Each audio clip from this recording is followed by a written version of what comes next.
The sword suddenly pierced Minchon's body, causing him to cough up blood in pain. Did it just stab me? Who is he, a hero?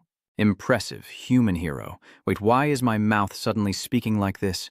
War God Deos can't believe he's met such a powerful hero in this distant dimension. I highly regard your abilities. I want to hear your name. Wait a minute. So I am the War God Daos? In 2020, a large structure suddenly appeared in Seon City, and the first great upheaval began. A strange gate opens. Monsters flood everywhere, turning the world into chaos. However, monster hunters, also known as hunters, appear. As soon as the Hunter Association established its position, humans began to feel safe. The second great upheaval erupted, and the heavens and the underworld started a massive war with each other.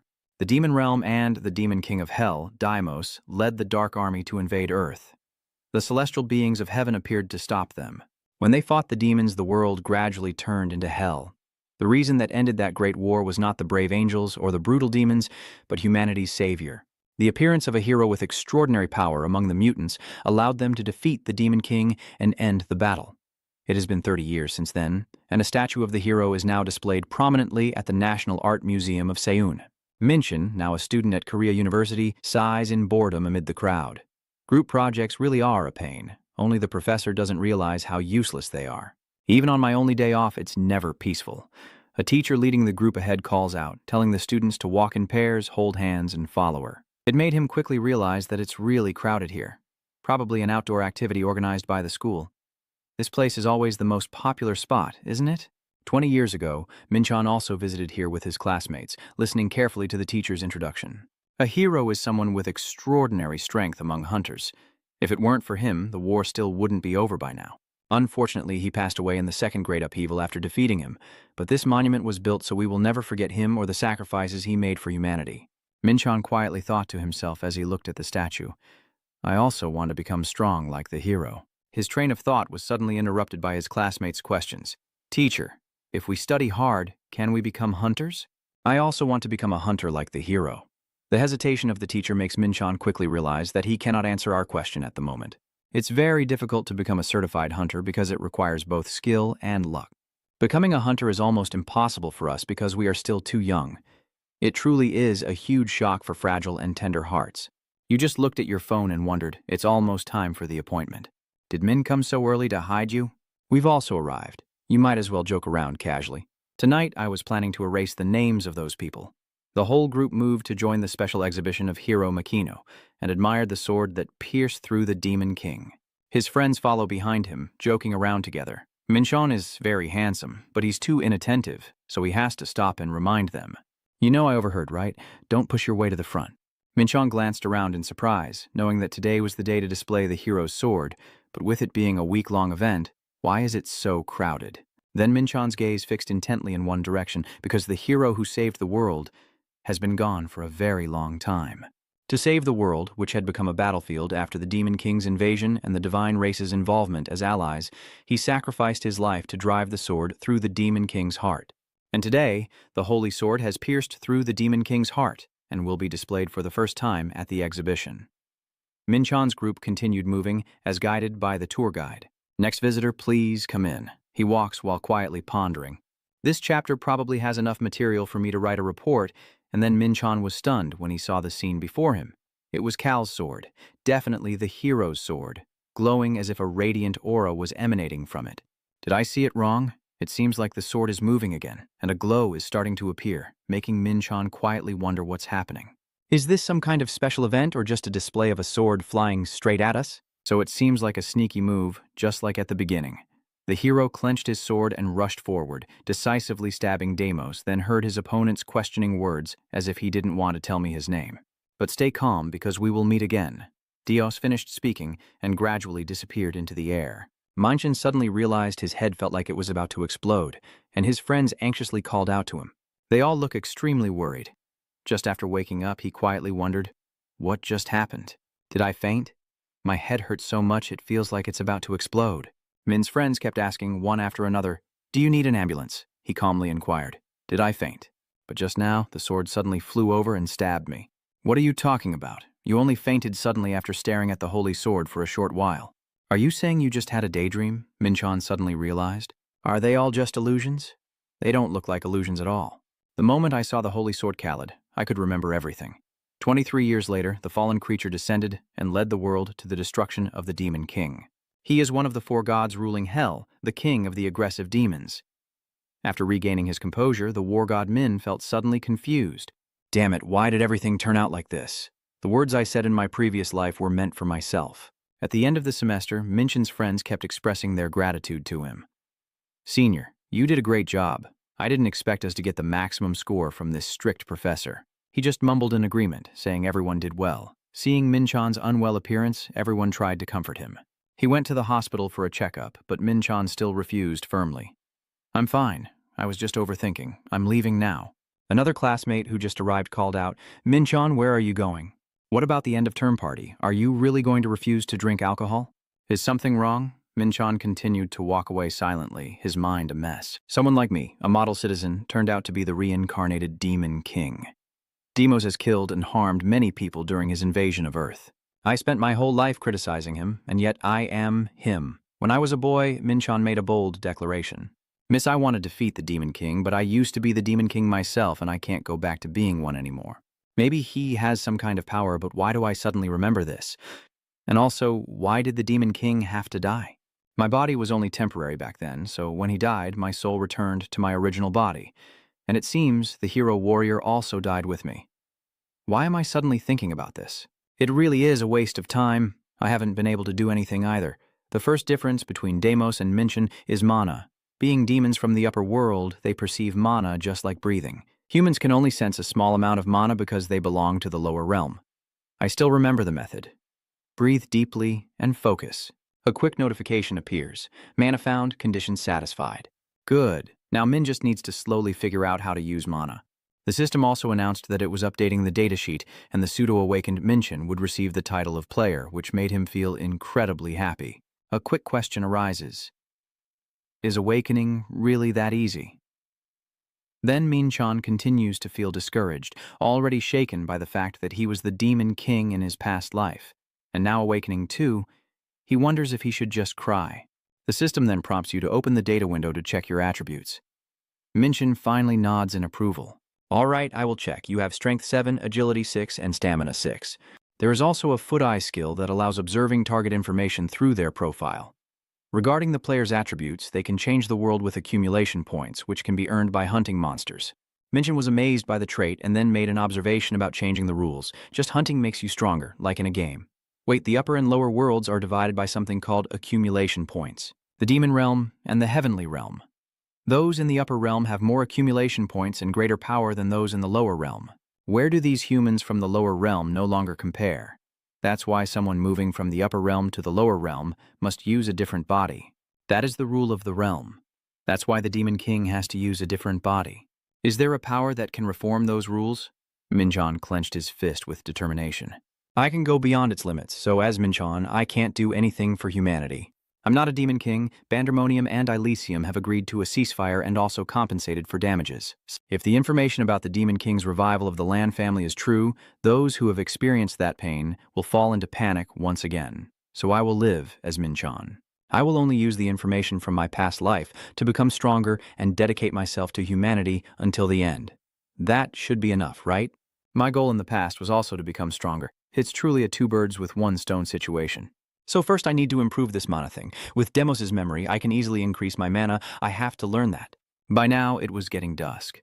After some traveling and searching, Minchin was finally able to breathe a sigh of relief. Finally, we've arrived. This is a magic circle passed down through many generations of kings. It can absorb mana from the surrounding area. Nothing can activate it. But if I place this neutralizing stone here, the notification will immediately appear. E-rank mana stone is being used to power the Great Mana Gathering. The Great Mana Gathering has been activated. Mana finally increased by 450% and can be sustained for 5 minutes. Minchin quickly seized the opportunity to sit down and absorb it, surprised to find so much mana that it could even seep through his body. This is the best opportunity to practice energy cultivation. Absorb mana from nature and the body. That is the fundamental element of current energy cultivation. But what I learned is a cultivation technique that allows me to accumulate energy from the stars and create a miniature universe in my mind. When I was still a demon sect, I visited a world called the martial arts world by making a pact with the celestial demon. There I learned an ancient martial art only the leader of the demon sect could learn, even more difficult than the secret art of the heavenly demon or the primordial crystal technique. I stayed in that world for a while and learned many kinds of martial arts. So my combat skills have surpassed even the martial arts of the demon race. Thanks to those countless techniques, I am able to dominate the demon race. So my answer is already very clear. Keep your eyes closed to absorb. The amount of mana appearing each day increases, absorbing the flow of the stars, and Minchan's body immediately reacts in unexpected ways. He keeps reminding himself that if he loses focus, his body will tear apart instantly, and he carefully observes the next wave of power he absorbs. My body starts to tremble with exhaustion, but Minchan keeps reminding himself that if he stops now, he will either die or go insane. No creature could withstand this terrifying amount of energy, but I was a demon king in my past life, so this is nothing. 5 minutes quickly pass. The time needed to absorb the great demon has ended. Minchan immediately reaches the ancient crystal technique and attains 1-star level. The body was also upgraded thanks to the ancient crystal technique, and all skills gained 5 additional points at the same time. Ancient crystal technique is a breathing skill through mana, creating a microcosm within the high-level consciousness area. Minchan stretched and continued to complain, his whole body feeling numb. Have all my other techniques been converted into skills yet? The system quickly notified me that a new power had formed, transforming magical power into chaotic energy. And Manhwa could also generate chaotic energy. Minchan, while checking the information, Lian's eyes widened in amazement at the chaotic power. He immediately returned home afterward. The status board now shows the chaotic energy at 210, with all other stats trending upward. This made Minchan quickly realize that maybe because of his magic power, he also has chaotic energy. The power and chaotic energy are terms I've never heard before.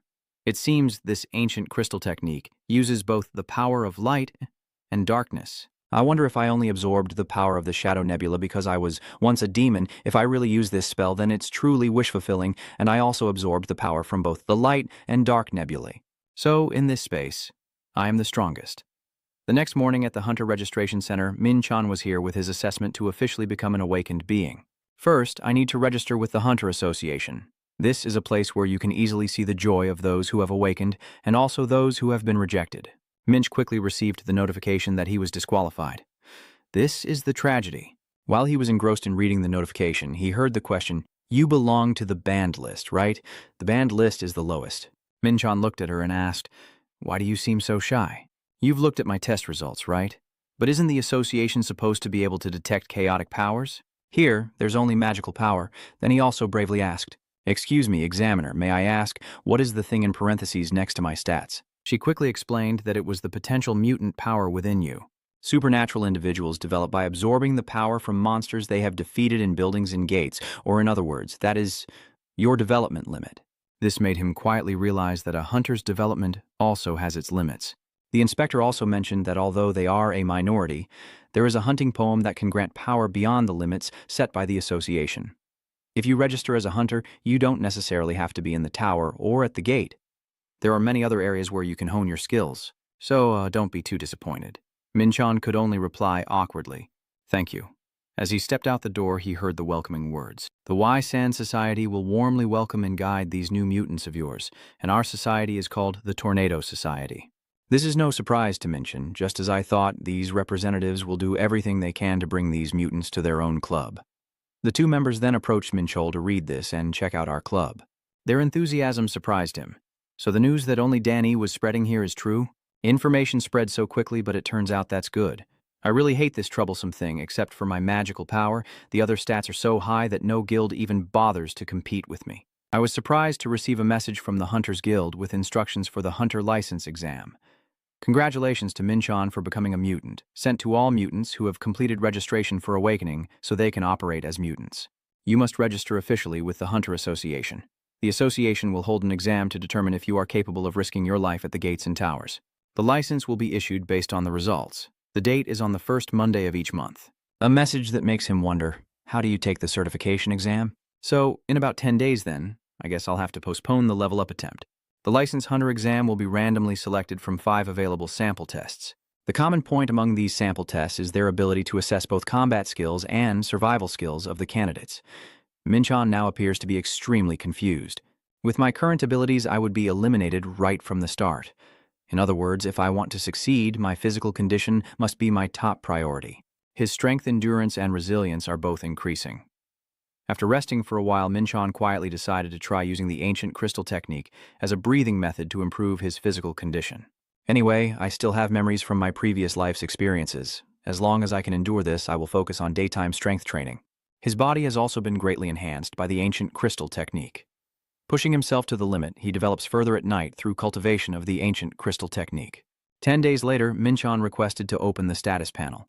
Looking at these numbers, I realize I've poured blood, sweat, and tears over the past week, and the results are surprisingly perfect, with the highest growth in the breathing skill through mana, a power born from the clash between the light nebula and the dark nebula, creating chaotic energy. When I trained alone with the dark nebula in my previous life, it took me over a year to reach level 2 of the crystal, but now I only need a week. And if my condition has improved that much, then unlocking the 7-star flying boat technique, a 7-second punch technique passed down through countless generations of anonymous nomads, which enhances body parts by harnessing internal power for martial arts training. A fighting style easier to master than any other, combining movements that align with your instincts, creating a truly exceptional technique for yourself. At this moment, the system quickly informs you that you have learned the 7 stars flying boat. It can use internal strength to strengthen a part of the body or to increase potential power, thereby multiplying combat ability. The next morning, Minchon moved while constantly wondering what others would think of the martial art he was learning. It seems that the way this skill is used is also similar to ancient crystal techniques. Why is that? Ancient crystal technique is at level C, which is much lower. It's understandable since it's just basic martial arts. If I had the choice, I would want to learn a high-level martial art. But if I learn an advanced martial art without a foundation, should I still learn the cloud vein technique? After all, this is just basic qigong. Although the movement technique I usually use isn't cloud vein, based on my physique, this is the most suitable way for me. Cloud vein feels like walking on clouds. Although this is not a type of energy cultivation used to suppress opponents, it aids in counterattacks while maintaining the original stance. Its limit depends on mana, increasing movement speed by 50% and boosting attack power by 10%. Let's try it out. Your movement speed immediately increases by 50%, consuming 2 chaotic energies per second. This made Minchon can't help but be amazed. This is completely different from what I remember. It's too fast. Is this dang van at just 1 star? Isn't this at the speed of a 4-star level? Moreover, it's not just faster. No matter how strange my movements are, I can still stand firm. Could it be that martial arts using chaotic energy are much stronger than using magic energy? He keeps experimenting and then smiles with satisfaction. Should I try a little? Minchon Van used all his strength from his hands and struck the ground, causing a tremendous earthquake.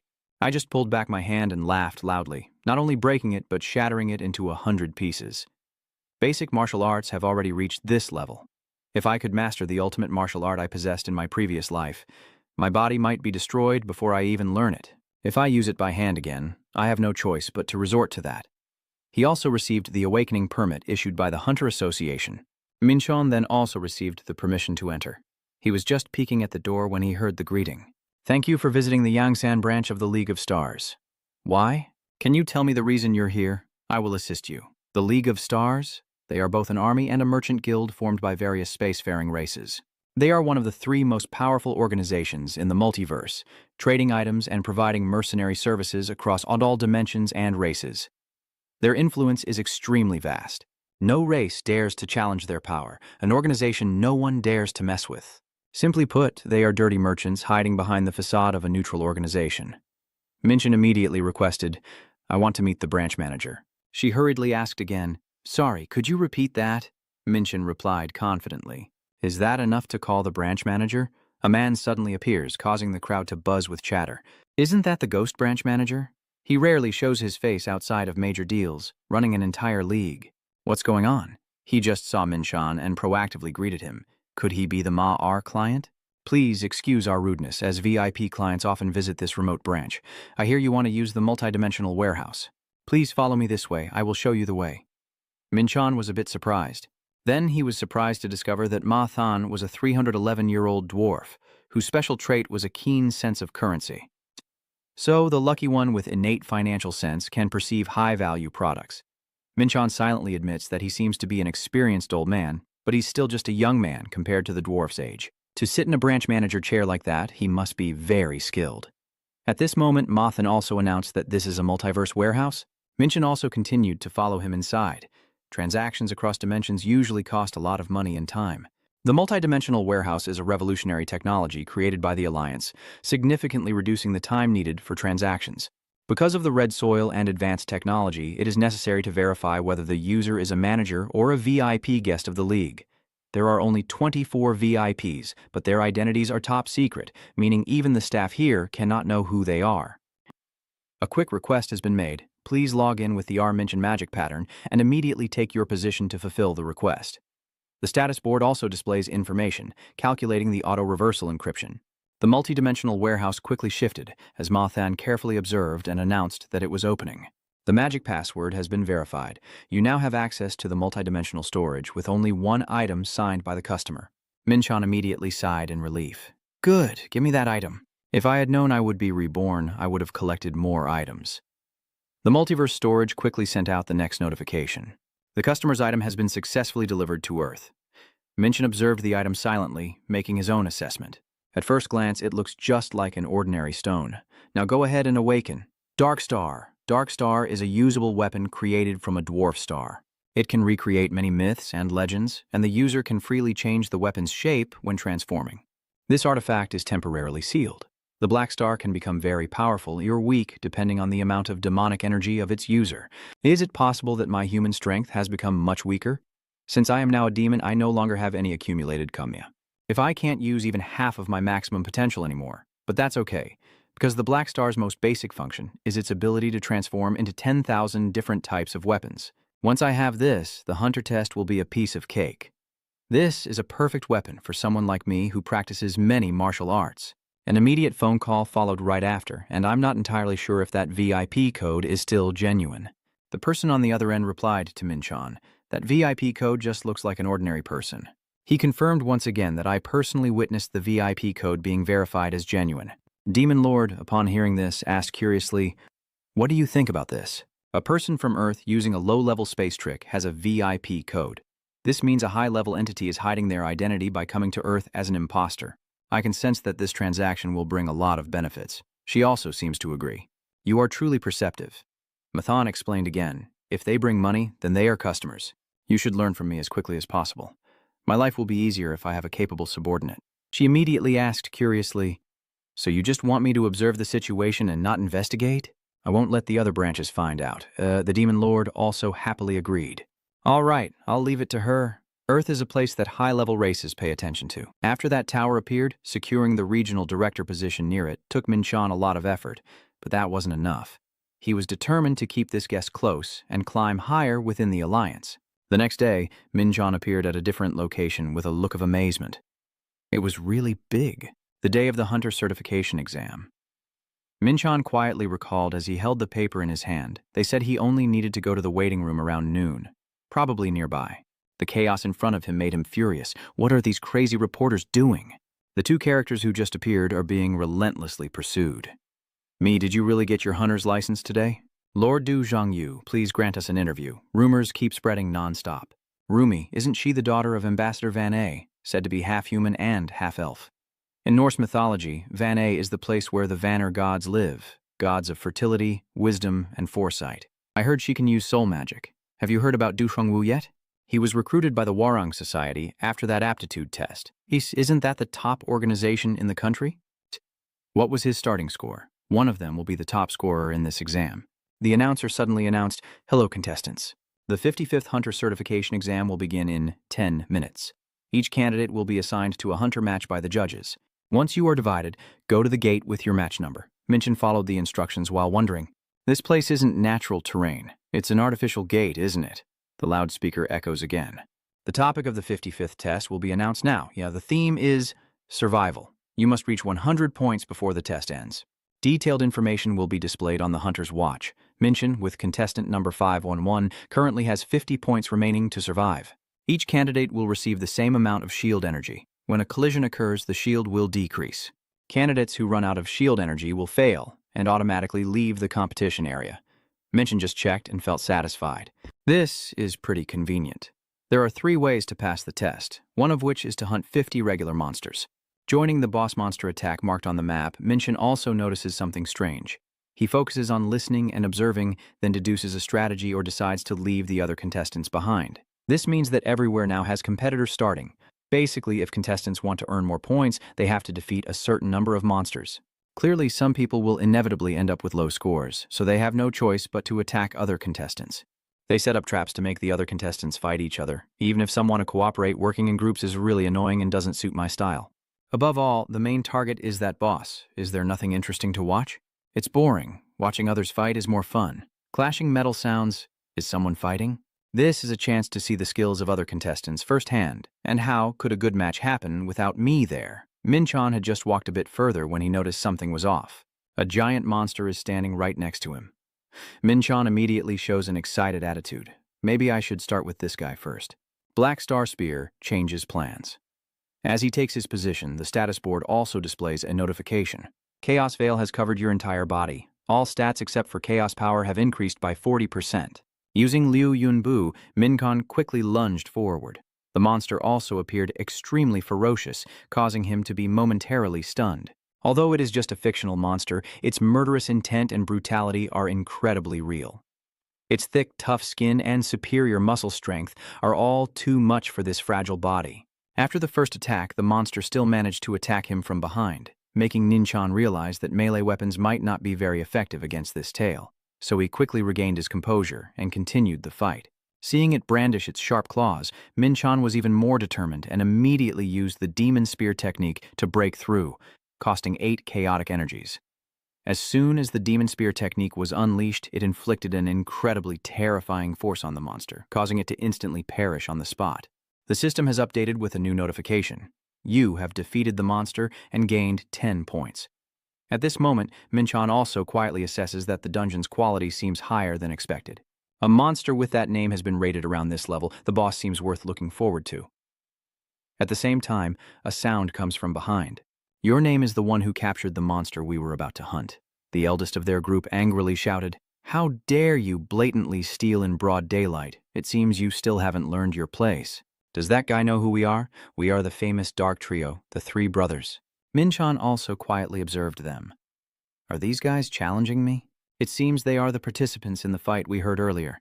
They plan to steal points from other contestants after being weakened by the battle. He also used his eye skill to scan their status boards. Their physical stats are several times higher than mine, and their potential isn't bad. Yongjin is also showing signs of frustration now. Hey, is it laughing? Do you understand your current situation? Minchon confidently replied. I don't know if you're the Dark Trio, the Supreme Trio, or whatever, but don't be boring. Come on. And they all challenged one after another. You bastard, let me kick him in the face. We'll let you go if you give us what we want. But first, you need a lesson, right? Die. All three rush to attack Minchon. He quickly pulls out his gaming knife and performs a few basic moves in front of them. Yonjin still confidently thinks that running straight into my sword's tip means he's willing to die, you idiot. Minchon silently decides to use the pollen of the sailor technique. The beauty of creation makes Yonjin cry out in pain. The sailor's pollen technique will reduce the opponent's damage output by 30%, and the attack direction will be altered. Spending 5 chaotic energy depletes up to 50% of the power of critical hits, spending 3 chaotic energy. Seeing his younger sibling panicking and shouting, "Get away from me," the eldest brother confidently believed that if he got too close, it would be difficult to use magic. Then he charged forward with a threat. "You bastard, stay away from my sister." Seeing Minchon successfully dodge the attack, he shouted again, "You're finished." Minchon remained still, quickly observing the blazing fire, then grinned mischievously before unleashing his weapon of choice, the 5-fox slaughter technique. It is a unique technique of the Habuk family, a powerful clan known for their swordsmanship in combat, making the two guys look terrified at first sight. Minchon remains calm and poised, ready to step onto the spear and charge straight at the opponent. The eldest brother was still confused and asked, "What?" But Minchon confidently declared the end, making him shout angrily, "Impossible." In the end, he finally gained 15 more points, bringing his total to 45. Then Minchon quietly pondered, this guy must have saved up a lot of points. Yangshu quickly approached his teammate and whispered, "The eldest has been defeated, and that guy's weapon." Yangjin confidently confirmed, "He definitely infused his energy into it. It's very dangerous." Minchon, observing them with confidence, believed that with their current skills, they couldn't possibly transfer all the points to one person, and then confidently declared, "Whatever starts should also end, right? How many points can they give me?" the loudspeaker announced. The shield energy of contestant 450 Yanshu has been depleted. The contestant is eliminated from the test. In the guild viewing room, everyone is discussing eagerly. One member of the Dark Trio has been eliminated. They are the rookies being trained by the second-ranked guild in the country. Who defeated that trio? Tu Hongyu might have gone a bit too far. The guild leader said it, so it can't be wrong. Discovered by the second-ranked hunter in the country. The most promising rookie is undergoing direct training. Du Yu. The 3 new recruits of the Guman Society are just kids compared to Du Yu. The loudspeaker announced that the shield energy of contestant 4 Fuan Yanshu has dropped to 0. Yanjin's shield energy has returned to 0. Everyone is again in shock. The trio of darkness fell to a single person, and the woman laughed proudly. As expected. Du Yu, the pride of war. She suddenly froze for a moment and exclaimed in surprise, "Who is that?" Then there was silence, as they were confused to realize that person was Min Chan. In the dungeon, the other contestants were gradually eliminated with ruthless and painful techniques. The announcer reports that contestant 686's shield energy has dropped to 0. Min Chan's score has reached 172. Then he silently moved on. The infamous monster, but in the end, he saw nothing. There's not much time left, and we've now reached the critical point of the test. We have to finish this first.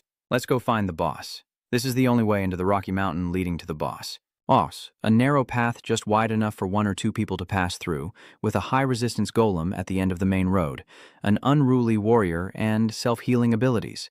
Minchin asked clearly, "Are you guys planning to make this monster unbeatable? If I get hit hard by it, I'll be full and it won't have a chance to recover. I have to keep tearing it apart." Minchin rushes forward, swinging his sword at the golem. I can feel the hardness of the monster. The system reports no damage during the battle. The golem punches the ground hard. The attack fails. "Try again." Minjan confidently smiles with a small grin. "Oh, wow. Are you going to tell me what you're about to do? That's so friendly of you. Everything has been pretty boring since I faced those 3 demon brothers, and now it's just a tough fight. Now using the 5 Tiger Slash technique would be too much for my body, so I'll go with this giant Black Star Axe.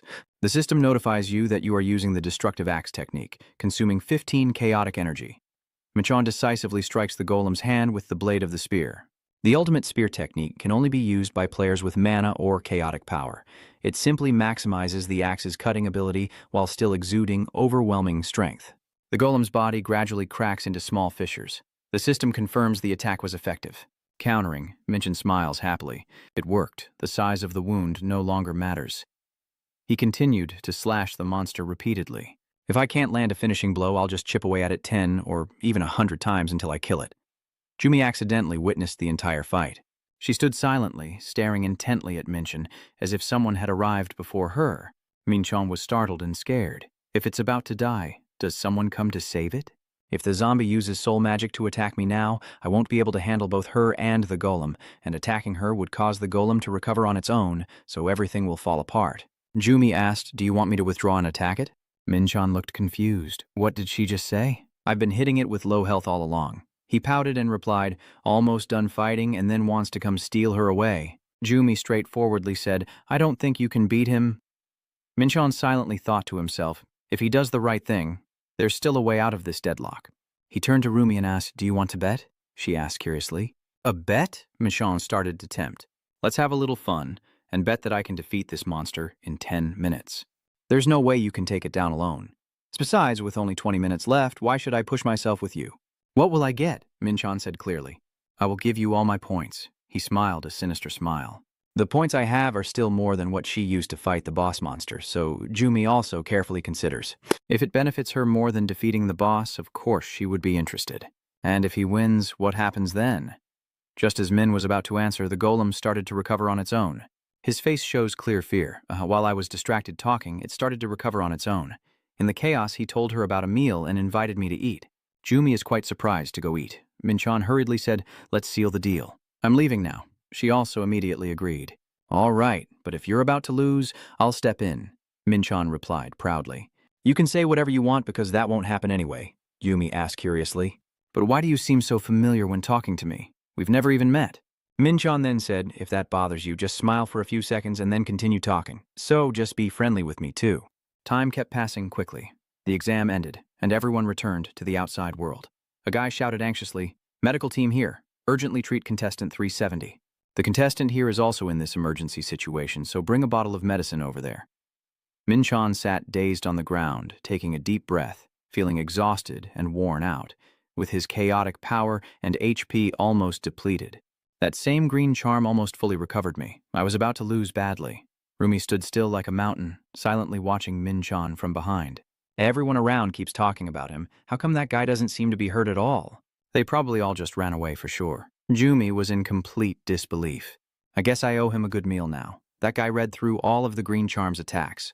Minchan's eyes clearly show determination, and he even times his attack perfectly. I wonder if I could beat him in a fight. When fighting against you, he's quite strong, but that's all. If we face him again, I am confident I can beat him. Everyone was wide-eyed in amazement when they received the results. The top scorer of the 55th Hunter Certification Exam was number 5 Yaola Minchan. Congratulations. The crowd's chatter grew louder. Minchan Zhengyu is ranked 3rd. Zhengyu, it's hard to accept what Lam Bam is saying. The reporters surrounded him. Hey Sungwoo, please share your thoughts on your ranking. He casually waved everyone away. Sorry, I don't want to comment. The serious bodyguards announced, we do not allow interviews so he can rest. We will provide details to the media soon. Everyone started to turn their attention to Minchan. Is the number 5111 him? Is he the top scorer? I should sneak away quickly before I get noticed. He grasped the door handle and threw it open, as a crowd outside cheered non-stop.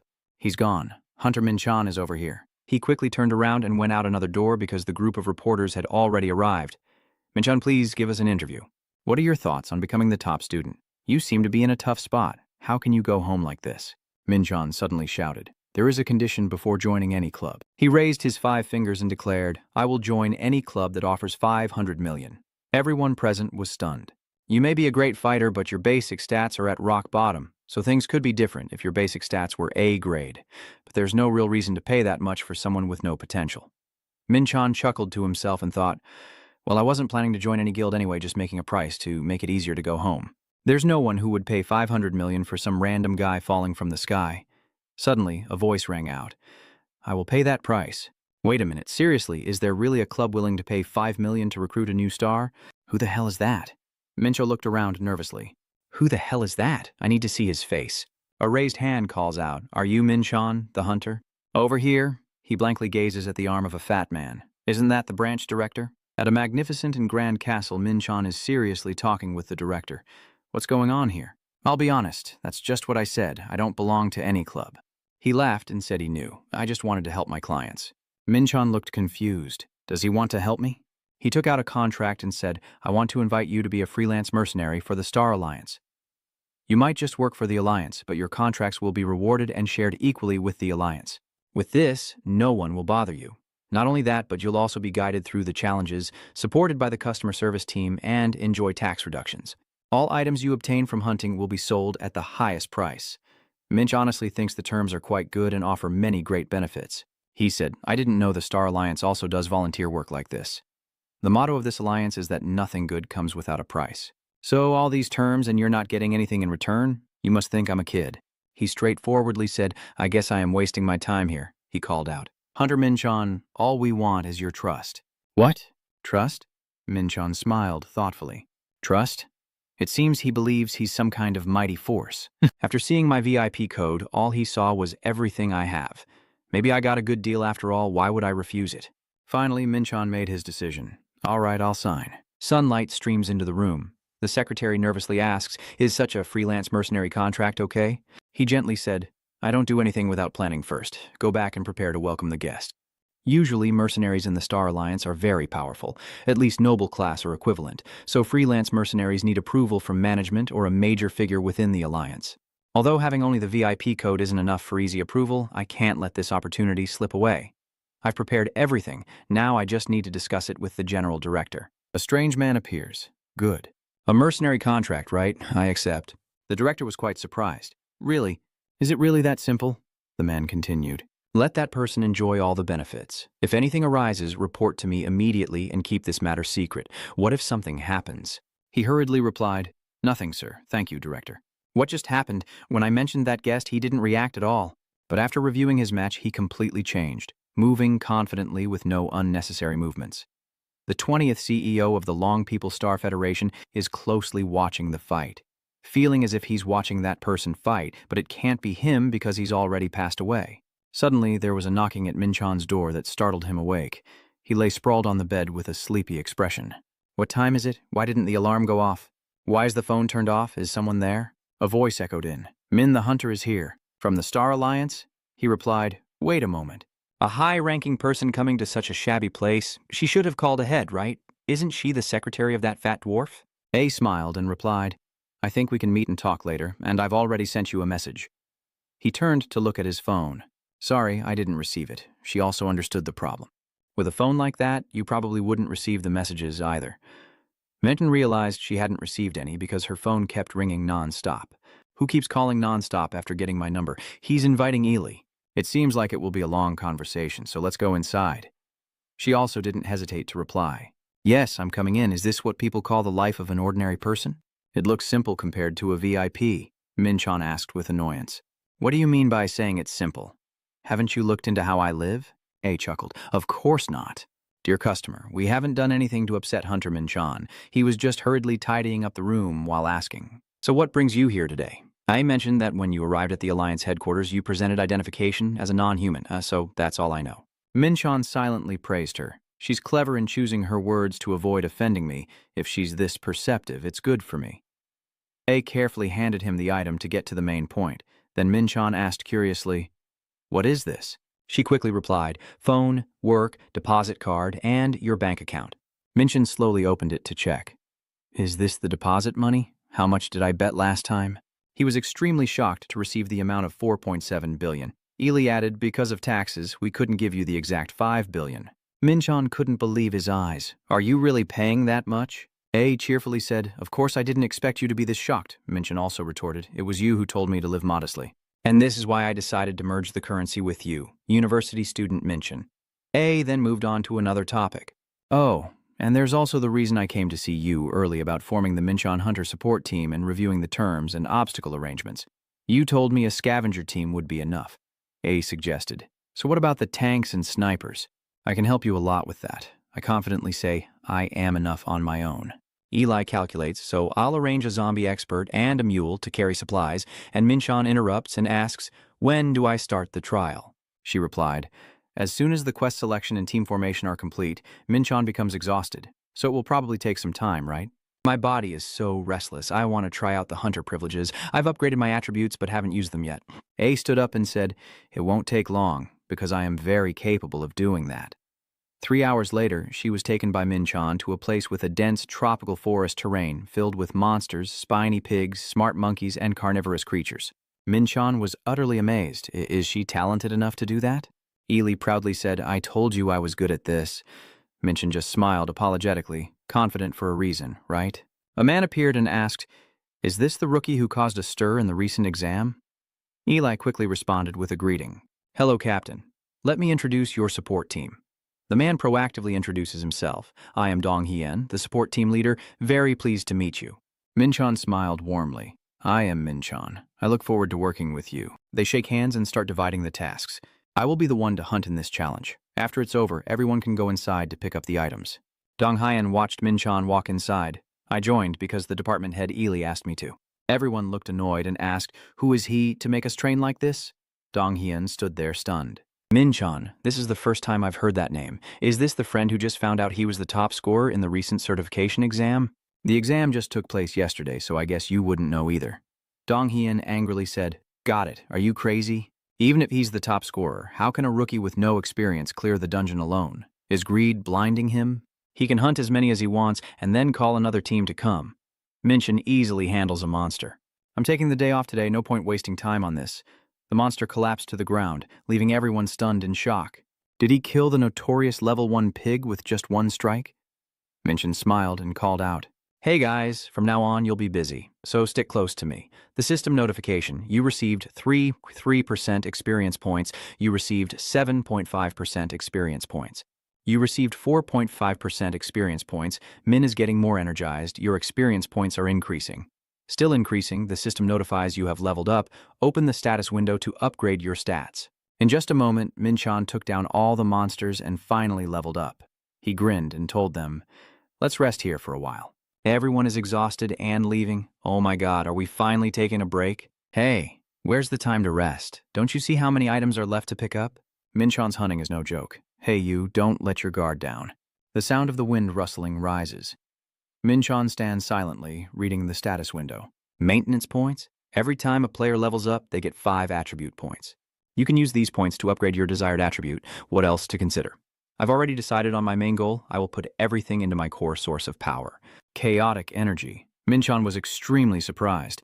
This is really crazy. My chaotic energy has increased by 10% after just 30 minutes of hunting. It looks like getting stronger won't take too much time. Inside the forest, the clever monkeys launched attacks at Minchon, but with just 2 slashes, he took them down. Experience points kept rising to 6.1%.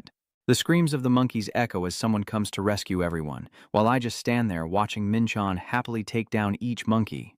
Donghien had to exclaim, "What an impressive fighting demon." What did they say again? A kid with no real combat experience. This fighting style seems almost perfected through hundreds of battles. Looks like I'm responsible for supporting an extraordinary child. It's hard to believe those skills belong to a rookie hunter. Minchon leaps up to chase after the monkey. He ruthlessly thrust the spear straight into its head. Donghien was eagerly watching, wanting to see how far he could go. The system notification says that both chaotic power and chaotic energy have increased. Minchon quietly asks, "Is it only the boss monster left alive?" Donghien, team leader, I will try to activate the boss immediately. Are you okay? He forced a smile and said, "All right, let's follow your plan." The teammate turned to Donghien and asked, "What's wrong?" "You seem hesitant," and he explained, "I guess you're new and don't know. Usually people attack the boss after 2 or 3 days of exploring beyond the gate because they lack enough information, so it's not worth risking your life in such a gamble, right?" Minchon sneered. "Why are they wasting time worrying about that?" "In that case, I will go fight the boss monster right now. To unlock the door, I need to destroy its core. If you look at the energy emanating from the core, you can find the boss monster." When Minchon arrived, he could only exclaim, "Oh my god, the monkey boss, the wise monkey leader." Minchon wondered if its main magic and skills would probably be enhancement spells. Donghien warns Hunter Minchon that the clever monkey is a formidable opponent, so be careful when facing it. Minchon quickly rushes forward. "Don't worry, just don't give it time to cast spells." At first, the monkey was still playing happily, but a few seconds later, it looked terrified when it saw someone rushing toward it. A pillar shot up from the ground. System notification. You have entered the enforcement zone. The thunder element enforcement is penetrating your body. Reduce 3 speed points, Minchon muttered. This is really annoying.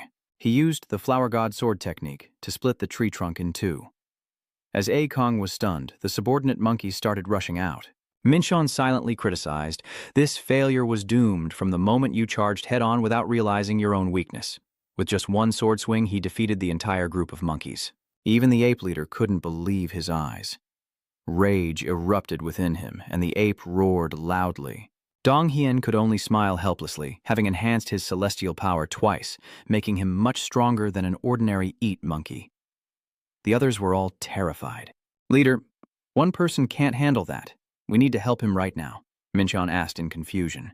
"What are they talking about? They want to help me." Key ADN Tech rushed towards Minchon, immediately unleashing the 5 Tigers slash skill. Deal with this feeble opponent? In an instant, he split its body into 2 halves. Everyone was stunned in amazement. The system announced the end of the raid. He was very surprised to see Elle standing outside. As soon as she saw him, she praised him. "Hunter Minchon, you did well," he asked curiously. "Have you been waiting here all this time?" Eli replied excitedly. "Of course. I have to admire everything since it's your first time gate for the first time." Minchon silently thought, "I want to move on to the next challenge quickly." He asked, "When is the next checkpoint?" Eli said, "In 3 days. Luckily, it's not tomorrow. I'm sure I have plans then." "And then, in 2 days, help me organize 1 raid each day?" A asked nervously. "Are you sure it's okay?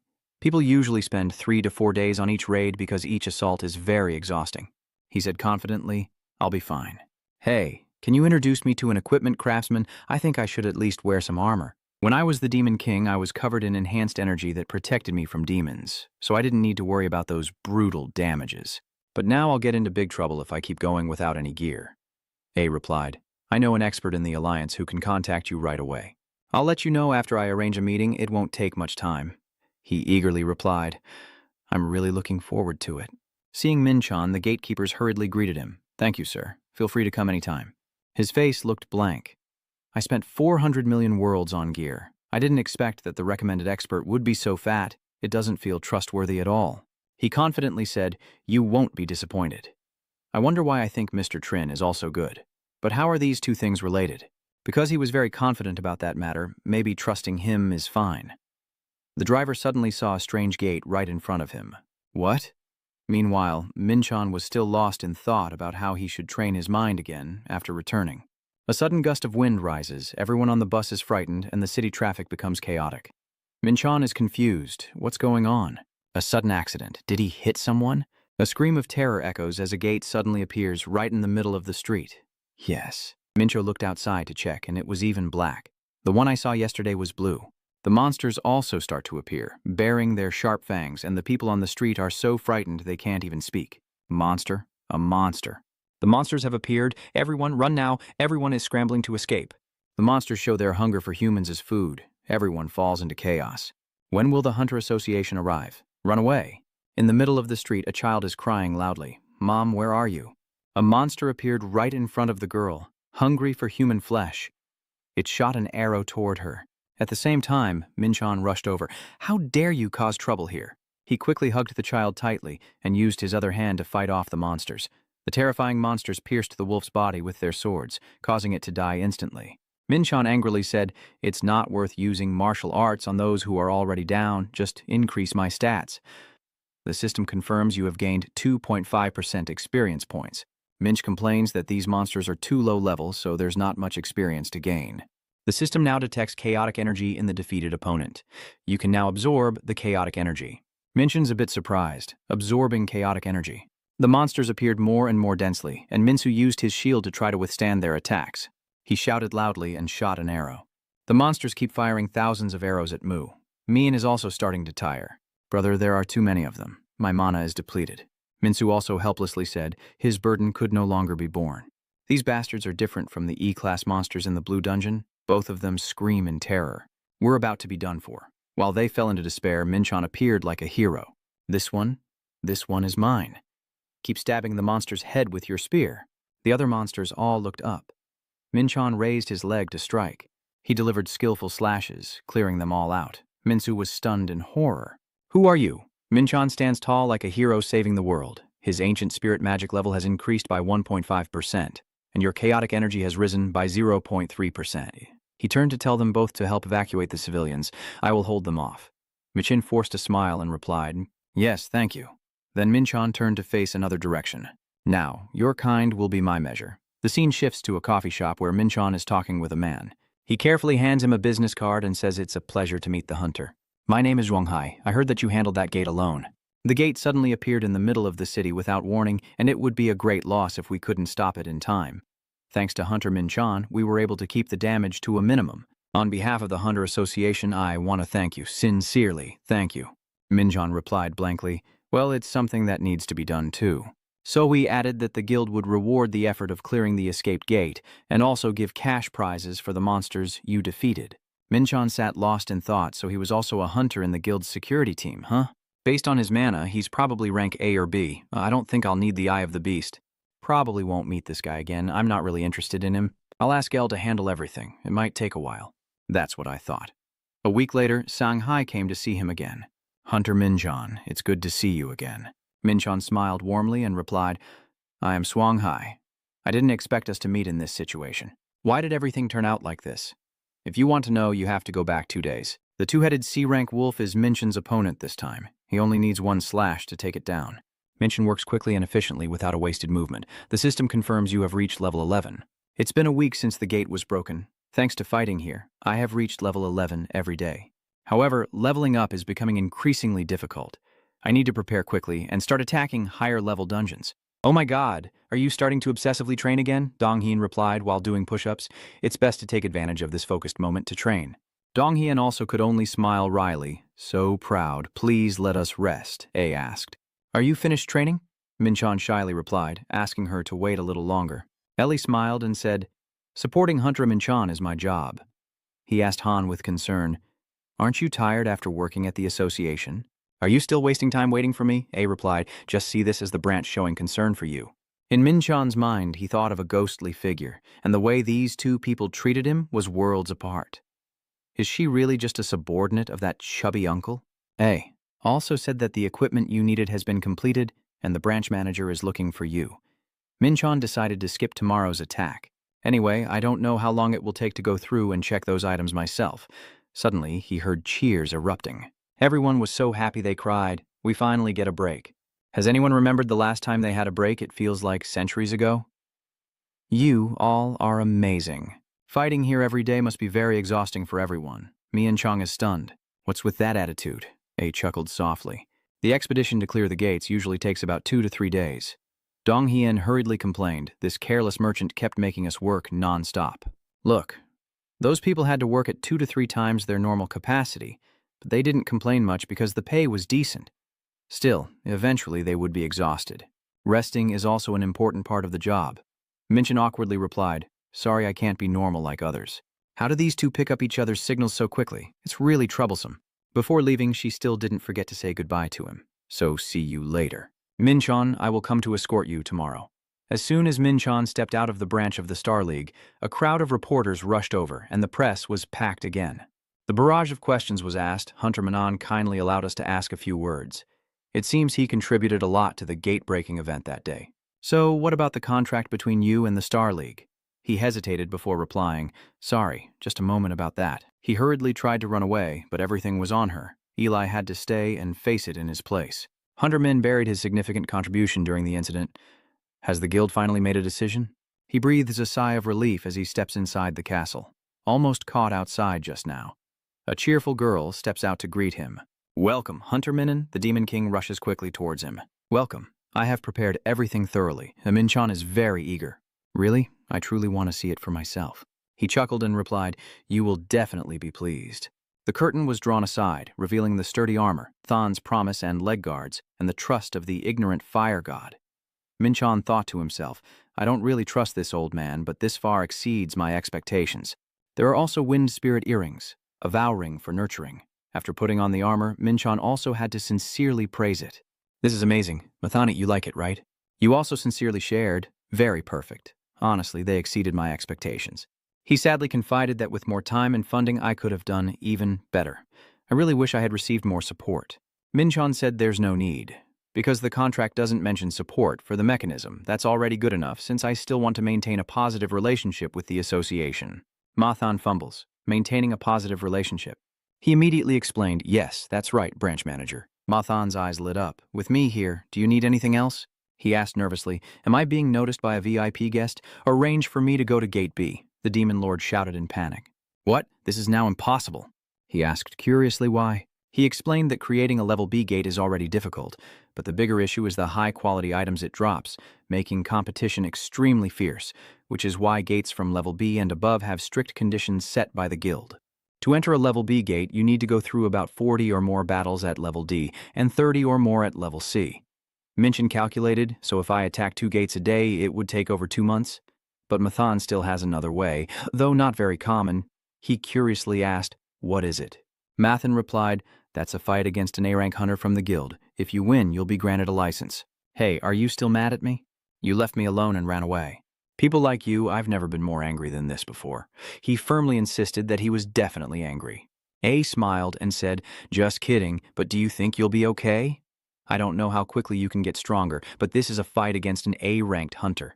Min gently reassured her, "I'm not the reckless type. It'll be fine. I'm not arrogant. If you only rely on your skills, this will be very difficult. But with equipment and experience, everything changes." In room 1, a guide steps out to announce that the certification exam results will be decided based on a match against an A-rank member of the association. Minchin carefully asked again, "If I defeat my opponent, will I succeed?" He replied, "Defeating an A-rank hunter is a good spirit. However, whether you pass or not depends on the referee's decision." Minchin asked further, "So how is the scoring calculated?" He told me I couldn't reveal it because it's classified information, but you have to admit it's quite different. Eli whispered into Minchinall's ear that it will depend on basic skills, reaction speed, and decision-making ability in dangerous situations. Usually that's the case. You seem to have been enlightened. He's just guiding you through the exam preparations. Follow this way. Is this the exam room? It's just like at the gate. A voice suddenly rang out. "I'm waiting for you." Mintron's eyes widened in recognition. He is that guy, smiling as he introduces himself. "I am Sung Hai, an A-rank hunter and a member of the guild's security department, assigned as the examiner for today's test." "Humph, so that's how it is." Shanghai drew his sword and said, "If you keep your usual composure, I think you'll pass easily. Are you ready?" "Try to guess," Sanghi announced. "Then the hunter certification exam begins." Minchon swung his spear toward him. Shanghai quickly blocked the attack. They say everything is impermanent. Shanghai throws the sword back to Minchon and smirks, saying, "This is still too easy and boring." Shanghai suddenly rushes forward at an incredible speed, catching Minchon off guard. "Do you think you can block this attack too?" Shanghai unleashes a series of decisive slashes. Minchon is stunned. "Wait, it's him. A is watching from outside." I didn't expect Minchon's hunter skills to be this good. With such skill, he will easily succeed. The two swords clash, and so he steps back in surprise.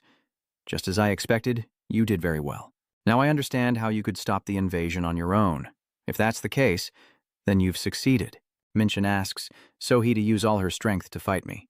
He asked in surprise. "What do you mean?" Minchon's face shows a sinister expression. "Otherwise, don't blame the ruthless sword and blade." The battle is over, but Minchon still radiates deadly intent, leaving Shi Huangmang feeling uneasy. "Hey, contestant, I think there's been some misunderstanding here. Why is he angry when I already told him he won?"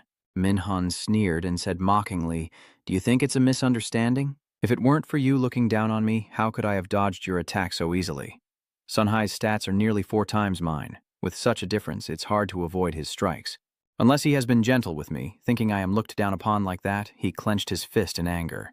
"I'm not afraid of losing, but I can't let myself be looked down on like this." Anger flared in Minchon's cold voice. "I'm only going to say this once, give it your all." Sahai, worried enough to swallow his saliva, knew he couldn't retreat, so he had no choice but to accept. "All right, I guess there's no point in saying anything now. The sword is raised high. 7 swords. My skill allows me to freely control up to 7 swords. 7 swords can maximize the power of all 7 swords through thought." Minchon felt satisfied. Good. He should have used it from the very beginning. He immediately prepared to defend himself, his aura now a towering wall, making the challenge even more fitting. Minchon instantly launched his attack, while Shanghai remained still, assessing the situation. The sound of the two swords clashing was deafening. Minchon pushed forward with a fierce attack, but was pushed back. Shanghai, with the speed of a leopard, appeared behind him out of nowhere, but Minchon quickly bent down to dodge his attack. He quickly turned to face Shanghai, a light from the hidden sword in Shu's shirt reflecting into his eyes. Mienchon worries that he thought it was just the opening move, but it turns out he hit a 4th sword to set a trap, and such a small sword has such great power. It shows how powerful he is, but why does he limit his abilities by only using a sword? The two sides charge into a fierce battle. Shanghai is extremely confident. He doesn't look tired at all. The past few days really surprised me. Minchon kept his composure and responded. "Your older brother is still surprised. Don't worry, you're too fast to dodge everything. I can't hold out much longer in this battle. His speed is extraordinary. He blocks my sword and then strikes fiercely at Minchon." The swords clash again, and Minchon feels very satisfied. Here it is, finally taking the fight seriously. Relying solely on strength won't make much difference. If I push hard enough, there will definitely be an opportunity. Shanghai warns him not to let his guard down. Hunter Minchon. As Minchon's sentence finished, a sword shot toward him at lightning speed, making him sweat profusely. Damn it, I can't dodge this. The sword slashes straight into Minchon with a deafening explosion that shakes the earth and stones. Minchon's body crashes into the wall, causing it to crack open. Shanghai is also exhausted. "Are you finally relieved that it's over?" But then, that foot steadies itself and comes back. Shanghai feels confused. Minchon the hunter. That was a strike that could easily take away an arm. How could you be unharmed after that blow? Could it be that he created an explosion to escape the situation? Minchon steps out of the smoke and dust, making Shanghai alert. "Who exactly are you?" Minchon also wanted to die and come back after that attack. His face was completely bloodless. Damn, that hit hurt so much. The idea of dodging with an explosion was good, but without armor, I'd be in pieces everywhere now. Previously, Minchon quickly used Thanos' promise armor to strengthen his defenses. "You used heavy armor. Thanos promised to use your mana to strengthen your armor and physical defense.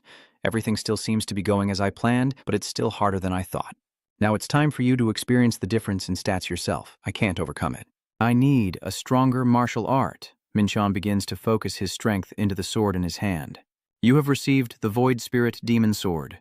Immediately, his eyes widened. That oppressive aura made Shai feel uneasy and tense. He immediately went on the defensive. "Sorry in advance. I am bringing all the swords I have, so this is 100% of my power." Minchon laughed strongly. "It's okay. This is exactly what I wanted." Shanghai no longer holds back. He shouts, "I'm using all my strength now." Minchin's side is extremely cautious. "You are using the 7 stars demon sword. First move, rising sun, descending mountain." Those strikes left Sani confused, and he desperately fought back. Minchon's power causes Sanhai's sword to crack and shatter into pieces, while Minchon's blade narrowly misses his face. He laughed excitedly and quickly struck a few more blows.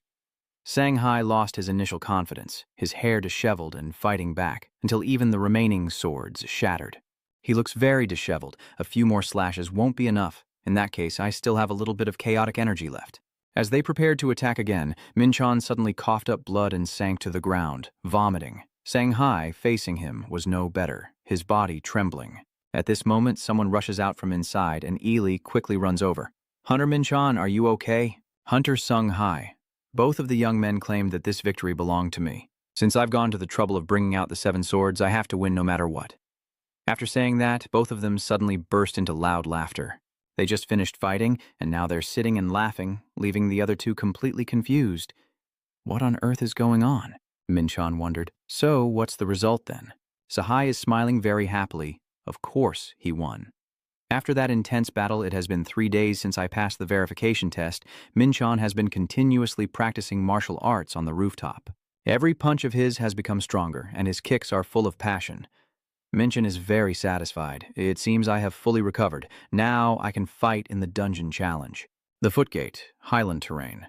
Ellie was utterly bewildered when he heard this decision. "Are you really okay? Do you still want to fight in this condition? You should get treatment before going back there. So why did you still proceed without considering it? And you even entered the B-ranked trial." Minchon, wearing a fur coat, listened to Ely complain. "Didn't I tell you? The less treatment I get, the faster I recover. Because the ancient spirit magic can change the body, my strength has increased by 0.3 and agility by 0.2. I'm even stronger now, constantly recovering from injuries, so I really have no choice but to rest. But I want to fight immediately since my body has recovered well." The group passes through the space gate and enters a frozen land. "It's freezing here, Captain. I think this place is colder than anywhere else. Hey, aren't you going to do anything?" Everyone, freezing their noses in the cold, was shocked to see Minchon walking among them, looking very comfortable in this harsh climate. The wind isn't too strong, and it's quite cool. Minchon has resisted the cold thanks to his chaotic energy. "Honestly, I was thinking of taking off my shirt, because it's useless." Everyone heard that and got worried. "Oh, come on, don't take it off, it'll be colder later." Hearing that, he chuckled. "Hey, you devils, how can you help me in this situation?" one of the group members said. "I think it would be better to stop and set up camp." Minchon agreed when he heard that. "So I'll go around to scout while you set up the tents. Don't push yourselves too hard." Minchon walks alone on the thick snow. This place is bigger than I thought. Ahead, a furry creature seems to be waiting for him. Minchon still hasn't seen any danger ahead. "Why haven't I encountered any monsters yet?" The hairy one behind you just jumped out of the snow. It snarled viciously at him, Yeti strength 120. Minchon excitedly mentions Cao Thao, and Jetty immediately buries itself in the snow. Minchon was surprised. Can it really disguise itself at that size? That's incredible. Then it immediately strikes back with 2 claw attacks. Facing this giant creature, Minchon is extremely cautious. He quickly drew his sword to fight back. Minchon remained calm, though I was a bit worried because this was a renowned dungeon. But with this, Minchon uses his ultimate move, Sleep Tiger Slash, easily decapitating the Jetty in 1 strike more than I could. He coldly turns his back after defeating the monster. The system notifies you have gained 2.7% XP. Minchon laughs uncontrollably. The legendary dungeon only gives 0.2 to 0.3 experience. The difficulty is the same, but the experience is 10 times higher. I was right to decide to conquer higher-level dungeons. I also thank him for all these equipment. At the Hunter Association, the resignation letter is already on the table. WCH sighs wearily. "What are you doing right now?" Shanghai bowed respectfully. "I'm sorry. I spent so much effort turning you from a reckless fool into someone calm like this, and now you're resigning?" "Shanghai, we've worked together for over 10 years. You should give me a valid reason for this." "It's a long story. A few days ago during the verification test, I met Hunter Minchon." Which was surprised to hear that. "Do you mean Minchon is the one who quelled the chaos at the gate?" "Yes, Minchon was initially rated as Awakening in Category E, but he was able to handle an entire trial alone just to save someone. Even though he managed a whole trial by himself, I still believe I am stronger than him. But I was too arrogant. He taught a conceited person like me a lesson and rekindled my hunter's instinct. 3 days ago, after finishing the test, the two of them shook hands. Hunter Min-chun is a veteran hunter who showed me my darker side. It's okay, everything's fine. So, Hai chuckled self-deprecatingly and said, I learned a lot from this fight. Will you keep pushing to become stronger? Of course. Just wait and see, I will catch up. So Hai challenges him. Min-chun just nodded without understanding and said, Sure, keep it up. What does this guy want to catch up with? With someone who has awakened such abilities like me, it's hard to become stronger through normal means, but I can still push past my limits that way. Manager, I want to become even stronger. No, I have to become stronger. That's why I will enter the tower. Sanghai clenched his fists. Seeing his determination, Babak seemed to realize that he was already resolute. A giant tower appears in the heart of Seun, along with the first great earthquake. Anyone who can overcome the challenges can become stronger, but the risk is to their very lives. Sanghai is a hunter who has almost reached his maximum potential. He doesn't need to go through that again. The manager pondered deeply before suddenly tearing the letter in half in front of Sanghai. I didn't see any letter at all. Because he worked very hard, he was allowed to take a break and then return to work. Sanghai was deeply touched by Gontek's attitude. You bow your head, I will return after the holiday to find you. Gontek is joking. Don't forget to bring me a fruit. Yes, sir. He's probably determined to find strength on his journey. I won't back down either.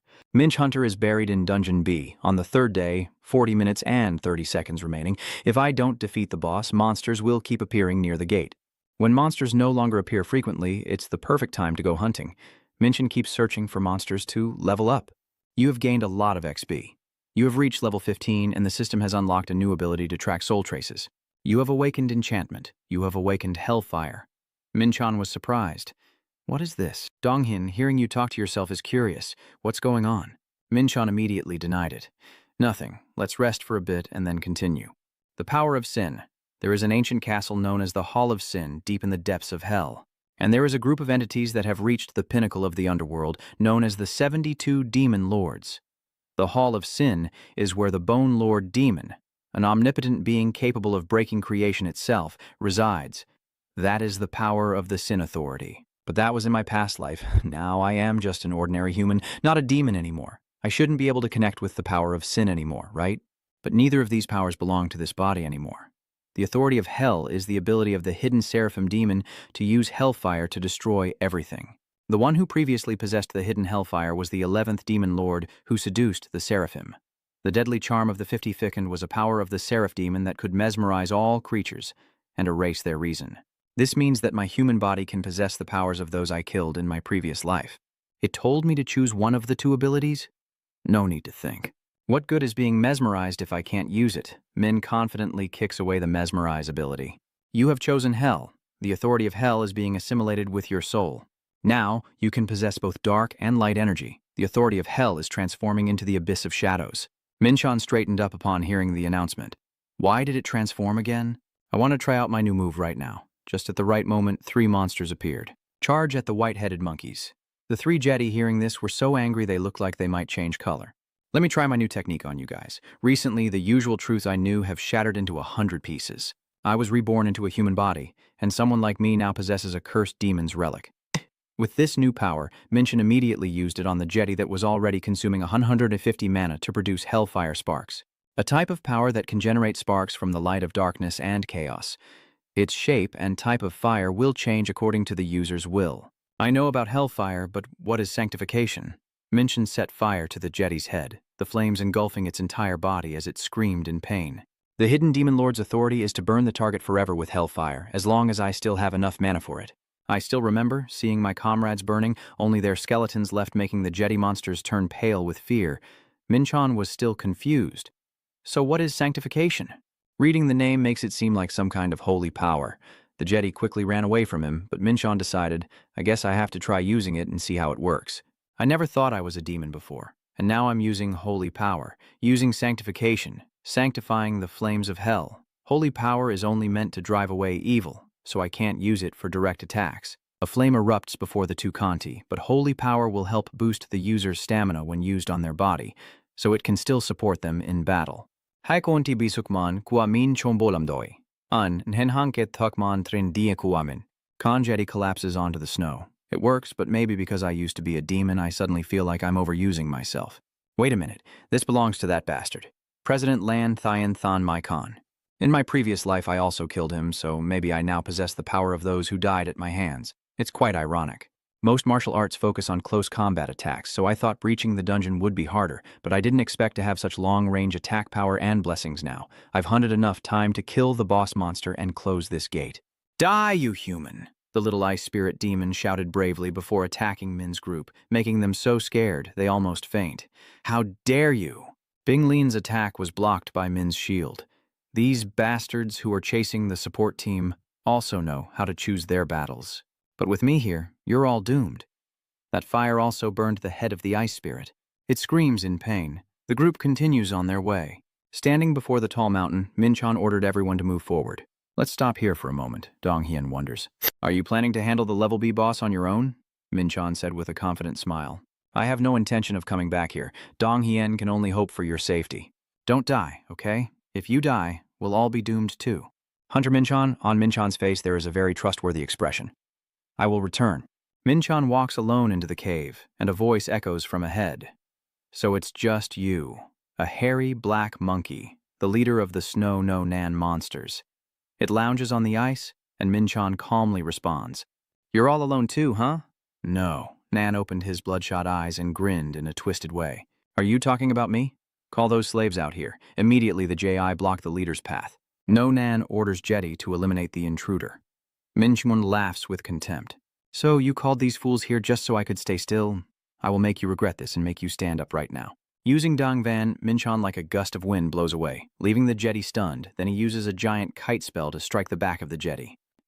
Even Nan also looked surprised at his strength.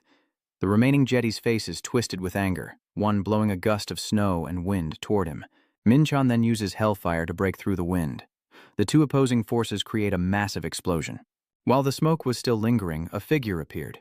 Min-chan emerged from the smoke and swung his spear at the Jetty's head. Then it kept delivering powerful strikes to the remaining enemies. No Nan couldn't stay still anymore. It was furious. You bastard, all of its subordinates have been defeated. Min-chan smirked and said, Do you want to join this battle now? No Nan is furious and says, Enough, I will personally kill you. Then leaps high with its massive body and speaks with a powerful voice. Min-chan quickly jumped onto No Nan's back, scolding him. Why do you keep rushing at me like an idiot? He combined hellfire and axe strikes on No Nan, his eyes showing intense determination. A stream of fresh blood spurted from the No Nan's head, making it go berserk. You little bastard. How dare you? The No Nan immediately created a snowstorm. Hundreds of sharp ice shards head towards the main character. He becomes alert, saying, This attack with hellfire would be hard to defend against. Die already, Nonan shouted. Then hundreds of shards of ice attacked Min-chan all at once. At this moment, his sword was already drawn. He was like a basketball player taking shot after shot.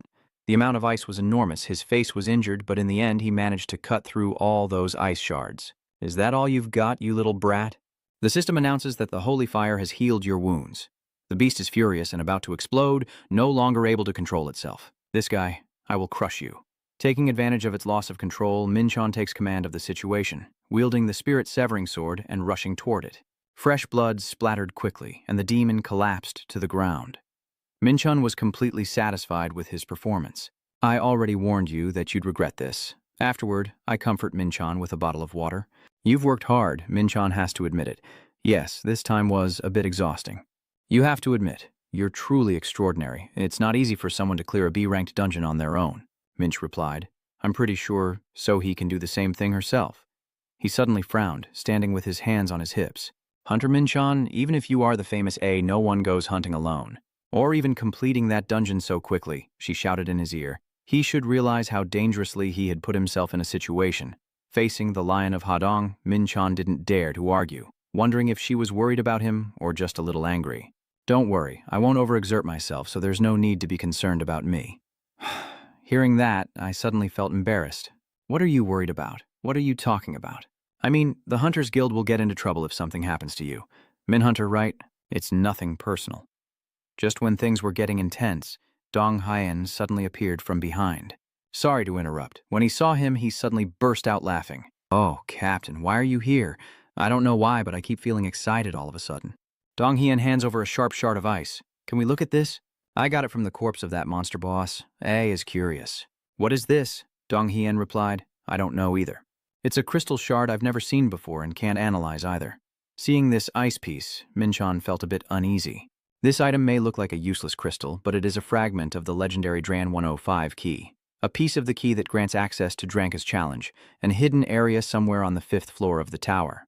This is an item related to the tower. Minchon stepped forward and pointed at the ice fragment. Do you mind if I keep this? Donghien won't cause you trouble either. It's nothing to worry about. Besides, you're the one who owns it. Do you know something about this? Minchon immediately denies it completely. No, I just want to keep it in reserve. Please tell me about it when you analyze it. I'm so curious about it I could die. All right. Even with the memories from my previous life, this tower remains an enigma. I have no clues about it at all. Since this is related to the tower, I definitely need it. Before we part ways, Minchon told Ely to contact me if he finds the sea-level gate or any higher one. It would be even better if it's Danby. Yes, the branch manager is working hard, so it won't take much time. Take a rest until then. Yes, you should rest too. Who has time to rest anyway? I will keep training. As I was training, Minchon's eyes suddenly lit up. Since completing the initial stage, I haven't missed a single training session. You've gained an additional 0.4 strength, and there are too few dungeons ranked C or higher, so this is my only option. The 5-Lake/ultimate move has been upgraded. It's better to train myself than to rush into lower-ranked dungeons. While training, suddenly someone called him. Yes, I'm listening. The branch manager on the other side responded enthusiastically. We have found a low-tier dungeon you can join. Oh, it's really perfect timing. But there's one thing I didn't see coming. What is it that you didn't expect? They announced that a large portal has opened in Korea, but the guilds have been assigned to work together to handle this case. You mean I have to cooperate with other hunters? That's right. But since you're only hunting solo, I will refuse this request. It doesn't matter. Of course it doesn't make sense. The demon spirit is stunned by Minchon's attitude. He accepts the offer. This is also a good opportunity for me to observe other hunters. And if it's the B-class dungeon, it's also a chance to test my skills against other hunters. The demon spirit probably announced there will be a competition, as long as I defeat the boss before the others. A dungeon race?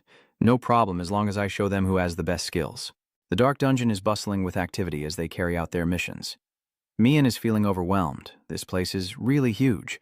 I can't imagine just how enormous this dungeon is. A quickly replied, they said it's almost half the size of Rondo. This is new. It's as big as half a city with a population of 600,000. Is this why they switched to a team strategy? Ely continues to inform you that the guilds have accepted the association's request, and the number of monsters resurrected is truly unbelievable.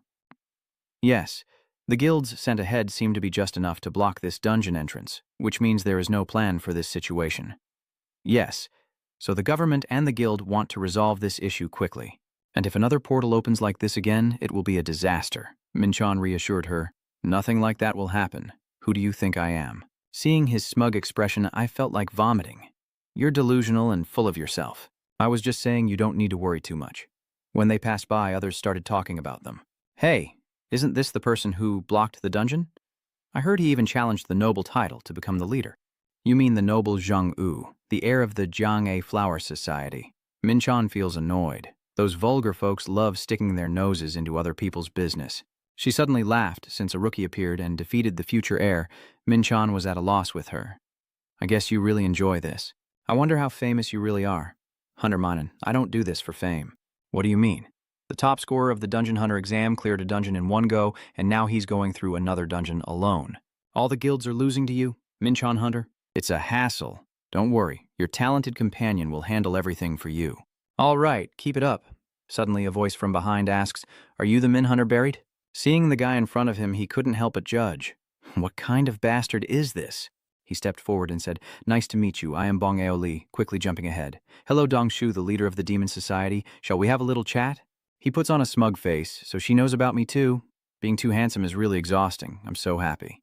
Minchon and Ellie froze, secretly thinking that can't be the reason for this conversation, right? This guy really is something. He even said those words without a hint of embarrassment. Dong Shu chuckled and continued. It's nice to spend time with a beauty, but I'm here to talk to today's shining star. Minchon was about to leave without even listening, thinking I should refuse him right away. But why does this guy seem familiar? Actually, he has a familiar smell. He quickly activated his third eye and laughed arrogantly. I think I know who he is now. Then he took the initiative to start a conversation. I am Minchon. Dongshu immediately responded, just as I had heard about you. This confidence is perfect for becoming a future leader of the country. Is that all you came here to say? I'm just here to ask a few questions. You two shake hands. Minchon quietly activates the transmission, unleashing a chaotic energy. This is so boring. Minchon seems to be conveying his message through telepathy. Demon View, even disguising yourself as a human is pretty good. Dongshu immediately stiffened. Minhan still wears that terrifying smile. You're probably curious to know how I knew, right? Once you cut the communication, there's nothing you can do. Are you angry now? Minchon suddenly had an idea. Should I lure him away? I'll go around the gate and see how it looks. Ely wondered. What about the support team? Minch gave a general reason. I want to check the level of those monsters first. Then he turned to Dongshu and said, I'm quite busy. Dongshu also repeated to Minchon, sorry to bother you. After getting closer, Dongshu revealed his true nature. I'm pretty sure we'll meet again. Hearing that, Minchon chuckled to himself and immediately took the bait. He responded without hesitation. I'm not interested in relying on anyone. The bait's been set, so I might as well provoke him right in front of him. How could I stop it? Right now inside the labyrinth, Dongshu suddenly appears before me. Hunter Minchon, you're still here. Minchon crossed his arms and replied, I'm waiting for someone, and he still won't give up. So you already made a plan beforehand?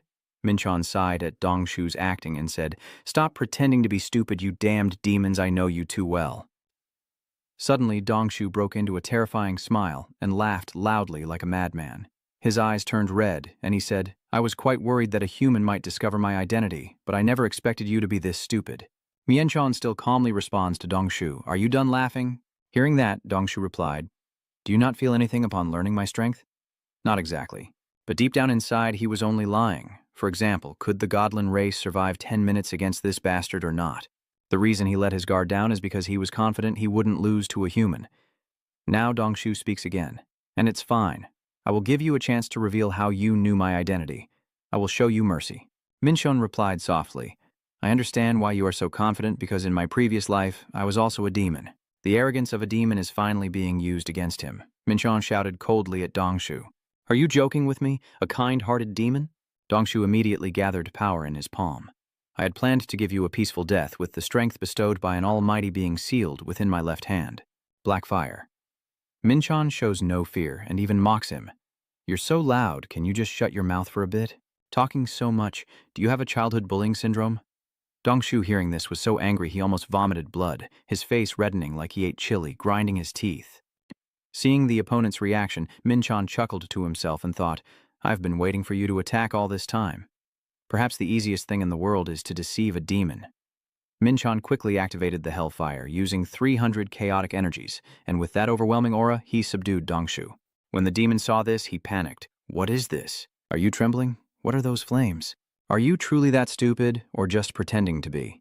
Every demon in hell recognizes authority and guilt. All demons have the instinct to sense that power. VD at this moment probably realizes that I am a higher-ranking demon than him. Minchon openly declares to the opponent, I am the one who created the era of fire, the father of darkness and the symbol of destruction. Vede quickly shrank back, no longer daring to raise his voice. Minchon, like a mass of darkness, conjured fire in his hand. Little demon, the Lord of Fire has heard your call. The Lord of Fire forces a scream. Faced with Minchon's aura, Vede was terrified beyond measure. The Lord commanded him to kneel. Minchon remained silent, watching the person in front of him. Vede was trembling so much he was sweating profusely. He immediately knelt down. I, Vede, am a demon, humbly request an audience with you. King of Fire continues to roar, as Ve remains bewildered and lost in thought. Why? Why is he in such a distant dimension? He is a great spirit, but he was ultimately turned into a demon in his quest for power. Fire King, squeeze. That damn fire. That fire is considered the most ruthless of all. Mienchon stepped forward and then spoke. You don't realize that the Fire King has already committed a mortal sin. Your disrespect must be purified by my fire. You damn well want to curse to the place of baptism, you bastard. If you want to use that fire to kill me, then that's more like it. I won't let myself be killed like that. If he's about to risk his life, then suddenly Minchon steps in, but turning you into dust would be a waste. VD immediately froze. What do you mean? Minchon continued, I can't kill someone who can use mana like you. You must atone first. Then he smiled dangerously. All right, if you agree to become my subordinate, I will revoke the punishment of purgatory by fire. Become my subordinate? Yes, if you become my subordinate, I will forgive you, and your talents will not be wasted. This suggestion is too generous. After saying that, Minchon silently thought, I'm really exhausted. The system panel keeps notifying you that you are maintaining 150 Hellfire and 100 Chaotic Energy have been consumed. Hellfire is a destructive power, so this power can move on its own. If you want to keep it in a form, you must focus intensely. Only I can do this. Others can't do it either. But why am I fighting like this instead of just fighting directly? Maybe defeating a demon with this body isn't easy. The gap between races shouldn't be underestimated. If he refuses that offer and fights back, then I have no choice but to beg for his cooperation. But there's no way he would refuse to become a close subordinate of a high-level demon king like me. After a moment of contemplation, he urged again. Say quickly, I have many questions for you. After asking, he worried in his heart. Fall into my trap quickly. VD in front kept making strange noises that made Minchon fear he would pass out. Damn it, isn't he being fooled? Suddenly, VD's face changes as he laughs loudly and says, I knew a great person like you would see my potential. He reveals a smug expression and says, I have potential, and even the Fire King knows to force me to kill you. I'm afraid that being too outstanding can also be a burden. Hearing that, Minchon could only give up. This guy's really strange, Dongshu continued. All the others are jealous of my talent, so they never acknowledge me. But I know that someone with your far-sighted vision will realize how special I am. I will become your subordinate. I am a demon of the demon clan, and I swear with my very soul to protect you. This ridiculous display made Minchon shiver. Maybe I shouldn't have made any requests at all. A notification appears saying that the demon VD has sworn loyalty to you with his very soul. He will follow any command you give except for orders that require him to erase his own existence. I am called Minchon here. I understand, Lord Minchon. Minchon continued, You don't need to be so formal. Don't call me master anymore. VD politely asked, So how should I address the one sitting on the throne like you? But just now you also said it was empty talk. Dongshu was speechless, unable to say anything else. Stop embarrassing him, Minchon. Forget everything just now. Is there any other demon besides you who came to Earth? Hearing that, Dongshu quickly responded, Hunter Minchon, let me tell you everything I know. According to what Viden said, 5 demons have come to this Earth, including him. To conquer the Earth, they were ordered to build their forces in Korea. Black cleansing. They have been given the black taint to minimize the limitations they face. I don't know who developed this secret technique, but definitely at least one of the 4. Oh no, right now only 3 space demons related to black cleansing remain. The demon named Jocelyn serving the dark mod is the most suspicious. But luckily it seems that the black dye isn't enough to overcome the restrictions from the Demon King level and above. Dongshu is overconfident. Among those 5 demons, I am the strongest, so why is no one accompanying me? Hearing that, Minchon silently thought that luckily they were weaker than him. If anything happened, he would be safe. But if the Heavenly Realm found out about this, a big war would surely break out. In the past, the Heavenly Realm and Hell had clashed at the tower that appeared in Korea. After the death of Daemot, it became difficult for Hell to continue the fight. Heaven realized that continuing the battle would bring no benefit. Hell does not have enough strength because one of the space gods has died, so both sides have agreed to a ceasefire. And Korea, where the tower has become a third neutral party, but the demon clan's arrival here disregards the treaty as the restrictions weaken. Right now, Min sat in deep thought. Surely they are also watching the tower. The demon race is the kind that will do anything to gain power, so I can't just stay silent. A great battle could break out at any moment. I have to prepare in advance. Then he said, Fivi, I have an order for you. Go ahead and tell me. I will carry it out perfectly. Minchon is terrified. What is this blood moon doing in the sky? Now you will become my eyes and ears. Dongshu was a bit shocked to hear that I am the eyes and ears of the master. If possible, Minchon really wants to ask him about the situation in Hell or the Demon Clan civil war, but he would suspect me. Although he couldn't betray you, it would be better if he could be completely loyal to you. So Minchon had to suppress his false feelings for him. While you're carrying out Jocelyn's mission, remember to tell me what they plan to do, Dongshu replied confidently. Leave it to me, I will do my best for your great plan. Minchon smiled dangerously. Really trustworthy. How's the situation in Korea? North Korea, South Korea, should the world's peace matter to me? I don't care about those things. I just can't forgive those who dare to cause chaos where I live. I will destroy your plans. After trusting VD to investigate those demons, Min has been here to level up for 2 weeks. Inside the Patbok-dong Gate is a giant forest filled with many monsters. Monsters that can regenerate, dark monsters skilled in magic and curses, and plant monsters that can assassinate you at any moment, and so on. Mian-chan easily overcomes them. Now they are just experience points for him. I didn't expect that just 2 weeks after the Dongho event, Min-chan could develop so quickly. Real combat is the best way. In martial arts, people often repeat a stance or practice techniques in actual fights to master the art. Throughout this process, you will gain enlightenment and become more and more skilled. You no longer need to go through that repetitive process. Because even when he was a child, Minchan had already received those realizations. The biggest problem now is that he doesn't have a physical body to utilize that enlightenment.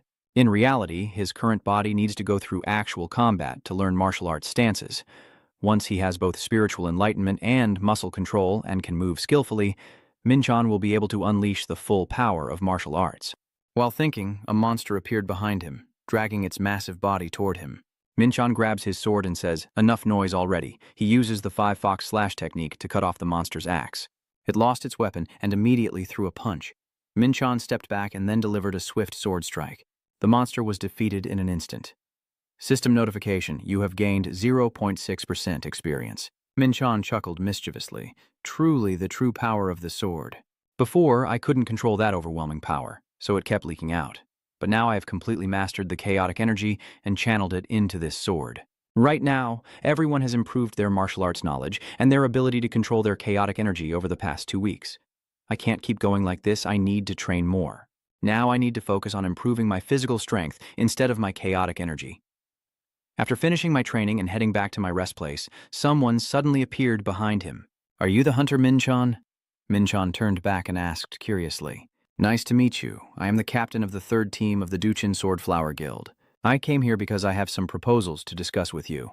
Many guilds are training to clear the Pakdong Gate, including Long Trao, Horizon, and me, but most of them prefer to enter dungeons rather than compete with each other, although none of them have found the boss they want.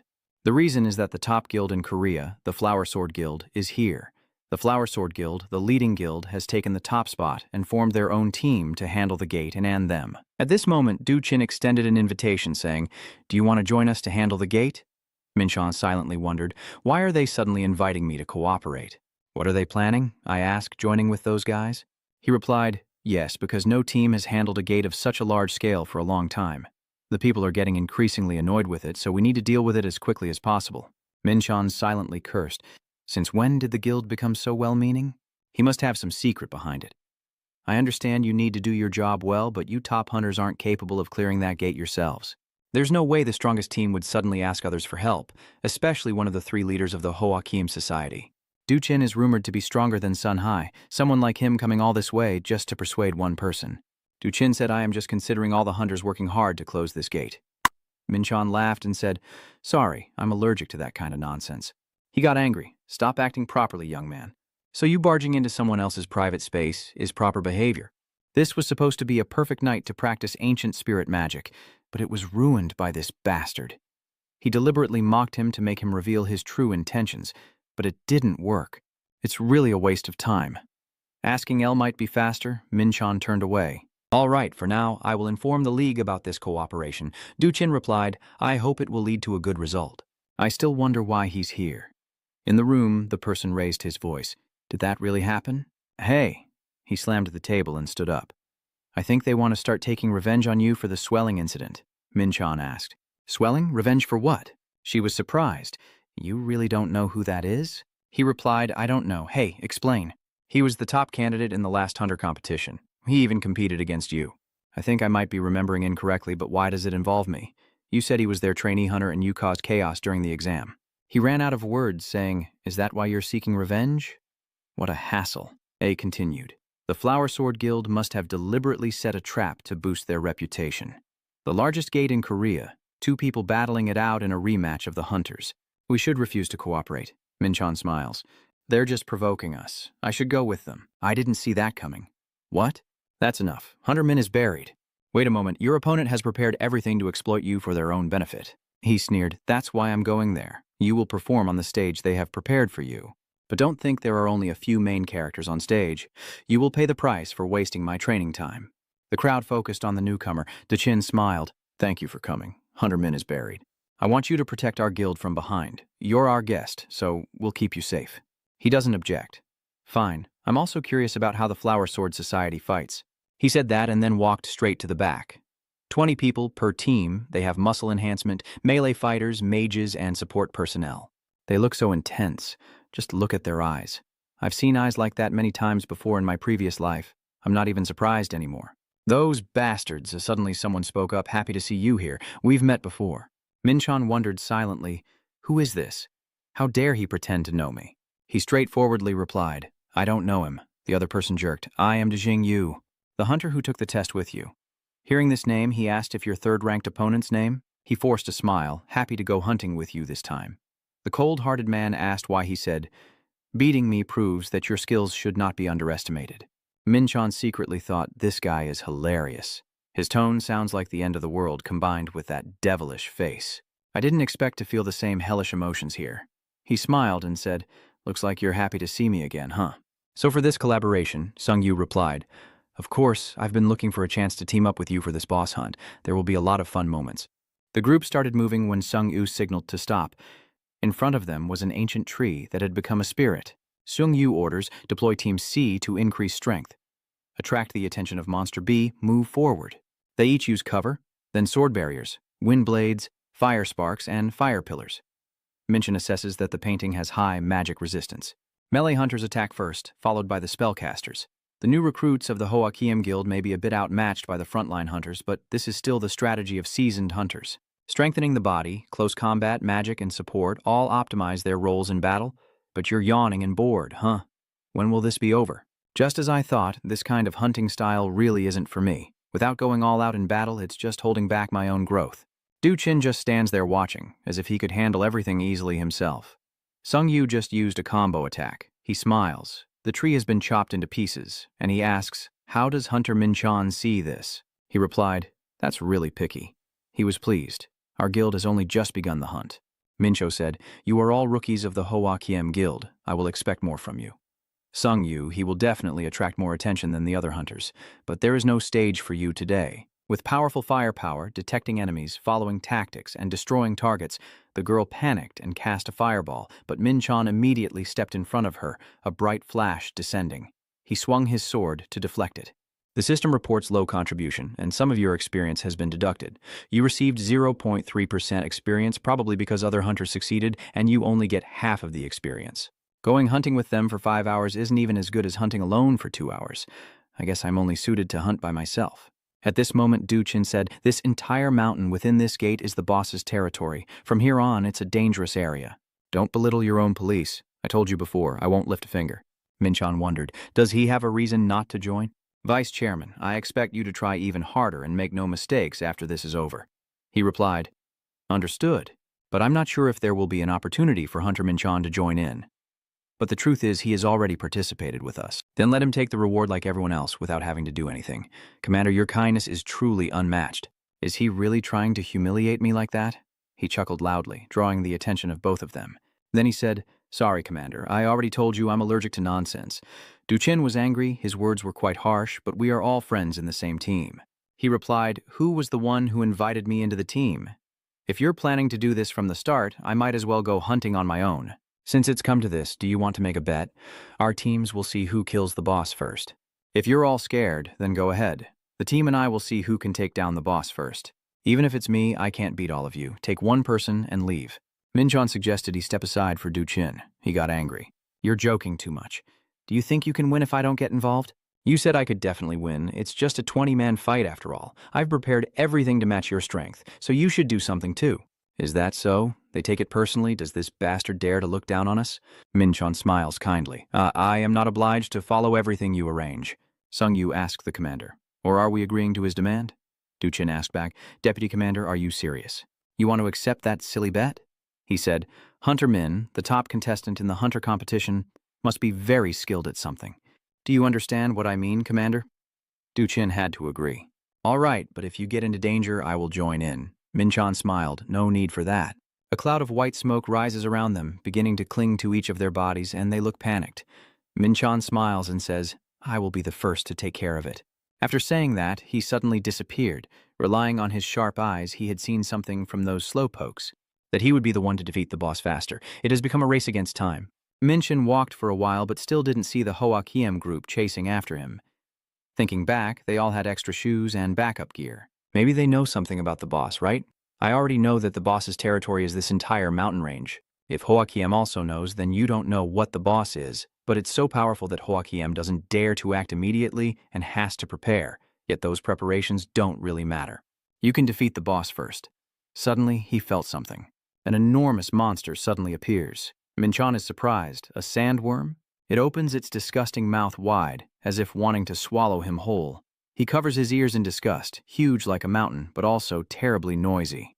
It keeps growling non-stop. Minchon, while blocking its attack, said, "What? Does it understand what I'm saying?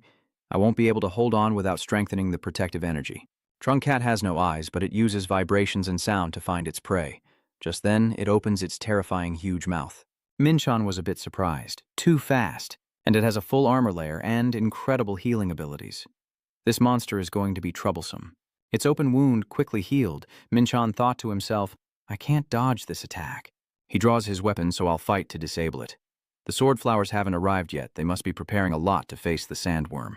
Minchon jumps onto the monster's back, but unfortunately for them, it looks like he will be the first to take down this creature. A sharp sword is drawn, and he slashes wildly at its back. The sandbug screams in pain. He silently thinks, it seems a bit too strong compared to what he imagined. But that's effective. I'm not just skilled in martial arts. As he finished speaking, he clenched his fist and aimed at the soft flesh beneath this shell. The cut is so smooth, let's do one more round. Over at the Flower Sword Society, they asked each other, was that an earthquake? The other guy yelled, idiot, it was an earthquake. Run, what just happened? Did that hunter just provoke the giant sandworm alone? The female hunter was startled, and in front of her was the enormous sandworm. All three saw this scene, with Min still calmly fighting it on this side, casually fighting and smiling at the same time. Members of the Flower Sword Society were amazed. Is that something humans can do? Of course, our leader can do it. Zhuang Yu is starting to get jealous. He's fighting the sandbug alone. I thought he would be scared and hide in the corner. Suddenly, Duchin pats his shoulder and says, stop. If you start a melee now, I can't guarantee the safety of the whole team. He refuses, but sir, if we lose this bet, Duchin interrupted. This time we miscalculated. There's no chance to win. We have to go back. Trust in my potential and the guild. In the end, Zhang Yu finally had to listen. I understand. Duchin thought to himself that, after all, when it comes to actually defeating it, he guesses he's not much different from Zhang Yu. It's not just intuition.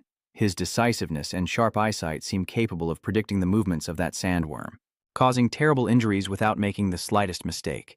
The sandbug might also be difficult for Zhang Yu, but since he has the same physique, can he avoid all the attacks on his own? It's impossible for Zhang Yu to catch up with him. He could become a failure. Mianzong stops his sword. Aren't your preparations taking too long? What are you even doing here? I won before I even saw what you had prepared. A gate opens, and the Swordflower Society appears to the cheers of the crowd. The stealth team from the Swordflower Society has breached the gate. Minchon, provoke and annoy you and enjoy cleaning up. He thought to himself, of course they would be furious, so angry they couldn't sleep. Then he turned around and someone was waiting behind him. A asked nervously, what happened? He is arrogant. What are you asking? Of course I destroyed it. Laughter rings out in the office. Ely excitedly says, you're about to get a bunch of advertising offers from this. Minchon responds, but that also means you'll have more work coming. Are you okay with that? She insists I always enjoy these kinds of things. Minchon smiled. You really are a workaholic right now. Hey, if you find that annoying, someone like you makes me feel uncomfortable too. He doesn't understand why she explains that he's addicted to hunting, but he's fallen for his own bad luck. He said there's no need to find the gate during this time anymore. Live not because he feels uncomfortable, but because he wants to try to overcome the challenge. Hey, you're stunned. Are you joking a bit too much? But he insists he's serious. Most of the people he competed with in his previous life have already overcome the tower's challenges. Based on what they said, he will receive a reward if he overcomes all the challenges and can gain more mana, items, and other rewards. However, it doesn't always mean he will become stronger when he enters the tower. Minchin calmly thinks, I will use everything I have. He orders to call the branch director and tells him that I want to meet him tomorrow morning. As soon as I got home, someone was shouting loudly, Min the Hunter, I've been waiting for you. I heard you're preparing to climb the tower again. I think you need supplies to prepare for the trip. He pointed to the bag. You ask so quickly. A talented companion always has to be prepared in advance. This is the 500 Kilo space age. Minchon truly appreciates how thoughtful you are.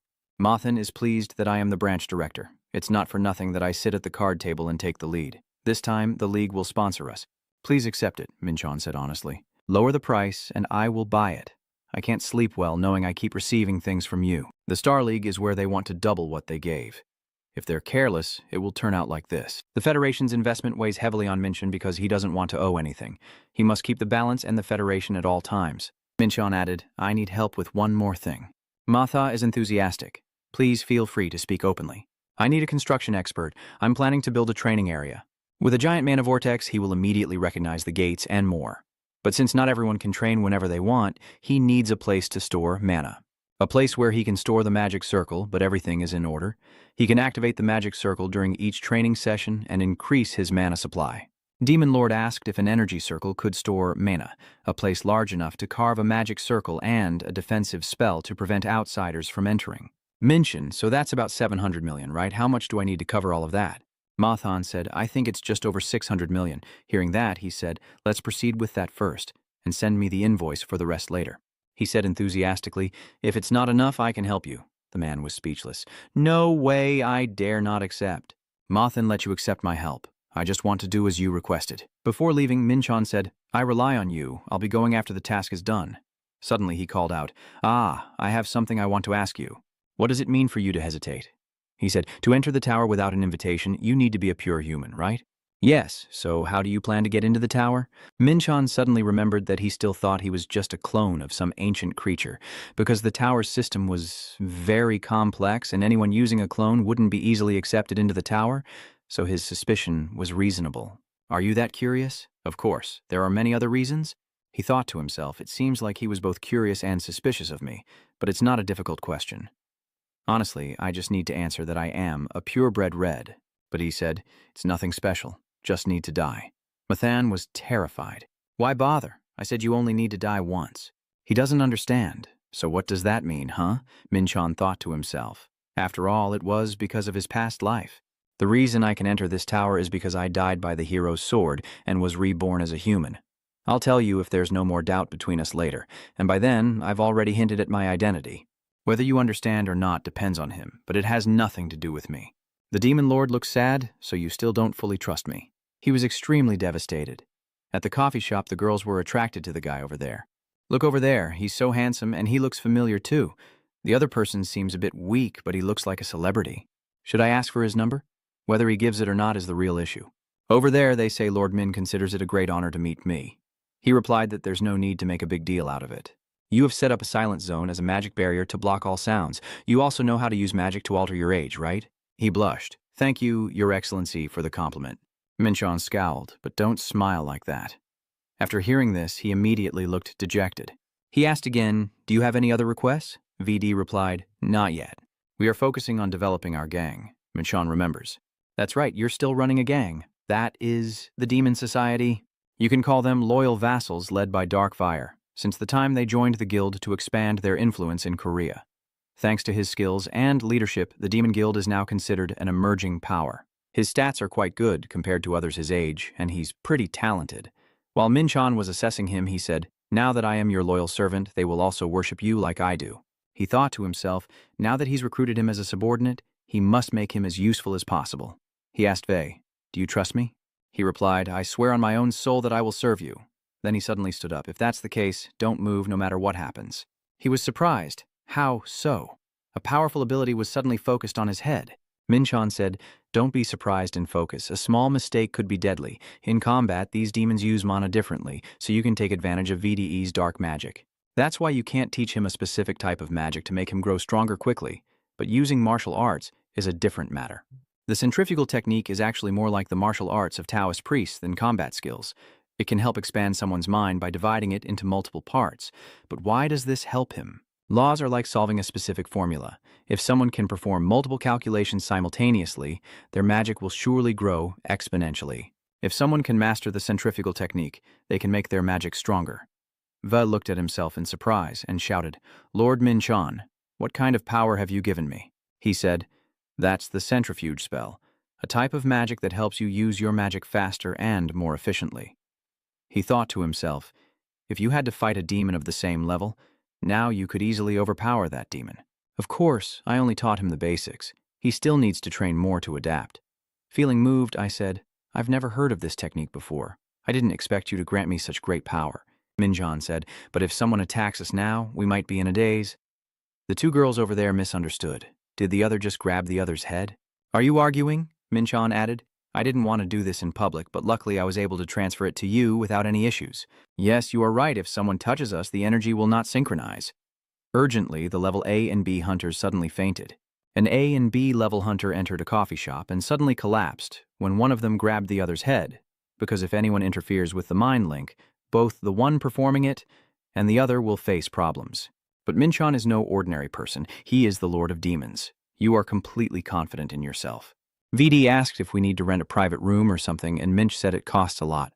Hearing that, he was surprised. Are you really that poor? Even with this loyal servant still here, he was still taken aback when he heard that. Yeah, this has been a habit of mine since I was a student. VD realizes something. Oh no, I accidentally ordered a 100,000 coffee, so I guess I should change the subject, Minchon says. During my absence, try practicing your centrifugal technique.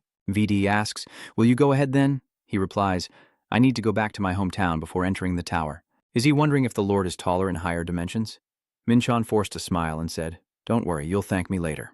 At the station, Minchon told the guy next to him, you don't have to come all this way. If he says so, it's the only way you'll remember that I exist. And also take this opportunity to visit my parents. Minchon sends his regards and asks you to say hello to the lady boss. He is Ki-Thi, Minchon's childhood friend and college buddy. It's so boring that I came all the way here to visit him, but he's never around. He has completely lost contact. He even took a break from school. Minchon looked at himself, practicing until dawn, with his phone always dead. Taking advantage of the break from school to go hunting, he left him speechless. He said, thank you very much, even though they hadn't finished speaking. My college friends have been really confused ever since I suddenly became famous. Many people are surrounding Ki-Thi to ask for information, signatures, and news from Minchon. It was also him who stopped Minchon's mother from flying to Soon because he lost contact with him. His mother asked if she also couldn't reach him. This guy must be in trouble somewhere. Come here immediately. You have no choice but to show her the article about Minchon. His mother was completely surprised. After clearing the dungeon in the middle of the night, he reunited with Ki-Thi. Luckily, they met like this. Minchon's mother scolded him, saying, how could you be so irresponsible and not contact home? Mom was very worried. After apologizing, he admitted that he had become a hunter. She asked why I took such a dangerous job. Don't you know how worried I was, Mom? It's not dangerous at all, Mom. I'm not dangerous.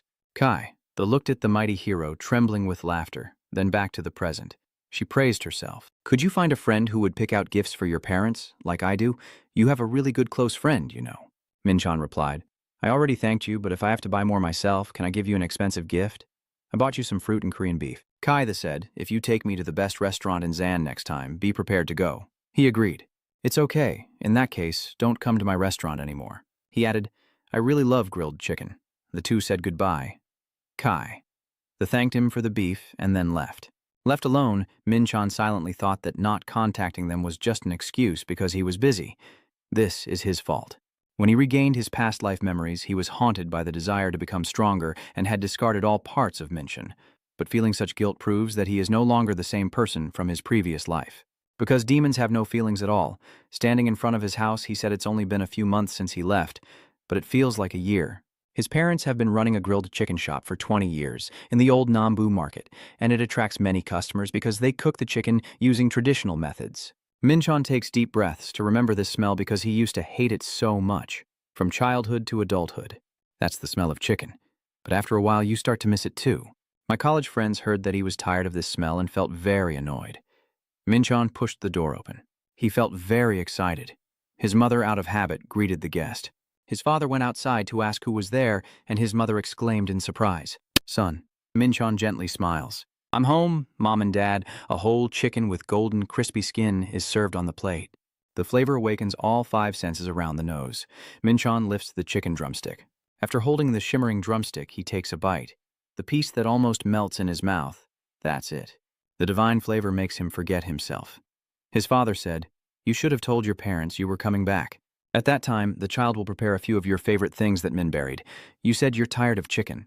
He chuckled. Not at all. You can't find this flavor anywhere in Soon. Dad's chicken is the best. His father happily said he would fry more for him. Eat up. Minchon obediently followed. After regaining his memories of the past, he had forgotten about his family for a while. Minchon was born into a family filled with endless love. On exam day, his mother dressed him warmly and he carried a thermal bag. His father was worried and wanted him to eat another piece of chicken thigh, and then Minchon got accepted into university. His father announced free, unlimited chickens for 100 days. They celebrated as if it were their own joy. His parents, the people he wants to protect the most. The reason he wants to exist as Minchon is because of his parents. Make sure to open the gift, Mom and Dad. This is the only thing I can give you right now. Your father says he guesses a hunter like you makes a lot of money. You've grown up. Mom is smiling at you, my love. What did you say? The boy is still young. Min sincerely thanks you. But next time there's no need to prepare gifts, save your money. Min Trong can't come home early today. He asked why, she said, don't you know? She is often busy in the evening now. As she finished speaking, Min Trong appeared. I'm home. She was surprised. What are these things? Today, my parents are off. The door is also closed. Is something happening at home? As soon as she saw Min Chan, she exclaimed, why are you here? Min Chan also shouted, that's also what I wanted to say. Why are you talking back to me? You call that an apology after drinking soju and talking nonsense? The two siblings argued fiercely. You even said, do you brush your teeth or not? You still have greens stuck in your teeth. You started first. The bank doesn't care about whether your teeth have vegetables on them or not. In the end, Mom had to step in. No fighting. When will you two finally grow up? Both of you say it together. That person really needs to grow up. She is helpless. It seems my children were rivals in a past life. Hearing that, Min Chun recalled the unpleasant relationships from the past. Could she be one of those people? Min went to buy some ginseng makeup products, Korean beef, and a mage machine. Where is yours? I don't have it. She changes her attitude. Cute, brother, don't be like that. Do you have it? I do, right? Min Chan refuses to accept it. I don't have a sister like you. Min suddenly changed her tone. Come on, give this little sister a gift. He is determined not to accept it. I don't have one. You're so disgusting. Stop it. Min lost patience. Hey, I already told you that, but you really don't have it? Min pulled out a letter and jumped up excitedly. Thank you, brother, he replied. Just like that. Know your place. She didn't argue anymore. Fine. Since you have money, I'll let it go. She walks over to the table. Dad's chicken is her favorite. Dad says it's still crispy. He just finished it. Min-chan thought to himself, this little sister still isn't giving up. Just then, the giant gate in Tronchu disappeared after 18 days, and Min-chan's mother was surprised. I love that the gate finally disappeared. Reporter Chin Chu went there to check. I visited Tronchu before, and it was very huge. Min-chan's mother felt relieved. Luckily, nothing happened. She said, I will protect you no matter what. She scolded after hearing that, why would he say such things in front of the children? And secretly thought that she didn't want to close the gate too early at that moment, but since she realized the gate was near her house and saw everyone's reactions, it seemed like a good thing. The reporter said, the hunters contributed to closing this gate, and one of them is present here. One of the 3 guild leaders of the Flower Sword Guild, Hunter Dushin, was assigned to this boss raid alone to Hunter Minchan. His parents were surprised. Isn't that Min-chan? He almost spat out his drink when he heard. The reporter continued, Min-chan also contributed to breaking the gate during the exam, yes. This plan was carried out through the collaboration of the Swordflower Society and the League of All. Why? Min-chan looked and evaluated. If you're going to use a picture, it should be one that makes me look like a human. Hearing the reporter speak, the Swordflower Society had helped him in the boss raid. Min was stunned. The Hunter exam, the gate breach, and now the Grand Gate. We all look forward to Minon the Hunter's future achievements. After the reporter's greeting, the family fell silent. Then suddenly the mother called her son. Your mother's face is full of hostility. You should explain something too. Are you saying there's nothing dangerous?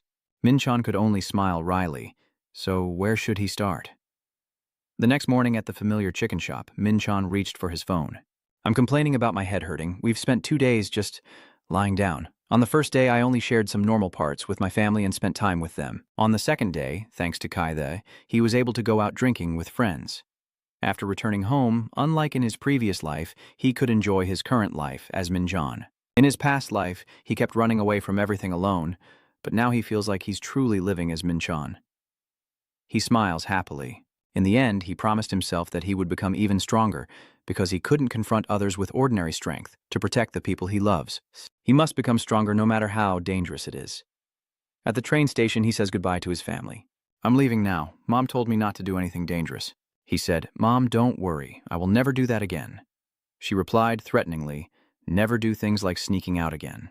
He replied that it would never happen, and he silently told himself that if his mother said so, he would apologize to her. Mom said again, remember to contact me, you really upset me last time. Min-chan replied, I will try my best. She pulls him back. Why do you say that? Min asked when you are leaving. Isn't it time for the train to depart now? He said he's leaving right now, you just want him to get out of here, right? Let's see if he gives you money next time. She changes her tone. My honorable brother, I will fulfill my duties as a daughter to make up for your place. Be careful on your way, Mincho said. I know, I will just keep living well. Before long, they arrived at Seun Station as the train was pulling in. When it stopped, he stepped off, his face full of surprise. You're right on time. Ellie was already waiting there. I told Ellie, you're also really punctual. She replied, have you ever seen me be late? Come to think of it, I really haven't. She smiled and said, I won't have that problem in the future either. She asked, are you heading to the tower? He confirms, that's right. Minchin instructed to call Mathan and asked him to carry out my request. He is now heading towards the entrance of the tower. This is the entrance to the challenge tower. You sense a powerful energy and the gate's here. Should I go in now? Just as you're about to open the door, someone calls out. Wait a moment. Hey, what's up? Hunter Minchon, you have nothing to say, do you? You're surprised. Me? Did you forget something? She is angry. If you want to return safely, you have to say that you will return safely. Only then does Minchon realize. Did I not say goodbye? He wondered silently. Is that really so important? I will still meet her when I step out. Those who want to enter the tower will stay inside for a while. On average, the survival rate when entering the tower is 70%. His physical condition is not yet sufficient. Reaching level E does make me a bit worried, but I still have skills and knowledge from my previous life. I know Elle is worried, but I'll be fine. I secretly think I won't see A for a while. Someone who cares about you beyond your family then said, let's go eat together after we go out. She was surprised. Going to eat? At this moment, the entrance has opened. Before leaving, he said, yes, it's not for work, but just personal. I won't be gone for long. Finally, he smiled and said, I will be back soon. After the entrance opened, Minchon decisively stepped inside. This is the inside of the tower, as if his body is merging with the darkness. All his senses are locked, and he cannot see or feel anything from behind. He uses the ancient wound technique, first analyzing the place with his senses. Suddenly, a voice echoes, welcoming him to the challenge. Minchon wondered who this calm voice was. Are they taking away his senses and welcoming him? This welcoming ceremony is interesting. Then he returned to a position. Here? The person was surprised. You can't possibly see me, can you? He replied. It's just a rough appearance. That person is quite skilled at talking too. How did the snap of your fingers make the darkness disappear? A person wearing a bear mask appears, welcoming you to the challenge. Hello, I am the guide manager for the 10th floor, El Chaman asked. A bear mask? He's furious. A bear? You should get your eyes checked again. This is a lion teasing him. He looks down on it. What kind of lion are you talking about? Hurry up and guide me. Don't talk nonsense anymore. Lucia said with a smile. This guest is too hot-tempered, so I told him to call me Minchon. My parents gave me this precious name. All right, from now on, I will call you Minchon before starting the challenge's non-layer. Minch looked ahead in surprise, just like the player's status system since they had awakened as hunters. The Sky Tower Challenge is a battle test to prove your worth by participating in an endless fight. It ends when the challenger dies, revived by the tower's power, with restricted equipment and limited stats. Lucia said, you can see information anywhere as long as you scroll up the status bar. Minchon thought, it seems like the status bar in front of me can't do that. Everything is just random. It will be interesting. His stats will be temporarily modified during the challenge, and he can only use one piece of equipment without changing it throughout. A wolf appears in front of him, so I won't be wishing you luck. There is someone watching Minchon on the other side of the screen. This challenger is a legend, but he looks like the strongest. The genie manager's assistant said, it's not necessarily the strongest. Isn't his stats just not too weak? I've never seen a challenger boost so much to balance. Minchon's normal stats and his adjusted stats are completely different. The Dark God said, I can't believe a weakling dares to enter the tower reserved for high-level Vancors. Does he think this is his grave? Elle laughs. Yes, if he dies, then this will be the end for him.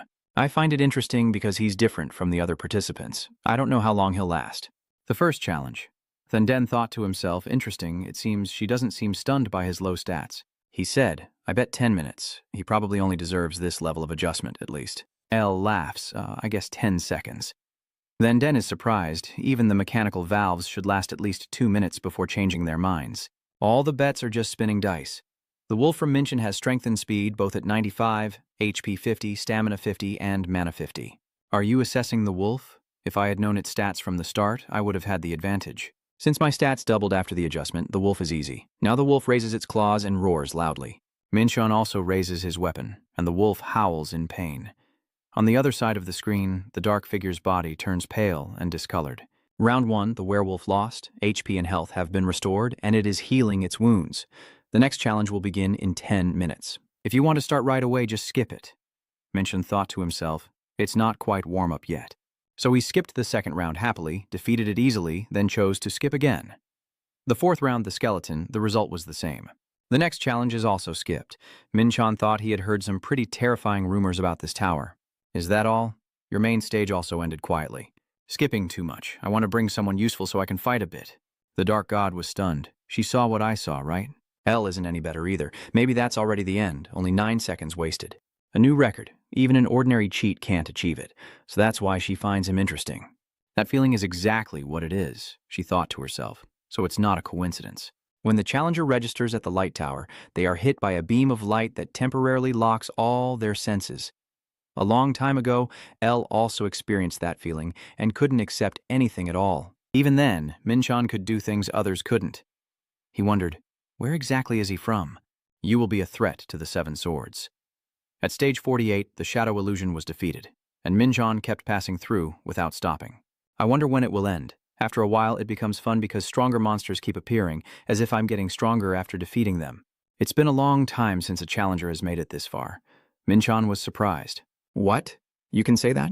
Of course. Now let's begin the challenge. Let's test the challenger's skill now. Minchon assesses his technique as a speed swordsmanship, an excellent style that uses swift blade movements to pressure the opponent. I can face him by sealing his speed and strength. You use the 5 support slash technique to block the Wanderer's sword. Minchon was a bit surprised, able to block that. The other person said, I am the one who said that to the challenger. He temporarily retreats. I have met many strong opponents after linking with the tower, but I have never encountered anyone like you. Is that a compliment? The Wanderer did not deny. Yes, even those called the Seven Swords. He praised, 7 swords, that's a good name. Then he suddenly tiptoed, moving with incredible speed, and delivered a decisive slash into its body. The Wanderer was terrified. What is the power behind that sword? Minchon smiled and said, if you keep buzzing around like a fly, I won't be able to do anything. You've only landed 1 strike so far, but there will be 2 more after that. The Wanderer was surprised. No way, am I losing? By the 3rd strike, he was almost destroyed. An explosion erupted.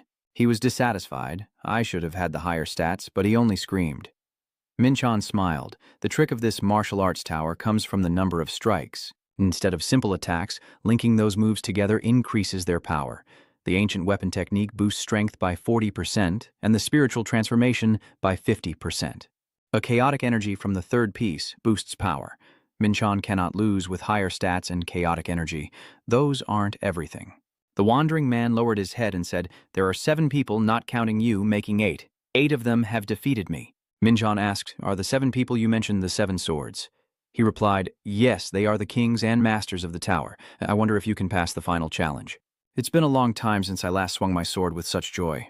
My 49 is complete, and the challenge will begin in 10 minutes. Minchon realizes this is the final challenge. He doesn't hesitate and shouts out loud, unleashing a surge of great power. He is surprised by that energy, then he smiles. Damn, is this a bit too much? Minchon is suddenly surrounded in the middle. The system notification says to hunt 100 soldiers, which surprises Minchon. This is just too perfect for me to share as a heroic feat. They all have the same stats. Are they planning to suppress me with numbers? Probably not. If I keep this up, they'll just get more and more minions. I might as well finish it now. So let's get started. I'll deal with this troublemaker who keeps spawning for these guys first. Min immediately charged forward, but unexpectedly they unleashed their ultimate moves with fireballs and water arrows. An explosion erupts fiercely. The soldiers continue to attack with their strongest moves, and he charges forward, surpassing them. The assassins ambush in the darkness, slowly punishing their prey with marks. They do not stop, unleashing a series of curses one after another. Minchon immediately realizes that it is reciting a series of spell incantations without giving him any chance to escape. The system continues to warn Minchon that he is affected by the curse of punishment, and his abilities and stamina are decreasing. This time, a major threat is present. They are working together to set up a formation that makes Minchon quite anxious. Once all the preparations are complete, they will execute a deadly move. I won't be able to dodge it. If I can't escape, then I'll fight back. If I do that, then they definitely will. Sure enough, the mesmerized soldiers all rush forward to try to kill Minchon. But that's exactly a trap. That's right, you will definitely rush towards me no matter what the situation is. Now it's my turn. When fighting a large army, the standard way is to create an opening and take advantage of it. I am sure these guys, who have tons of experience, will definitely aim for and create such an opening. This move might have worked against the 7 emperors.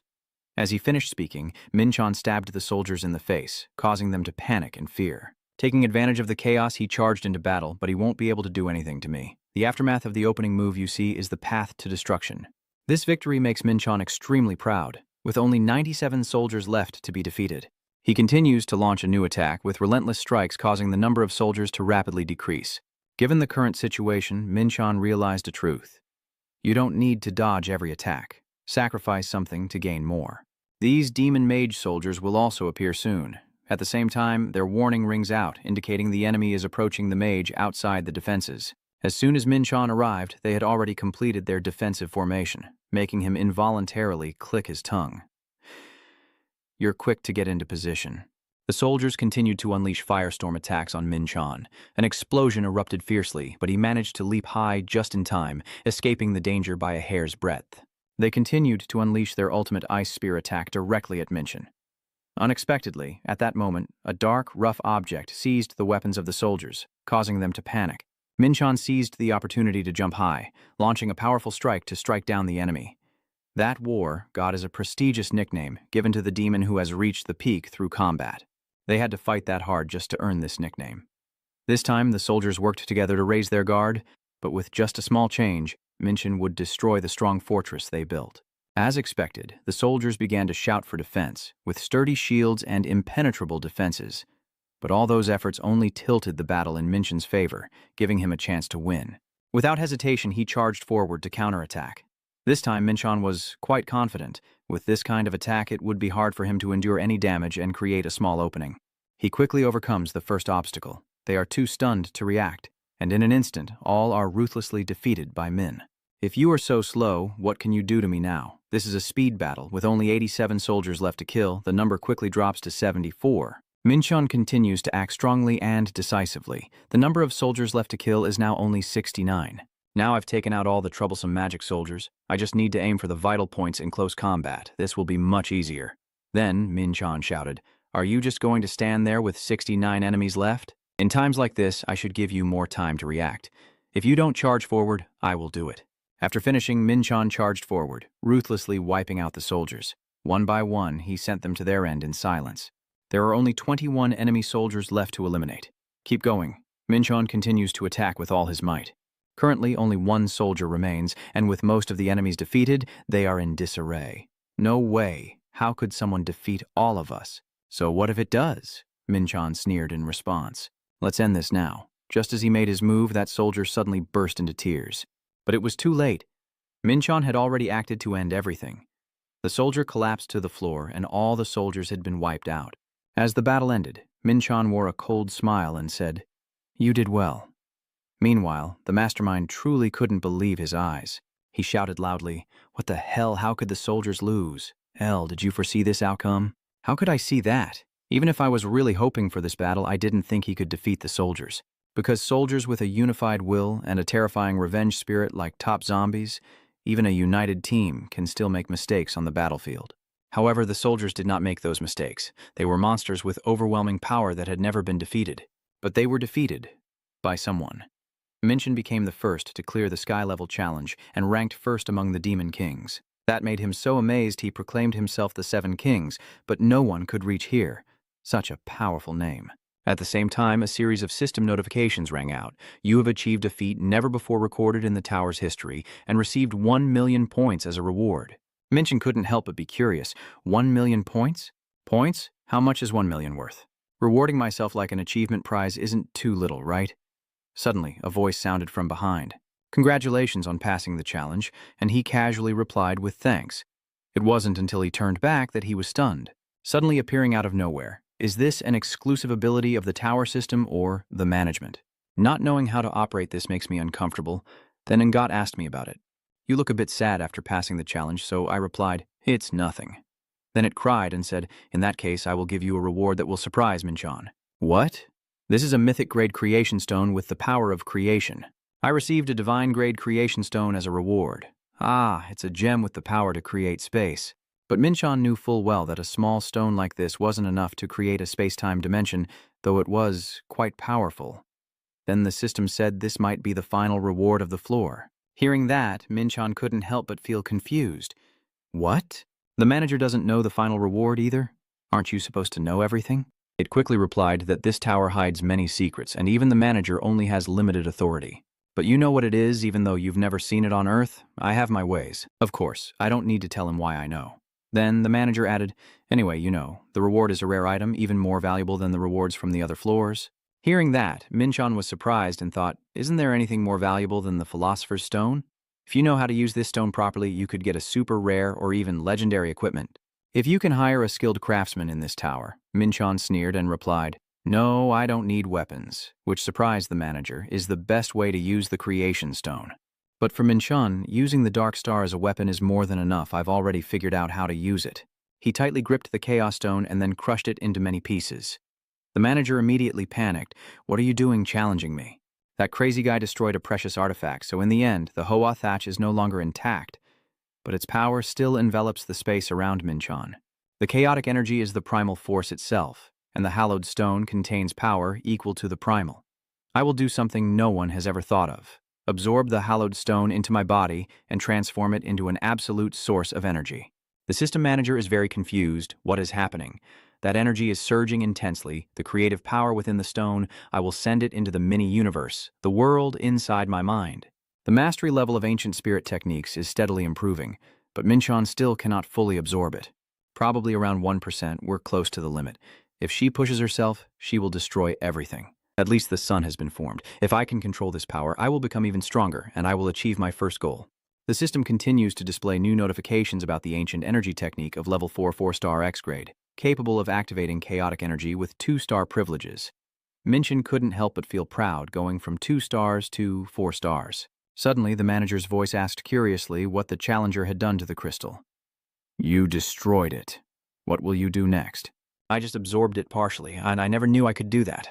How do you know how to do that? Min's mind is buried in thought. It's just that I don't know exactly how it feels.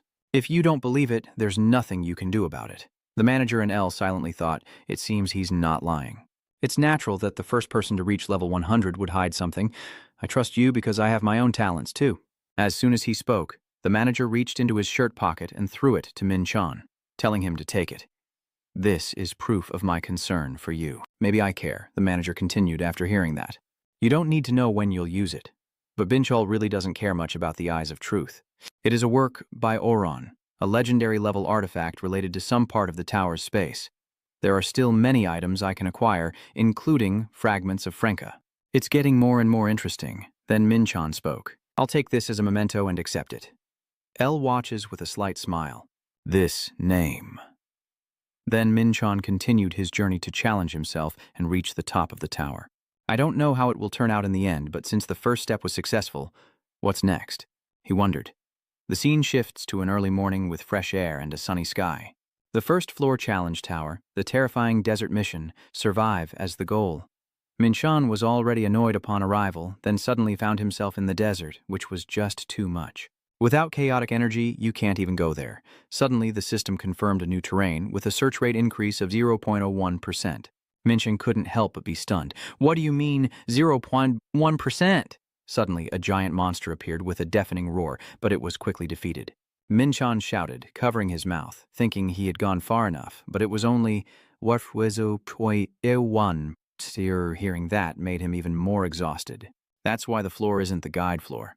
Please, let me hunt monsters. And then later, a series of monsters were attacked and completely wiped out. Minchon sighed, too tired. Let's eat something first, and then go. And he immediately ate some fried rice with dried rations. As he took the first bite, Minchon was amazed. It was better than he expected. But I can't believe the search rate is only 0.2%. The goal isn't even to reach 100%, but to find the way up to the second floor somewhere around here. If I'm lucky, I can get through this quickly. I need to move fast, or I'll end up in the worst-case scenario. Of course, because Duinang's group will start to arrive. As expected, they arrived sooner than expected. Minchon shouted loudly, "Stop there and don't come any closer." They laughed and told him to stay calm. There's no need to draw your spear. We're here to propose a deal. Minchon couldn't help but be surprised. The deal, he then continued. Do you want to exchange supplies for directions to reach the second floor? Hearing that, Minchon secretly sneered at them. Why would I believe you want me to go up without actually going myself? What are you talking about to scare him? Of course, we've already gone up. Since we're here, we have to go to the next floor, right? We just haven't gone up to listen yet. You know there are main and side missions to reach the top of the challenge tower, right? Right now, we are on a side mission. We need supplies to stay on the first floor. Hearing that, Minchon nodded. That's more believable, but I still can't trust you. What if you give me false information to get food? He quickly replied, Don't worry, we have a way. We will give you the map with the information we've gathered. It shows the way to the second floor. If you shout for the map, you might be able to see the area you've explored. You didn't know that? Minchon was extremely surprised. So the map even includes this? Why did the system have to tell me this? After hearing the explanation, he was quite pleased, but he didn't expect it to be a lie. He smirked to himself. New recruits are always easy to manipulate. This will go smoothly. Then he asked Minchon, "What do you think?" "Not bad, pretty decent. Before going to the second floor, I might as well gather some more supplies." "All right, I agree, because now information is the most important thing." As soon as Minchon agreed, the three men on the island smiled contentedly. "Thank you, no problem." He replied, "I should be the one thanking you, right?" Diggin upon hearing this name froze. "How do you know my name?" Suddenly, Minchon charged forward to attack, causing the two disciples to panic. "What are you doing? He's been targeting us from the start." "You fools! I have the Eye of Foot skill, and even if you try to hide your bloodthirstiness, it's still obvious." "Is this how you deceive others? What do you think I did?" At that moment, the two disciples jumped high, ready to strike again, but Minchon quickly defeated both of them with a single strike. "I'm just hitting back with their own tactics. I don't do this for justice or anything. I'm just punishing those who forget the warrior's code. A true warrior should fight, but you guys go around deceiving others. You deserve to be destroyed." Just as the system announced, you completed a false challenge on the first floor and obtained information about the area. The discovery rate has jumped from 0% to 81.1%. That's surprising. Let's see, that staircase still goes to the second floor. Do I need to use the key for this temple? Minchon is holding that key in his hand, but going up to the second floor like this is pretty boring. He smiles softly. Judging by the request for the key, it seems the reward will be very great. I just need one more person. It should be easy enough. The scene shifts to another space, and Minchon can't help but feel excited. Really? I haven't met anyone at all, I'm speechless. But I've also defeated many monsters. I guess I'll just accept it. Go upstairs and check it out. The key can only help me bypass the challenge. It means that if I get through it, it won't matter anymore. At this point, I wonder what the challenge actually is. As soon as he arrived, the altar was already gone, leaving Minchon stunned. Is that all there is? At that moment, the system announced the challenge tower on the first floor, the side quest for the nameless holy temple. Is there still a time limit? Just complete the challenge first, Minchon thought. Moreover, he's quite happy because the reward is 10,000 points. I earned 1 million in the shop before, that's too much, isn't it? Suddenly, a flash of light burst in from outside, making Minchon gasp in surprise. Did someone arrive here before me? This guy is very strong. He's Lauder, a draconian dragonborn. If he's 100 years old, he must have just completed his rite of passage. But his energy is much stronger than that. Minchon cursed silently. There's a variable now. With my current power, I can't beat him anymore. Dragonborn. Draken inherits the blood of dragons. A newly matured one can easily defeat a demon. They value honor and strength, enjoy playing fair, and I do too. So, in my previous life, I got along pretty well with them. That's why I know they value fairness and are even a bit clumsy because they dislike sneaky actions. If I take advantage of that, I can quickly get out of this situation. Just met him, he introduced himself as Lauder. I am a descendant of the proud gold lineage. Minchon immediately added, I am from Earth. My name is Minchon. Suddenly, he reached out his hand and said, even though it's our first meeting, I'll advise you on something that might make you wonder. What is it? Don't try the temple's challenge. An earthling like you wouldn't be able to handle it. Minchon felt amused inside. Hearing this kid talk, how dare he lecture me? He probably can do it. Then he spoke. Do you want me to give up so I can take the prize? Lair calmly replied, I only care about you. And indeed, he was not lying. If he thought he could complete the challenge, he would have fought me already. If he didn't care about me, I would have been left to die already. This is fine. Time to think of a backup plan. Then Minchon told Lauder if he's worried, he should help him when he's in danger. And at that moment, he would hand over the task to him. Inside, he sneered at how foolish he was to accept his proposal. It sounds good, but in reality, I'm just saying he's acting as my bodyguard during the fight. Usually, people wouldn't accept that. But with a draconian, it's different. I didn't expect Lauder to agree. All right, since you came here first, I don't want to compete. I'll go along with your request. Minchon was stunned. That arrogant guy really fell into a trap. All right, you promised, so I'm starting the challenge now. Look up. Minchon guessed it was a lock and immediately began the challenge without offering anything. The lock has been opened, and a powerful energy is emanating. The temple guardian has appeared. Seeing it, Minchon really didn't expect this. Is this a guardian? Is this a demon from hell, or isn't it a hell beast? The beast growled fiercely as it appeared.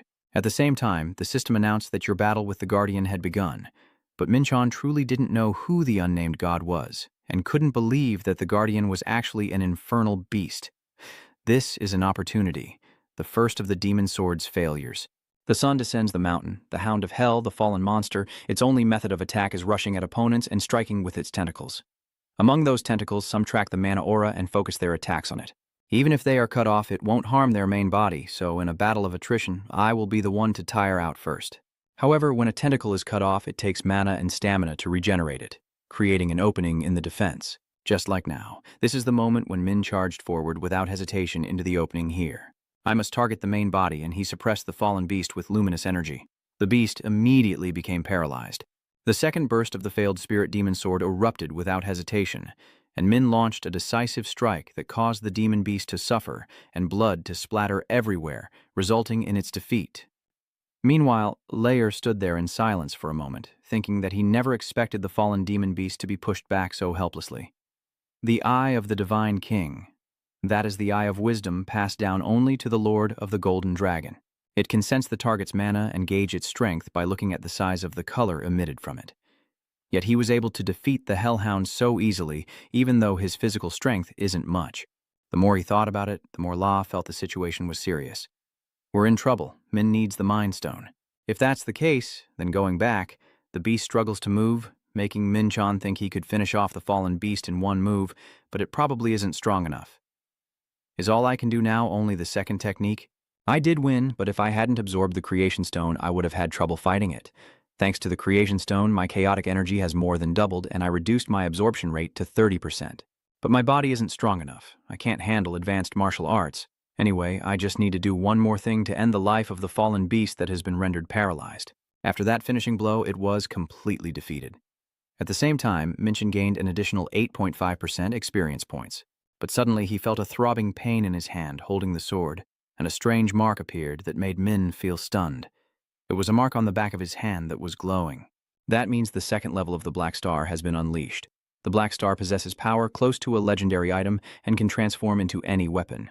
Its power will change based on the user's achievements, and since Minchin's current strength is only at rank C, I don't know why this is happening, but this is definitely an opportunity. If Hak-Teen develops to the next level, my combat ability will also increase, making it easier to handle any situation that might happen in the tower.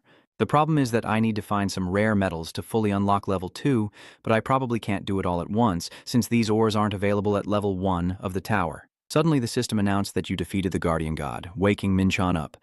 That's right, I was still on a side quest, and I received 10,000 reward points and a heart crystal. As soon as he received it, Min-chan thought about a soul stone. I'm busy absorbing the Creation Stone, so I don't really need it. Suddenly, Lauder asked if the reward for completing the side quest was a soul stone, but his sinister look made Min-chan suspicious, as if he was ready to forcibly take the stone from him. Why would a member of the Dragon Clan need a spirit stone? Some demon created something similar to a Creation Stone and shattered countless beings to forge this cursed item. If anyone tries to use this to create items or as a catalyst for magic transmission, they could greatly increase their power, but because it contains a lot of evil energy, the vengeful soul must be suppressed. This is a type of alaya that demons or magic warrior students all desire to possess, but it is not a suitable item for the Dragon Clan. Those with pure mana, yet he still wants it that badly? The reason doesn't really matter anyway. Min-chan thought so. Moreover, what was certain here was that this apprentice dragon wanted the heart crystal, and I was holding it in my hand. Because he promised to protect me, he won't rashly attack me. On the other hand, Layer thought to himself that although he really needed the soul stone, he couldn't break his promise.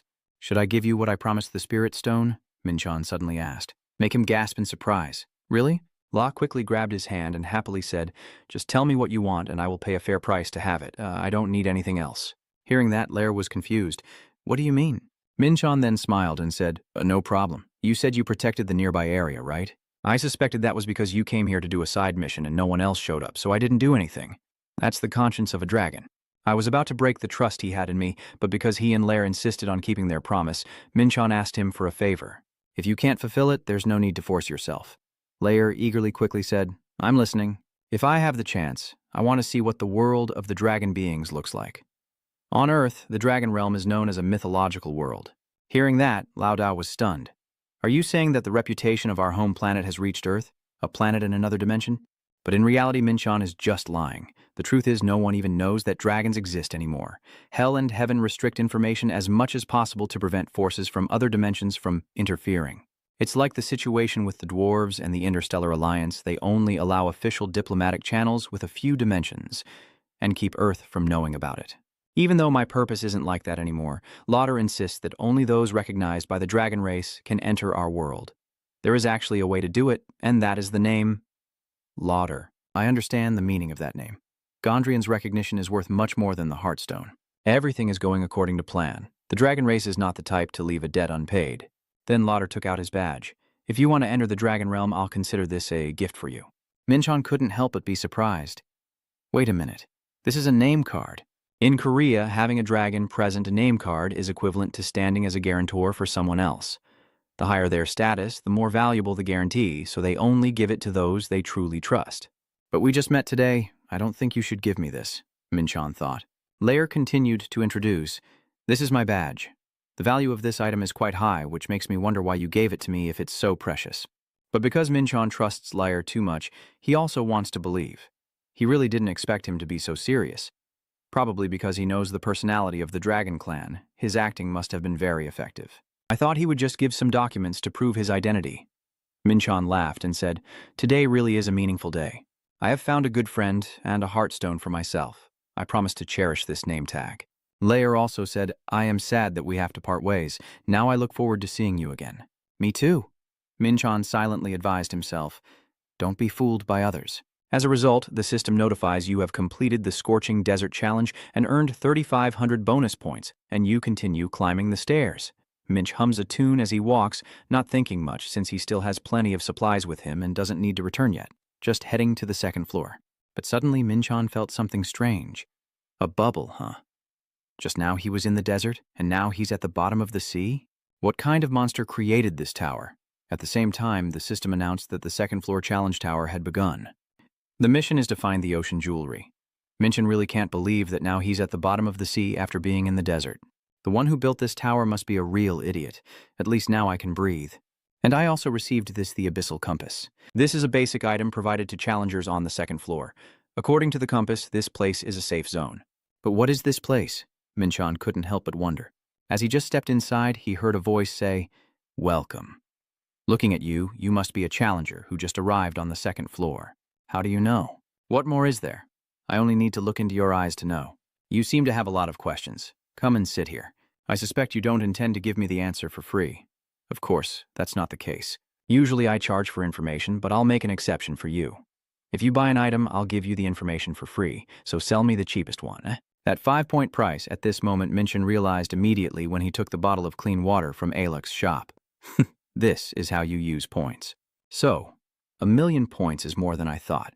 Wait, you sell clean water even though there's water all around here?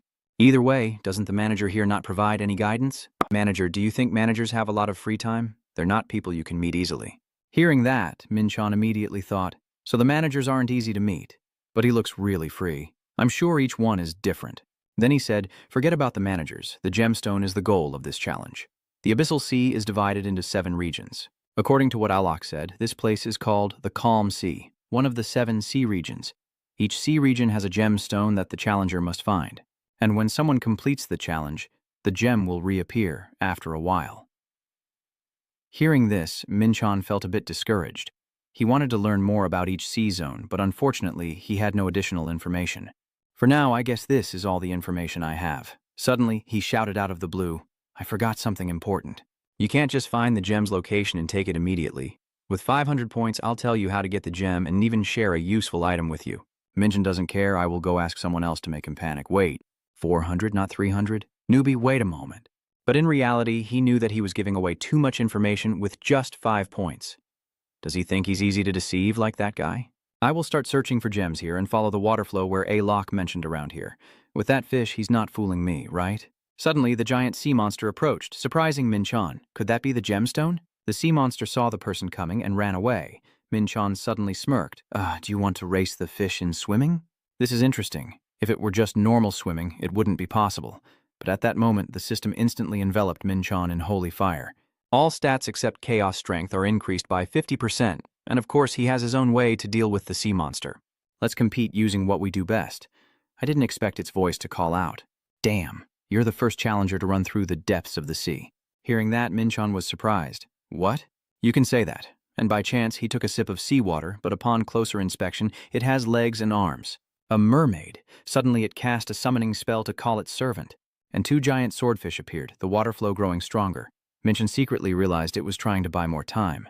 It thought it could catch me with this, so he sped up and shot upwards, causing it to panic.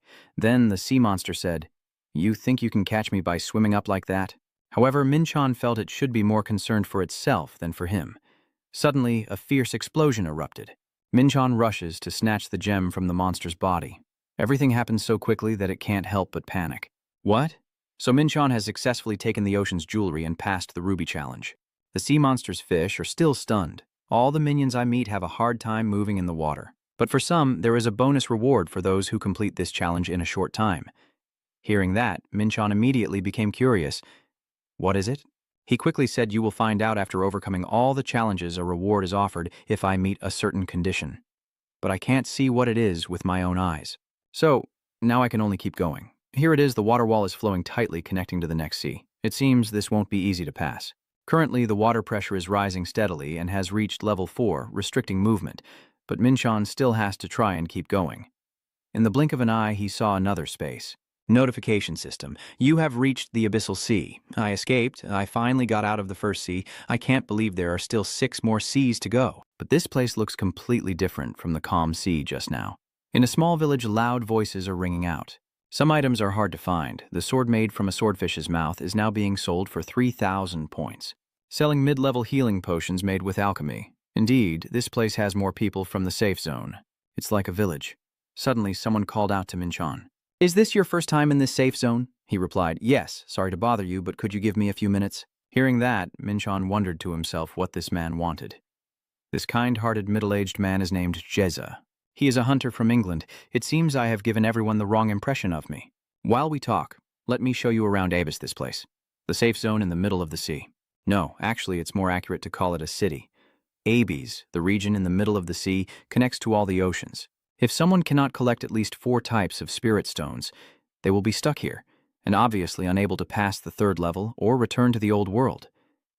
Minchin looked around. So everyone here is trapped. Dee nodded, saying I must be one of them too.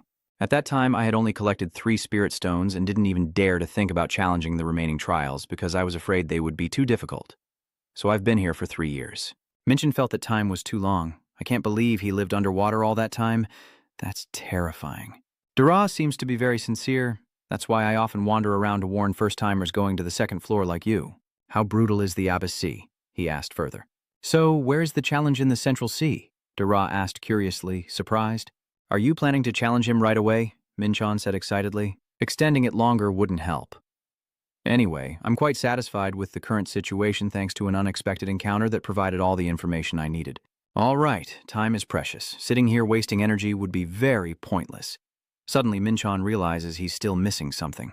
You just need to point out the location for me. I can answer casually. Oh, don't worry. I'm just here to watch you try the challenge. Minchon's awkward smile appears.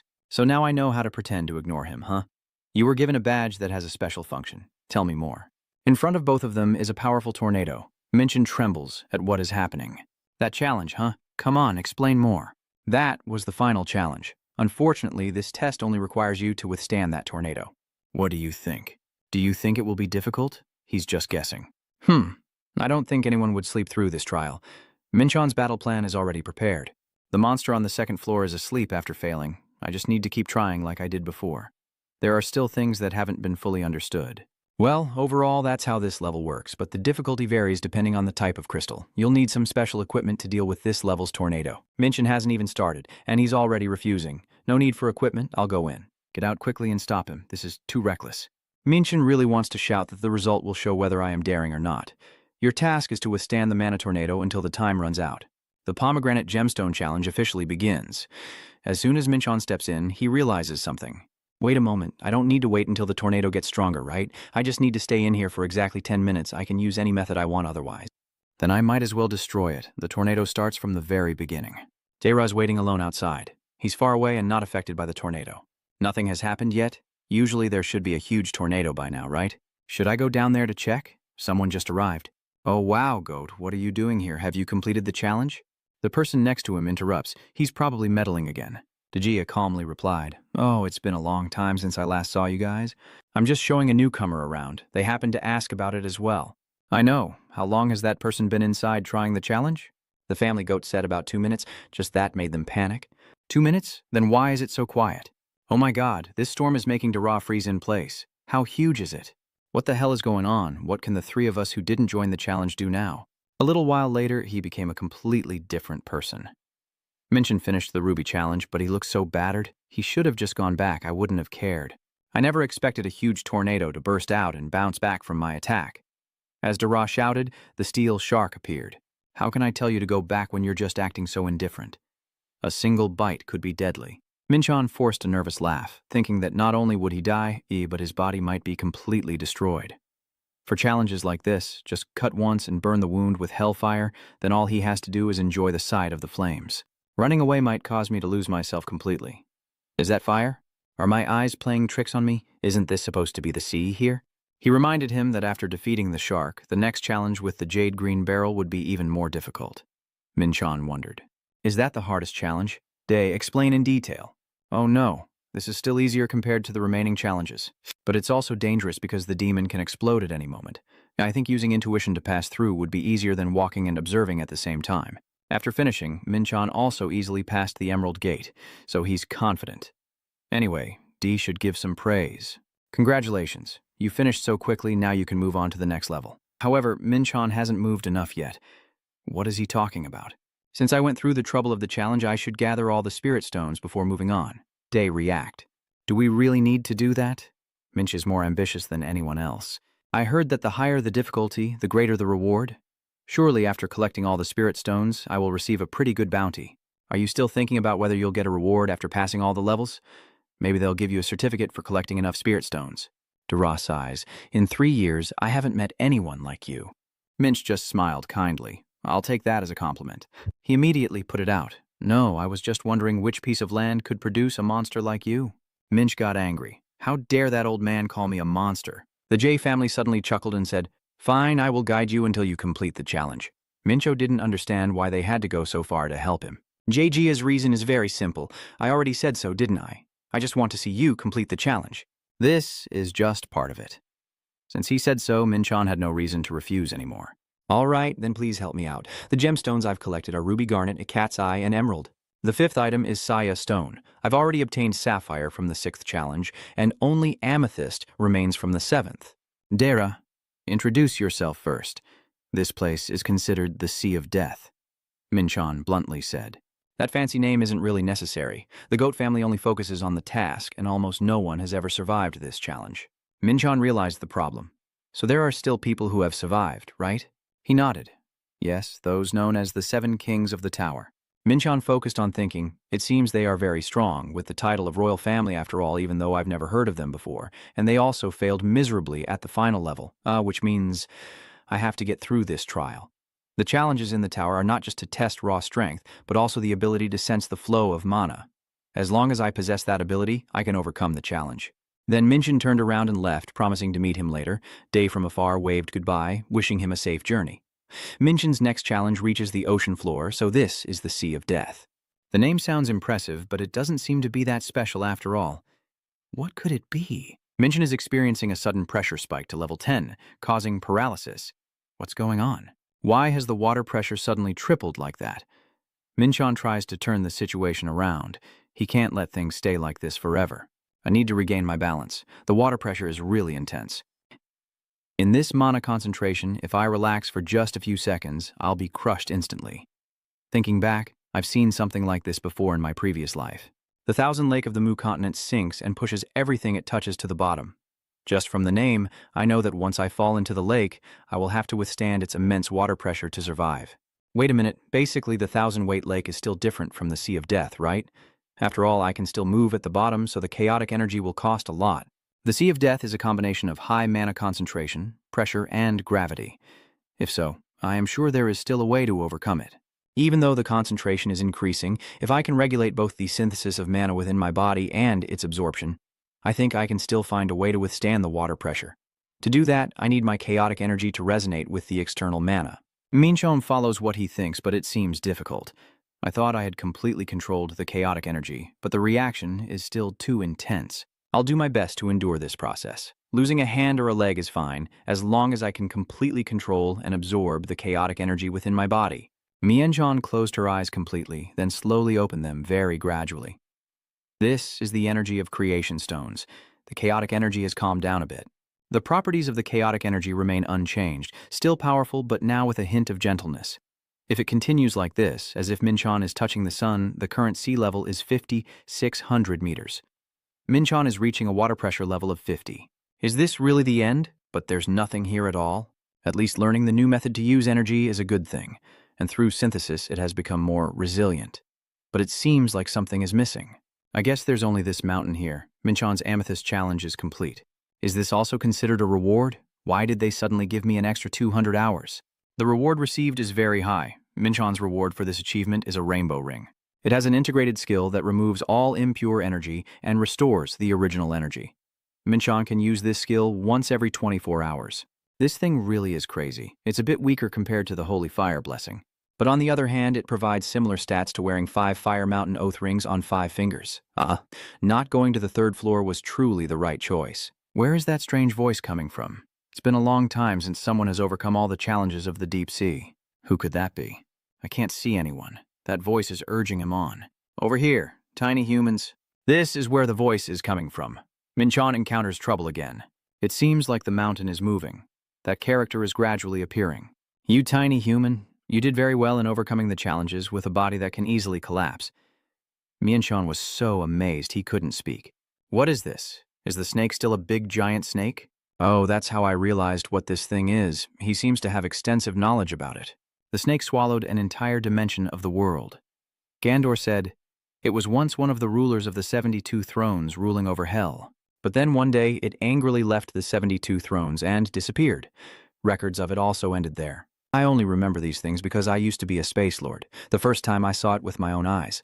Gandor calmly said, "That's indeed a strange creature, yet it knows my name. You have a human body but possess a demon's soul."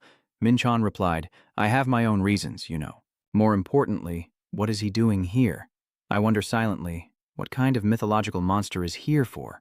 And why has it only awakened now? If I connect everything that has happened so far, there is only one possible explanation. Don't tell me this encounter will unlock another hidden mission. Gandor doesn't mind revealing because I have an agreement with him."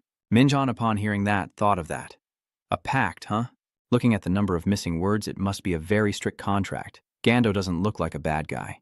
I promise to stay here quietly so your worries won't come true. Minchan breathes a sigh of relief. Luckily, I don't have to fight this big guy. One scratch and I'm done for. If it were just a little smaller, I'd be ready to fight it. Gandor acts like a real person. Lately, everyone just starts fights whenever they see an enemy. Kids these days really don't know respect at all. Min clenched his fists, feeling insulted that this old snake was lecturing him. I need to get stronger quickly. If I were my past self, I would have fought a glorious battle with this big body that has many places to hit it. So what pact did he make that keeps him trapped here? The goat refuses to speak. Unfortunately, I can't tell you, but it would be better if you knew, Minchan muttered to himself. If he had been a lord in a previous life, he might have been able to create a few holes. Then this isn't about the pact. This old snake is just too lazy to go out. Gondo switched methods. In return, I will give you a piece of the fruit. Poor little humans, Minchan holds it in his hand. Here. What can I do with this? Seeing your confusion, Gando explained, that is a cloak made from my scales and skin. You just need to carve your own mark on it. Minchan only now realizes that this is even more valuable than the rare cloak. It's made from the scales and skin of legendary monsters. This snake is so generous. It shows too much favor to creatures from hell. Your attitude changes so quickly. Sir, I will definitely not forget this warm kindness of yours. Gander announces the sad news. It seems your time is up. Minchan forces a awkward smile. Huh, why did you suddenly close your eyes? Gandor appeared unexpectedly and left just as suddenly. Minch always has to endure this. He said everything he wanted to say and then just goes to sleep. I have many questions that need answers, but since he's sleeping like that, there's nothing I can do. Maybe because I wish to be mentioned, if I can't solve those questions through reasoning, I just need to stop thinking about them at the same time. Without Gunner, this place becomes completely silent, with no sounds of any living creature, only the water pressure at 50 and an extremely high mana concentration. This environment is better than the gate. Is this why I was given 200 hours in the air supply kit? I still have 300 hours left, so I am willing to accept the offer to use it right now. Oh my God, stop becoming that busy person. Did that person pass away after being with you for such a short time? You did your best. Forget everything about that departure. The bull seemed about to cry, and at that moment I shouldn't have sent him to the trial tower. I didn't think he would leave like that. As soon as I mentioned Chow Chow, Chow Chow appeared as if resurrected. You survived and made it back. Minchin scratched his face and wondered why he spread rumors that I was asleep when I was still alive and healthy like this. Did I really spend 12 days in the abyss? A lot has happened. I've fixed my bad habits and improved my physical strength. I have also mastered the basic martial arts I've been practicing all this time and learned many new techniques. I have also doubled my own stats. I need to get ready to return to Earth. I need to carve the armor and release the Black Star Level 2. I also have to check on the mission I assigned to the Demon Lord. Before returning to Earth, I have to visit the De family one last time. The De family speaks honestly and sincerely. I'm not sure if you're still alive or not. That's why I'm drinking a toast in your memory. The one who was here just left so Day can relax. I'm so happy. It's a relief that you made it back safely. Minchan was completely stiff. You should be congratulating me instead. Why are you crying so uncontrollably? I wonder why a middle-aged man is crying like this. I'm glad he cares about me, but I don't have time for this. Daira then listened to the story. You're right. So that means you've passed the final challenge. Minchan nodded. That's right. Dara has never stopped acknowledging you. Congratulations on overcoming all the challenges on the second floor. It's hard to believe. No one has managed to do it in the 3 years I've been here. Minchan already knew. Not just 3 years, I heard that since the tower was created, no one has been able to do it. Dare to remind you. Now you just need to keep climbing. Minchan couldn't help but ask what he would do. Dara, despite the failure, didn't give up. Watching you, I remember myself when I first entered the tower. I'll try again, just like I was full of energy back then. Minchan smiled softly. I will cheer for you. The goat has met a good friend. Next time, let's meet on Earth. No, on the top floor of this tower. Minchan is very happy about that. I hope we meet there. Minchan has returned to his original space. He has entered the tower again and is now on the 3rd floor. Has it really been 25 days since I left Earth? Although it's not long, it feels a bit unfamiliar now. A car is parked right in front of Minchan. Death God cheerfully rushes out. Hunter Minchan, you've returned safely. Minchan couldn't bear to look anymore, feeling like he'd seen something like that too many times after leaving the tower.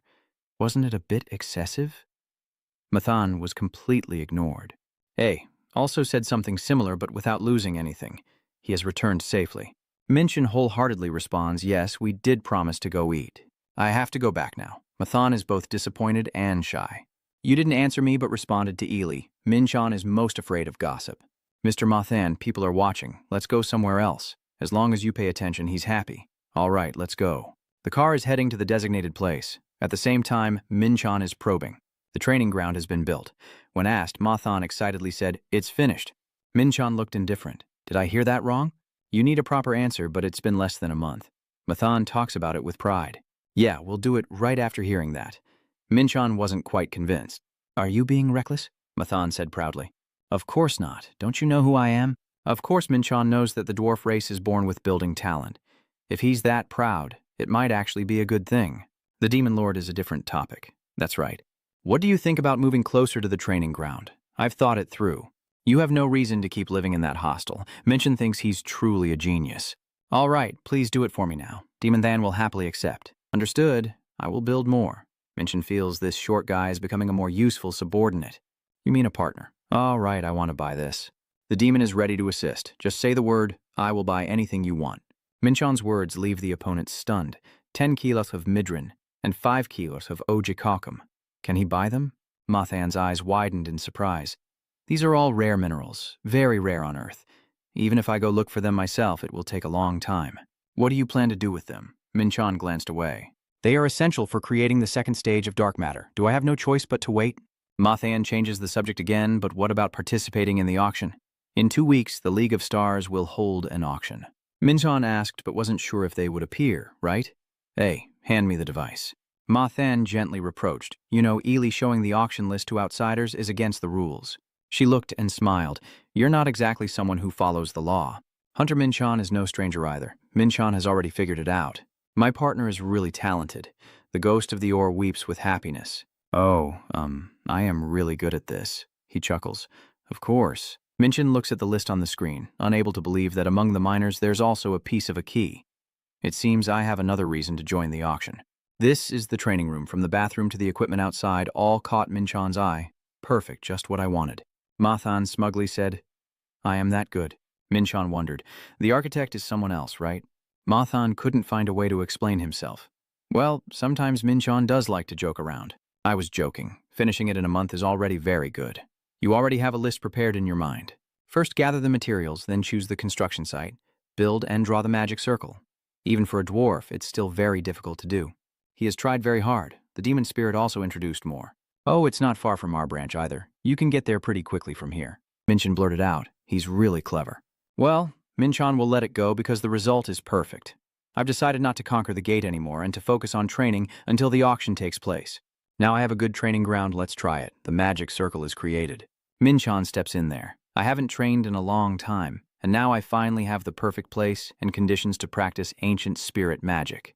There are too many variables in the tower and no guarantee of a place like the Abyss, so it's very difficult to train there. Also, I no longer have to rely on star or gem energy. Now I have something to replace them with, and when I gather energy I won't get tired, so I don't need to sleep either. That means I can train all day long. Wait, this familiar energy is dark mana. Someone has stepped into a certain forest there at night. No one else but Vedi's group. They're still far from reaching my level, just need to entertain me a bit. After saying that, he laughed to himself like an idiot. What kind of freak dares to ruin a perfect moment for someone as great as me? Oh my God, look at this one. Someone even greater than me. The voice on the other end is Minchan's. Stop it. What are you doing in Yongzan right now? Just pretend to be a good boy. What? I'm in Naz right now. I was about to enter the gate with some members of the guild, but if you need me, I will come right away. Minchan was surprised.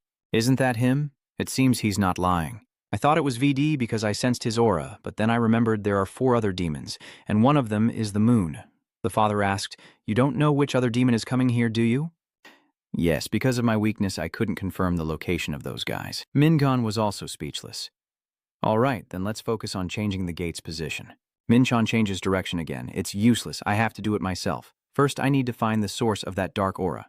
Anyway, I can't just ignore what tricks hell might use to take over the earth. In an instant, he teleported to the forest, a strong aura of darkness enveloping the entire mountain.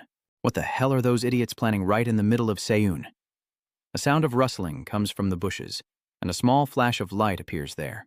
It's targeting Minchan. If he gets hit, he definitely won't make it back alive. An assassination arrow. This isn't just an ordinary arrow. The shooter is highly experienced. You idiot, you won't be lucky again. Before he could strike, Minchan used the lightning chain sword. The sword is small, but its fighting power is not insignificant. Minchan realized that easily. So who's the fool now? Minchan's eyes fixed tightly on the person before him. I knew right away it was him. Since they are bowmen and dark elves, inherently evil and mysterious, our relationship has never been good. Part of the mountain has been destroyed. The elves are in chaos, and there is an intruder. He is heading south. Alone, Minchan charged into their lair. Though very thin and weak, they took pride in their fairy heritage. Because I'm highly skilled in dark magic and half-bow techniques, facing them in an environment full of obstacles is very difficult. But for me, it's different. The elf uses magic. You won't get any further. Fall into my shadow. Minchan boldly advances, facing the towering monster before him. I already know its attack style. Now Minchan is truly starting to torment it.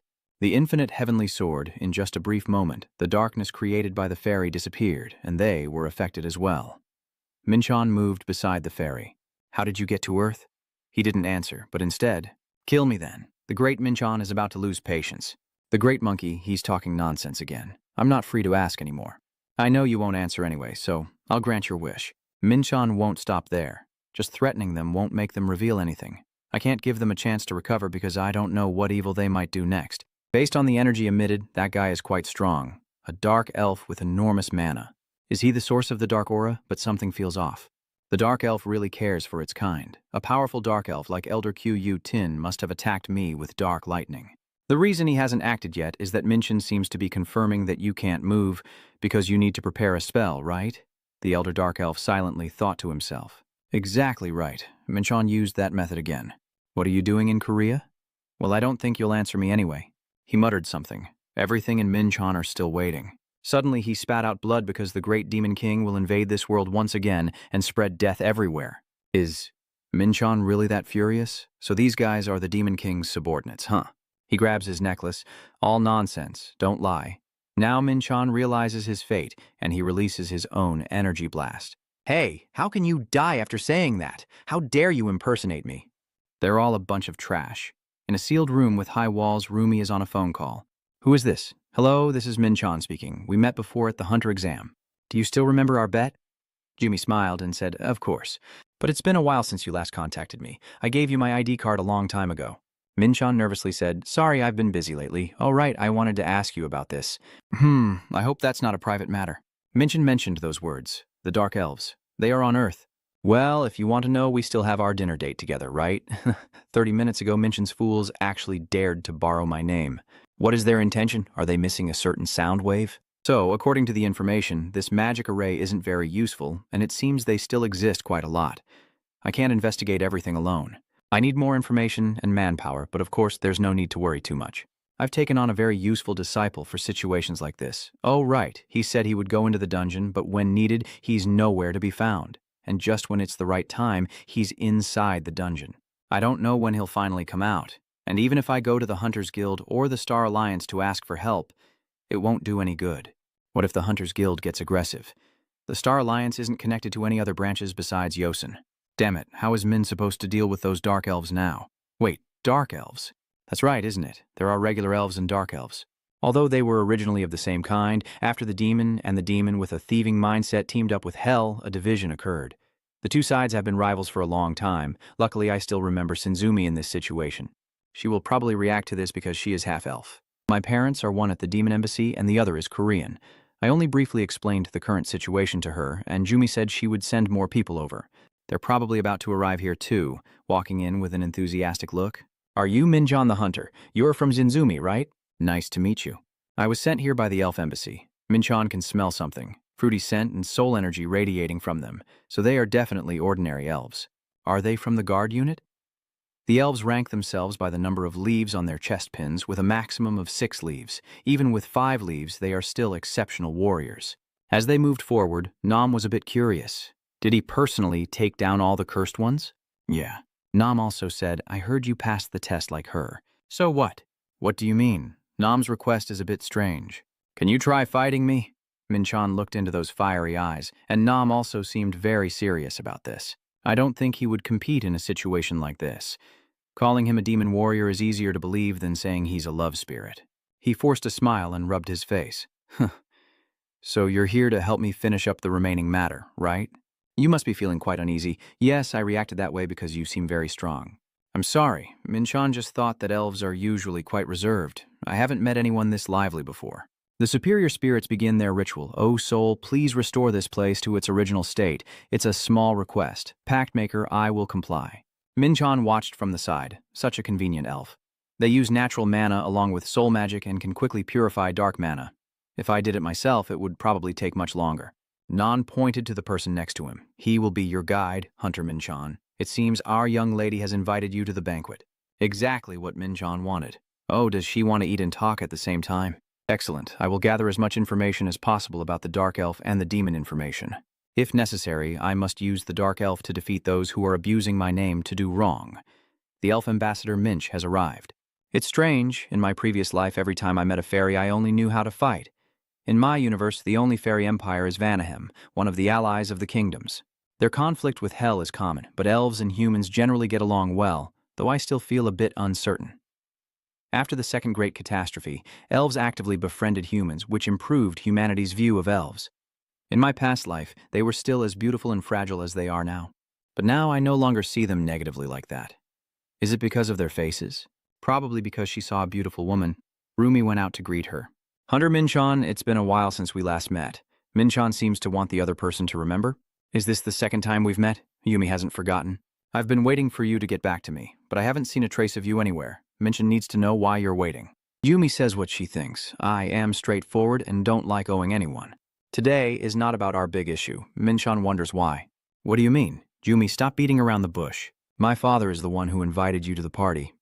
I just said that to make you feel more comfortable entering the banquet hall. Minchan didn't really pay much attention to it.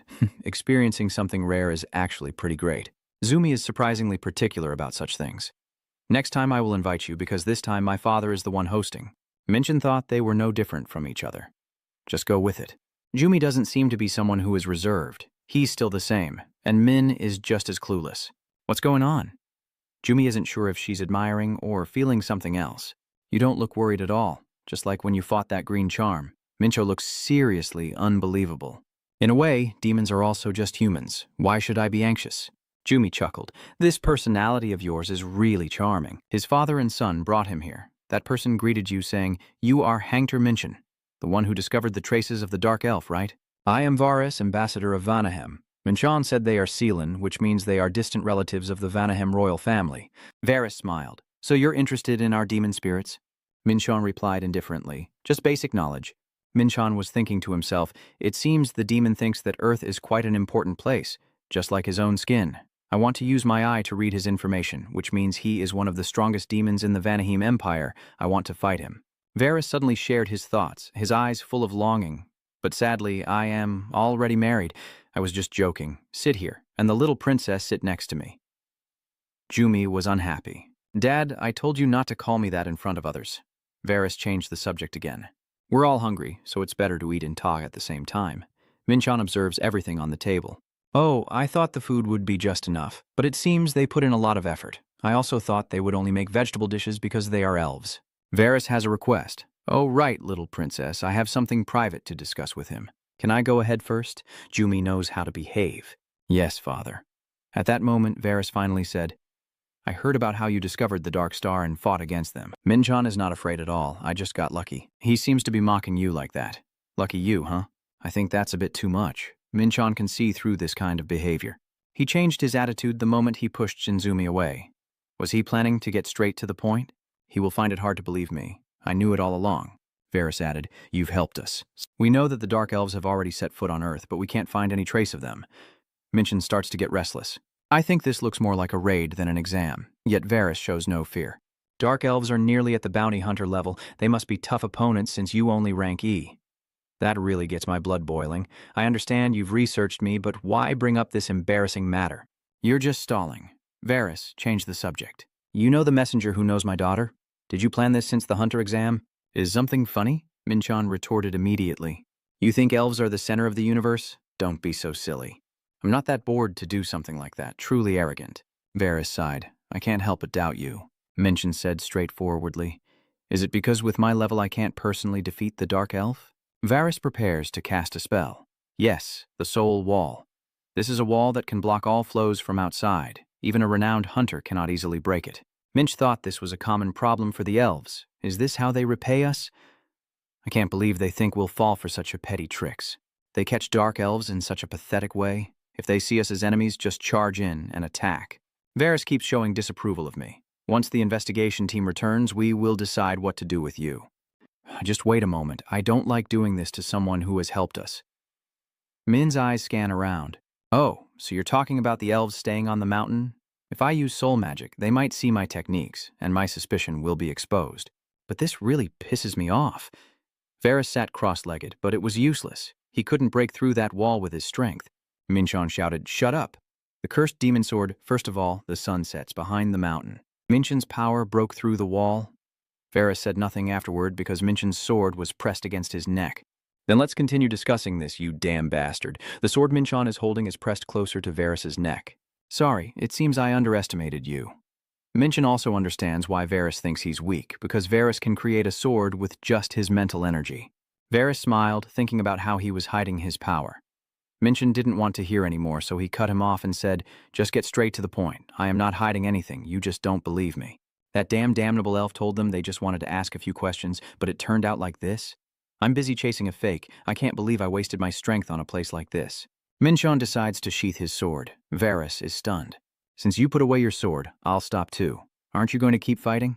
Minchan replied, If I wanted to kill you, I would have swung my sword long ago. In other words, if I continue, both of us will end up seriously injured. Pointing a sword at the ambassador is a serious crime. It could cause diplomatic issues. Fight me seriously, and I won't hold you responsible. Varus immediately refused. Come on, just a little joke, isn't that okay? I just wanted to vent a little. Minchan didn't expect Varus to take his words as a joke.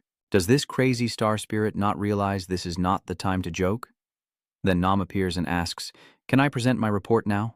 In the lounge, Varus replied, Okay, since he's involved in this too, he has the right to know.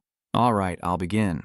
First, the goal of the Dark Elves is to awaken a being imprisoned in the ancient world. Varys was confused. The ancient world, Minsheon wondered. They only investigated based on the magic circle. It seems they are not completely useless, but those dark star spirits are preparing to do something terrible. A multiverse containing hundreds of worlds, some newly formed and others that have developed for millions of years. It would be great if everyone could coexist and develop together, but some worlds have already reached their end. The ancient world is considered a fallen world. Varys wondered about the imprisoned one. Do you know who the imprisoned person is? Non immediately said, it seems to be the war god of the Dark Elves here now, but Minsheon knows that's not true. That demon has been dead for 7 generations. So this god who destroyed the earth long ago? Yes, we believe the dark spirits are trying to make that god manifest again. There's no way they went the wrong way. This god has already died and been reborn right in front of you, finding a way for this fallen god to manifest on earth again. The Dark Elves are inherently evil. I bet they are hiding something. I have to report this to the Celestial Tower and the nation, but I can't say everything outright, and we can't track down the location of the dark spirits. Please forgive me, Ambassador, but the ritual will be completed in about 1 or 2 days. Varys sat pondering endlessly. Is that so? You can't trace their traces while the ritual is about to be completed. So I should ask Minsheon. He said he could detect dark mana, right? I wonder if we can borrow his power. God of War. I mean, the one everyone calls the Demon King might appear again. For the sake of the earth, we really need your help. Hearing that, Minsheon glanced at Varys, the damn elf. In the end, they realized their situation. The only one who could quickly track down the Dark Elf was myself. Since I need to deal with the imposters anyway, this is convenient. If you want my help, why did you do that earlier? Before Minsheon's question, Varys hesitated. Then Minsheon continued. The way the Star of Fortune repays kindness really opened my eyes. I can take advantage of this. Minsheon turned and walked away. Varys quickly grabbed him back, asking for forgiveness for his rude behavior. All right, Minsheon continued. I might be a bit narrow-minded and not sure if I can forget right away. Varys grabs Minsheon's sleeve and pleads, don't be like this. This affects everyone's safety, is that so? But someone wasted a lot of my time while I was very busy. Varys lowered his ego.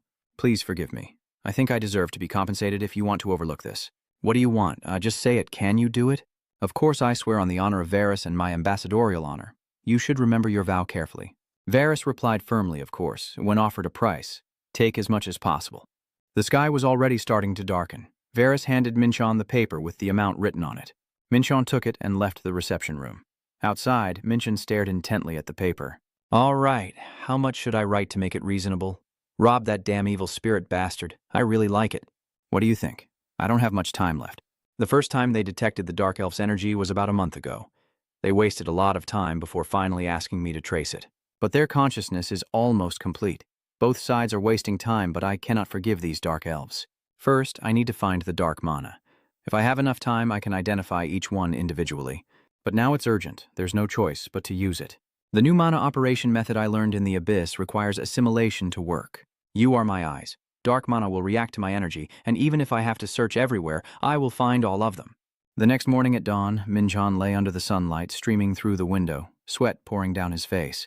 I almost died, really tracking down those dark demon creatures. I transformed the chaotic energy to expand my search range, and it feels like my brain is about to explode.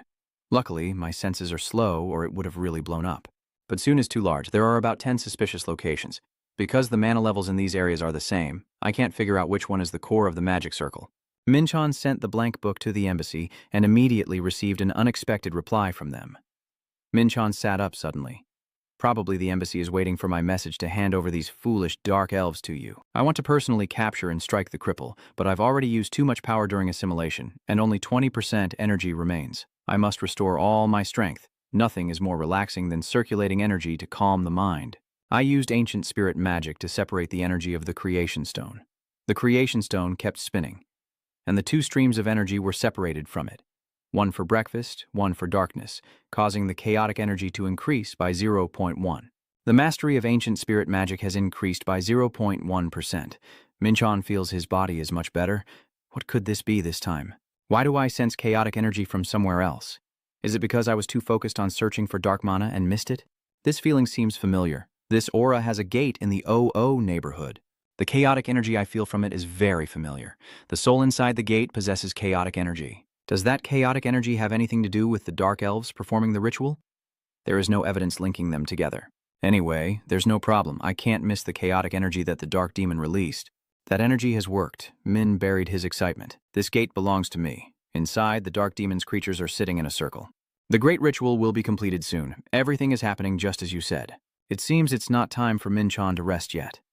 Min-chan steps out of the darkness. This is the other side of the dark gate, where there is little mana, and Min-chan can't sense any life energy around. It feels like Min-chan is looking into a world that has been destroyed. Min-chan looked ahead, surprised, and exclaimed, "No way! A world that has reached the late afternoon of existence, almost all beings destroyed in an ancient divine war."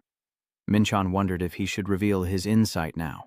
The Dark Elf clan's rituals scattered throughout Seiyun are all to open this dark gate. Suddenly, a fierce wolf appears and approaches Min-chan. What a friendly welcome, with the elixir potion and my impostors all gathering in one place, alongside the wicked elves and the wolves. "Are you alone? You're quite brave for someone from those lowly species. I'm also feeling a bit discouraged having to guard the gate all the time.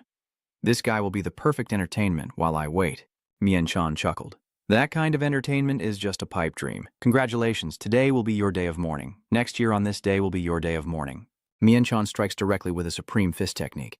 The Thunder Emperor's palm strike heavily injured the wolves' heads. The wolf pack of the same level as them retreated in fear. They are level C but have stats of level B. They are too easy to defeat, so using high-level martial arts infused with chaotic energy would be a waste. The elf didn't expect Min-chan to be so strong, that lowly human. The wolves quietly fled in fear, and the elves shouted together, "Where are you going? Cowards! Holy fire has completely enveloped Min-chan's body. I won't let a single one escape." Seeing this, the demon spirit muttered a prayer, asking my devil god to bring death to our enemies for the resurrection of the cursed prince. Min-chan feels tired because these bastards keep spouting that nonsense. He has successfully absorbed the chaotic energy, increasing his chaos power by 0.3 and boosting both chaos strength and energy. Min-chan lifts the wolf up. "Thanks to us, it was able to absorb quite a bit of chaotic energy. You guys are really full of energy. Even though we just fought, why do I feel all my fatigue just disappear?" I also tried using martial arts techniques while under holy blessing, and it turned out pretty well. Quite useful indeed. I'm very grateful for everything. Now how should I repay you properly? An old elf keeps staring at Min-chan. Min-chan lets the wolf down. Why isn't anyone answering me? And stop whatever you're doing now if you don't want to die. Min-chan pointed his sword at the demon. Don't you understand the current situation? What's so funny about the death of your subordinates?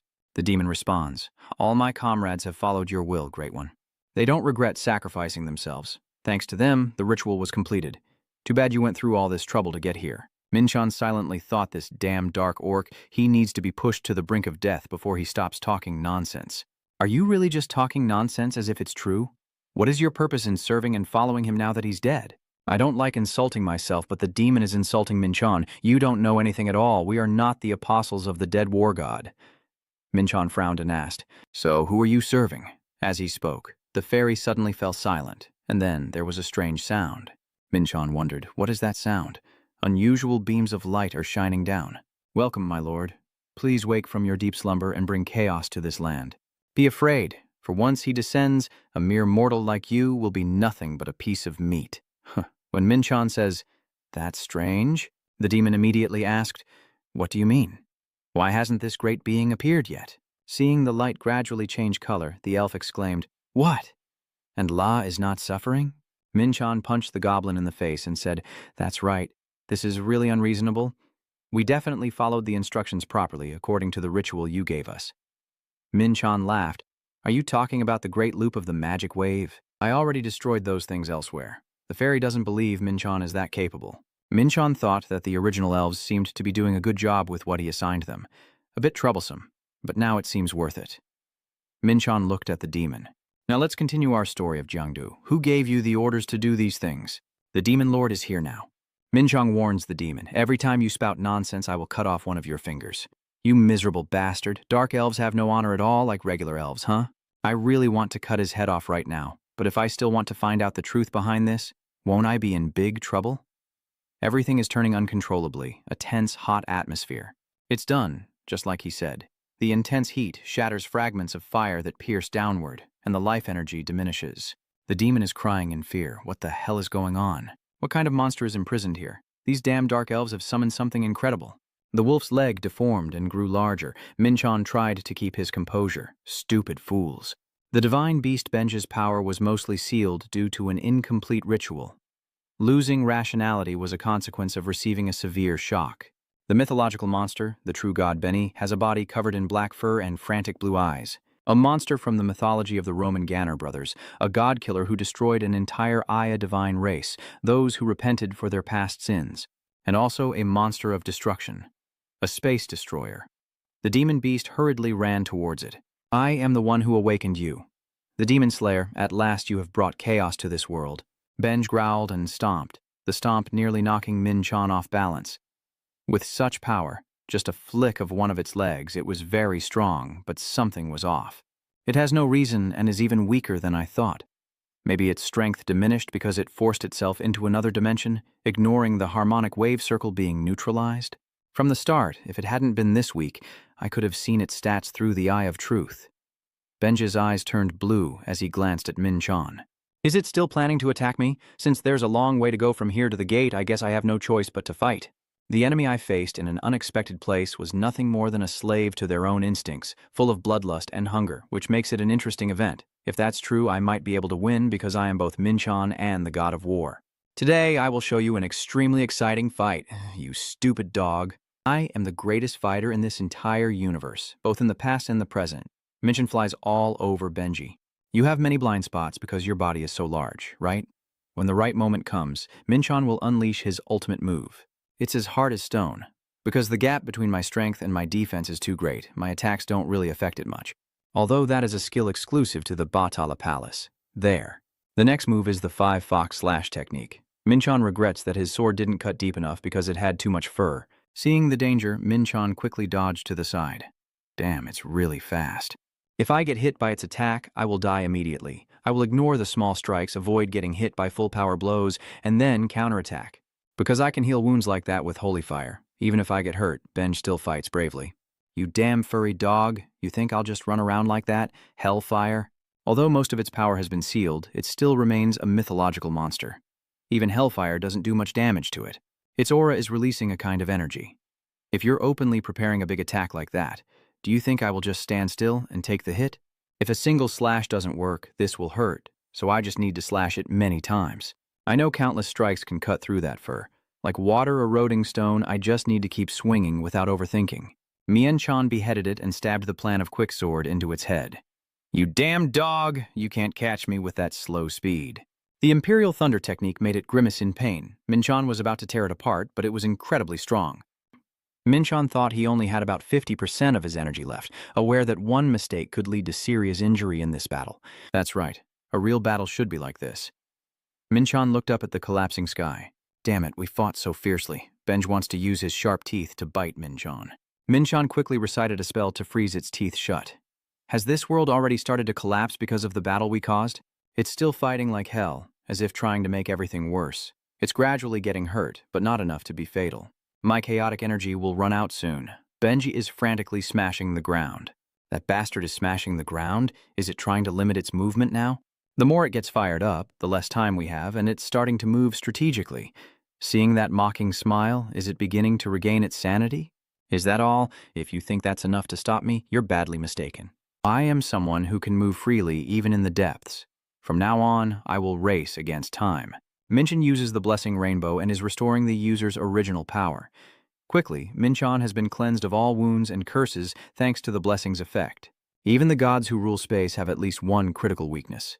I'm sure Fenrir also has a weakness. You damn dog, stop going crazy. If you keep this up, this place will be destroyed. I will find a weakness that can stop its movement. Minchon decisively jumps up. Now it's time for the second half. Damn it, the sky is collapsing. This place is a fragment of a destroyed world. With time running out before the dimension collapses, Minchon feels truly pitiful. That Benji, who devoured gods and destroyed worlds, its current state of chaos is completely unworthy of its inherent dignity, with eyes filled with madness. It has lost all its former pride. Somehow, Minch can see himself in it. After trying to use his clone to descend to Earth and being killed by the human hero, Minchon lost his chance to return to his true body and now reincarnates as a human. This world will soon be destroyed, and Bench probably will forever stare into the space inside the dimensional crack since it's immortal anyway. So Minchon will kill it himself. Minchon tried attacking all the potential weak points, but except for the neck, it didn't react much. This is definitely its weakest point. Upon closer inspection, Minchon saw something stuck in its wound. The lustful demon sword, or the setting sun. Minchon was right. Something was stuck in Benji's wound. Is that its weakness? The void spirit demon sword. Second, the Lutin sword. Minchon decisively strikes its weak point. Benj roars in pain, reacting more fiercely than Minchon expected. It truly is its weakness. All right, it's over. I'll cut off this monster's head with a single sword. Benj is writhing in pain. His neck hurts so much. Wait, it's awake again. Where am I? Who am I? Minchon hesitated. Are you Benj? That's right, I am Benji. Jackna is fighting with the gods. It seems I was released to fight too. Minchon wondered. What are you rambling about? I think you're mistaken.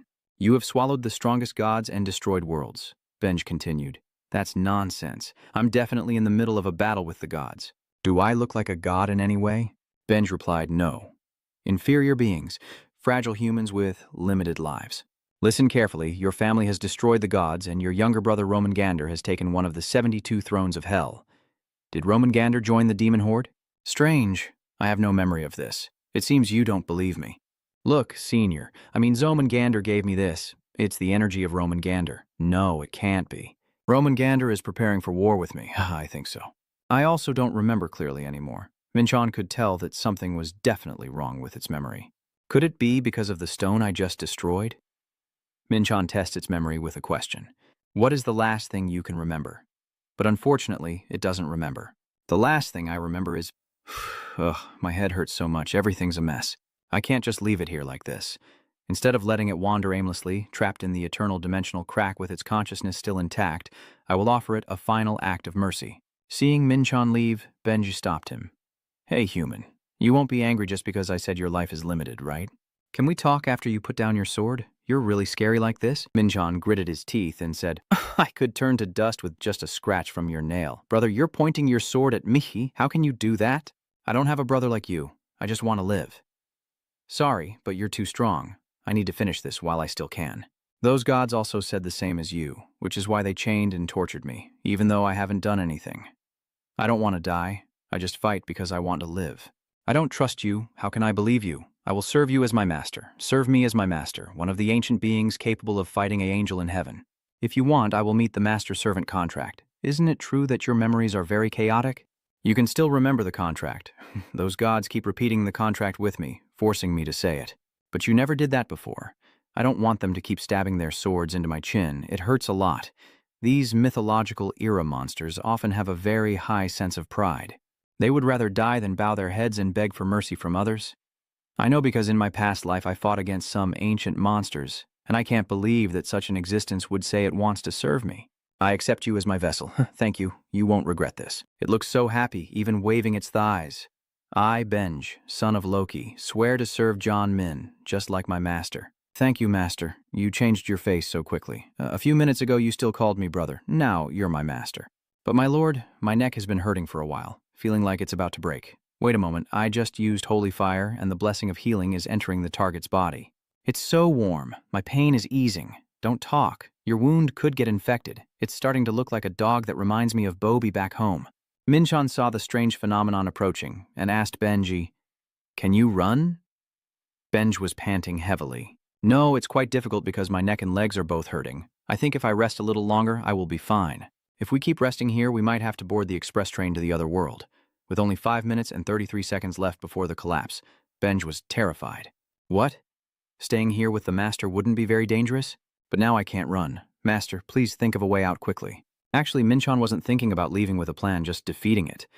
Minchon asked Benj, can you shrink a little? I can. Please wait a second. Minchon exclaimed, so I can do it? First the legs shrink, then the body follows. Master, how is it? Looking closely, Minchon looks very much like a puppy. I just fought a dog that's not even knee-high and almost died. This is so unfair. Benj asked again, Master, how are you? Minchon said, we don't have time to stand here anymore. We're in danger. Minchon hugged it and ran away. Oh, well, I don't like being hugged by men. Instead, you can die here. Hearing that, Benj was scared. I'm really sorry. Minchon runs into the darkness, having used too much energy in the battle with Benji. This time, it's dangerous. So chaotic. Isn't this the face of the end of the world? Damn it, I can't observe the situation because the mana is in chaos. This is impossible, I can't believe what's happening. My lord, you assured me the ritual would succeed, but look at what's going on. If you give us more time and resources now, do you know the crime of making excuses? I won't allow anyone to disappoint me. That will never happen again. Of course, I won't let the mage come here to do something pointless. Yes, sir, supporting the mage for the next task. I look forward to your next result, but if you do not meet my expectations, you need not worry. If your outcome pleases me, I will reward you accordingly. This time you have to obey my orders. I can't believe I have to support a mere human like you. If you object, tell the Lord. It was because of the darkness that you brought Benj back. Everyone was also waiting here for Min-chan. Min-chan was surprised. What's going on? You all came here to celebrate my return to the group. Are you telling the truth or lying? When we arrived here, the gate was about to collapse. We suddenly couldn't reach you and couldn't find you. I know. That's why I hurried outside. Is everything okay inside? As you can see, I am still fine, right? We will be in trouble if something happens to you because you went inside alone. You really care about me. That just now was like hell. I'm saying my father and the ambassador will face difficulties. See that? A ritual to summon a legendary creature. They are trying to resurrect the demon lord through the ritual. This is not a trend. So who are they trying to summon? I don't know. The ritual failed when the dimension collapsed. Sorry, we don't have any information. Everything would get complicated if I told them about Benj. Without your help, we would have been in big trouble. Thank you with a reward. I will tell my father about this. Now I just noticed that's a puppy, right? Don't tell me. She doesn't realize this is Benj, does she? I brought the dog through the gate. I found it on my way here. So why did you bring such an adorable puppy into a dangerous place like that gate? It looked abandoned, so I couldn't leave it alone, right? Master, I am not abandoned. Benj, why did you do this? I'm so tired. What the hell were you thinking bringing a puppy through the gate? You shouldn't do that, even though I know you're confident in your abilities. Please stop barking like a dog. After the gate collapsed, the Demon Lord Ambassador tried to track the Dark Elf, but it didn't go well. Although we caught a few Dark Elves near the dimension when it was destroyed, other Dark Elves on the battlefield escaped and erased all traces of themselves as if they never existed, so Varus personally asked me for help. Minshin, can you help us one more time? I absorbed the chaotic energy from the Dark Gate, and also found evidence that they are not tracking me anymore after I found Benji. I think I have done enough. I will decline your request. Is that so? I guess we shouldn't rely on you. Please give me the reward I deserve for my efforts so far. You can't just give me a blank sheet instead, can you? Of course. Wait for your reward. Do I look like that kind of person? I am a branch member of the royal family, and I am not that poor. Let me know if you find out who is behind those Dark Elves. Okay? I will contact you once we find anything.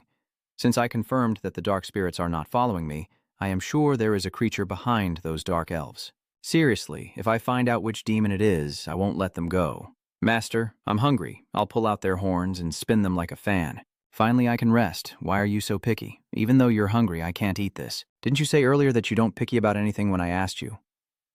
It's strange that these things taste sour, spicy, and salty. It's the master's fault for giving me things I can't eat. What have you been eating all this time? I don't know about that. Back then I was always full even though I didn't eat anything. It's probably still Benj even though inside it's like a fluffy dog. I thought its taste would be very different from what I imagined. So should I give it things that elves eat? Demon, who can I ask about this? She is the most suitable person. Oh my god, how adorable. Does I have such a side? What bloodline do you belong to? I can't remember anymore. I have lost my memory. And that's why I can't transform, right? I think it has an ancient bloodline. It has a very strong scent, even more so than famous bloodlines. I'm really surprised. I can't believe it. Suddenly you called me and asked what the spirit dog likes. I thought you asked me because you also knew I have knowledge about spirits. Do you understand spirits? What an incredible coincidence. What is its name? I am Benji. I think it's lying because of amnesia. It keeps saying it's Benji. Oh no, that's so sad. Look, it wants to protest what she says but wags its tail because she's holding it. Completely different from Ron Gander, Ely. Don't be fooled. It may look cute now, but it was once a monster that lived for over 1,000 years and was incredibly terrifying. But why do I feel like I just lost a dog? The scene quickly shifts to the Star League.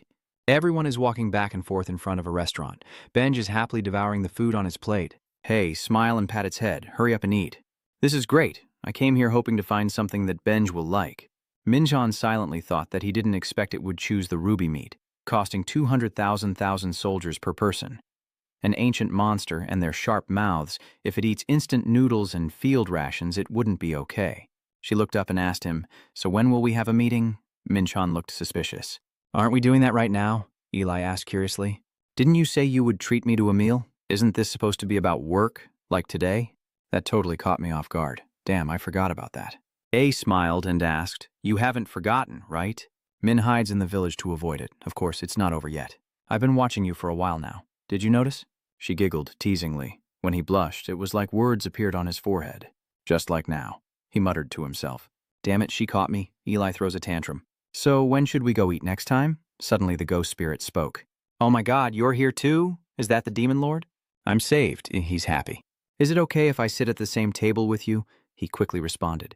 Yeah, it's okay. Then the two of them started talking to each other. You're the branch manager. Why are you drinking beer at noon? Don't you know that beer is like a soul drink for dwarfs? Well, what he said makes sense. You keep drinking beer next to me. Now I feel like having some too. The scene shifts to Mathan's office. Minchon stands seriously with his arms crossed. I need your help with a few matters. Mathan didn't hesitate and immediately agreed. Please tell me what I can do to help you. Can you carve this for me while I wait for a second? He was terrified. This item seems to be an incredibly valuable artifact. Where did you find this? I answered at the tower. Mathan studies it. It will be difficult for us to go into the tower ourselves. Let me try to appraise there. Suddenly, his face showed surprise. Mathan told him, I am being blocked at the evaluation segment. Really? It will be difficult for me to carve into this. What is this? A cloak made from the skin of the world serpent. The world serpent? Are you serious? This is the first time I've touched something so precious. What good does it do if you touch it? Minchon smiled. He couldn't even carve a seal onto it. That's not wrong, he sighed. Well, since you can't do anything with this, can you? Mathan sighed. Yes, I think only my master can do anything with that. Having something so special is really troublesome. I can only use it once it's been engraved, so I can't use it right now. I guess this gift is more amazing than I thought. I'm curious. So you can help me find someone who can engrave this? He sobbed and replied, I think I know a few artisans who might be interested in this. You can trust me. I will find someone to help you. Minchin hands Mathan a knife. I still have one more order to place. What is it? I want you to do something like this. This Mathano is quite interesting. Is it made for throwing? You praise. That's sharp observation skills. You're right. A throwing weapon. Are you planning to use it as a consumable item? Minch replied, I plan to attach a string to the end of the blade for easy retrieval. He nodded and said, so attaching an Iraq string would be the safest option. I feel proud that the Tom Loy hidden blade technique uses a total of 10 knives, so I should make a few extra just in case. Suddenly Mathan's phone rang, and he hurriedly excused himself, saying this was the person I asked to help build the training facility. Do you mind if I take this call? I guess it has something to do with the construction process. Then Mathan stepped aside to talk, leaving Minchon with L. Suddenly he shouted loudly, Minchon the hunter. He looked over with suspicion. What's going on? Mathan talks about the magic circle being activated related to the training area. And what about him? He added. The builder had seen the magic circle and was very excited, saying she wanted to meet you immediately. You don't seem too concerned. She's perceptive, but why does she suddenly want to meet me? The demon god honestly replied that she said she wanted to buy the formula for that magic ring. Minchon was surprised and asked, what do you mean? She wants to buy the formula. The scene shifts as a cheerful girl walks in. The magic circle you, the one inhaling thin air up high. My name is Hazen, CEO of the Lude Construction Division. You seem a bit surprised by her energetic demeanor. I'm Minchin. If you're the CEO, then I guess you must be a high-ranking person, right? Is she a dwarf god? The Demon King's power waned. She started a company just because she had to work under the command of the people from the League of All. Why is that? Because she's annoyed. You don't need to explain something unnecessary like that. Recalling the scene of the two of them, the dwarf god is a species especially skilled in craftsmanship, just like the dwarves. Each race has slight differences in their expertise. If you consider dwarves as technicians, then the little gods are like scientists. Hain looked at him with shining eyes. Are you the one who drew this magic circle? Yes. That magic circle couldn't have been drawn with knowledge from this world. It has 8 ancient characters on its surface, but if you look closely, you can see ancient languages used by celestial bodies between the characters. Let me ask you this. What is this magic circle used for? Hajin hurriedly explained. The ancient characters are arranged on one side of the circle. This is a common arrangement used to concentrate mana, so the purpose of this magic circle is to draw mana from the surrounding area. Not bad. I hear you are friends with the Demon Lord. You are talented too. She puffed out her chest proudly. I am 20 times more talented than that tiny tree. Let me be clear. I want to learn the ancient language of the celestial body. Vu Pham replied, I refuse to teach her. She won't be able to use it just because I teach her about it. You need a certain level of soul to control the ancient script. She seems very determined, but you're a human. Aren't you the same? Minchan quietly observed. The ancient language of the celestial body is a kind of power only high-level spirits can wield. Even if I were to teach her, she wouldn't be able to control that power. But I really like talented people. Does she really think that? The ability to find the hidden ancient language of the celestial body within 18 ancient scripts and her passion for magic techniques drove her straight here. After discovering these things about the ancient script, she screamed in fear, but he calmly walked past the two of them. Minchan silently thought, that's enough points to pass. Hazan, channel your mana into this. She quickly replied, yes, sir. The powerless loon god will do as they are told. As she channels her mana, a stream of white smoke suddenly rushes straight into Hazan's face. He evaluates the 6 array formation, a battle formation passed down through generations of the martial world families, the Anicaps family. It possesses a power capable of disrupting all 5 senses. Now their sight is disrupted, but gradually all 5 senses will become numb. After a while, the smoke and dust also dissipated. Hazan was amazed. I can see it now. Minchan asked Hazan if she could explain the principle behind the technique just now. He didn't understand anything. I silently chuckle as I watch her, reminded of myself in the past. This is called a battle formation. She is seriously practicing a formation. The inner monologue keeps appearing to me. Someone who has done everything just to become stronger. Ha is suspicious. Why are you showing me this? Minhan smirked. I know how to deal with people like her. I will fulfill her ambition. I directly make my offer, help me with this. If she can't use the ancient language of the celestial body, I just need to teach her something else. The scene shifts to the dwarves, a race that uses high-level magic to live peacefully and comfortably. They are friendly and approachable but lack big ambitions or dreams. However, Hazan is different. She is determined to leave. I don't want to live a boring life like that. She's called strange because she's always curious and desires material wealth. In the past, she happily explored new things. I will leave this dull place to try something new. Her curiosity and desire to become a mage engineer were never satisfied back home. So Hazan used his exceptional talent to work for the Celestial Alliance, where she met Mahan. And together they succeeded in a major project, receiving countless rewards and becoming extremely successful. She continued to persevere then. We will achieve even greater accomplishments and wonders. But for Hazan, that was not enough. One day, a distant dimension suddenly became the focal point of a storm amid the conflict between Illidium and Bandnonium. The area around the Tower of Suffering is a neutral zone formed by an agreement between the two powers. She was very excited. This is the land of opportunity. Hein decided to choose Earth. At that moment, the Demon Lord was shouting, "Hey, why are you quitting? You're doing very well here. My little dwarf. You have to leave to pursue your dreams. Ignite your passion." Hein believed in her decision and immediately resigned, realizing that Earth had not yet developed the magic engineering industry, so she poured all her savings into starting a business there.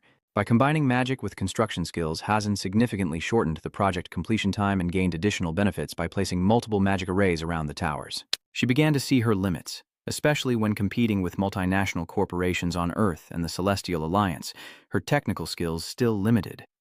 It was then that during a project for Ma Than, she discovered an extraordinary magic array. She was assigned to meet with the client to learn the world's unit language. Minchan suggested working on a project together, but in the end, it turned into an unexpected opportunity. Ritual magic. It's a new skill that even Hazan, who was well-versed in magic techniques, couldn't understand at first glance. There was no reason not to, so she couldn't refuse his offer. If I learn this, I can help the company gain a competitive advantage. The scene shifts, and Minchan is now happily watching the contract. Maybe we won't have to worry about money anymore. I made a deal with Hazan. The first clause is the royalty fee. I will teach her how to use ritual magic. In exchange, she has to pay a fee each time she uses it in construction. Since the continent is extremely isolated, I am probably the only one who knows how to use this type of magic. They are skilled at controlling energy but cannot develop further, so they hardly interact with other space dynasties. I was lucky to have a connection with them through an unexpected chance.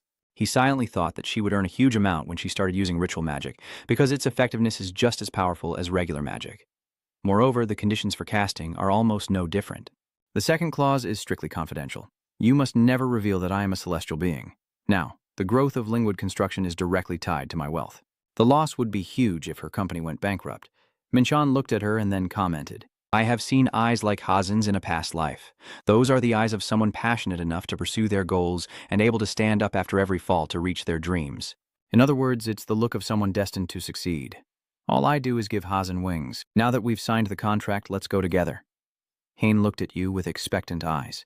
Lord Minchon, you must teach me ritual magic as soon as possible. I want to learn right now. He agreed immediately. Just give me some time. We will start after the auction ends. She wondered why. He calmly explained, I still have some matters to take care of first. Goodbye. See you again. Yes, there is a very important matter I must attend to. I need to practice the secret technique of the universe martial arts. I spent a huge amount of money to build a training center, but I haven't had the chance to train properly there yet. It's not that I didn't receive anything important during that time, but I only absorbed a small part of the energy. I don't know how long it will take to absorb the remaining part of the World Stone if I don't focus. The auction is in 10 days, so if I can extract the remaining aura from the World Stone, transform it into the secret technique of the universe, and absorb it, the small universe I built in my multi-era mind will become perfect. The scene quickly shifts. By now, the sky had brightened, and 10 days later, Min-chan woke up after a long period of training in the status window. He looked satisfied as he checked his stats. All my stats have at least doubled compared to last month. With my current abilities, I can match an A-rank hunter. Now I have the secret techniques of the martial way and martial arts using holy fire and primordial energy. I can easily defeat 2 or 3 A-rank hunters at once. It's just a pity that my level-up speed is still slow. Maybe it's time I start paying attention to my own level as well. Suddenly Benj approached and said, The aura of the master has become stronger. He was amazed. Do you sense it? It proudly said. Of course, the master probably doesn't realize it, but you don't understand how sharp my sense of smell really is. No, I trust you. Michonne bent down and patted its head. I see that Benj's stats are still sealed. I hoped that over time the seal would break on its own. The master smells too bad, so it's best to find another way. He's already strong, but now he's my subordinate. I will restore his original reputation as an assassin who even gods fear. He's just complaining. Hey, take a shower first and then caress me. Let go of its hairy head. All right, I'm leaving now. I have to prepare for the upcoming auction anyway. The scene shifts to a luxury car stopping by the roadside, with Minchin changing clothes standing there. I'm wondering why you sent a car to pick you up today instead of coming yourself. But aren't you busy? What are you doing here? You're so mischievous, winking. What am I doing here? Oh, I came to take our free hunter to the auction. You look really handsome. Do you think you're just a piece of wood? Why is she dressed so neatly? Oh, looking at her like this, she feels completely different. Suddenly approaching closely. Wait, you're not planning to wear that to the auction, are you? He looks confused. Is there a problem? Doesn't it look neat and tidy? She sighed, holding Min-chan's hand. Oh my God, follow me. How could you get there like that? The wealthiest people in the world will be there. Eli quickly pulls him away. I won't allow anyone from our branch to be humiliated through this collaboration, Benj praised. She really is someone eager to improve. Where did she learn that? After being brought inside, many people were standing there eyeing him. Please hurry. Put makeup on this man. Wait a moment. The professional makeup artist said, If it's the director's request, sorry, we will do it very quickly. He watched their hand movements in fear. This is the first time I've done something like this. A little while later, she was satisfied and said, Let's go. Wearing a nice outfit always makes a difference. I'm a bit suspicious. When did you make this suit? It feels very comfortable. Eli proudly said, I prepared in advance just in case. Minchin is extremely confusing. How could she do that when I never even told her my measurements? She quickly turned away. Anyway, I'll be leaving now. Really? We are not going together. I'm very busy and it was hard for me to arrange to come here. Watching Eli's back, his thoughts seemed reasonable since Dongsan Branch is the organizer of this auction. He must be extremely busy working directly for Man when suddenly he calls out to Eli. That dress looks really good on her. She blushed after hearing that. Are you joking? I look good no matter what I wear. All right, I hope to see you again later. He was awkward. Dressing nicely really makes a big difference. The scene shifts to the auction hall. They call it an auction, but it feels more like a party. Benj is excited. There are really a lot of people here. Master, just a reminder, don't go wandering around causing trouble, okay? Hey, who do you think I am? I was just walking and looking at celebrities and politicians. There are many famous people here today. It gets annoyed and yells, don't call me by that stupid name. I'm Benj. Never use that name again. Suddenly, a voice rang out from behind. Oh my God, you brought a cute little puppy. Mechen looked back in confusion. Who is this person? She shakes his hand. Hello, I'm Tron. You also respond politely. I am Minjan. She leaves quite a strong impression. Suddenly, your face became serious. Wait a minute, Tron. That's right, she's a member of Holy Guild, one of Korea's top guilds. This is a subsidiary of Korea's largest conglomerate, Holy Group.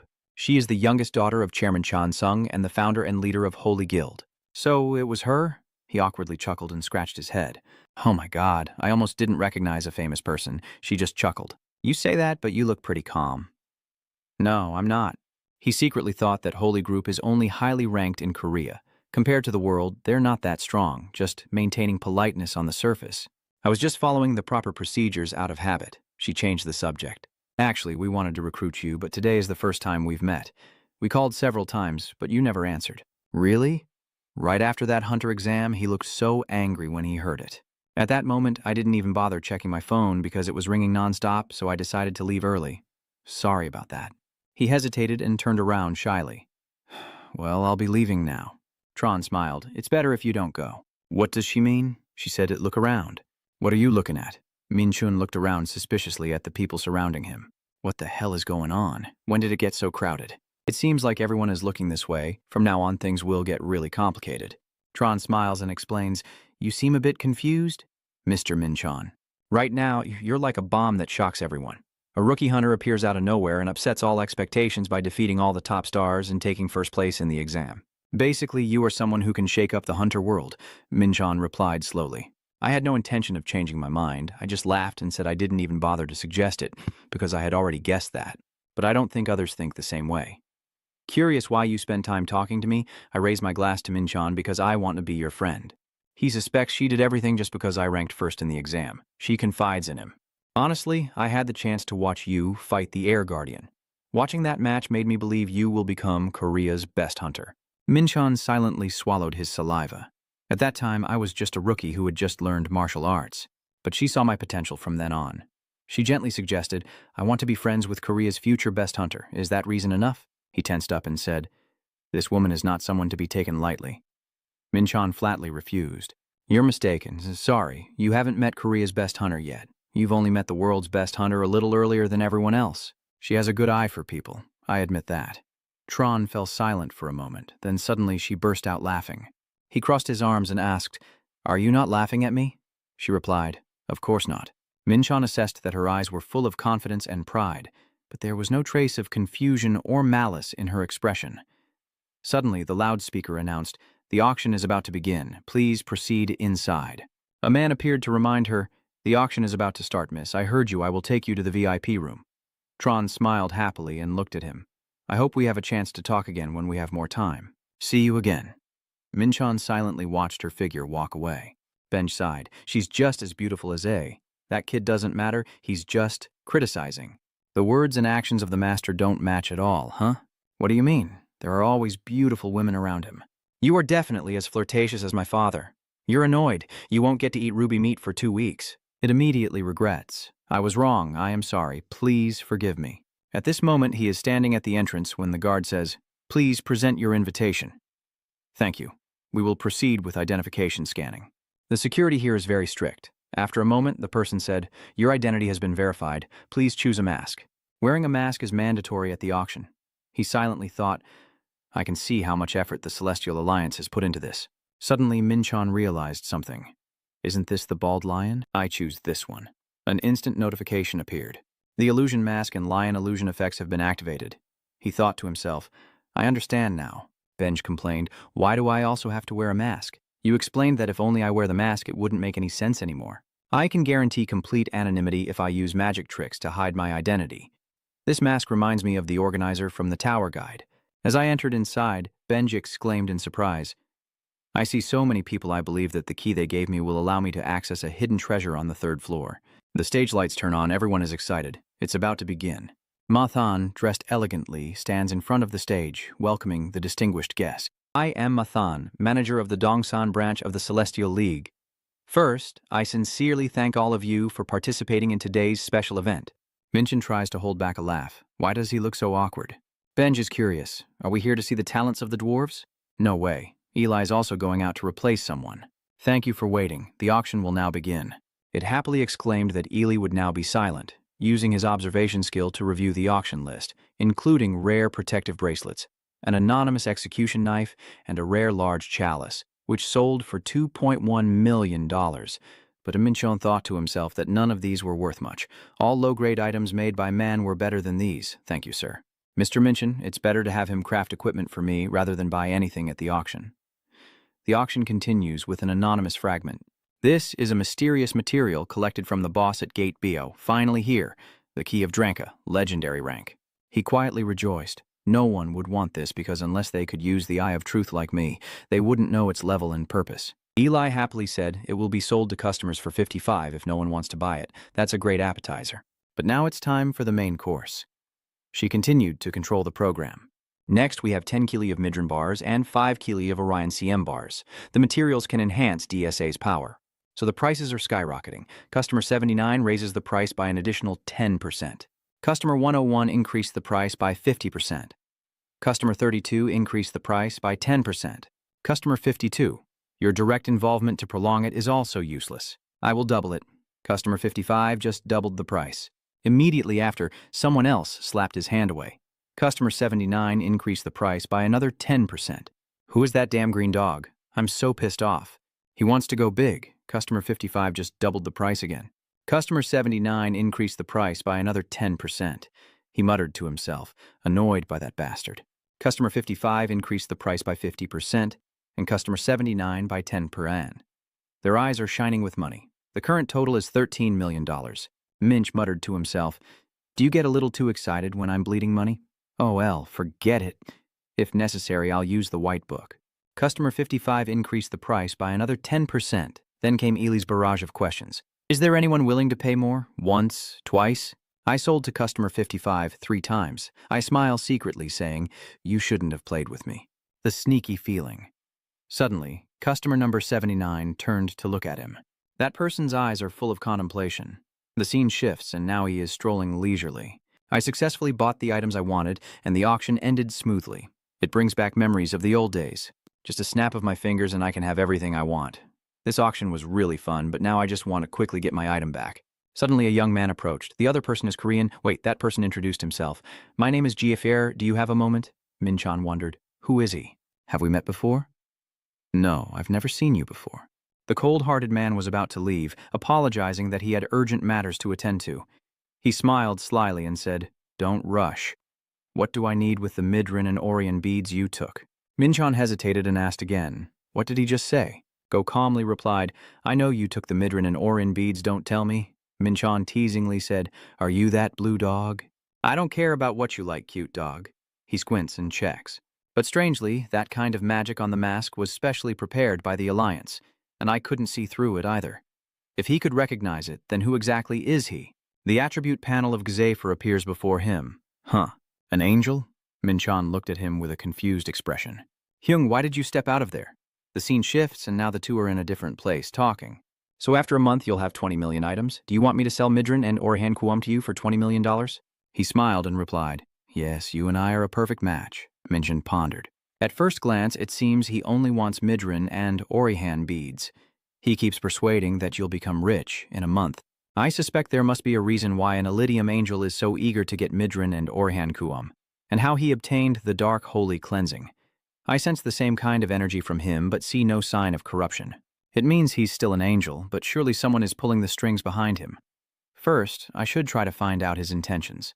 Why don't you try using teleportation magic instead? Your shaky voice is really annoying. He quickly smiled apologetically. I don't know that magic either. Really? Meanwhile, it's a basic magic that any angel learns. Hearing that, Tien immediately transformed, looking at him seriously. You, when did you find out my identity? I need to know how you discovered it. Ben asked, Master, are you planning to fight? Minchan calmly replied, No, I won't kill him. I have many questions to ask. This arrogant angel, if it were me in my previous life, I would have cut off his head long ago. I've become much gentler after being reborn. Foolish child, look carefully at what he's confused about. The man silently thought to himself that the holy fire grants new life and removes all impurities, consuming 100 divine powers. If he truly is an angel, he must show this famous power. Child, you still don't know who I am? The holy fire has been used. Tan was directly shocked. This energy. He gaped with his mouth open, unable to speak. After a moment, he hurriedly bowed to the person. Lord Mycon, I respectfully greet one of the 7 great angels.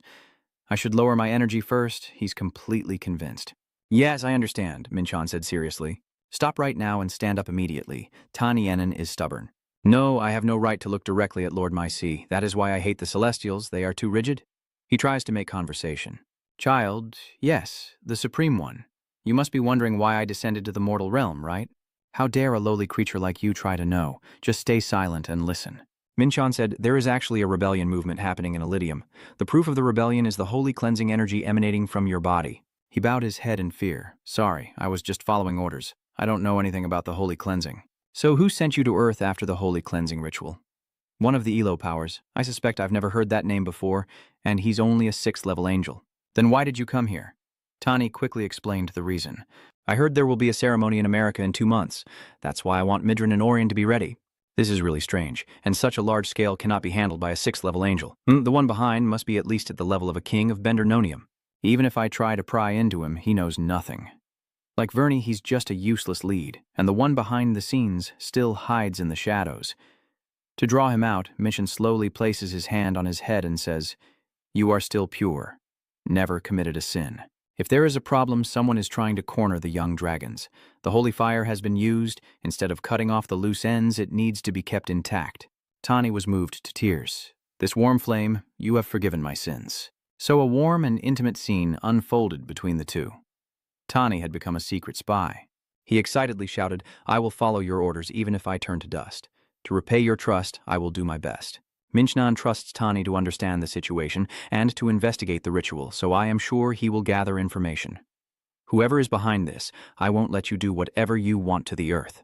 He changed his expression and sneered, Now let's go get the item back. Benj standing nearby, afraid. I'm sure the owner is not an angel. The scene shifts. Now Malthan and he are talking. It seems he has achieved what he wanted.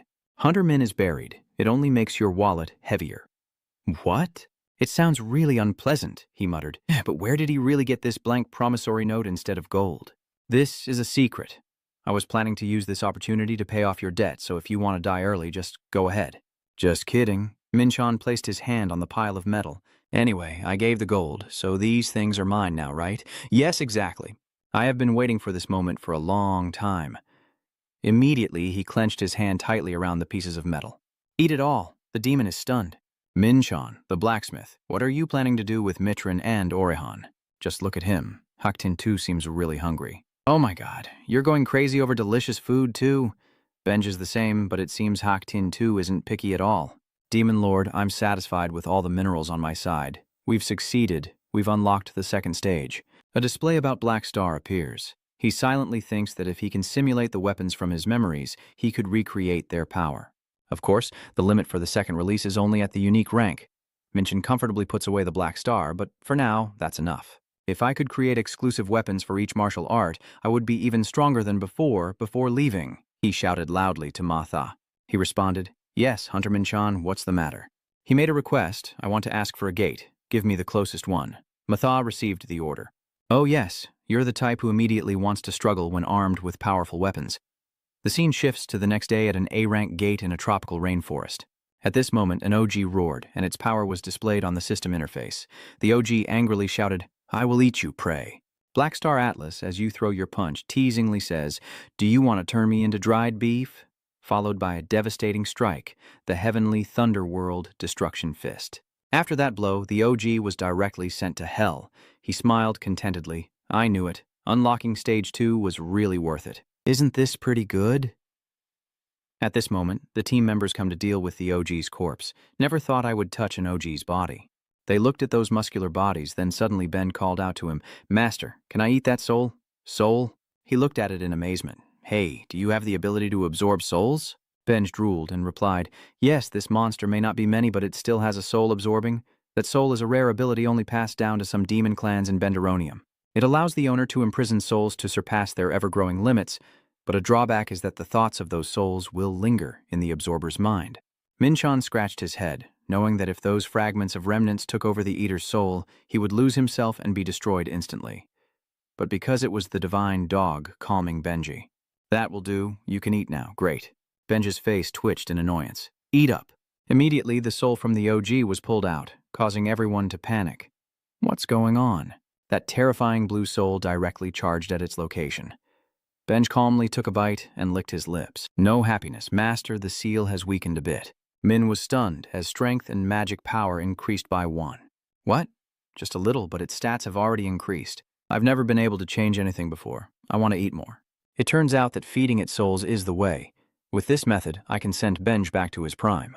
I will get you lots of food. The master is the best. A few team members looked at him in panic. Min the hunter was buried. "What is that little dog?" he replied. "It belongs to the canine clan. It's a long story." At this moment, the scene shifts with the skill being activated, and the DTA of the flying dagger technique flashes twice as brightly.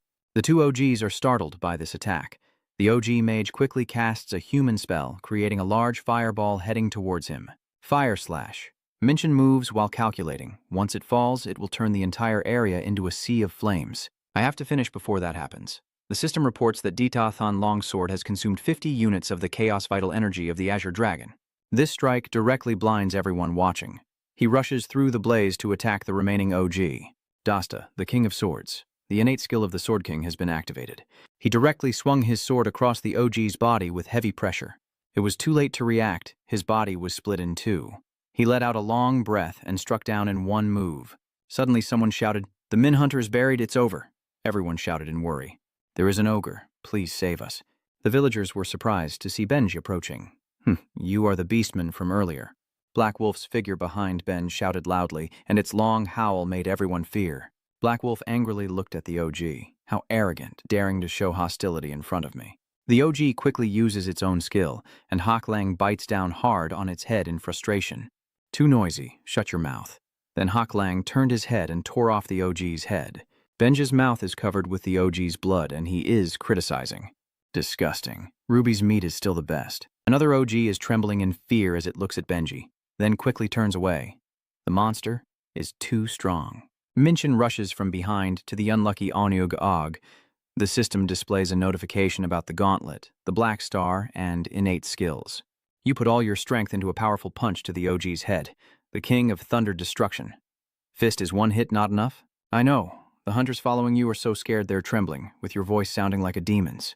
Fighting you is quite fun. You're A-class monster, it takes quite a bit of time. Getting 1.8% experience is pretty good. Benj climbs onto your shoulder. Master, praise the child. Ruthless one, you don't need to do this. This monster isn't even worth a post-dinner workout, and you're saying that when you can't even split your body. Mianchan smiled and patted its head. I was just joking. Keep protecting everyone like you did earlier. He thought to himself that if Benj hadn't stepped in, the support team might have been in real danger. This gate truly lives up to its A rank. You're quite impressive for making it to the king's place. You, a tiny human, are just a piece of prey. OG finished first. Mien Chan sneered at that look. Does he want to pretend to be a king? Oh my, so kind of you. Sorry, I'm allergic to all that nonsense. You're the king. It got angry after hearing that. I am the king of the Og race. How dare you be disrespectful in front of the king? It roared loudly. Small human, I will kill you. He calmly looked at it. Is that so? Come here and try. Oh Songto angrily rushes to attack. I will tear you apart and eat you. Shocked, he silently assesses. The shock is indeed a tremendous amount of energy, but it's just brute strength with no profound principles. I will cut off this wave with the Azure Dragon Sword and the 5 Foxes Slash. Minchin quickly switches weapons. DTA Black Snake Fairies strikes all hit OG's head. Minchin fought while checking. After the second release, Dasta's martial power increased even further. Dasta's spiritless sword, but parts of my body still move slowly. I need more practice. That's why I will teach you how to behave in front of a true king. He was swinging his sword and thinking, this guy is perfect for making punching bags. At the Pazudui gate, Junbi and his teammates were standing guard outside. Junbi looks tired and yawns deeply. Meanwhile, the person beside him asks, are you not worried? Sunbi looks confused and asks, huh? The young man said with some disbelief. This is the first time I've been sent to a gate, and it's an A-rank gate. Sunbi chuckled encouragingly upon hearing this. You don't need to worry. Relax. This gate has only just formed. Even if we do nothing, it won't break for another 2 days. He calmly smiled and said, but it's better to be prepared. Understand? If that happens, we'll have to run. There's nothing else we can do. While you were casually chatting, your teammate nervously called out for help. Seeing that anxious look, Sunbei sneered. You're really a coward. You wouldn't stay up all night working if the conquest was delayed? The young man turned pale at those words. Are you hurt? Then he checked the radio and spoke. Hey Sunbei, there's a reaction at the gate. Sunbei was immediately stunned to see the gate opening brightly behind him. What? You haven't been here long. Oh, they probably just went on a quick reconnaissance and then left because Minchan's hunters are the only ones they brought along. At the same time, Minchan's group was slowly walking out with their belongings. Seeing them trembling, I respectfully bowed. Oh my, everyone has worked hard. Dong Hian politely replied, no, I should be the one asking you that. The Special Agent B replied immediately, "Can you tell me how we will conquer the gate?" At this moment, praises rang out. "Ah, it's over. Report back to the guild." What? He thought to himself. I know he's been really famous lately, but did he really clean the A-grade gate all by himself? And it only took 2 hours. They stood there in shock, staring at the glowing gate that had been cleared, while Minchon's group moved forward coldly. Benj happily said, "The soul is really delicious." The scene shifts to another place, showing a luxury car speeding down the road. Minchon thought, I trained by using the two-headed monster as a punching bag and adapted to Black Star's new power before it fell. Recreating the memory of the war, God Deimos in my soul through Minchon's body, is much more effective than just honing skills through real combat training. He was pleased, reflecting that cleansing the gate was faster than he expected, thanks to the absorption of the threshold process during the Sea of the Dead. During the second release of the Black Star, all the overlapping factors caused his development speed to accelerate significantly. And Benj helped me by protecting the support team behind me so I could focus on hunting monsters. Now, I can go even faster. At this moment, Ellie sat across from him reviewing the information in the document and said, "We have found the next spatial gate. You can launch the attack tomorrow." Minchon nodded in satisfaction. "Well done, just as I expected from my talented partner." Ellie immediately smiled ingratiatingly and said, "Can you give me something real instead of just praise?" Minchon sighed and hesitated. "Let me think about it first." Suddenly, the phone in his hand rang. Is that a call? He wondered, but it was a strange number. "This is Jeon Minchon." "Hello, this is the small fragile Nomi." The girl on the other side was crying and asking why I hadn't contacted her after the auction. Minchon froze, stunned. "Hey, Chairman Vin Ut," he sighed, thinking he had promised to teach her the spellcasting technique after the auction. He helplessly thought he had forgotten. He apologizes and asks her to meet him at home today. A looks at him with a worried expression. "No way. Don't tell me you forgot your promise to Vice President Rin." Minchon tiredly replied, "Things have been too hectic lately." Ely is more annoyed than blaming. You only know about the reason from a different development.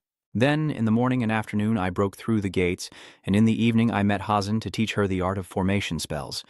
To fully understand the meaning of each character and unleash their full power, I translated and reorganized all the continent's runes into a script that Hazen could learn.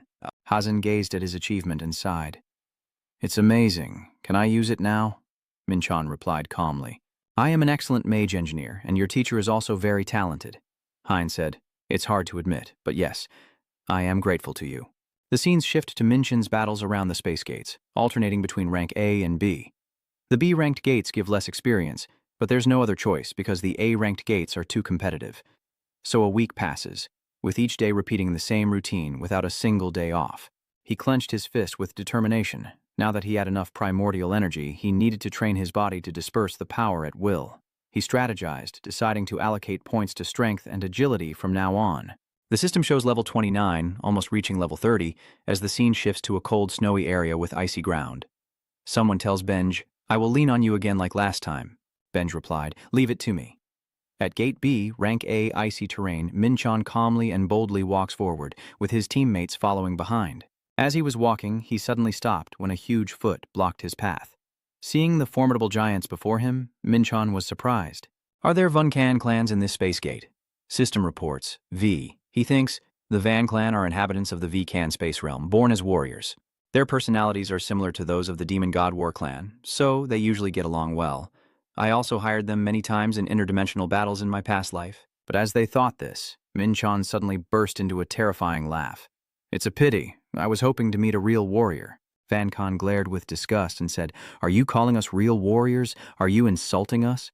Minchon silently thought, "They are not the true Vancon race, just summoned entities to protect the Gate Core," and then he contemptuously challenged. "Then try attacking me, cowards." He triumphantly thought they were just much weaker copies of the original. Immediately after, these demon tribes charged forward with fierce weapons like a storm. "You keep threatening. I will make you regret those words." The system reports Hacting Atlas Gond. Minchon observes and thinks it's the distinctive shout of Warrior V. He prepares himself eagerly. Even as mere copies, they still mimic very closely. Minchon narrows his sharp eyes, exuding an intimidating aura as he approaches the enemy. A second later, powerful strikes from the Vancan warriors cause each of them to fall. The force of the blows makes them grimace in pain and spit blood. Minchon stands coldly before the Vancon crowd with his golden strike in hand, silently thinking that it's still too weak to be called a warrior of Vancon. The system reports you gained 1196 experience and reached level 30. Minchon laughs. Oh, I finally reached level 30. Since level 15, I've received a power, so I guess there will be another at level 30. Exactly as expected. The system displays it again. The power inscribed within you will be awakened after tracing the soul's trail. You wonder what power you will receive this time. The power of deadly seduction. Surprised it's seduction again? The system displays Jaren the Demon Lord's immortal power. He ponders quietly. Huh? That Jaren, the death god guy? Jaren is an immortal pharaoh, a master of necromancy. I used to think he was a bit cowardly because he always acted arrogant from behind and hid behind his army of corpses. Minchon considers it indifferently, but still, this power is more useful in battle than the curse. After he decided, the system announced that you had chosen the power of immortality. Minchon closed his eyes in tension, as this power also changed. He glanced cautiously at the guards behind, thinking that since the immortality power must be used on living targets, he couldn't try it now. So first he would test the light army, then he would unleash his technique. Bright golden rays enveloped the scene, as a figure with golden wings appeared brilliantly, followed by Enher Iris, Rafet, CPA, and Finiat. They smiled and said, "We salute the master." They knelt on one knee, bowing their heads in respectful greeting. Minchon thought, wings, an angel. He squinted, suspiciously thinking, no, beings like them do not exist in the Elysium. They look similar but emit an aura different from angels. In terms of stats, they are even stronger than Vikan warriors, on par with or even surpassing Aujis because we've never seen them before. I want to see how they fight in real combat. The system announces Fiats, the light warriors with blazing swordsmanship. A loud shout echoes in unison, and Minchon glances over. Vankon's warriors are rushing in again, eager to challenge. Seeing that, Minchon thought to himself, this is the perfect timing and the ideal target. He said, let's go fight those guys. The angels obey the order. Yes, master. The angels unleash their power with huge beams of light towards the crowd of onlookers. Victory for the master. Lightning will strike down upon you. Justice descends from above, and the chaotic sounds echo all around. Minchon squints, staring blankly at them. He frowned and thought, what the hell is this? These guys fighting the angels look so clumsy. It's a ridiculous mess, and their fighting is terrible. The human warrior lies slaughtered on the ground with blood all around, bodies and fallen swords scattered beneath him. Seeing this scene, Minchon squints helplessly and says, Master, the angels said they will carry out your orders. Seeing their battered yet still smiling faces, Minchon helplessly thought to himself, is this really happening? Not only are they poor flyers, but they also fight by swinging swords without any swordsmanship skills. He holds his head in frustration, feeling dizzy despite their victory, because this should have been an overwhelming win with no injuries at all. Then he struggled to speak and gather them together. Minchon, exhausted, wondered what he should do with them. Not long after, Minchon stood with his arms crossed, coldly scolding them. You are people who don't even know how to utilize your own strength. Your high speed and stats mean nothing if you don't know how to use them. And do you even consider your swords as weapons? Weapons are meant for stabbing and slashing, yet you just swing them carelessly. They silently listened to his questioning, with weary faces. Minchon continued, these weaklings even using divine power to heal you all is a waste. But in reality, Minchon still used his power to heal the angels, applying holy fire to their energies and wounds as they recovered. Minchon narrowed his eyes, thinking that if this continues, summoning them to fight is too inefficient. It's better if I fight myself. Even though they have the potential to grow over time, if their foundation is broken, development is pointless. While he was carefully considering everything, one of the angels spoke up. My lord, forgive me, but I have something to say. Minchon, confused, said, go ahead. Rit looked seriously into his eyes and confirmed, we are not weak. Minchon was confused by those words. What do you mean? Did I hurt your pride? Rafet looked at him with defiance and a hint of remorse. We only lack strength because we were summoned suddenly. Considering that rebellious attitude, Minchon suddenly spoke up. Attack me, Rafi asked in surprise. Sorry. Then Minchon pressed close to his face, with a sharp, dangerous, and provocative smile, and said, I will teach you how to fight with my body. He emphasized, this is an order from your great master. Attack me with everything you've got. Rafet broke out in a cold sweat and replied nervously, Yes, my lord. Minchon thought, I need to teach these weak ones a lesson. Then Minchon stood in the cold ground and began to cast his spell to start the battle. Rafet, inside that circle, nervously thought what to do next. I am clearly stronger and faster in both movement and energy. But none of his attacks hit the target. He kept swinging his sword at Minchin, but Minchin easily dodged them all. Minchin, disappointed, said, "So boring. Your swings are too predictable." As soon as Rafet flew in, Minchin swiftly drew his sword and struck a powerful straight blow at Rafet's body. The other angels watching were stunned. "Now you understand the meaning of not being able to control the true power you possess." Minchin pointed his sword at Rafet, coldly sarcastic. "You are a perfect copy of those angel wings." He thought it was really disappointing. Even though they would definitely become stronger if they kept fighting, I don't need arrogant and boring angels. As he turned to leave, a hurried voice called out, "Please wait, Master." "What is this now? You still refuse to accept defeat?" The angels kneel on the ground and sincerely express, "I am the sword that protects you. Sir, I have recognized my shortcomings. Even with my shortcomings, I have a wish. I want to learn your swordsmanship." The other angels also said in unison, "We want to ask for that too." Minchin saw his sincere and determined attitude and smiled with interest, thinking, "What is this? Giving up your pride? That's interesting. Angels don't easily admit to being weak." He speaks, "Not right now." Hearing that, Rafet sadly begged, "Please, Master, I sincerely beg you once more, please." But Min interrupted them, saying, "We need to focus on fighting while we're at the gate." The angels looked confused as he pondered, seeming more open than the winged angels. Mincho looked at Benj and explained, "Benj, they are your successors." Benj innocently asked, "Successor? I mean they are your subordinates." Written, the angels looked disappointed and condescending. "The only one we serve is you. Sir, how can we obey the commands of an ordinary creature?" Minjon turned and said, Benj, show them that you are superior to them."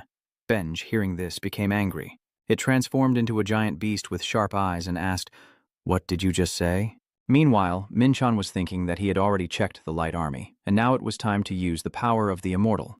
He manipulated a magic stone in his hand and calculated that the condition for using the immortal power was that the target must be alive. "I will grant immortality to the living target, and if it gets killed, it will be resurrected as a zombie warrior." Seeing the stubborn warriors charge forward, he happily thought, "Here they come.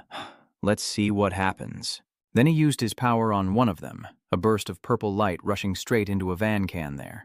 The power of the immortal was bestowed upon the target. All stats are reduced by 10% due to the curse of immortality. That Van Khan feels something is off about himself. What is this? Meanwhile, Minchon had already drawn his sword and charged forward. "Are you curious?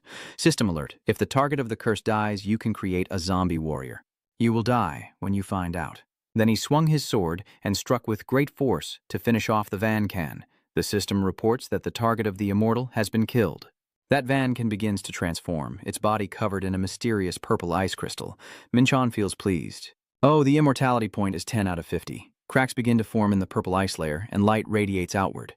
A giant warrior appears, kneeling before the Supreme Being, with the system displaying the immortal warrior. Minchon is pleased. It's so powerful that it even has higher stats than a two-headed elf, enough to fight an S-rank hunter just based on its stats. Then he orders, "Immortal warrior, eliminate them all." The warrior replied, "Yes, the Supreme." The warrior boldly charged forward with the scepter in hand, summoning weapons and attacking fiercely. That power is so overwhelming that even the Van Khan are terrified. We would die instantly if we took that hit. Dozens of Van Khan were overwhelmed by that power. Minchen remained silent, observing. What? Is it really good at fighting too? The warrior rank should be the lowest among the armies under the immortal command. He turned to look at the angels and helplessly thought, surely the immortal faction is stronger than the light army. If after I teach them swordsmanship they still don't meet expectations, I won't summon them again. Dong Hian watched everything in confusion, thinking, Minchon the hunter? I've heard about creatures like these being summoned. How strong could he possibly be? The scene shifts to another place. Minchon casually walks while holding his sword and silently contemplates. The maximum number I can create now is 5, and luckily I can store them in my personal space thanks to my immortal power. But unfortunately, they move slowly due to their size, and above all, I don't know what the requirements are to improve my power level. Well, I'll think about it later. For now, just teach these guys some sword techniques. Minchon calmly instructs the angels. One thing to clarify is that if we cannot prove our worth this time, we will not meet again. The angels still nodded firmly. We will remember that. Minchon praised. I like your answers. Then he continued. Let's start now. Everyone focus. I also have to raid the gate tomorrow, so we need to finish quickly. Minchon began to wield his sword, executing smooth slashes, thinking to himself that these guys are not suited to the martial arts I practice. A sword technique that soars through the sky with many changes to deceive the opponent. And Ho is the most suitable for this type of sword technique. Plum Blossom Sword Technique. A sharp sword tip gently flies like plum blossom petals, controlled as it rushes forward. Min practices swordsmanship like swaying peach blossom petals. He breathes a sigh of relief, but of course there's no guarantee they will understand the technique just by watching the performance. It's almost impossible even for innate fighters. He took the sword and asked if you guys understood anything. If you don't understand, just say so. So we know that the fragrance of the flowers must be released for the technique to be considered correct. The Celestials replied, I think we will understand the principle if you perform it again. Minchon was stunned and thought, What? What did he just say? He asked again, Do you understand? The angels replied in unison with bright eyes, Yes, master. He was surprised and thought, They fight so clumsily, but it turns out they are martial geniuses. Rit happily swings his sword, and the other angels also enthusiastically practice swordsmanship. Master. This is amazing. I feel like I'm flying in the sky even though I'm on the ground. Minchon watched them carefully and pondered. I thought they were prodigies with swords, but that's not even the full extent of it. I can't believe they even learned the art of moving and shifting with the wind after just 2 viewings. It's not just talent. An idea forms in his mind. This is synchronization linked to the soul. The experiences and hidden enlightenment within their souls will be awakened through martial arts, and then it will automatically transfer into their bodies. I think they could develop by absorbing my experiences like that. At this point, it can rival the level of the invincible fist. He smiled excitedly, thinking, If I teach these divine warriors various martial arts and train them over time, I wonder how powerful they will become. Then he gathered the angels and said, I have seen enough. To be honest, I was a bit disappointed in you at first. Hearing Minchon say that, they all looked sad, but they immediately cheered up when they heard your praise. But now everyone has proven their worth, so I will teach everyone all kinds of martial arts. I will give everyone their first task. He is guiding them to practice plum blossom swordsmanship and wine movement that I taught the 3-star ones. You need to reach at least 3 stars to use it in a real battle. Minchon laughs and announces that if they can become stronger, I will let them be my sword. His words excite and thrill the angels. Yes, master. Happy voices echo in the night sky. The master has granted us great power. I think he will personally enlighten us. This is even more powerful than the light swordsmanship we used before. While the divine warriors were training, I circulated chaotic energy through the night and dissolved the world stone's energy. Minchon, tired, rubbed his neck and drifted into his thoughts. Thanks to that, I was able to accumulate a lot of chaotic energy and elevate my ancient celestial art to a new level. The energy cultivation method has eliminated all fatigue, so I don't feel tired at all now. Suddenly hearing a commotion, Minchon glanced over and was quite surprised. Have they been training all night?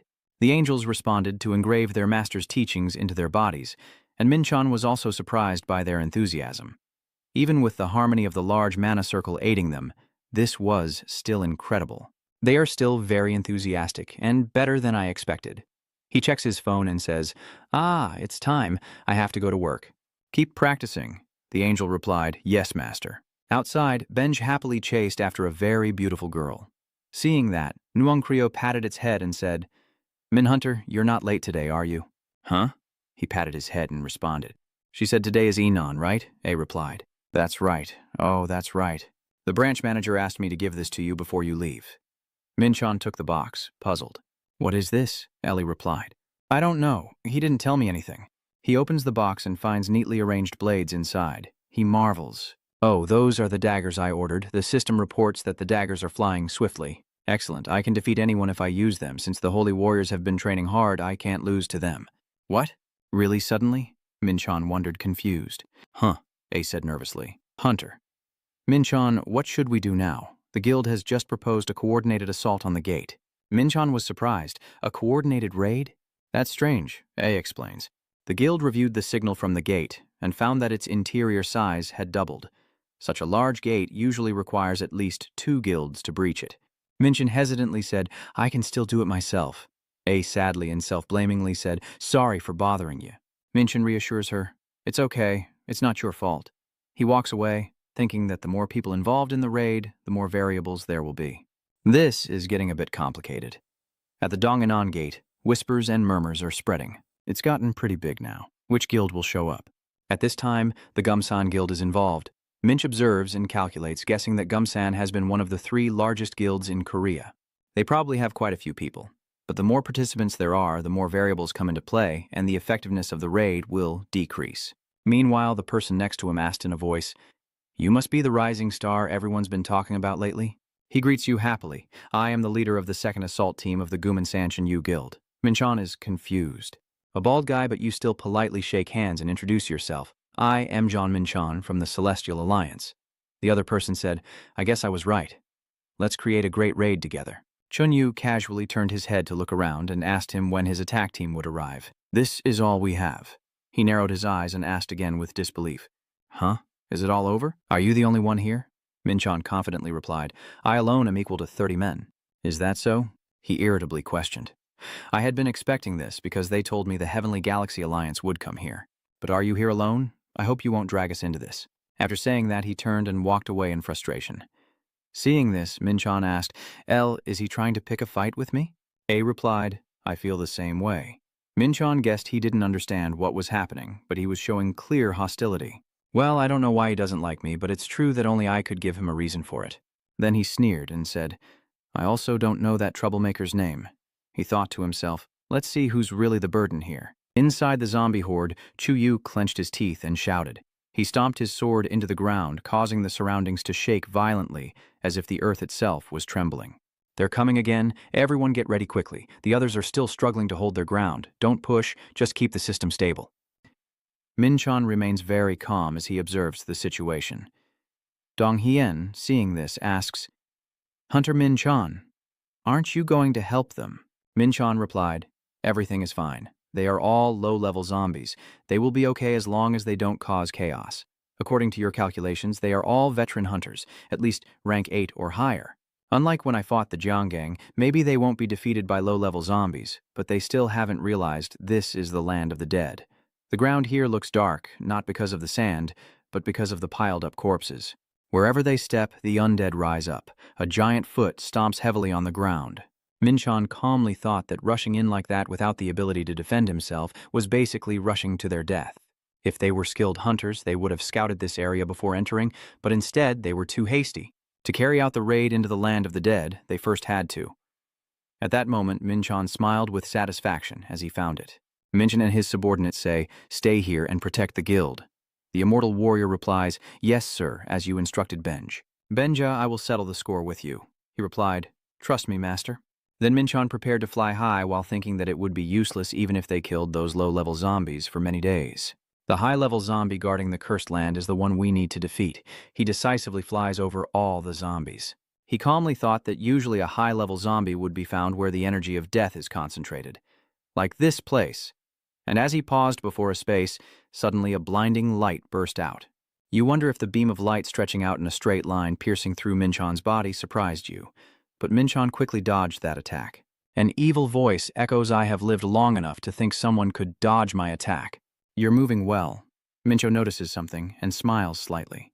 I found him faster than I thought I would. A giant monster shadow appeared, bringing with it the dark power of a high-level undead. Durahan Minchan ponders quietly that the land of the dead is a kind of boundary created by the condensation of vengeful souls of the dead, and this high-level zombie might be the core of that boundary. He glances carefully, estimating that the Golden Mountain faction will face a tough time unless the core of the boundary is destroyed. Otherwise, low-level zombies will keep appearing forever. Durahan over here has wielded a fierce sword and attacked. I guess you're worried about your comrades over there, huh? That guy is unnecessary. Anyway, you and they will soon become our allies. Are my allies over there? That damn bastard's accomplice, the system reports. The black star, the dagger flashes swiftly. Then a dagger speeds forward like the wind, stabbing at Duran. Nin fiercely swings his weapon. Two beams of yellow and purple light representing two raging powers clash, creating a powerful shockwave. A series of knives fly out, skillfully forming into spinning wheels, and under his control, the blades return to their owner. Durahan angrily warns this isn't over yet. He raises his hand and orders them to rise.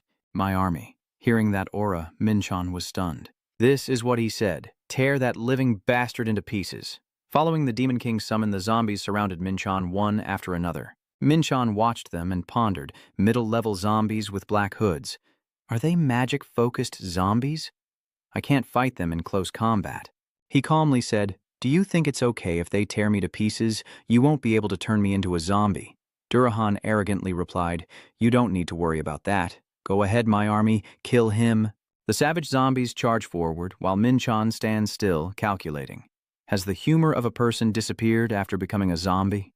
The daggers all flew up under his control. Min-chan sneered, "This is such a boring guy. I'll get out of here quickly." Then Min-chan boldly extended his hand and launched a swift teleportation technique. 1 second later, each dagger pierced into the zombies, breaking their momentum. That energy is disgusting. Durahan said, "We need to stay away from this." "You bastard." Saying that, he drew his sword and rode straight toward Min-chan to kill him. He threatened, "I will personally tear you to pieces." Suddenly, a bright flash streaked past him. He shouted, "What the hell is that?" And then he fell to the ground. Min-chan, sword in hand, calmly said, "I would be even more grateful if you came to see me in person." Chun-Yu, who was fighting and cursing at those bastards, suddenly sensed something strange. "What is this?" All the zombies suddenly collapsed to the ground. Seeing Min-chan standing ahead, he was confused. What just happened? The system reports that Min-chan has gained a lot of experience points, and he smiles happily. Now this is more like it. If the high-level zombie is killed, all the lower-level zombies under its influence will also die, and all their experience points will go to me. Behind, Chun-Yu runs up to Min-chan, confused. You idiot. Are you the one who stopped all the zombies from keep appearing? How did you do that?" Min-chan pointed to the high-level zombie on the ground and honestly said, "I defeated the high-level zombie controlling them. If I don't do this, the zombies will keep appearing." Chun-Yu was surprised. "A Durahan?" he asked in disbelief. "Did you face the danger alone and defeat the Durahan by yourself? Is that really so dangerous?" He couldn't believe his eyes. It was unbelievable. At this moment, the gang from the guild had just come out, looking battered but surviving. Chun-Yu thinks he's the culprit who eliminated the promising members of our guild, the Dark Trio. Because the Dark Trio was trained by my master, I thought Hunter Min-chan was a proud hunter who tarnished my all-powerful master's reputation. That's what I thought, but I never expected him to be a hunter with such a noble soul. For our sake, those of us who were heavily attacked for recklessly rushing in, he took on all the dangers himself to fight alone against the high-level zombie. But Min-chan quietly turned and flew away, warning, "Step back if you see danger." That made Chun-Yu feel moved. Look, he's stepping forward for our sake. He really is a true hunter, but he's actually completely misunderstanding the situation in his own way. He immediately rallied everyone, show the hunter our not-so-tragic side. "Yes, boss, Min-chan feels strange. What is that? Why do they suddenly have such motivation? Are you saying they're trying to steal the lives I've already taken because now they know how to raid this dungeon?" You're also misunderstanding the situation. So, Min-chan is determined not to let them take his experience points. The arrogant zombie said, "Interesting, aren't you afraid? Come here yourself." Min-chan didn't hesitate and charged forward with his sword, coldly saying, "Shut your mouth and die." With a single strike, he was defeated. The Soul Eater has been beaten. "You keep fighting nonstop. Die already, monster. You've been beaten to a pulp. Now die." System notification. Your speed has increased. Min-chan triumphantly believes he has eliminated a total of 4 core members so far. The only remaining one is me, seriously thinking that deadly energy has started gathering somewhere, which is a sign that the last core member is appearing. A horrifying red hand reaches out from the muddy pile. A terrifying, ferocious face with fangs appears. A giant monster with many disgusting heads appears before him. Chun-Yu cautiously guards the last one, which is horrifying. Wow! I've seen them a few times before, but their rough appearance is something I can never get used to. Chun-Yu was terrified when he saw the display information. "Hunter Zeon, let's retreat. This is not something we can handle. I will go get reinforcements." But Min-chan, holding his sword, said, "Everyone stay away from here. I will stop it, so don't do anything." He unleashes his power. Flames engulf Min-chan's sword and body. Chun-Yu screams in horror. "Hunter Min-chan, the monster is charging. This is exciting. Join us. We want fresh blood and warm meat." Min-chan didn't hesitate to join the fight. He must be the one with great strength, but that doesn't mean I'll let others have it. Because after defeating that monster, I will receive an incredible reward. That scene moved Chun-Yu deeply. He fought with all his might for our benefit, but that's not really how it was. The monster roared fiercely, while Min-chan boldly soared into the sacred flames. The savage abomination advanced and growled, "I will kill you, survivor. Become one of us." It's like many fighters fighting chaos together, controlling one body. That is why, despite its incredible potential, it cannot unleash its full power. In the supreme flames, Min-chan raises his sword and wields the might, the dominance of sanctification, the king's sword. Min-chan stared coldly and raised his hand to control the power. A fierce red flame erupted, engulfing the opponent. The endless blue sky technique. You fight bravely against the monster, and your memory does not betray you. It's just an enemy, but in reality it's made up of many others, so every time I cut off a part of its body, its power weakens. It can't use its regeneration ability if I burn the parts that have been cut off, but I have to be careful because its endurance might reach 600. Its absurd stats will vanish into nothingness if we keep chopping off its parts and avoid heavy blows. The monster's body endures Minchon's strongest attacks. Minchon wiped his sweat and said tiredly, even with experience from the battle with Fenya, it was still not easy. I have used up all the healing power of the Rainbow Ring, and the primordial energy is also running out. My body is gradually becoming heavy, but I managed to cut down quite a lot. The monster has become weak and small. Staring at it, he said, I want the 2 immortal warriors here. Seeing them arrive, he entrusted, take care of the rest. The immortal replied, I understand. At this moment, the monster's face turned pale and fearful. It shouted, the Supreme Leader has ordered your execution. The 2 warriors have finished the battle. You have gained 42% experience. Minchon picked up the small orb from the ground, thinking that even though it was a giant creature, now only a pile of tiny corpses remained because it was created from countless dead bodies. There was nothing left. The monster's corpse was just a filthy slime. Minchon glanced at the small orb, thinking that the only remaining thing was the core of the Death Origin, a vile object that would continue to spawn soldiers if left behind. I should take it and leave, leaving it only to cause disaster. Minchon told his subordinates, well done, let's go back. He looked at the others slumped behind him in surprise. Has the Aurum Society been waiting for me all this time? Aren't they going to fight over the loot? He asked. What are you still doing here? They immediately replied, we were waiting to speak with you. Chun-Yu, with a determined and respectful look, said, I apologize for my rude words earlier. I misunderstood you. They bowed their heads in gratitude. Thank you very much for risking your life to save our assault team. We are truly very grateful. Minchon looked puzzled. I understand why he apologized, but why did he thank me? Elsewhere, my schedule changed on the way home after cleaning the gate. A announced that the support team needs rest and that the competition for the gate is quite fierce, so we won't be able to secure any gates tomorrow. Hein also cheerfully said, I'm applying magic to a ritual on a building for the first time, so I won't be able to meet you today. Min squinted in boredom, thinking that all the plans for tomorrow had vanished. Well, I'll use the time to sharpen my skills. Seeing him return home, the angels greeted him and congratulated him on coming back safely. He replied tiredly, keep practicing your swordsmanship. They obeyed. Yes, master. The enho have improved by absorbing part of my knowledge, so my presence isn't necessary, even though the guidance of a mentor is usually important. Moreover, the magic circle reacts with their holy power, creating a high concentration of mana. Every time they swung their swords, their bodies were stimulated, leading to rapid progress. Mian Koi suddenly froze, then quickly became excited, this dark, powerful energy emanating from the core of death. What if I used it to activate the World Stone? Maybe so. Then he patiently sat meditating inside the magic circle with the core of death essence. The toxic aura is a deadly poison that living beings should avoid, so even if it's hard to absorb, I have to endure until I reach the spiritual realm. All right. Now if I activate the World Stone like this, the flames will burn fiercely. The stone glows brightly, unleashing a fierce light, burning and shining intensely, merging into a blinding burst of fire and creating an endless energy to dispel the deathly aura. The Celestial War Stance has reached 5 stars. The body is enhanced by the effects, with agility increased by 12 and stamina endurance by 10. The chaotic energy increases by 40, then by 80, thanks to the World Stone's energy. Does the chaos power grow stronger too? Minchon happily thought that if he gave this core to the blacksmith in Pandemonium, he could forge a legendary item. But using it to reach 6 stars immediately wouldn't be a waste either. The 5-star reward is also good, but actually it's just an extra reward because the Celestial War style is truly useful only from 6 stars onward. There are many other powerful meditation methods, and the system displays information about the zodiac signs, but the main difference is the constellation. Mienchen suinghi, kikon lathanchet, kochimoy dinua chang duong voitin vambongtoi, gyodakotin vanan sang, nyalakot hem trom sao de katski, hitong thong bao kote kajastuwi dabatrom sao, tongkong badao sao. Minchon considers the options just as I thought. There are more choices. Missing soul burning and chaos prayer are definitely new. I can choose 3 to amplify my power. It should be quick because I've seen these stars before in my previous life. First is the Mark of Sin, the Sin Star, a fortress in the high realm of chaos. Next is the Holy Fire Star. This is the star blessed by Maikon. Finally, the Chaotic Star Mark. I chose it because it is the only new star mark with chaotic power. Minchon thinks it might be difficult the first time, but it's enough. The system reports back. Failing to form the Chaotic Star Mark, Minchon is angry. Damn it, did I fail? I keep trying to figure it out.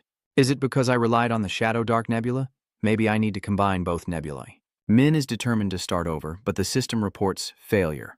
Are you bitter and upset about not being able to do it? Then I'll try this method again. What the hell is this? Leave me alone. Min-chan desperately screams. Do I have to try a different way? Should I start with the other stars first? No, I can't give up like this. I'll try a method I've never used before. Wait. Thinking about it, yeah, that's right.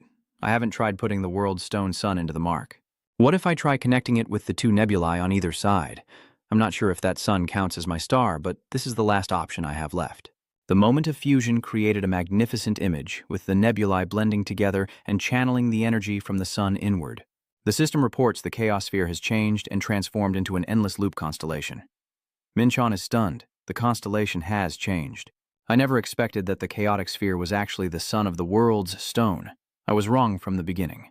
The light radiating out shone everything, forcing the angels to shield their eyes. Seeing the sword and the terrifying power it unleashed, Min-chan was stunned, as the result was even more powerful.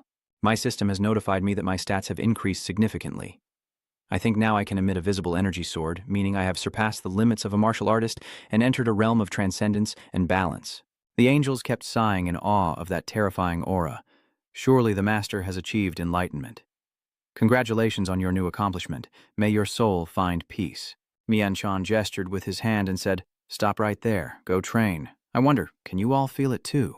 I'm hungry, master. Please feed me. You just ate. Benj replied. It's already been a day, master. Min-chan was startled to hear it say that. A whole day, huh? I didn't realize so much time had passed while hiding my mark. Benj continued. You also have many missed calls.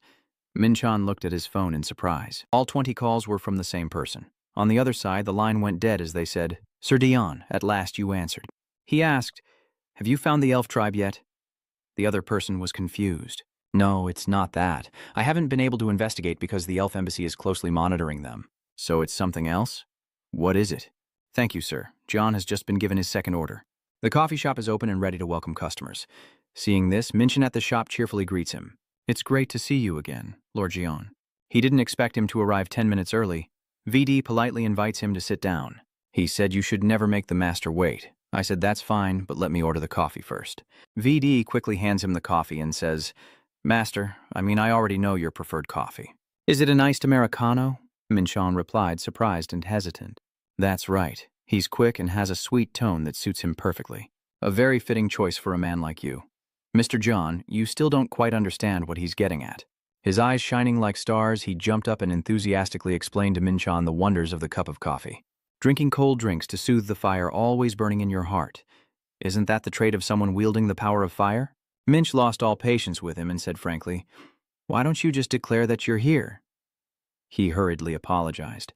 Minchin asked him, What is the second mission you received? He hesitated and scratched his head. I was ordered to support the dark community in establishing a base in Korea. Mienchan looked curious about this dark community. He just explained that it is a large-scale criminal organization under the dark network. He became more and more interested in the dark network and asked VD to explain. He then revealed that it is an international alliance gathering many criminal organizations like mafias and drug cartels. From selling stolen or illegal goods on the black market to covert assassins who take on any job at the right price, the dark network is involved in all illegal activities worldwide. The dark community has its headquarters in China. VD and Minchan sat down together to talk. My order is to help them set foot in Korea, Minchan said, but according to you, isn't there already a dark network in Korea? Bendermonium and Elium have heavily invested in this country. South Korea is generally safe, so major criminal organizations do not exist here. Minchan also guessed that this is a livable country. Both VDE and Thanel are also operating secretly here. He told VD that basically he had to cooperate with a new branch of the dark network in Korea. He was disappointed. Yes, unfortunately, due to my limited abilities, I haven't been able to gather any more information. That means this must be the stepping stone for Bendermonium's next move. So who could be behind all of this? He calculated that if these guys clash with the dark spirits, then he must be involved too. He looked for more clues from VD, asking about the relationship between Da Blue and the dark network. He explains in detail that if they sneak onto Earth, there must be a network helping them. Minchan calmly said, It doesn't matter anyway, just focus on completing the mission, but I worry this will hinder your Majesty's grand plan. He crushes the glass and confidently says, I need to wait for the real mastermind to reveal himself, reminding myself to be patient and wait for the right moment. The scene shifts to the palace where Minchon is hosting guests. As he pours tea, he asks, "So what brings you here today?" "Actually, the reason is that I don't have any plans today. Are you asking if Elle is busy?" She cheerfully replied, "But supporting you is always my top priority." "Is this what you call working?" she said casually and indifferently. "If it weren't for moments like these, I would never get a break." Hearing her say that, Minchon also stood silently. She immediately called the manager. "Where's the branch manager? I also want to ask about the cloak engraving from last time." He rushes over quickly, gasping for breath and struggling to speak. He's been very busy lately and hasn't found the right worker yet. He asked about the palace situation and when the new gate would be arranged for him. She replied tactfully that it was difficult to say, because many factions were competing for the gate now. A honestly shared that it has been a week since I finished the smooth winter gate, and things have become increasingly difficult, especially since the disappearance of the lost land. She explained everything clearly to him, describing how the land changed after the gate collapsed into reality, creating a strange place. The lands that disappeared during the first disaster are called vanished lands. There is such a place near the demilitarized zone in Gangwon Province, South Korea. She pointed out that this is the main attacking force there. The Hunter Association also collaborates with many guilds for regular cleanup. He calmly sips his tea, lost in thought. But now that many major guilds have returned to Korea, opening new gates is even harder. I need to become stronger. I leveled up to become a completely new person. About a month ago, the ritual of the body transformation mentioned that I needed to return to the tower. He told Ellie that she didn't need to find a new gate for him for now. She guessed his intention and asked, "Are you planning to return to the tower?" Minchon hesitated like that. Suddenly she remembered something, subtly reminding him, and it seemed like he already knew what it was. He looked confused, not understanding her intention. He wondered what she was talking about. "Did I forget something?" Minchon wondered if it was related to the gate, but she just smiled, which made him even more curious. She replied, "No need to reconsider. You realize you've already paid at the auction," frowning and feeling impatient. "I said I was thinking it over. I don't remember." "Hey, don't lose your temper," she said directly to him. "No, I'm serious. Did you forget?" He still doesn't understand what's going on and wonders what he did wrong. To remind him, she said he had promised to treat her to a meal. Minchon remembered that moment and blamed himself for forgetting again. It was entirely his fault because he had promised her. He asked, "Do you have free tonight?" She pouted and turned away, showing her displeasure. "Do you think I'm free? I'm busy." "Just ignore it. This coffee is worth it," A asked straightforwardly. "Is there anything else you want to say?" At that moment, he hesitated, scratching his head and tugging at his ear. "I'm sorry. Let me know when you're free. I'll wait." She looked proud and crossed her arms, saying, "It's okay. I had to work late today, but can you wait? Call me when you're done. I live nearby." Hearing this from him, she felt a flutter in her heart and smiled. "All right, but you might have to wait a long time. Just call me before I go to sleep." That night, Minchon kept his promise. The two shared a cozy meal at a restaurant. Seeing Ely's face full of joy and relaxation, she exclaimed just as the meal had begun, "So delicious. I'm surprised by this side of her. I didn't expect to see her like this. Usually she's tense about work, but she looks truly happy and satisfied. She enjoys the dishes here. Every dish is so delicious it makes her eyes light up." He recalls the conversation earlier. She chose to share the dish while he thought pasta or steak was better. Even now, he's still unsure. He didn't expect her to choose to share the dish when he's the one paying. Just a little carelessness and there's no meat left on the stove. His face shows confusion. She makes an excuse. "Oh my God, the food here is so delicious. Just by looking at her face, you can tell she likes it." He gently asked, "Why do you know this place? Isn't it obvious?" She said before awakening, "I was also a student. But honestly, I believe even when you were a student, you were different from others. A VIP." After hearing that, Minchon widened his eyes and looked up at her. That's right. Ellie thought she was a clone of a higher being. He sat quietly, lost in thought. "I used my VIP code from a previous life to open the space storage, so in A and Maiden's eyes, I don't seem like an ordinary person. They see me as someone here just to have fun. But the truth is, before seeing Callie's sword, I was just an ordinary student." Minchon recalls the painful past of the last 6 months. After regaining memories from a previous life, his current life changed completely. "But both my identity as a death god and my true self are mine. Therefore, Hathap, being either one, also means denying who I really am." He told her, "I may be a VIP, but I still work hard every day." She was surprised to hear this. "Is that so? Then let me clarify, I value my relationship with you and Motten, and am always grateful to have such excellent colleagues." Eli was shocked to hear this, but deep down he wanted it, because he didn't want them to think he was doing everything just for fun. She looked cheerful and said, "Come on, the meat is almost burnt. Eat quickly." It's almost time for Minchon to leave the city, only A is there to say goodbye. She didn't forget to send a message from Man, apologizing for not being able to see him off. He replied cheerfully, saying he's fine. How long will you be gone this time? Ely is very worried about his friend. Minchin is calculating carefully. Bendermonium and Elium are plotting something, so it's best to go back after climbing a few floors. Sir John suddenly turned around. Bowing politely, he said, "Thank you for valuing the relationship with To." He simply thought she was just repeating what he said during the meal. "No need, you're a great partner. See you later." Mincho has left. The normal life before awakening is gone. His only goals now are Bendermonium and Elium. He reminded himself that he needed enough strength to protect himself from those two terrifying forces, and enough strength to protect the people he truly cared about. Finally, Mincho stood right at the city gate, ready to welcome. This city is terrifying, with dark red lights covering everything. The demon god screams loudly, "What is it? What is that tower of suffering?"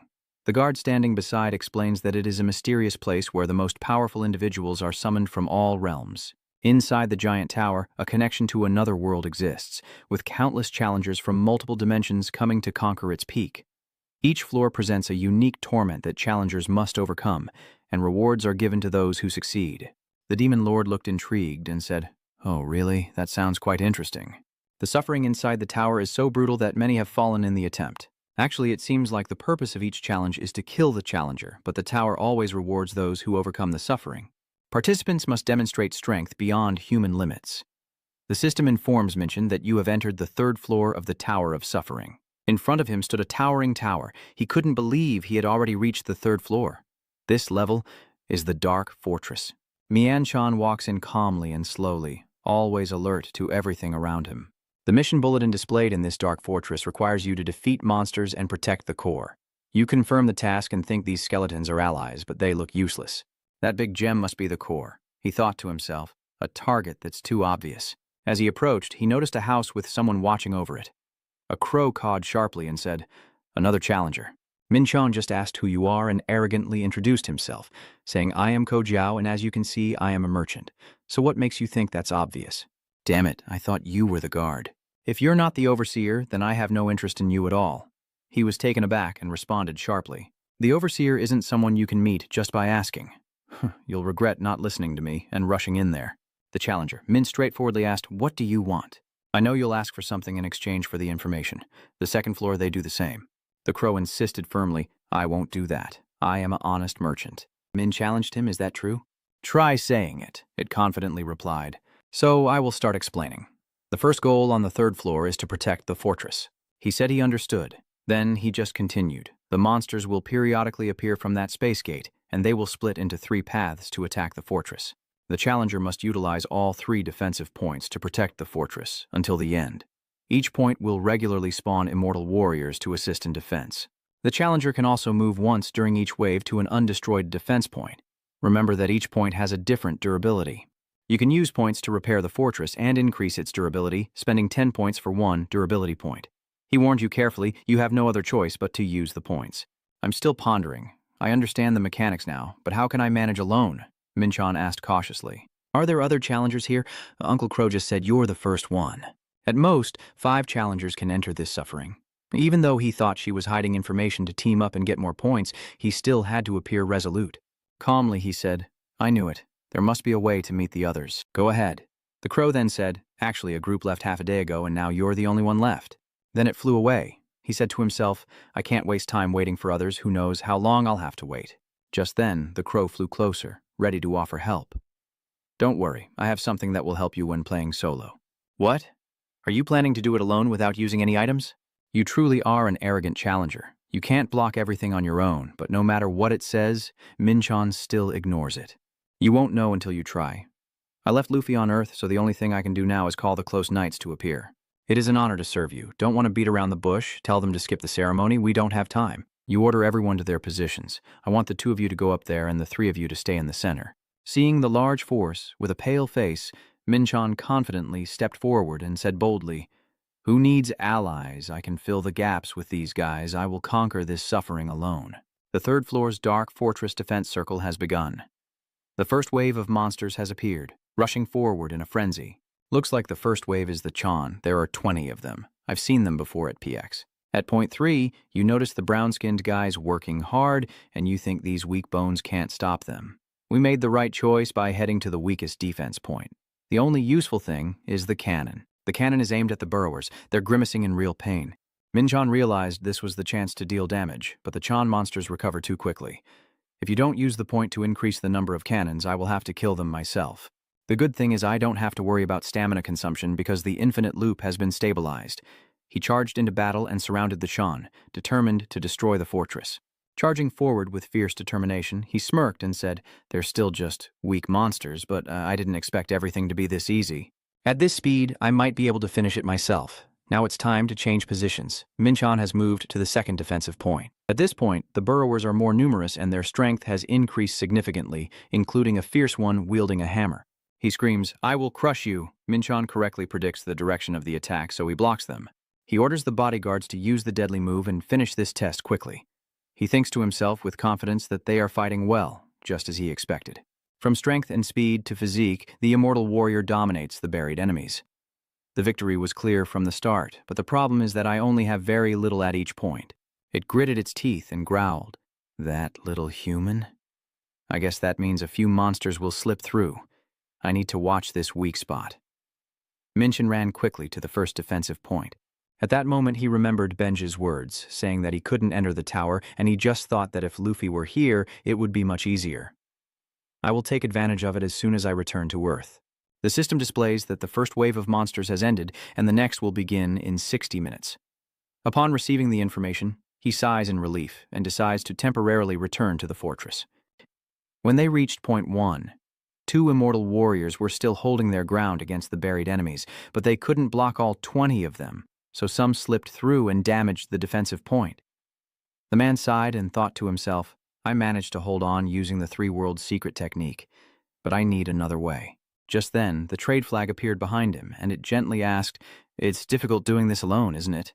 The stubborn man said, "If you're trying to provoke me, you've succeeded." Did it ask if it couldn't speak politely? Minchon angrily told him to shut up, while it whispered a purchase invitation into his ear. Why didn't he buy a few more cannons? I will give you a 10% discount. He considers and makes a request. I think each point should have at least 10 shots. Can I dismantle it after finishing and bring it to the next suffering? Of course not. That's ridiculous. He looks for another option, taking more time to think. Maybe I need to use points, but it would be a waste to use too many. I don't need to shoot down everything with cannons, just enough to buy time.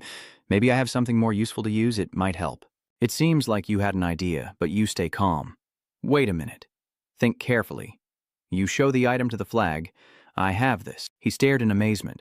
I've never seen anything like this. Where did you get it from? Vu Pham replied. That's none of your business. This is the treasure key I received from the floor supervisor during the tutorial phase. The electronic display indicates that a treasure is hidden somewhere on the 3rd floor of the tower. You can receive a useful item if you use it correctly. He silently thought that he might get something useful by using this. The glowing key, where does that light lead? The crow says the space gate is there, so is the treasure there. If I destroy the space gate now, can I permanently destroy the source of the monsters? Why didn't I think of this earlier? So you're just smirking then, but the chessboard is stopping you from doing that. You're planning to destroy the space gate, right? Quo told me you're quite perceptive. It recounts that I have seen many challengers think the same, but no one has succeeded. There is a monster guarding the space gate, much stronger than the attacking troops, and it even chases challengers back to the fortress, destroying everything even as you retreat. Minchon realized that failing to attack the space gate meant failing the challenge, but he still insisted on doing it. He apologized, but I will do it. An ordinary challenger would have returned to the fortress, but I won't. Danger? I can handle it. If I have a treasure map in my hands and still fear to step back, then I am truly the stupidest. Crossing the dangerous boundary means a greater reward. Minchon stood at the space gate and saw a man standing there who approached him. Kid, I advise you to stop right there. Minhan said, I wonder who is guarding the space gate, so it turns out to be a zombie. He praised him. You have sharp eyes, kid. But you're quite clever for a zombie. I think they are created through a unique dark magic of the Blood Continent, combining spells, herbs, and rituals to control the dead. He looked at Minchon and asked, Do you come from the mysterious continent? Minchon replied, No, but I know about it. Judging by that blazing red face, this is probably a blood zombie created by the blood sect of the wind. Now, a series of thoughts about blood zombies, the nightmare of the continent, flashed through his mind. They are created by injecting medicinal blood into the bodies of martial artists, with dozens of lives sacrificed to make a blood zombie, making them stronger and regarded as the main military force of the Bloodwind sect. This is the first time I've seen a real one. He said, I just wonder if you come from the east. Hearing him say that, Min and Chan finally understood the warning from the crow. Based on the frequency, he was even stronger than a phoenix. In a fit of rage, I told the Kwangthi that I knew there was a guardian of the space gate, but I didn't expect it to be a blood Kwangthi still retaining consciousness. He said he had made some kind of pact, so I probably can't ask you to turn a blind eye, right? He denied it, saying it was impossible. He warned Min Chan not to cross that line, because I am a blooded corpse, and I don't want to see bloodshed in vain. You seem quite confident in your stance, don't you? Min Chan boldly asked. You act as if we fight, the victory will definitely be yours. Are you implying that I shouldn't try because the outcome is already decided? That's right, don't throw away your precious life here. Mian Chan laughed mockingly at him. I have gone beyond my limits. He is furious, grinding his teeth as the blood zombie rages and unleashes its ferocious power. He attaches talismans to the zombies before executing this move. He did something, and now 5 grayish zombies, probably of the type of zombies, have appeared, just enough for the 5 of them. Min Chan's guards, full of fighting spirit, said, hurry up and deal with them. The blood zombie's true face begins to show, the villain emerging from within him. Min Chan says, he's completely lost his mind. What are we waiting for now? Attack. You are ready to face him. The blood zombie starts spitting fire and attacking. Holy flames burn fiercely and dispel all negativity. But Min Chan responds disgustedly. Your breath is so foul, and I still think ordinary weapons can't hurt a blood zombie. We must use tangible sword energy to strike. Min Chan strikes, but no matter how many sword moves he executes, he always gets caught. He fights back against all of his attacks. But Min Chan took the initiative, grabbed him, and taunted him. Do you think you're some kind of little chick or wolf or something? He releases toxic gas, then runs away. You wonder why. Could it be that a powerful blood zombie is afraid of me?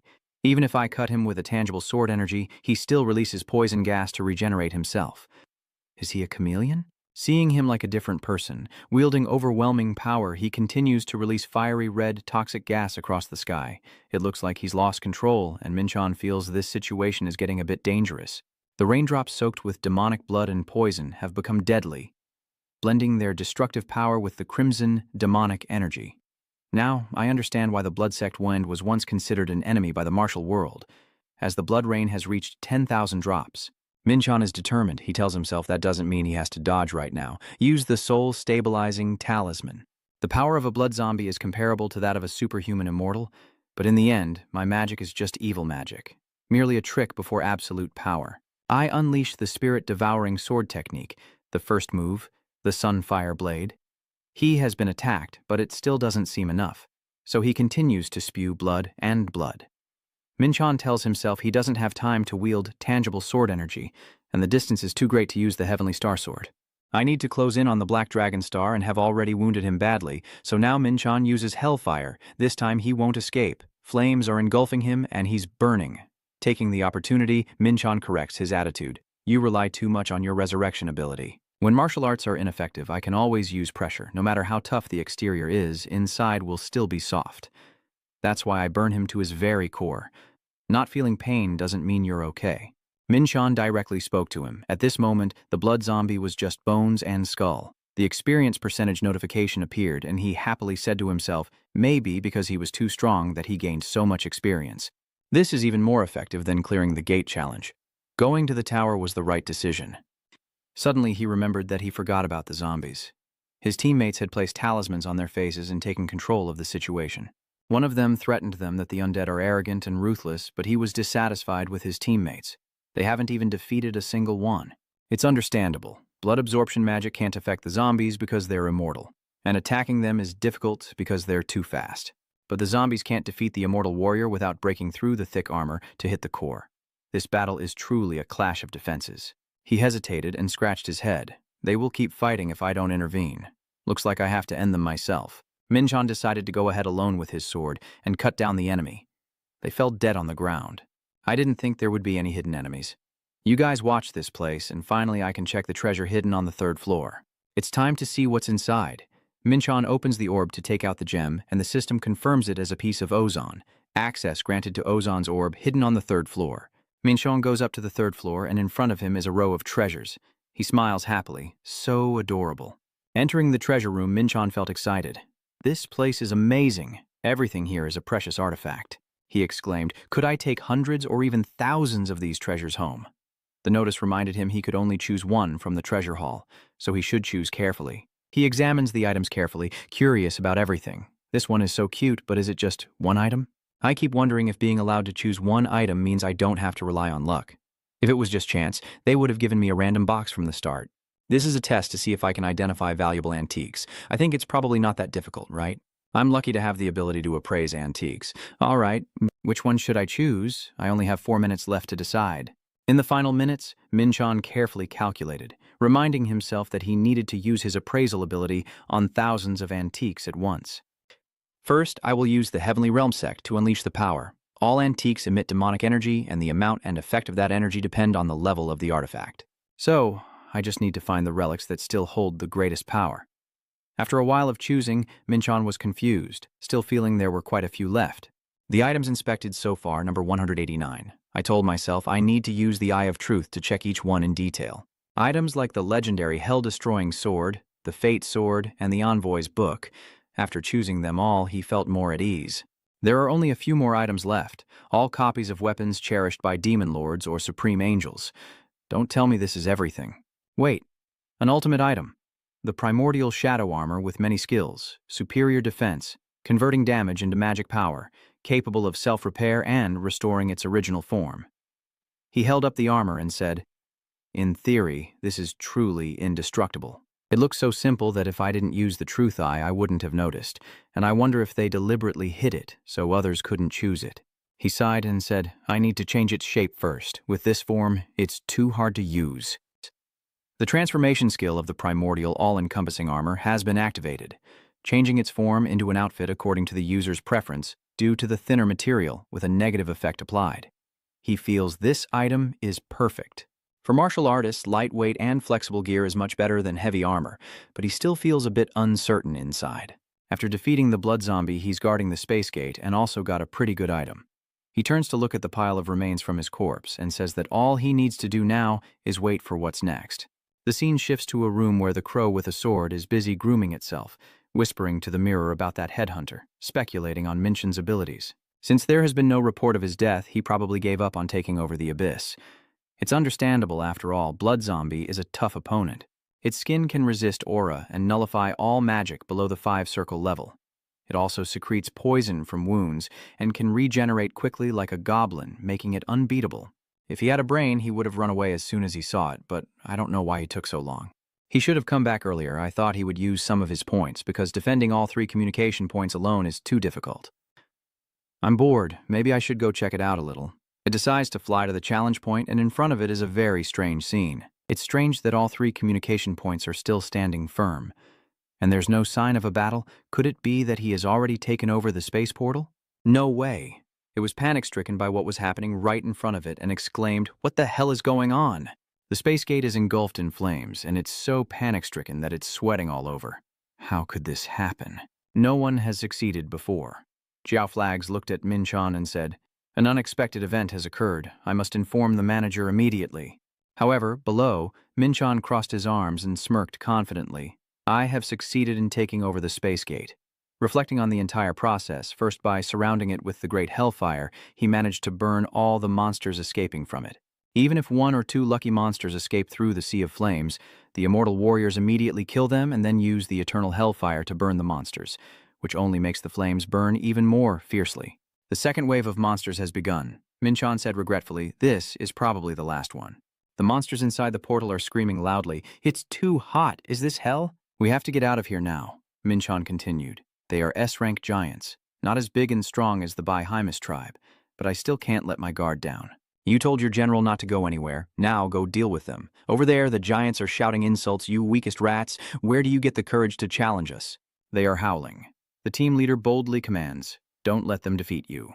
Warriors, fight back or be defeated. If you follow your master's orders, you will die there."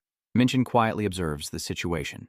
"I think that although they are S-rank, they are more vulnerable because they have absorbed part of the great hellfire. The 10th wave will end quickly if this continues." He ordered the entire army to clear the way. "I will lead the charge." As he approached the pile of ashes, it turned out to be exhaling icy breath. He declares that from now on this will be my territory. Mian-shan looks up with interest. A giant ice monster? I didn't expect to face a mythical creature here. He can disperse part of the icy flame. That's impressive, but it's not enough to extinguish it completely. There's no other way because he's not a real ice giant, just a fraud based on legend. As for your troops, the team leader reminded everyone to follow the commands of the master. The ice giant roared in fury, the reckless fool breaking the ice everywhere, then shouted in Min-chan's face, "How dare you block my way? That thing is truly audacious to stand in my path. Look closely how powerful I am." But Min-chan retorted sharply, with a sarcastic and furious tone. "No one will see it anymore now." He still didn't understand what he meant, so Min-chan simply said, "Look around and see. Everyone is dead." The old man was helpless. He had succeeded in crushing an immortal warrior, whose strength had been amplified by draining life. You should have cared for your subordinates before acting on your arrogance. Although not perfect 100%, I think he's a pretty good clone. The old man snapped, his voice aggressive. "That tiny creature, your strength is unacceptable. Today I will take your head and reclaim my right to the throne." Min-chan didn't understand what was spreading through his body. It was the supreme immortal power that had been infused into him. All abilities have been reduced by 10% due to the immortal curse. He confidently replied, "You talk so much. Can you just shut up and attack? I'm enjoying this. I will turn him into me." The giant ice elder threatened with a fierce attitude. The old man said, "Damn you, don't insult me." The giant roared in anger, and he began to unleash his power, the ground trembling beneath him. Min-chan realized this guy has extraordinary strength, with stats higher than even the blood zombie, and thought he might even become an immortal warrior or higher, and as long as he wasn't crushed by this weight, the other warriors would also be destroyed. So he looked up at the giant ice block, surprised by its size. It was the ice cliff, blocking his escape. He nodded and said, "Look upon my great power and my ability to control nature itself." He has created an ice mirror blocking the entire path.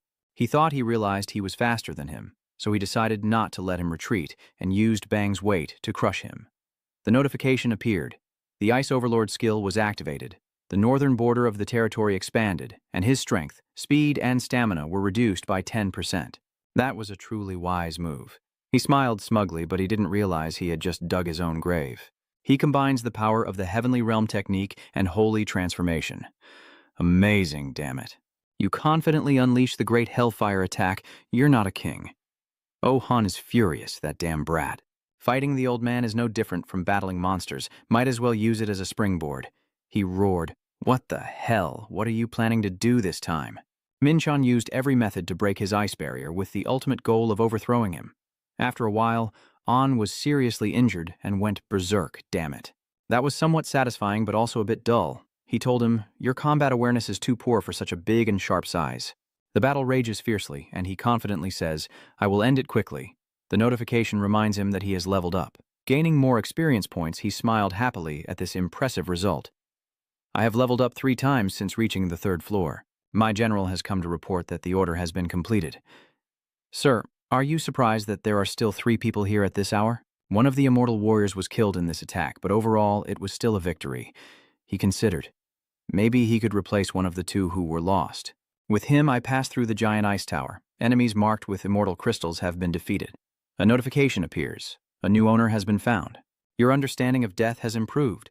He stands pondering for a while, and his immortal points have increased. So this is how to strengthen the dominance power. Just need 60 immortal points. The immortal knight has come to see you. It is my honor to witness your presence, sir.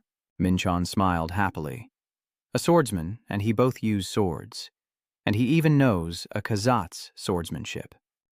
A Kazgiat is a demon swordsman and a level 20 demon lord. He has spent his entire life honing his swordsmanship to the extreme, and unexpectedly he learned a skill comparable to the Blind Continent.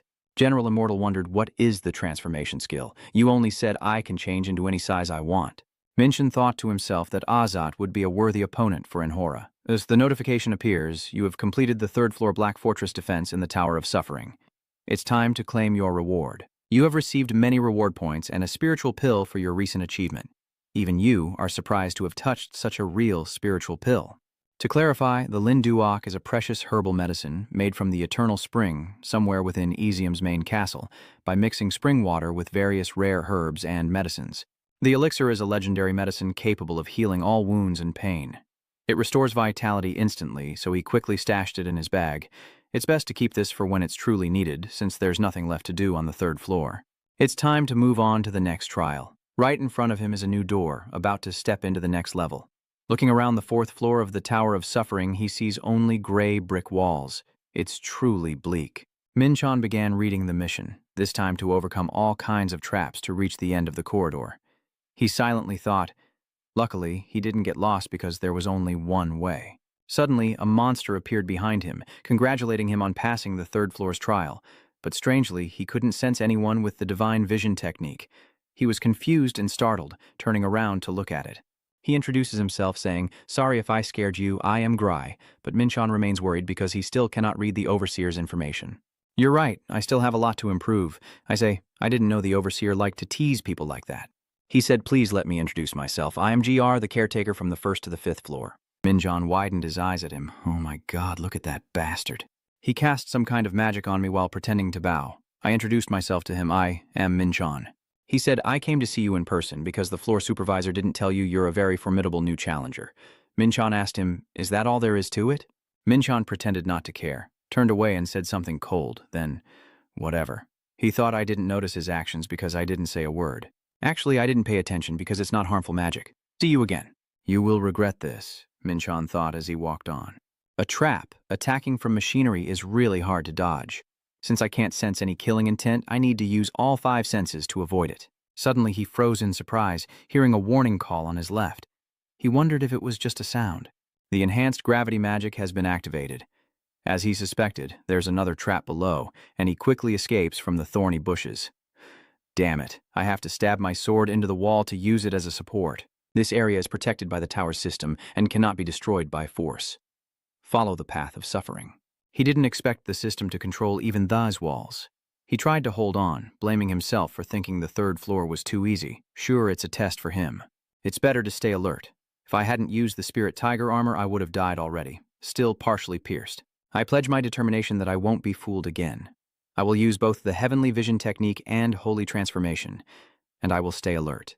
But the truth is, he struggled greatly with the traps on this fourth floor, fighting each monster one by one until he helplessly shouted, "Is it not over yet? How long will this go on?" At this moment, the tense situation alert pushed him to the limit, unlocking his 6th sense. I've always wondered if the 6th sense was real, but my senses are already far sharper than those who have awakened their 6th sense. The accumulated karma energy in the user's soul has activated a special skill. The 6th sense has transformed into a super sense, and surprisingly, it was unlocked here. Manager Greer stands in front of a series of system screens. He ponders silently, one eye glowing red, as a notification appears, activating the foresight ability. Riker watched Min on the screen and remembered how he had become a completely different person from when he first entered. He pondered that his initial A-rank stats had now doubled or more. I wonder, even if he has awakened his 6th sense, moving as if he knows where the next trap is impossible to understand. Riker didn't turn around and suddenly asked the person behind him, "Was it you who reported on that survival challenge?" A crow responds, "Yes, Crow." He wondered if he had ever broken any rules during the process. The crow replied, "No." The crow bowed its head and whispered, "I understand." He sighed to himself. So troublesome. Riker realized he hadn't expected this when Jezzo's supervisor reported on him, but if he kept going like this, he thought about Jezzo's words, that he might reach a powerful enough level to face the 7 emperors. Riker looked at the screen in front of him and muttered to himself, "So he just called me through the screen? No way." Minchon smiled and pointed at the screen, saying, "Yes, it is possible because I am talking to you right now. Don't turn away." Riker pulls the person closer. "Have you heard of the illusion of life? It's like life flashing before your eyes when you're about to die, with silver arrows in front of you." He calmly explained, "That is the survival reflex of the brain, which processes all information in a split second to find a way to save oneself. Ordinary people cannot endure the prolonged expansion of eternal consciousness." Minchon dodged the arrow while continuing, but the super senses can artificially expand the user's consciousness. A series of arrows shot toward him, but Minchon dodged them all. He told Greer that using the skill allows one to actively enter the illusion of life. A notification appears explaining the super senses. The skill can be actively triggered and automatically activated when threatened, with a mechanism that significantly reduces the user's perception time. Now I can think and react by splitting a thread into thousands of pieces.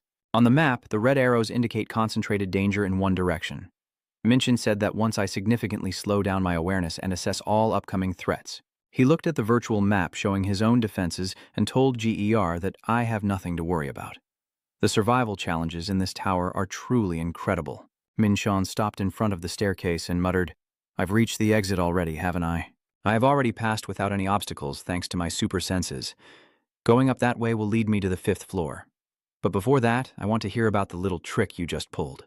The notification appears warning that GR is being monitored via clairvoyance and violating the tower's policies. Minchin speaks. You're listening, aren't you?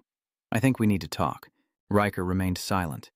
A 3-dimensional image of him suddenly appeared behind Minchin. Thank you for taking the time to talk to me. You turned to look at him and asked, I find your departure quite interesting.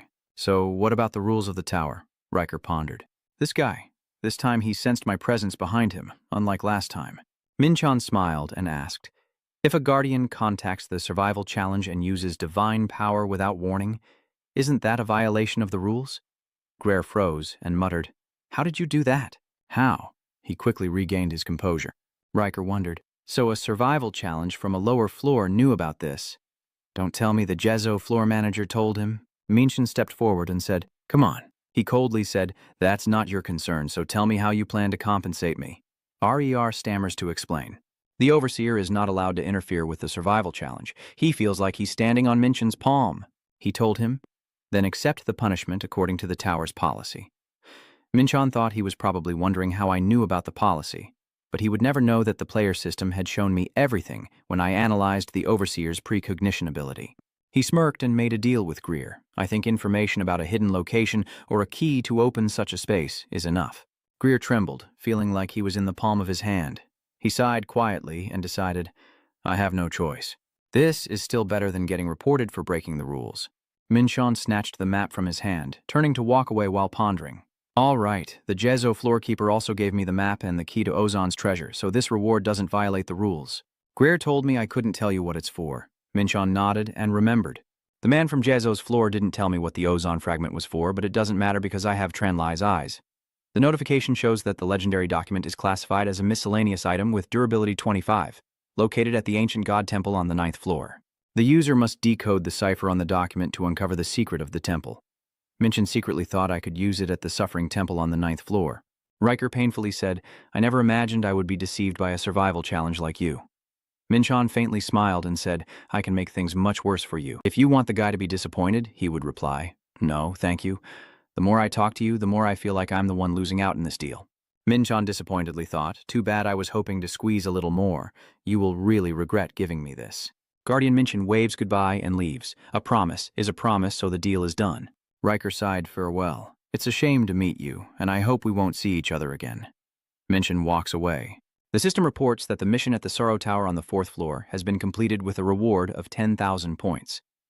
Minchon steps over the stairs, and the system confirms that he has entered the 5th floor of the Sorrow Tower. He paused as he looked at the scene before him. What's going on? He looked at the towering spire before him, wondering why there was a tower of suffering here. Did I say I would return to Earth?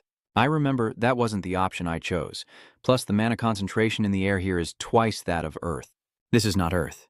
Minchin stands on a tower as tall as white marble. You look down at the medieval-style settlement. The system appears and provides information. Every year, each floor of the tower is connected to a large residential area called the Hanging Garden. Minchin quietly concludes. I see. So the next survival challenge doesn't start immediately. A group of people appears behind him. Minchon cautiously turns around, watching the crowd approach, and wonders if they are other survival challenges. A dog dressed like a human keeps adjusting its black sunglasses. Minchin wonders silently. But what about the sunglasses? Is that what's popular here now? The system notification suddenly went into chaos. Minchin sensed a stream of magical energy flowing through me. A system notification shows that Juice's survival challenge used Sunter on you. He thinks those guys are trying to steal information without my consent. Angrily, he clenched his fist and wondered, should I kill them right now? Minchon silently thought, no, I just reached the 5th floor. I need to see how things are first. I will hide my true power by suppressing it. The system display appears, providing an overall assessment. One person in the crowd commented, this new guy is also pretty useless. The first guy I told you about, I don't even understand how he managed to get here with such stats. Someone in the crowd paused, and someone called out, is that Chan? In Sohai stepped forward. Minchon immediately recognized the agent from Sohai's team at the Hunter Association. He shouted, I knew it. Minchon said, I don't know you're climbing the tower. He scratched his head and replied, I'm honored that you still remember me. He wondered, I think those guys just hit me with magic, is that common here? Sang H explained that they are assessing the stats of the new survival challenges on the 5th floor to recruit allies. Minchon said, I noticed that they all wear sunglasses. He replied, yes, that is an item called ESCO you use to evaluate others' abilities.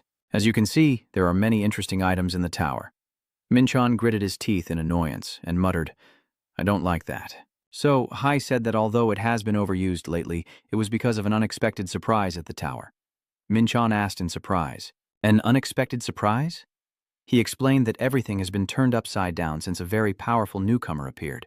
He continued, seemingly breaking the 7 Sovereigns survival challenge record. Minchon paused. Sanghai continued, defeating the hidden boss alone on the 1st floor. Minchon thought, wait a minute. Sanghai once again claimed and collected all the deep sea gems on the 2nd floor in record time. Minchon secretly marveled. Wait a minute, no way. Sanghai smiled happily and said, so everyone is eager to recruit new members. He hesitated. He looked at Minchon and wondered, what's going on? Minchon covered his mouth, turning pale, secretly realizing he's talking about me. After a while, Minchon was walking and thinking that since I had reached the 5th floor in Shanghai, we decided to let him guide me around because we happened to meet. At the tea shop, the two sat at a table, and Minchon wondered, is money not used here? Sohui explains, in the tower, points are used as currency. He laughs and says, there are so many new and interesting things, aren't there? Minchon took a sip and replied, yeah, it's like stepping into another world. So, Hai suddenly asked, causing Minchon to choke on his tea. How did you get through the challenge on that floor? He coughed suddenly and shouted in panic, what? What do you mean? So he calmly wipes the tea water off her face with a handkerchief and says, there's no need to be so surprised. She continues, challenging the tower is something everyone has to go through. Minchon silently thought as he wiped his mouth. This guy clearly deliberately asked me, the 0 floor challenge can be overcome whether you win or lose against the monster. When did you find out that you questioned him? Sang-hee asks. I realized that when I saw the number 1 ranker on this floor was Chan Minchon. He continued, based on that reaction, you must have broken the record already. Minchon muttered to himself, I was fooled by his appearance. He frowned and said to give directions to Dong Huang, or don't blame me. So Hai smiled and agreed, of course. Minchon angrily thought, you will pay for provoking me. Later, inside a room, Sohai took out a blue sphere and said, I will tell you about the Sky Garden. Minchon looked at the sphere in his hand and asked, what is that? A crystal ball? Sohai explains, it's a map. Minchon looked at the sphere transforming into a 3D image of the area and asked, hologram? He replied, that's right, he's starting. First, the aerial garden is divided into 4 sections. Please look at the hologram while I explain. To the north of the community area, east of the residential zone, south of the commercial district, and west of the forging zone, Minchon remarks that this city is quite large. Yes, the population here is about 100,000 people. Mienchon was surprised and asked, 100,000? Is it that many? Did they give up on climbing the tower? Duanghai sighed and said, looks like I need to explain a lot here. He took out a stone and said, anyway, that's not the case. This is an item called the return stone. He continued, feeling unable to clear the level. They can use it to go back to the 5th floor. Each stone costs 10,000 points, but it's cheap compared to risking your life, and you'll also be given an option to return to the 5th floor whenever you pass a new level. Because this place has become a base, the population has also increased, Minchon wondered. What is the community zone? Sang H looked to the north at the densely populated area on the map and said, it's an organization gathered by challengers, like a guild on Earth. He said the largest community is led by the 7 emperors. So Hai explained, they are the strongest among the current challengers. The only thing they want is to reach the top of the tower, although progress is slow due to competition. He said that the communities will try to recruit new strong recruits like you who just entered level 5 to expand their forces. Minchon pondered silently. I don't plan to join any community, so it doesn't matter. He wondered, are you also waiting to recruit me because you heard from the community? So Hai smiled and said, my community is part of an alliance, and I was assigned to gather members within the alliance, so I am waiting here. He said, what a coincidence, right? He replied. Yeah, that's right. When we left the tea house, Duanghai handed the sphere to Minchon and said, please accept this. It's the hologram map I just showed you, a fateful encounter, so I give it to you. Minchon took the sphere, silently looking at it in his hand. He looked at Sohai walking away and asked, why are you treating me so well? He replied, because it was you who made me decide. Minchon hesitated. Sanghai smiled and said, I climbed the tower because of you, so it's not worth getting so worked up over you. Minchon looked surprised again. What? Isn't this only our second time meeting? Then so he walked away. Minchon sighed and thought maybe even a brief encounter is fate. He reflected that when he first started climbing the tower, he didn't care about the rankings, and that was a mistake. Minchon pondered silently. I didn't expect the 5th floor to publicly announce achievements and rankings. I didn't expect that to attract so much attention. He used his skill and then walked away, muttering to himself. Anyway, when I heard about the 5th floor earlier, Minchon remembered him mentioning that there was a blacksmith here. The system panel displayed the floating garden forge area in the west. Minchon smiled to himself, muttering that it seemed he was in the right place. The forge's fire blazed brightly. The sound of hammering and metal clashing echoes through the area as Minchon looks around, lost in thought. Blacksmiths are everywhere here. Although smaller in scale, it reminds me of Pandemonium's armory. He ponders whether there are enough skilled artisans here to engrave the cloak Ron Gander made. According to Ma then, they must be at least master level equal to Mao. Minchon glanced and thought that in a situation like this, looking at the grand and luxurious building, he wondered, should I go to the most upscale place? I muttered to himself they almost built a shopping mall here. Minchon stepped inside, greeted warmly by a short-statured staff member. Hello? He quietly observed Minchon and thought to himself, what's wrong with this guest? He doesn't look like anything special. He asked, how can I help you? Minchon said he wanted to carve an item. He asked if there was a master craftsman here. The employee pondered, is this earthling testing me? He wondered. Oh, are you part of any community? Minchon replied, no. The staff member writes something on the paper, thinking he's just an ordinary challenger. The staff member said we are currently not accepting requests due to overload, but you can fill out a request form in case we take more. Minchon took the paper and remarked that he didn't seem sorry at all, even writing the request form by hand. Minchon suddenly asked, what is your name, little person? The employee replied, I am Aiton Hamden. He froze with wide eyes. Minchon took out the snakeskin and said, this is the item I need to carve. Atin shouted in amazement, that. Then he put the item away. Minchon said, so if I can't do it here, I guess I have to go somewhere else. Atin shouted, sir, please wait a moment. Atin, I will remember you. He thought to himself, I don't want to hand over valuable items to someone who can see through them, but I can't tell how important they really are. He sneered inwardly. That guy must be trembling now, and I'm curious to see what he'll do next. Minchon stepped outside, walking and pondering, thinking that there must be more than one Maichu artisan here. Of course, if there really isn't anyone else, he could always return to the Dark Forge. Maybe back then they would treat me with respect. He looked around and silently assessed, noticing that the standards of other forges here were quite high. Even the quality of display items outside the street was hard to find on Earth. Minchon walks and thinks, but finding a truly skilled artisan is not easy at all. I see many level ether craftsmen, but haven't found anyone reaching level Maichu yet. Minchon paused as he passed by a small forge, then looked inside thoughtfully. The sound of the hammer here is so steady. How can a shabby forge in the corner produce that noise, I wonder? The weapons on display outside aren't very impressive either. The sign shows a sword with fairly high stats meant for destroying weapons, but its function is limited due to lack of maintenance. Minchon wondered, is this the highest quality item among the unique items but with limited functionality? He pondered. It's not lack of maintenance, but the craftsman intentionally downgrading its function. He pushed aside the curtain as he entered, wondering, who could have done this? The man with the bright red skin and a hammer stood there as Minchon stepped in. He asked, who's there? Minchon replied, I'm here to make a request. He quietly realizes, damn it, he's the blacksmith. He places his hand on his chin and mumbles as he makes the request. Huh, he said to wait a moment. The information board shows his name is Hakan Kantosha. The null brand has a hidden macho trait. Minchon notes that he's not just a null brand blacksmith, but also a macho. At Hakon's blacksmith shop, he was wiping sweat and told you to place an order after checking out the display items outside the shop, right? Your eye for goods is really poor. Minchon rubs his neck in thought.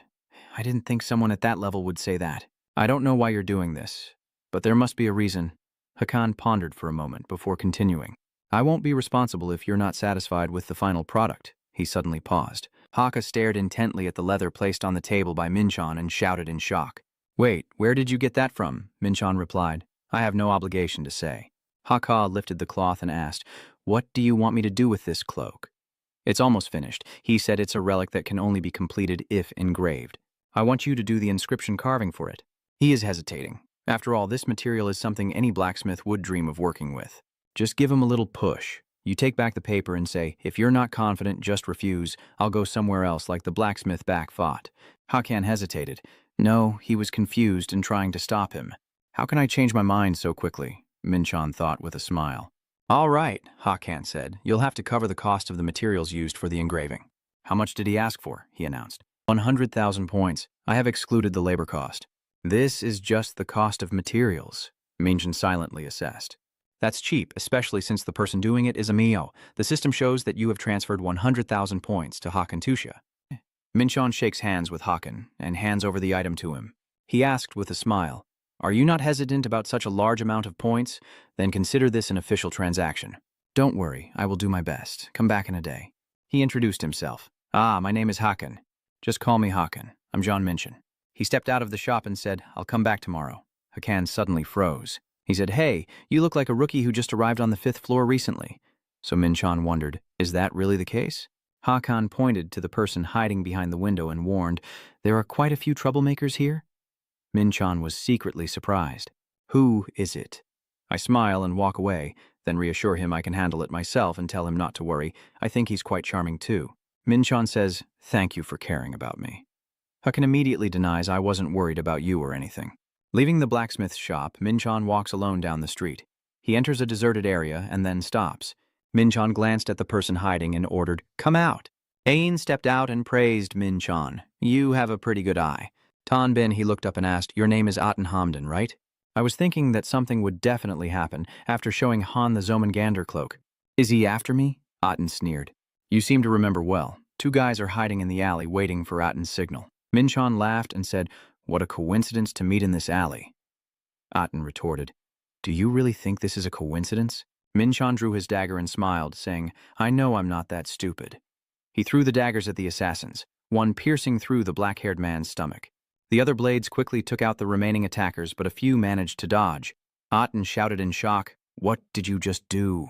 Minchon calmly said, I was going to take them all out with the first strike, but these guys reacted faster than I thought. I think only 3 of them. Are you kidding me, Aten? You said he's a rookie. Minchon noticed that 5 of them had just avoided a fatal blow. Some others were using weapons to block, and the remaining assassins were gradually coming out of hiding. Minchon has about 20 people, including the wounded. When I showed him the cloak, I thought.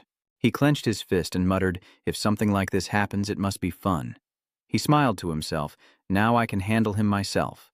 In another place, someone is watching Minchon on the screen. He asks, So B, how are the rookie's stats? Beijio, he grabs the frame of his glasses and responds. According to the scanner, about B to B C+, people are called Minchon.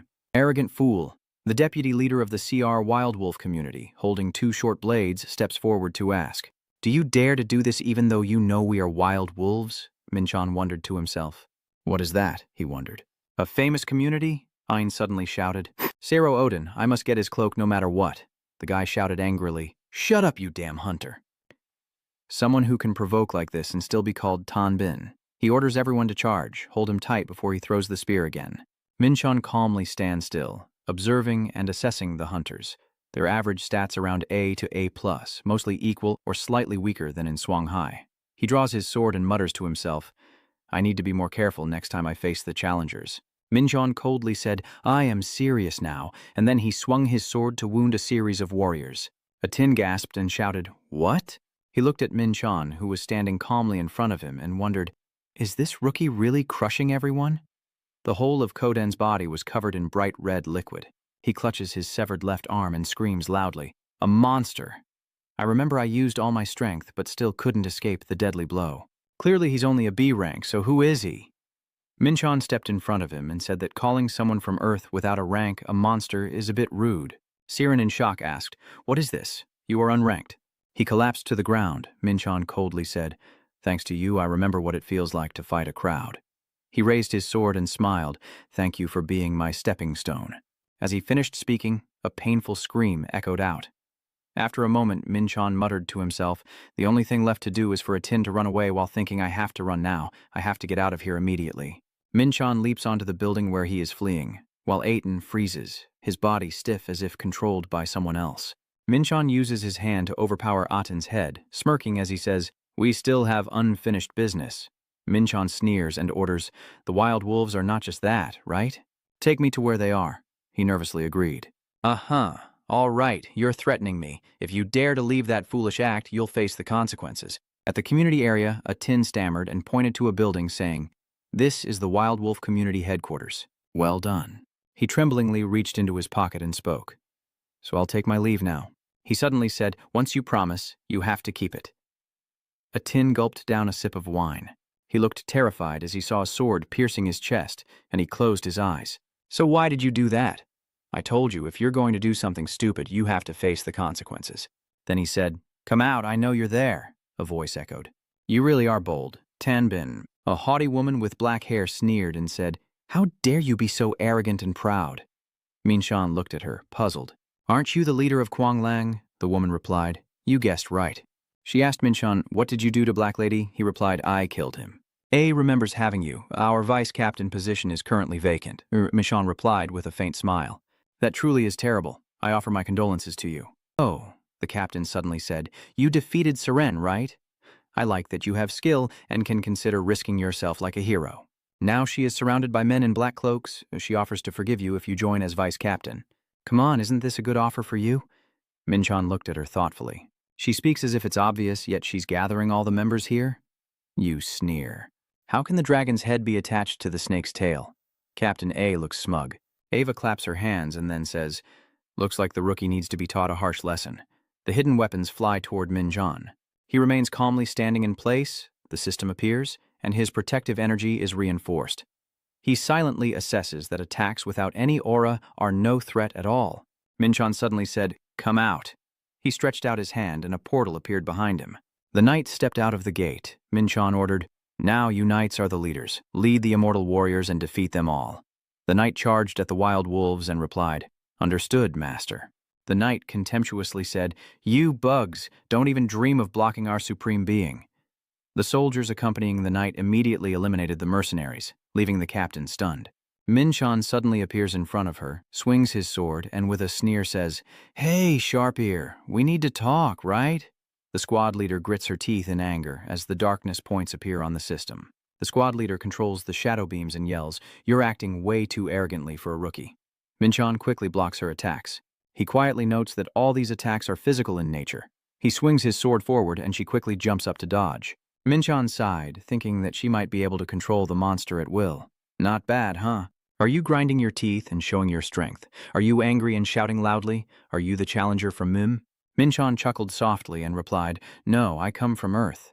Suddenly, a black demon face appeared before him, emitting the voice of the captain. Earth, don't lie anymore. The system displays Hoke Lin's release. Minshan drew out the black-horned beast's horn and swung his spear to destroy the surrounding evil spirits, then said, just keep throwing these petty things. Captain A laughs faintly. Suddenly a head lunges at Minshan. She screams loudly, Megari's head. She laughs happily. Finally, I have you. She gritted her teeth and muttered, I will make you pay for all the trouble you've caused me. Huh. From inside the monster's head, its jaw swells and Minshan's voice echoes. That's actually a pretty clever idea. He tore apart the monster's head and escaped. The recoil force caused the captain to scream in pain. Minshan laughed and asked, is that a side effect of me breaking her magic? I thought about it, but I wasn't affected in any way. He pondered. Hak Nguyen Kai. The super rare equipment is truly on a different level. I didn't even use reinforced protective energy and didn't take much damage. The captain gritted her teeth and clenched her fists, creating an energy sphere. She shouted loudly, what a foolish rookie. Minshan dodged her attacks while pondering. Something like magic bullets, I can charge forward without worrying about them. You appear. Before the stunned captain, Minshan swings his sword and says, it's time to end this, she mutters as she runs away. It can't go on like this. The next day, Minshan went to the blacksmith's workshop and asked, Han, are you ready for the other task? He said you arrived just in time. Hakaka comments, the smell of blood on you is really strong. Minshan, while smelling his sleeve, recounts, yesterday I was busy dealing with those fools. Those cowards thought they could team up and attack me. He ponders to ensure that nothing can bite me again in the future. I have killed all the mad wolves. I spent the whole day dealing with those who escaped in the middle. It's best to pay attention to anyone with a grudge. Because they revealed the truth to me earlier, one of us has to fall before this ends. Han then said, when you put a drop of blood here, the engraving process will be complete. Thank you for your hard work. Don't say such polite words, I've learned a lot from this. Minshan took a dagger and made a small cut on his finger. He brought his finger to the leather sheet and muttered, one drop of blood. As the red liquid drips onto the silver-white snakeskin, a magic circle appears, reacting to your energy. The skin gradually turns dark gray with a silver sheen, and the system reappears, engraving your profile onto the Roman gunner cloak. Minchon draped the transformed snakeskin over his long coat and sighed, finally reading the property sheet and quietly commenting. It has incredible physical defense capabilities and is completely immune to toxins. Its skills are also truly powerful. Minchon thought of Romongander and believed that at a superlative level I will not forget his love for me. Hakan said, "If you have more rare materials, come find me any time." Minchon replied, "Of course I will do that. Who else could I entrust this to but you?" After a while, outside the blacksmith shop, Min muttered to himself, "All right." Liu packed his calculations. "I guess I only have one last thing to do on the 5th floor." Minchon wondered if he still kept the items he bought from the Cheon Ho Gate and the auction house. He muttered, I have a total of 5 fragments." Minchon pulled out a long key. The system displayed a message indicating that he could access the hidden level on the 5th floor. He wondered in surprise, maybe it connects itself? Does it automatically complete when I enter the 5th floor? He remembered that the tower's exclusive item was something even the Demon Lord couldn't understand the use of, but it had actually appeared on Earth. What a coincidence, Minchon muttered as he turned the key, but still it's not something I can understand right away. Then just do it now. The gate opens immediately. Minchon surprisedly laughs. Elsewhere, in front of a desk, the woman complains, "I don't like it." The man retorted, "How am I supposed to know what you dislike if you don't say it?" The girl with fox ears and white hair said, "I'm talking about the 7 lands gangs working together. That can't be helped. After all, we are evenly matched in strength." One of the 7 great guilds, Vice Captain Miho Ho, said, "We are only called one of the 7 major communities, but we are ranked last." The man next to her hesitated and tried to stop her. "Vice Captain, don't let anyone hear these things. Did I say anything wrong?" Miho rested her chin on her hand and said, "That's why I'm here on the 5th floor instead of the 45th, to discover new talents. By the way, who are the standout rookies these days?" The assistant said that the most famous is probably Jiao DG. He is currently challenging the 8th floor trial and can shine on par with an emperor level. Miho asked, "But he's from the Dragon Clan. Long Tui might choose him. Are there any other new recruits?" The assistant handed over Minchon's profile and replied, "There's a new recruit who recently won first place in the 6th floor trial." Miho exclaimed in surprise, "What? We need to recruit him quickly." We need to recruit him quickly." The assistant smiled and announced, "He's still in the tower trial process." "Oh, I see. What is his name? Doesn't anyone know about him?" The assistant replied, "His name is John Minchon. Please read the report." She then wondered, could he be from the martial arts continent? She smiled and said, "As soon as I find him, I will hold him tight and take him to a chalk." The assistant silently thought, "I think sometimes she loves herself too much." The assistant suddenly said, "Oh, come to think of it, I heard about someone who challenged the rankings and defeated the Crimson Wolf Society alone. Are you sure it's the Kwanglang? Maybe it's just because they're weak as snails." The assistant said, "They have a total of 80 members, and the guild leader is only slightly below S rank." Miho frowned and replied, "So what?" She suddenly wondered why Jean Minchon still hasn't reached a certain level. The assistant replied, "I'm not sure about the details." Miho licks his lips and orders, "2 promising rookies appearing at the same time. Now focus on quickly obtaining information about John Minchon and the location of the new soldier who fought with some guild of the guild. It's been a while, but there might still be a chance to get the captain to praise me like that." On Minchon's side, the system appears. You have entered Chankat's test site, and in front of him he sees a very golden Greek temple and quietly feels surprised. An ancient temple. He looked around thoughtfully. That pattern looks like an endless constellation. Could there be a connection between the two? He stepped into the temple, muttering to himself. For now, he was standing in front of an ancient carved stone tablet, with the system announcing the 5th floor trail tower. The side quest is a sand trial. You must decode the pattern on the stone tablet within 60 minutes to pass the challenge. Minchon seems to have prepared something interesting. He ponders decoding this complex magic pattern, and although the situation was a bit different before, he has solved a similar pattern before. He recalls the interplanetary storage chamber being similar to this. Minchon stretches and thinks it won't be hard to decode this pattern either. He placed his hand on the stone tablet and asked how many minutes the time limit was. The stone tablet lit up. He confidently said, "I only took 10 minutes to finish." The magic circle on the beer lit up. The system congratulated you on passing your father's test. 11 minutes and 25 seconds remaining. Minchon calmly twists his wrist. "I want to finish this in 10 minutes, but it seems I've lost a bit of my edge. I think I've been too focused on strengthening my internal energy, making it harder to control my energy precisely like before. It seems I need to pay more attention to controlling my primordial energy from now on. The system has notified you that you have received 100,000 points in the infinite space." Minch raised his hand as the streams of energy emanated from it. Minchon wondered if the infinite space was like a private domain reserved just for himself. The information panel shows that a multidimensional storage was awarded to him as a reward. When he thinks of an item to store, it appears immediately. Minchon pondered if the weight limit is 1,000 kilowars. Isn't that just double the size of the bag then gave me? Much better because I can store more and don't have to carry anything. Minchon smiled to himself and muttered that he would use the 100,000 points he just received to level up.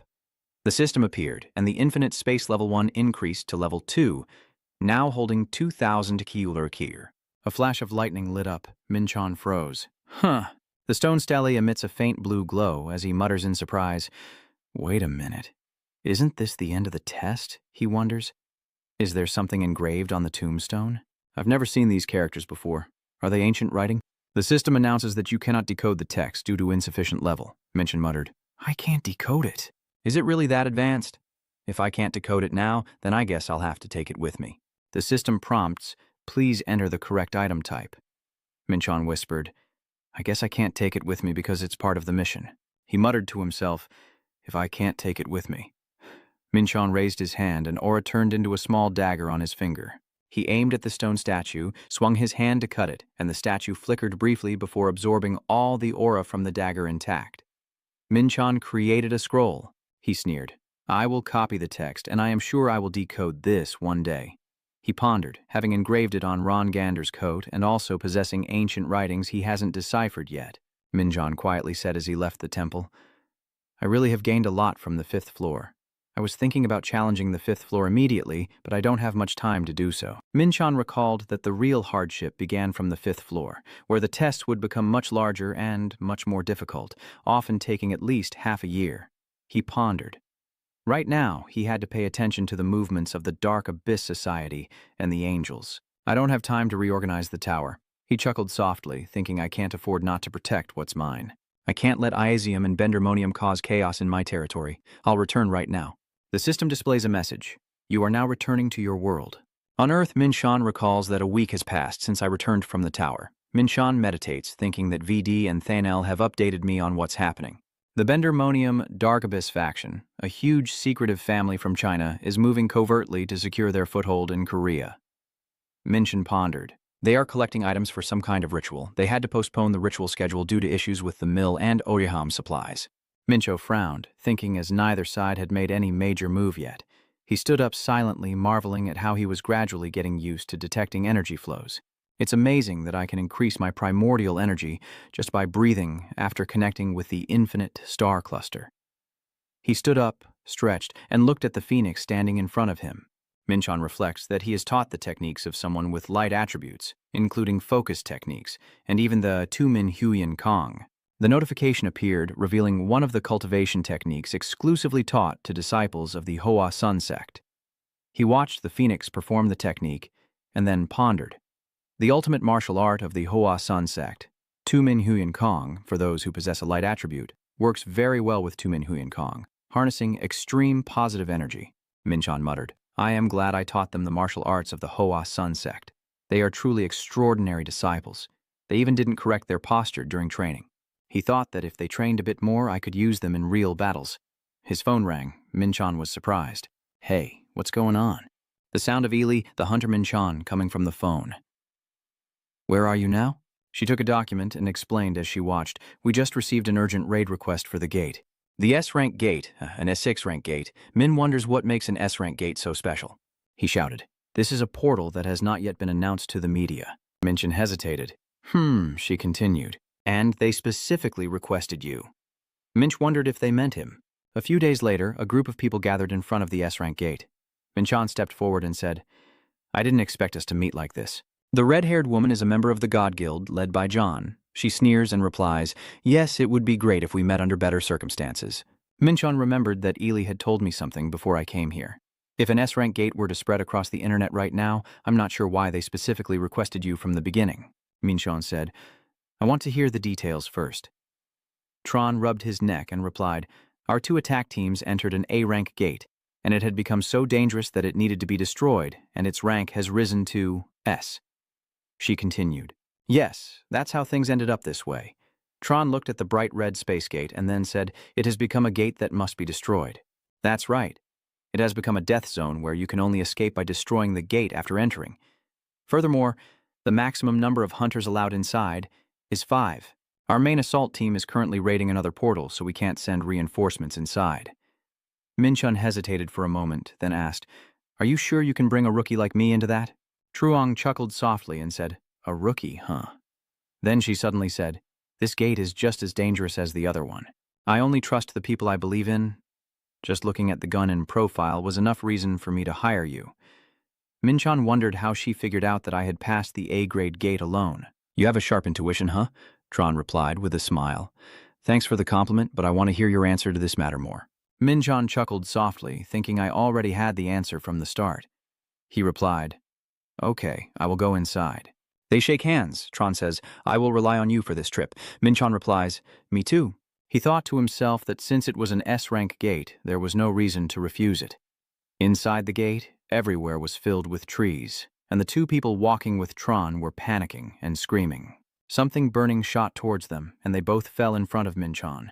He looked up in surprise as 3 giant lizards chased after and attacked them, one of them shouting, "Look out for the Dark Tyrant." Another person shouted, "3 at once? This S-rank gate is crazy."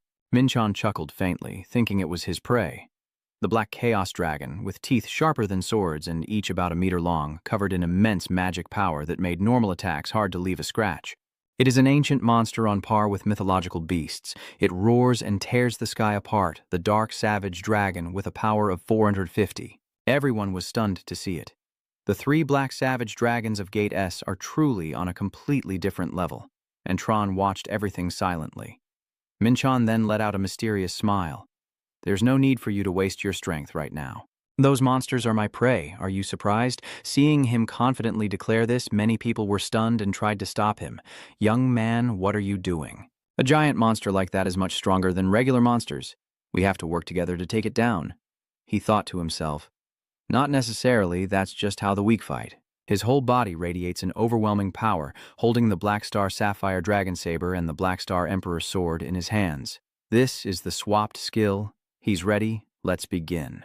Mija secretly felt proud that after a week of crazy training, she could now use different skills with each hand. She ordered them to lead the others away and take care of those 2. Upon receiving the order, the Black Knights he summoned immediately obeyed. "Yes, master." Then he leapt forward at lightning speed. The Black Fury Dragons immediately charged at him. The Dark Knights boldly said, "The Lord has ordered us to kill them, so you use teleportation to confuse them and make them search blindly." Michon activates his super senses, calculating silently. These foes far surpass the giants we've faced in the trial tower, making direct combat with them nearly impossible. He quickly jumps high, constantly analyzing. But if he can see through all movements and use his super senses, dodging their attacks would be easy as pie. His eyes become excited, and the fight with Fanya Nia has also been very helpful. At this moment, he strikes, and the flame steel will feel a slight sting. He slips behind the monster, smooth as can be, while his teammates stand frozen in place, witnessing the scene. "No way, are you kidding? He's really facing the Black Savage Dragon alone." They are talking. "What are those summoned beasts over there? I've never seen anything like that before. And you're still standing there in shock, secretly marveling, unable to believe he's handling that monster without our help." She quietly assessed that even a hunter like me couldn't overpower a Black Fury Dragon. If he could do that, then at least he's an S-rank hunter. She kept doubting, he's not just strong physically, how could he dodge attacks so close and counter precisely? And what exactly are those summoning beasts? The fight wasn't exactly overwhelming, but you're gradually pushing the dinosaur back. Watching the monster being defeated, she quietly believes the stories about you at the eastern gate of Inan. A huge explosion occurred, and it's not an exaggeration at all. She plans to maintain a cooperative relationship with him, but how strong can he really be? After defeating the monsters, he was satisfied with the result. The scribes were restored, and he considered that we had won the battle against the Dark Fury Dragon without much difficulty. The immortal warriors lost a few people, but they were revived thanks to life-stealing. The sect also expressed satisfaction because they gained quite a bit of experience points. But this gate is different from the report I received. Surprisingly, its area has expanded further.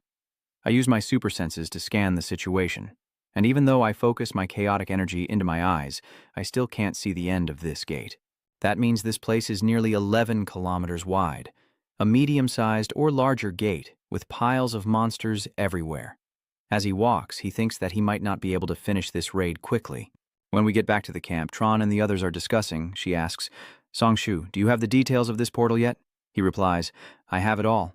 She said, "Let's get the report." He described it as about 15-kilometer wide, with monsters like the Black Savage Dragon, White Centaur, and Black Pteranodon.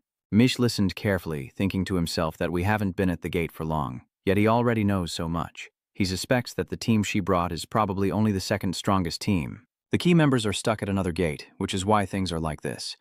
Still, they quickly checked and gathered information. They also analyzed strengths and weaknesses and used special equipment to counter them. Now that's true professionalism. I need to learn those things. After discussing, she tiredly said, "We will have to proceed carefully, step by step." Suddenly he suggested, "I think I can handle that for everyone." Surprising her. "What? You can do that?" Mai confidently said, "I have a trump card up my sleeve and am secretly helping. Because they hired me for this job, I will add an extra free service. I have useful allies in this situation." The system interface appeared, thanks to the Light Legion. "You have summoned us," who joyfully said, "Master, we, Aya, humbly serve you." Everyone started to get excited. "Our time has come." "Master, you need our strength. Please give the order. Even if it costs us our lives, we will do it." Seeing their reaction, he was a bit surprised. Maybe he had kept them in the training yard for too long. Fayet excitedly said, "Oh, Master, I can feel the power surging through my body." The Holy Fire Authority notification system has been integrated into Fayet's body. The power of a being who controls light has been enhanced. Seeing everyone frantically unleash their strength makes him admit that holy fire truly makes others much stronger.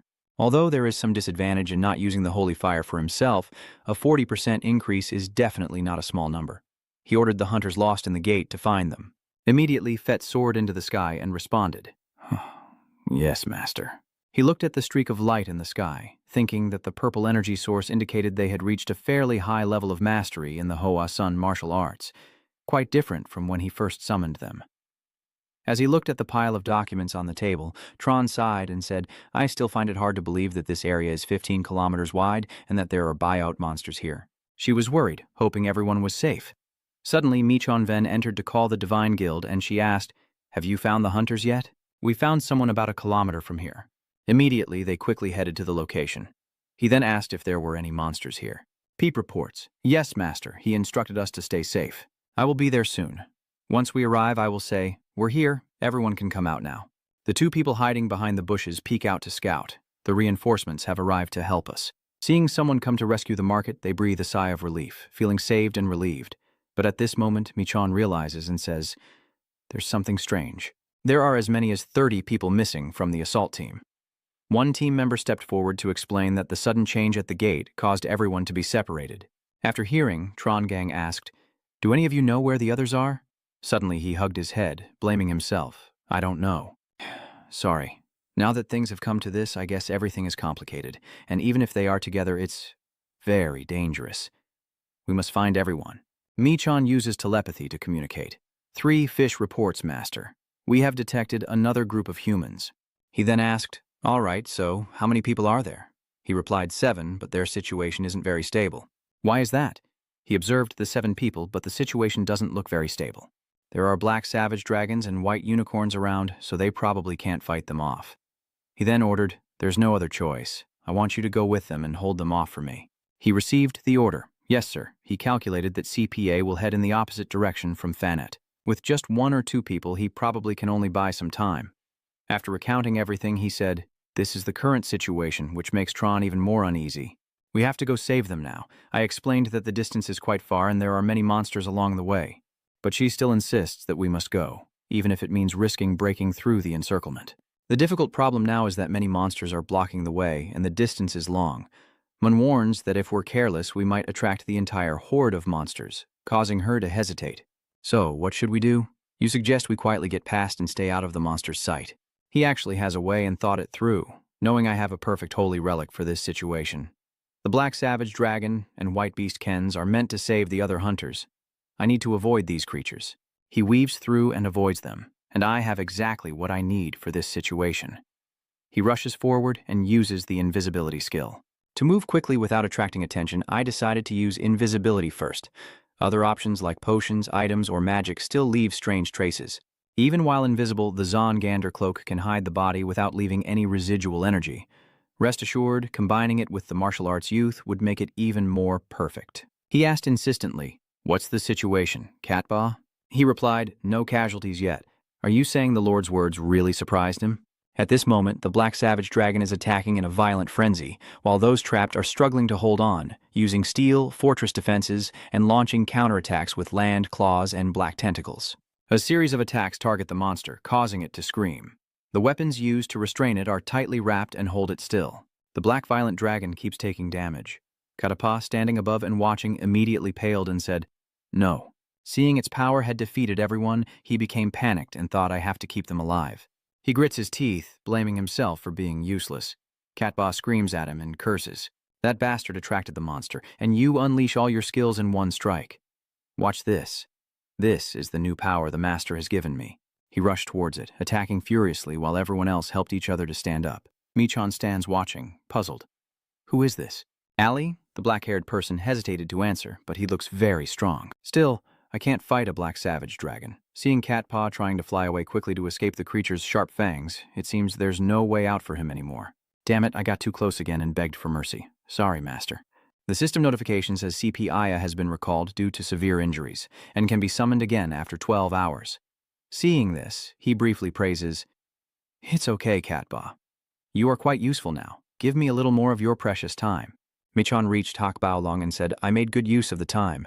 The others found after the fight were stunned and exclaimed, "Are you hurt but still alive?" He smiled slightly. Now it was time to go hunting. After dealing with the female monster, he calmly sat on the mount, thinking to himself that he had arrived just in time thanks to Catpaw's efforts and the successful defeat of Hak Baolong without any issues. Then, the other members of the assault team also safely joined in. Those who were attacked by Trey have also been healed. I credit our success to Aya's quick contributions and my proactive use of invisibility. But the guild master didn't do nothing. She also worked hard to clear out the monsters. She uses a fiery punch for a critical hit, but Long Choso is also being controlled by the support behind him. He quietly suspects that she definitely won't become the leader just because of her background. Even the hunters accompanying her are very strong. They even trapped a giant monster. He noticed something and wondered if that was a magic cannon. They are skilled with even rare equipment, so you can leave confidently. They will probably handle the nearby area. The subsequent actions should go smoothly. Those who continued to fly around and report the locations of the survivors even volunteered to be bait in desperate situations to buy more time. Thanks to that, I quickly assembled the second assault team and saved everyone without any casualties. "Everything has been resolved." Tron immediately bowed sincerely. "We couldn't have done it without you. Thanks for the compliment, but I'm just getting started." She happily replied, "Haha, that's right, but I think we should rest to regroup. We've saved everyone, but that's only the first phase of the plan. To escape the gate, we need to defeat the final boss." She assessed the situation, and since some hunters were still seriously injured and needed at least a day to rest, we should do so now, but he just looked at her silently. Mai said, "So I will continue alone for now," surprising her. "Huh? Why is that?" He used the excuse that I was worried about the cracked gate, and that I also needed to find more information. Hearing that, she cared. "Don't push yourself too hard." Of course, I replied, secretly thinking there's more to it than that. The level by him monsters hiding in this gate, her trusting gaze makes him secretly happy. Outside, it's just like a buffet of experience points. The surrounding trees are sliced in half by the gust of wind, as the ancient dragon rushes swiftly toward Mi-chon. He silently thought, a primitive ancient dragon is more aggressive than a black dragon. He then activated super intuition. He jumps onto its back and unleashes a thunderous sword technique, throwing sharp knives to attack it. He pulls tight, the rope binding the monster, reminiscent of a fierce battle. Mai continuously executes the dual sword slashing attack and the dual dragon sword king attack, frantically striking the monster until it screams in pain. It gradually weakened and was destroyed. The system shows you received 4.1% experience. He relaxed and stretched, gaining experience points faster as he predicted. He looked bored and said, "That's enough for warm-up, now it's time to get serious." Mi-chan immediately said, "I summon you," and instantly the Black Knights and AIA appeared. So everyone was summoned back during the rescue except you. The Phoenix politely replied, "Yes, that's right, Master. You assigned the task." "Good, then go scout the area. Follow the orders." "Yes, Master," he said with an interesting look. "All right, let's begin." The real hunt begins now, as the ancient dragons in the forest are gradually defeated by Min-chan's group. Compared to their strength, the ancient dragons also had to fall. In an instant, they had finished off these monsters. Minchin quietly calculated that 4 days had passed since we entered the gate. During my free time, I often went monster hunting alone in the tropical forest, which was quite easy to get the church's permission for. After finishing the fight, he called everyone and said, "Let's go home." Enro responded brightly, "Yes, master." Minchon always has his own thoughts. Because if the monsters are left unchecked, the mana in the gate will increase rapidly, meaning we have to keep hunting to prevent the gate from breaking. The hunters from the church were very impressed to see me continue hunting at a gate that couldn't yield anything. For those only thinking about money, it seemed like I was putting everyone's safety above personal gain, and the 2 hunters in the forest kept praising me. "He doesn't take a break at all. You're amazing." Actually, Minchon didn't care about that at all, but it was just a funny misunderstanding. Thanks to that, I gained 5 levels in just a few days of hunting. Now I have reached level 43 and have invested all my points into strength and agility. As for my chaos ability, thanks to the infinite loop star, it has been growing automatically without stopping. Both my strength, agility, and chaos ability increased by about 10 to 20 points, just a little more to reach level 45. I should soon awaken my 3rd dominion power. Lost in thought, Minchon didn't notice someone calling him. "Oh, John, you're back. I'm a bit surprised." "Oh," Miss Tron is asking warmly, "you just came back." "Yes, that's right." Seeing that, Tron spoke up. "Ha ha, lucky me to meet you just when I wanted to talk to you about something." Minchon was a bit curious. "What's going on?" I only saw her face light up with excitement. "We're planning to attack the boss tomorrow." The scene shifts to the next morning in a lush mountain area with dense grass and trees as Chan and Minchon's group march boldly through the forest. They arrive at a deep cave and exclaim that over there is the hidden lair of the boss Velos. Minchon briefly doubted that he sensed a strange aura emanating from there, as Benkon Tron was shouting orders to everyone. Everyone took their positions, then someone immediately activated the magic sphere. The light inside the sphere illuminated the surrounding lightning, making Minchon marvel. The surrounding space was immediately covered by a blue curtain, Tron explained. "Ha ha, no one outside has any idea what's happening in here," Minchon wondered. "Did she just use magic to hide her presence?" She replied without hesitation. "Well, it's pretty similar, but it's a secret, so I can't reveal the details." Mincho looked at the magic barrier and wondered if this magic could block illusions, hide aura, and weaken the target's abilities. They had prepared for 4 days just to ambush the boss, truly worth learning from. Tron watched him ponder for a long time, then whispered with a smile. A moment later, Mincho realized and secretly admired them, never expecting them to utilize their skills so effectively. Even if it means using the divine language of the heavens, it truly is the level of one of the 3 strongest guilds in Korea. Yeah. Minchon slowly stepped closer to the edge of the pit, carefully looking down, certain that it was beneath him. "So that's the boss guarding the core of the gate?" Down there, a mighty red dragon is peacefully sleeping. Minchon couldn't help but be terrified. Jivos let out a loud, exasperated sigh. It's almost twice the size of 2 black dragons combined. When Jivi hears the noise, he suddenly opens his fierce red eyes and then lunges out of the pit with a savage roar. Everyone in the team suddenly became very confused, unable to believe that even though they were bound by magic devices, it was still so powerful. This state was caused by the influence of Jeveloso's roar, which increased their fear and weakened their abilities. Minchin on the other side raised his hand to block the effect of the roar. This roar sounded like an enhanced version of Hit.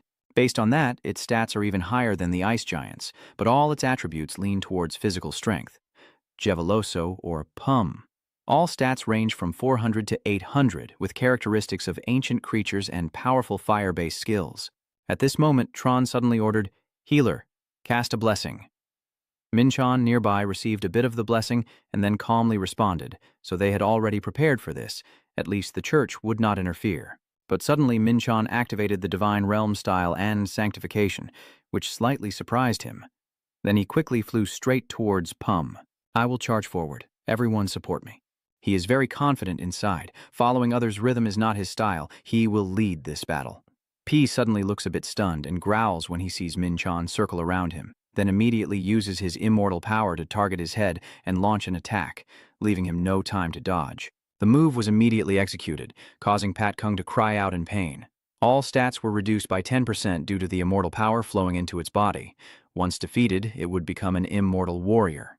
The 5 bows roared in fury, unable to bear it, and howled, "Who dares to disturb my sleep? I am a descendant of the greatest bloodline." Yet Minchon paid no mind and directly unleashed the power of light. "Be quiet, you are just an illusion created by the gate." Then the enro immediately flew out from the portal, holding swords in their hands, filled with fighting spirit. The enro are ready to serve you. Yes, Master, another gate is also activated right next to P. The army created from immortal power has been summoned. They shout their battle cries. Yes, sir. Min firmly orders to hunt that monster. Both the commander of the army and enro are clearly excited. Yes, my lord. The 8 bows are surrounded on all sides by tiny creatures that roar fiercely. How dare you act so boldly before a great being like me? On the side of the Tron Guild, she also doesn't stand idly by and immediately issues an order. Wizard, start now and activate the giant binding spell. The spell immediately materialized with shining chains that bound the bow tightly. Stamina and speed are reduced by 15%. He goes berserk, glaring at them. Damn bastards. At this moment, Minchon proudly rushes forward after using his magic sword, which is likely the magic circle they prepared in advance to trap the boss. Not bad. The church then charges in and repeatedly slashes at Pum.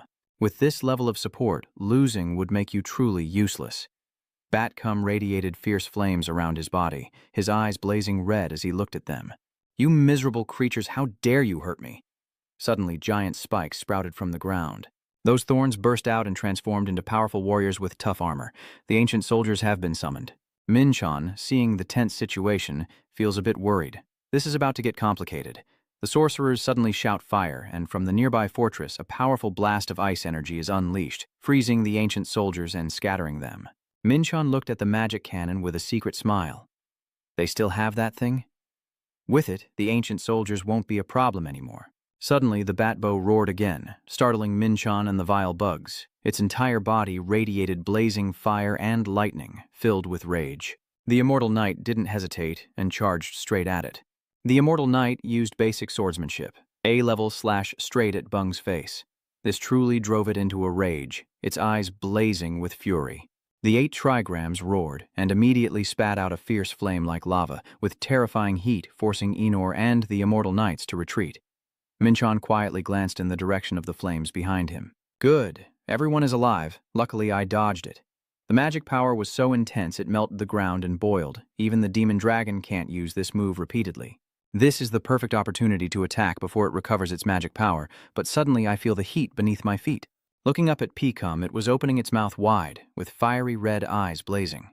Minchon silently thought, another fire breath? No, that's not right. It's going berserk, he shouted in panic. Everyone retreat now. He urgently ordered to stop it. Immortals. The immortal knights charged forward one after another. That arrogant beast is no different from a rampaging Tyrannosaurus charging forward. Die, you weak creatures. The team captain of the knights blocks a claw attack and shouts, stay in formation no matter what happens. Understood? The immortal knights are using all their strength to prevent Pum's teeth from unleashing fire. But still, it is an ancient creature. It didn't last long, and Batcum bit through that night. Minchon is extremely surprised. It defeated an immortal warrior with just one strike, but if it's going crazy like this, it means it's desperate. He immediately charged forward and shouted, Enhoza! The Enhoza warriors angrily drew their swords and surrounded the foolish monster Pum. Look at this. Minchon secretly thinks it's also about to run out of energy. But even so, the Enho family is no match for it. The 8 orifices grab one person and tighten their hold. Enhoga grimaced in pain and could only regretfully say, I'm sorry, Master. Minchon immediately activates the escape portal Pit Ho, which has been summoned back due to severe damage. He circles around behind Pum and assesses the situation. Jevaloso's defenses are greatly weakened when it goes berserk. We must seize this opportunity to strike hard, then boost our magic power throughout and charge with our swords. Even now, even Chan realizes this opportunity. She shouts loudly. Everyone attacks together, one after another, as the ice fortress unleashes powerful icy blasts. The mages of the church also focus their magic on Pum. Minchon bravely jumps above its head and attacks with a sword. He jumps straight down. Black Star, 7 stars, Demon Sword. The second Starfall Demon Sword slashed directly at Pum's head, and immediately afterward it felt a shiver throughout its body, its eyes bleeding as it roared in pain. Everyone witnessing this scene was stunned, unable to believe it. We just cleared an S-rank gate and they are cheering happily. How did the guild leader manage to recruit such a hunter? Who is that man on Minchon after all? The gate is open. Good job. Over here, and Horn respectfully says to you, thank you. Master, thank you. And so we have defeated Voso and cleared the gate successfully. The system announces an additional 17% experience gained, and the immortality points increase to 200. Minch smirks confidently and reaches out. A new host? As he was collecting items, the guy below suddenly called out his name, making him jump. Dion. At this moment, Minchon finally realized he almost used Veloso's drop as the host for the immortality power. But that would be troublesome because of this guild and having to share the reward. I can't cheat after just helping them defeat the boss. Veloso can't be used as a host. He quickly jumps down from Picum and asks curiously, "What's going on?"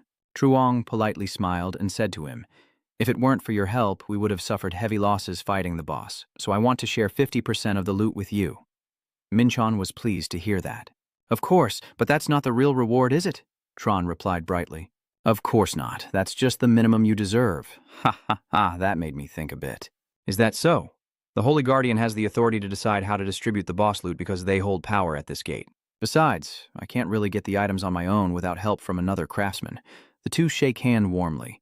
"I look forward to our next collaboration." "So do I. I hope we can be together again next time."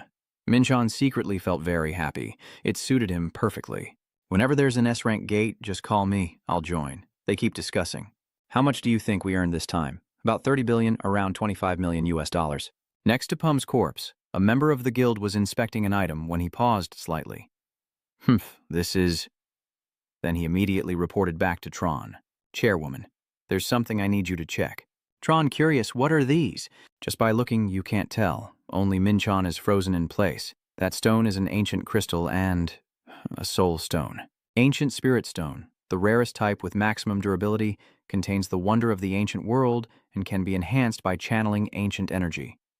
The unique soul stone, also with maximum durability, seals the creature inside."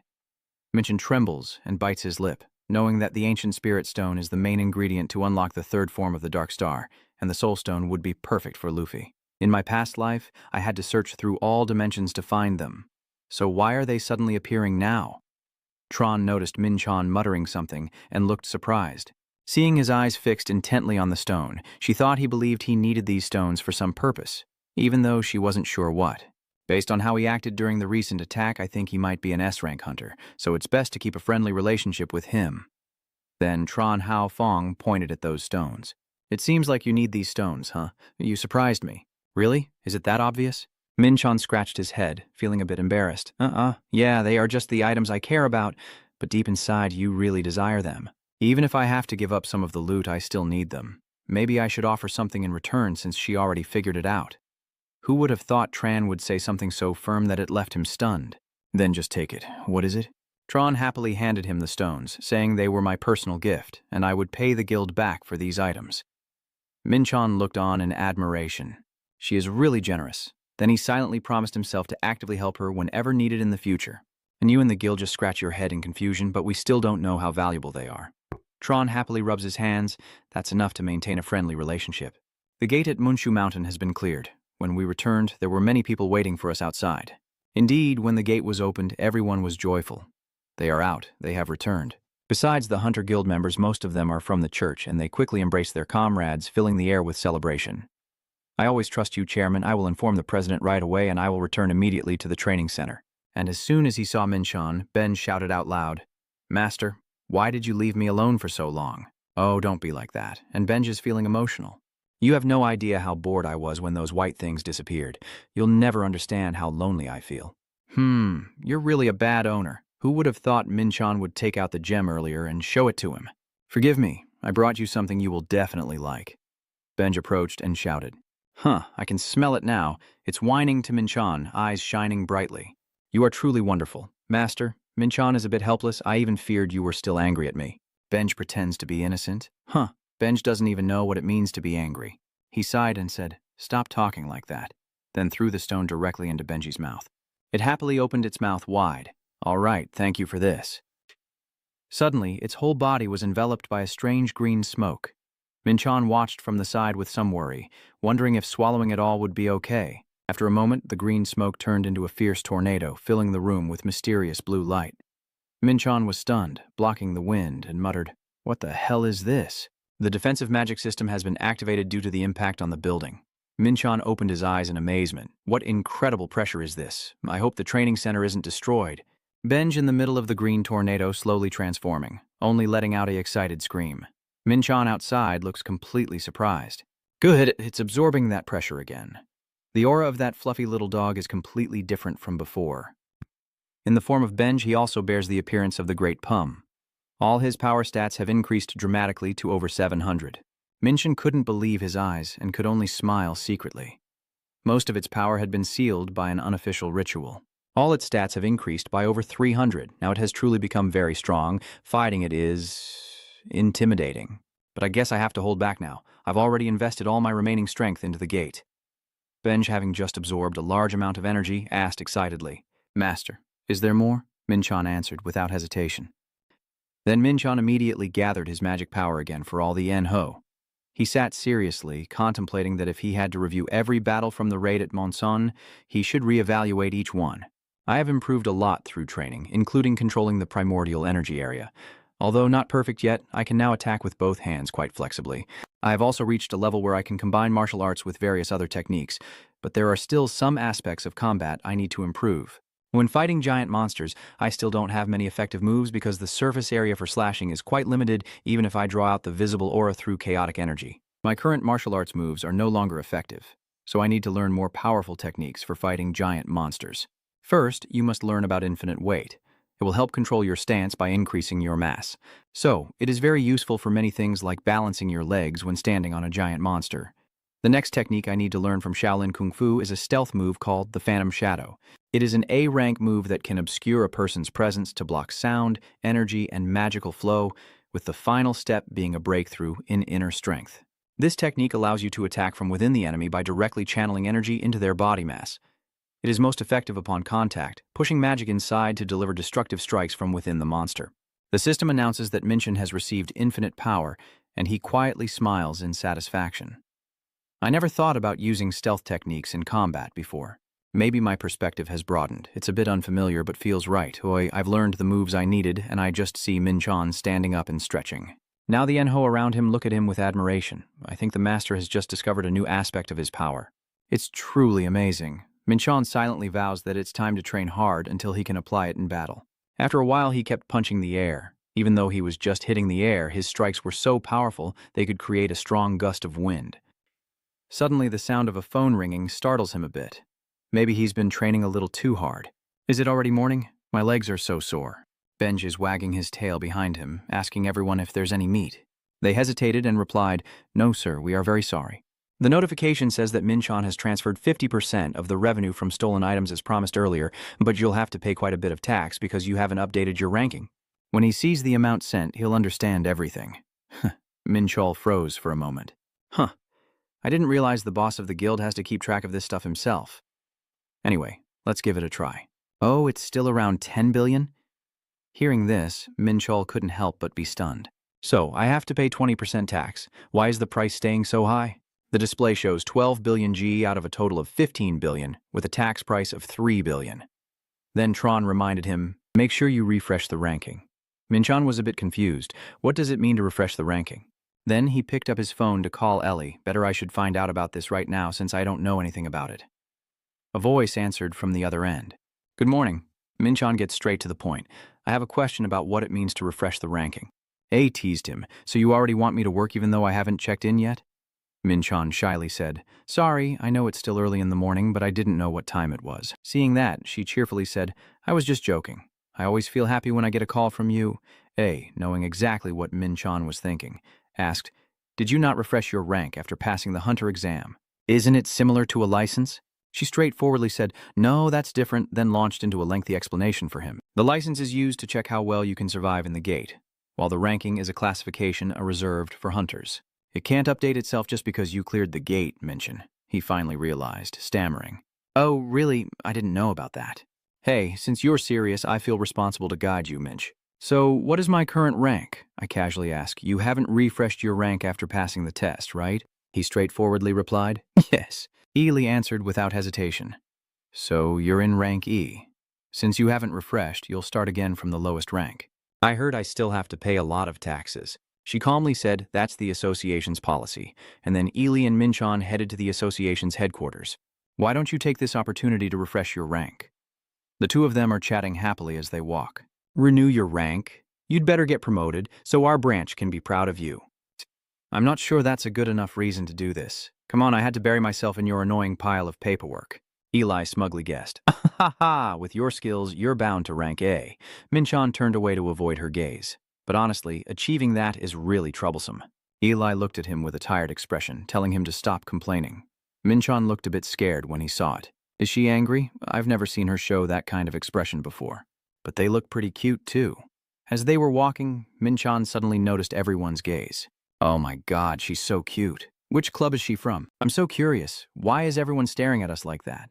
Maybe I should apologize before things get worse. Thinking that, Minchon shyly scratched his head and said, making everyone laugh.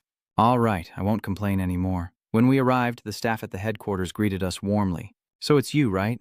You're so famous I've heard a lot about you, but I never thought I'd meet you here like this. Minhon stammered nervously. I'm famous, huh? At this moment, Ellie finally smiled and explained that he had topped the hunter exam for breaking the gate, and his fame skyrocketed after clearing the S-rank gate with the Church of Spirits. Minchon looked at her with a timid gaze. Why do I keep feeling like you're playing with me? He still wears her signature smile. No way, I would never do that. Even the headquarters staff are a bit helpless. This is not the place to flirt. Close hunters must pass a test that requires them to hit the dummy. So, please attack the dummy placed in the center of the training hall, Minchon asked back, wondering. Just hit it, that's all, the staff replied. That's right, just to be sure. You still ask again. If I break something, are you going to make me pay? The staff member quietly chuckled. I've been doing this for years. Even A-rank hunters bleed when they do it. That dummy is supplied by our branch, too. After hearing that, Minchon smirked confidently, summoning a powerful lightning in his hand. Truly, an A-rank hunter finds it hard to leave a scratch on that dummy. That's because they are already at the highest level or top rank, so if their aura isn't enough, they immediately rush straight at the dummy, shocking I and the staff using the unfailing sword. A moment later, in the director's office, WCH calmly said, Bursting into my office really isn't like you at all. So, what exactly happened? The GC just now is actually Leontech, the Hunter Association's security director. Kim Sum stood with his arms crossed, looking serious, and said, Don't take me lightly. I have some information that might interest you. Kim Dasum, the HR director of the Hunter Association. GCH sighs tiredly. All right, I'm listening. Inside, he recalled the old days. Kim Dasum, a pioneering hunter from the same generation as me during the first great disaster. We've known each other for a long time, so I understand her personality well. She's very straightforward, but tends to exaggerate everything. She'll definitely mess with me like always, turning small things into big issues. Daesum reported without hesitation, the ranking renewal unit is becoming more manageable. WCH remains calmly drinking tea. Really? But the news that followed then made him unable to sit still. A hunter destroyed the test dummy. What?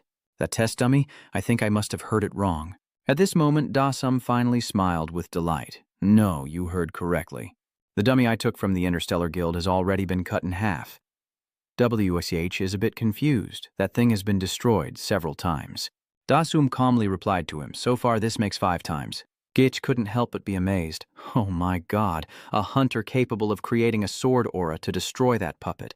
It requires strong magic power and deep understanding. So far, only 4 S-rank hunters in Korea can do that. So Daesum just said there's a 5th hunter with the same level as them? But then WCH curiously rubbed his chin and asked, Then why did you come to me? Isn't that the HR department's job? Daesum hesitantly replied, Because that is the hunter I was told to investigate. Don't you remember? You've been asking about it for 4 months. He then pretended to be surprised. 4 months ago? Oh, I remember now. That was on the day the department head in Hai's yard received a confidential resignation letter. He submitted his resignation. That kid decided to climb the tower and said a new hunter made his passion for justice ignite. So Shu told me to let him know if that person came to refresh the ranking. Witch stood up suddenly, surprised. Wait a minute. That hunter with the horns is the one you're looking for. John Minchin is the newcomer. So, pretty interesting, huh? The piece of wood was split in 2 as a strong wind blows into the waiting room. Minchon calmly told Elle, I split it in half because he was very confident it wouldn't be destroyed. But suddenly he ran off completely. Did I go too far? A said with a smile. Clearly you did. You just destroyed a perfect product from our branch. Huh? So, I made a mistake? No one said I wasn't allowed to destroy it. A laughed out loud at his silly face. Just joking. He's just a famous hunter from our guild who just showed off his skills. So, is it okay that I destroyed the sculpture earlier? Eli replied. Of course, that piece was still from our sales to the guild. After hearing that, Minchon thought to himself in confusion. So she means, as long as the product isn't faulty, everything else doesn't matter? Eli then said, our branch will become busier once your skill level is revealed. Since we are an alien clan, we also have some limitations related to guilds and mercenary activities, but now we have a breakthrough star suitable for operations in Korea. Minch still doesn't understand. I don't know what a breakthrough star is. All I did was ruin that mannequin. As they were chatting happily, they suddenly froze. It turns out 2 strangers from the organization have entered, and they each greet Minchin in turn. Nice to meet you. I am Kim Da-sum, the HR director of the Hunter Association. I am Lee Yu DeBlutch, the security director of the Hunter Association. Minchin's heart is now filled with anxiety and anticipation. He thought to himself, Kim Dom and Leontek look so familiar. They are frontline hunters who fought directly on the front lines during the 3rd defense battle. I can't believe I'm meeting the people I've only read about in books. This is truly a surprise. Then everyone sat down. Kim Dom said, let's start the conversation. Then she handed Minchon a membership card and said, congratulations on your rank upgrade. As soon as Minchon saw the card, he felt a surge of excitement in his heart. Wow, this card looks so different. Is this a special hunter's card? So from now on, is that my rank? Kim Da-sum confirmed. Yes, from now on you are an A-rank hunter officially recognized by the guild. These cards are not usually issued immediately because there are still many factors to consider, like training, awakening, years of experience clearing gates, and other hunter activities. Hearing that, Minchon felt a bit worried. Is it okay to have obtained it so quickly? Then Kim Da-sum continued, but there was still an exception. Minchon was very surprised. Like me? Suddenly the horned lady's face became mysterious and said, yes, because the rules do not apply the same way to those who use aura swords. Min was sweating profusely. I really used my perfect level of aura sword to split that dummy in 2. Then he asked, do you think it's important? Kim Da-sum replied, of course, because using aura sword technique puts one on the threshold of becoming an S-rank hunter. Minch was surprised. I've never heard of that standard before. Mrs. Da-sum replied, it's also classified information, but we share it with you because you are a user of aura blades. Hearing that, Minch secretly thought, aura blades so they can identify S-rank hunters based on tangible aura, but reaching that superlative level is to control the tangible aura more freely. So does that mean S-rank hunters are those who have reached a superhuman level? He suddenly smiled and greeted the 2 visitors. Hello, Mrs. Kim. My name is Elle, and I am the manager of your buried. Kim Da-sung said, I have also heard about you. A happily said, so you mean that Chan, the freelance mercenary from the guild, will automatically be promoted to S rank? Mrs. Kim Da-seum explained again, that's not the case. The usual process is that we hold a meeting to decide whether to recognize someone as an S rank hunter or not, so it also takes quite a bit of time. Is there any other way to know when the decision is made? She said we've submitted a proposal, so we have to wait. It's probably just going to take a few days. Eli finally understood. Thank you for letting me know. Minchon is very confused right now. What just happened? Is becoming an S-rank hunter that important? He looked at Eli, silently thinking that she was showing quite a happy expression, probably for a reason. After all, Ellie always considers her own interests first. Then Mr. Lontek spoke up. Do you plan to go abroad or something? Minchin was a bit surprised and replied, no, I have no intention of traveling. Mr. Wick clarified more. I don't mean short trips. This is a decision with significant impact. It's like changing his nationality. He's very determined inside. He can't let go of a swordsman's aura for some foreign power. Minchin found it very confusing. Moving to another country? Why go? Mr. WCH said, they can help you have a brighter future. Minchon hesitated. Are you guys going abroad for the same reason? Mr. Wetek is quite sure that most people like or want to be famous. Minchon thinks I already have a few of those things here. Seeing their conversation was going nowhere, Kim Da-sum quickly stepped in to change the subject. Sometimes the director would ask questions out of personal curiosity. We will update your S-rank information in the schedule later through a letter from home. Then they stood up and left.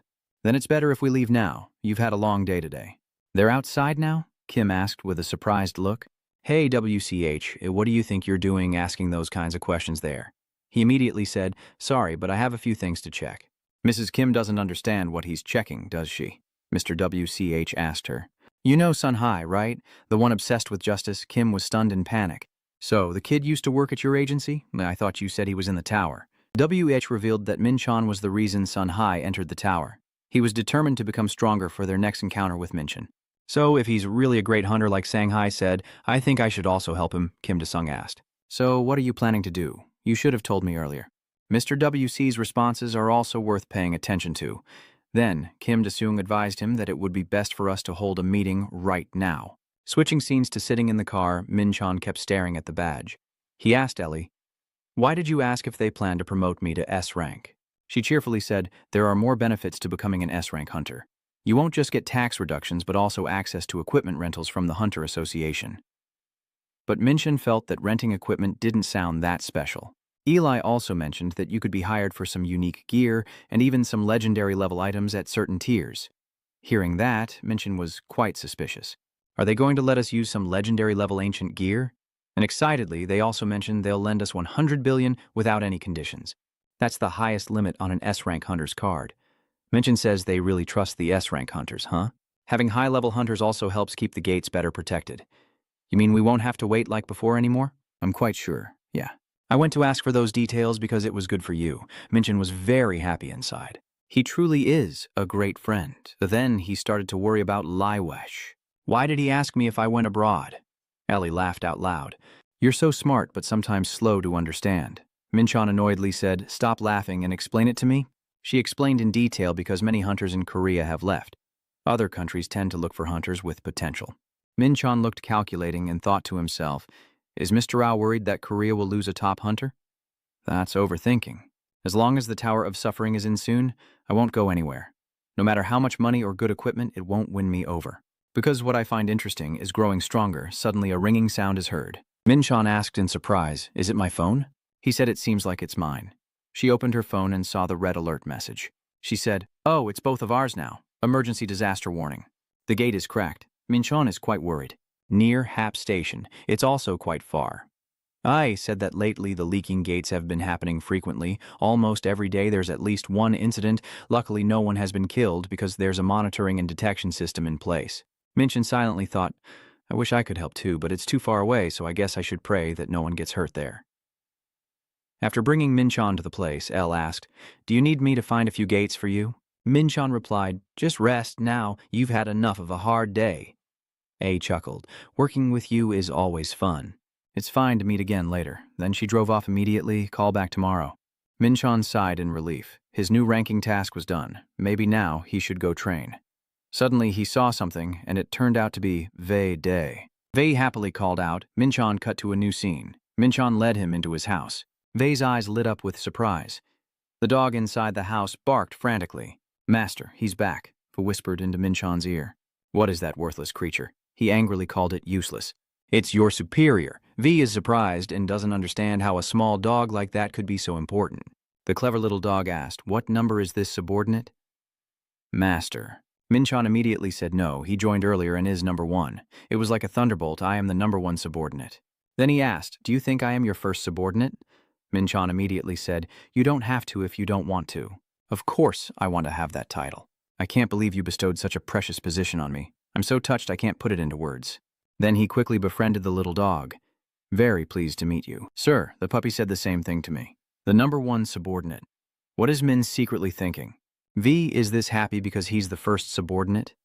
I can tell he's genuinely excited through the dependency contract. Min-chan asked V. "Anyway, tell me why you were waiting for me." Vede was startled and replied, "Yes, usually the spell." Min-chan says the dark community is finally taking action. The final bum figures are finally revealing themselves. VD is curious. "Have you heard about the recent increase in the number of underground tunnels?" Min-chan replied, "Yes, I know." Vea continued, "I don't think that's a natural phenomenon." Then he took out some paper and showed it to Min-chan, saying, "I discovered this while helping the dark community expand their influence." "Isn't that amazing?" "But Min-chan was annoyed and told you to explain it to me first." Ven says, "The black circles are locations purchased by the dark community, and the red circles are where the breaches occur." Min-chan quietly considers. Many of the locations overlapping with the breach points mean those guys are activating the artificial tunnels, right? VD is very proud of himself and narcissistic. "Are you surprised by my excellent investigative skills?" "Although this is normal for your first subordinate," Min-chan replied. "Yeah, that's right, but please don't act like that in front of others." But he still wondered whether the guild had discovered what you found early on.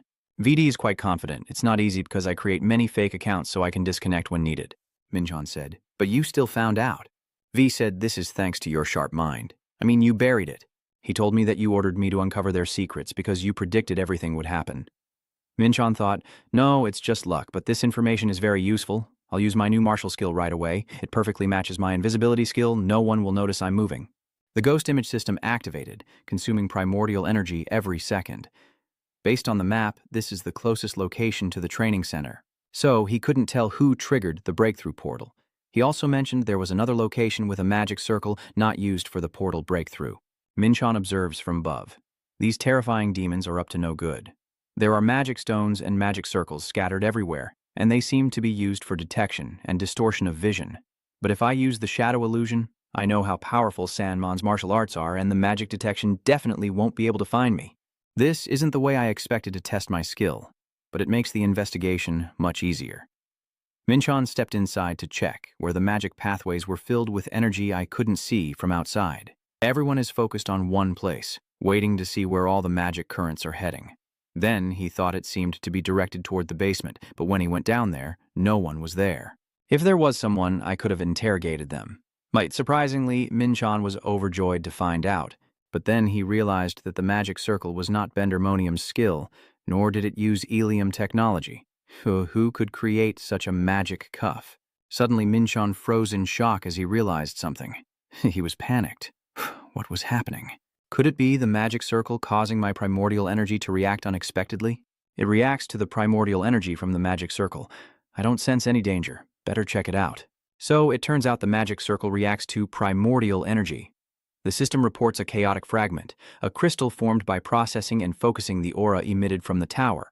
Minchon recalled the past, looking at the concentrated chaos energy and remembering that monsters from the Dark Gate also had similar chaos energy. He wondered what the hidden connection between the tower and the Dark Gate was. But one thing is certain, someone else knows how to use that primordial energy. Primordial energy is a fundamental power created by the combination of darkness and light. Neither Bendermonium nor the angel Elam are aware of it, let alone know how to use it, and Minchon feels uneasy because this is something he only discovered in this life. Are they trying to focus this primordial energy somewhere? The dark portal? The electronic board displays a message that the primal energy has been absorbed and the level of enlightenment has increased. He was surprised by this information. Even he didn't know he could absorb it. I wonder, wait a minute, can I take it? The purpose of this magic circle is not to activate the breakthrough gate, but to focus the chaotic energy from the tower and create fragments of chaos. That night, he quietly went to the rooftop, sitting alone to study the information sheet. According to the information VD provided, at least 10 magic circles have been built in SE. That's a lot. Just now, a small crystal shard formed on its own because the magic circle reacted with my primal energy, but I think all the magic circles should have activated simultaneously. I was told they built more circles in the countryside, which means their plan is to cause a disaster to distract the world, and then activate all the magic circles to produce a large amount of chaos shards. He thought he could greatly increase his chaotic power if he took everything, but he was worried about the lack of manpower. I've calculated carefully, and I know I have to deal with the breakthrough gate activations in the countryside, but I can't do everything alone. I can't interfere with the magic circles right now because I'll be detected too quickly, but ignoring them could cause damage to the circles. I can't let innocent people be sacrificed. All night, Minchon kept thinking about how to make up for the lack of manpower. But this is the first time he's made an international call, so he's been waiting for the signal for a long time. He starts to pick up the phone and begins connecting with the other end. Hello, Secret Inspector Tanyan. It's been a while since we last talked. Hearing this call, he was surprised and couldn't hide his emotions. He shouted. Minchon warned him to stay quiet and be careful of the surroundings. And at this moment, he thought it was very uncomfortable to pretend to be the angel's voice. He spoke seriously. I'm calling to give you an important order.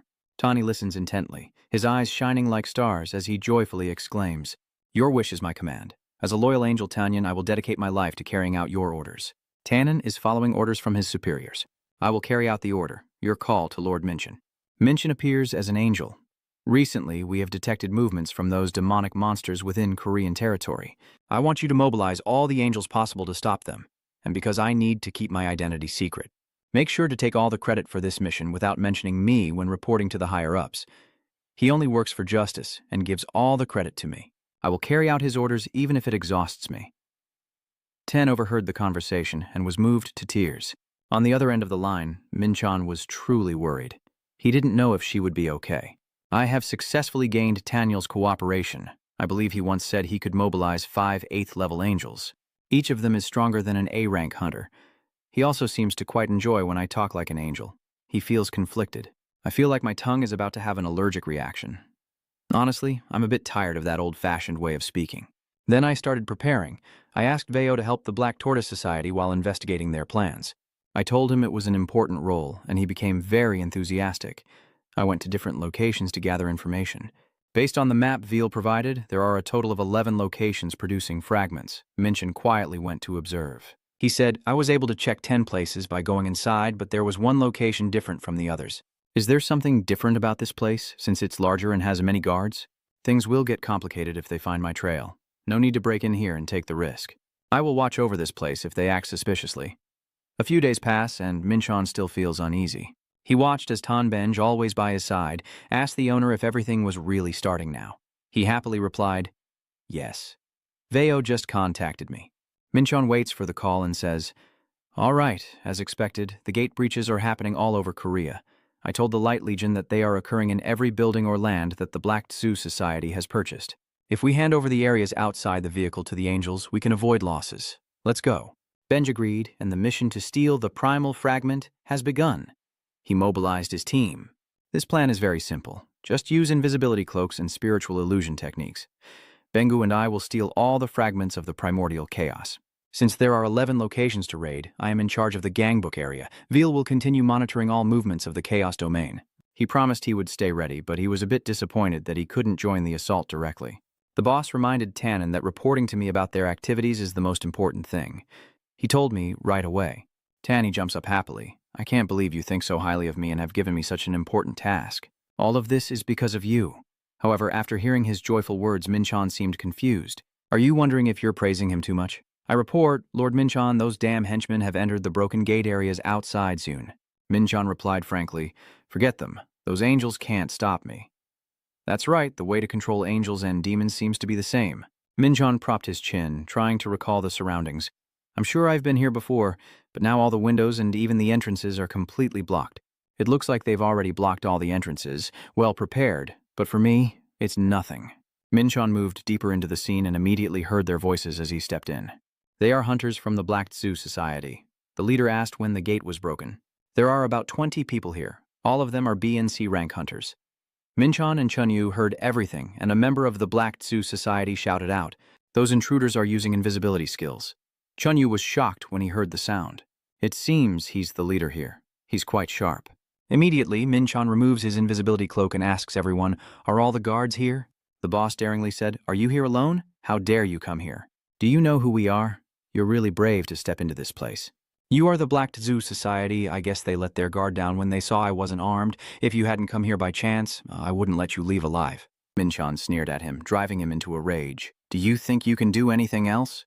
He rages and swings his sword, ordering his men to kill him. They keep attacking with fire spears and acid arrows, but he stands tall and unyielding.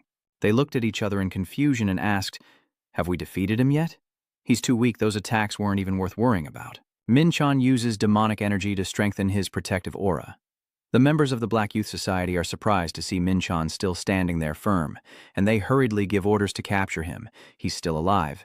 Catch him. My super senses haven't been activated yet, so I drew the Black Sapphire Dragon Sword, which means this situation isn't dangerous at all. Minchon confidently said, I will finish this quickly. A bloody battle is underway. The advantage now belongs to Minchon, as many members of the group have been defeated and the leader is seriously wounded.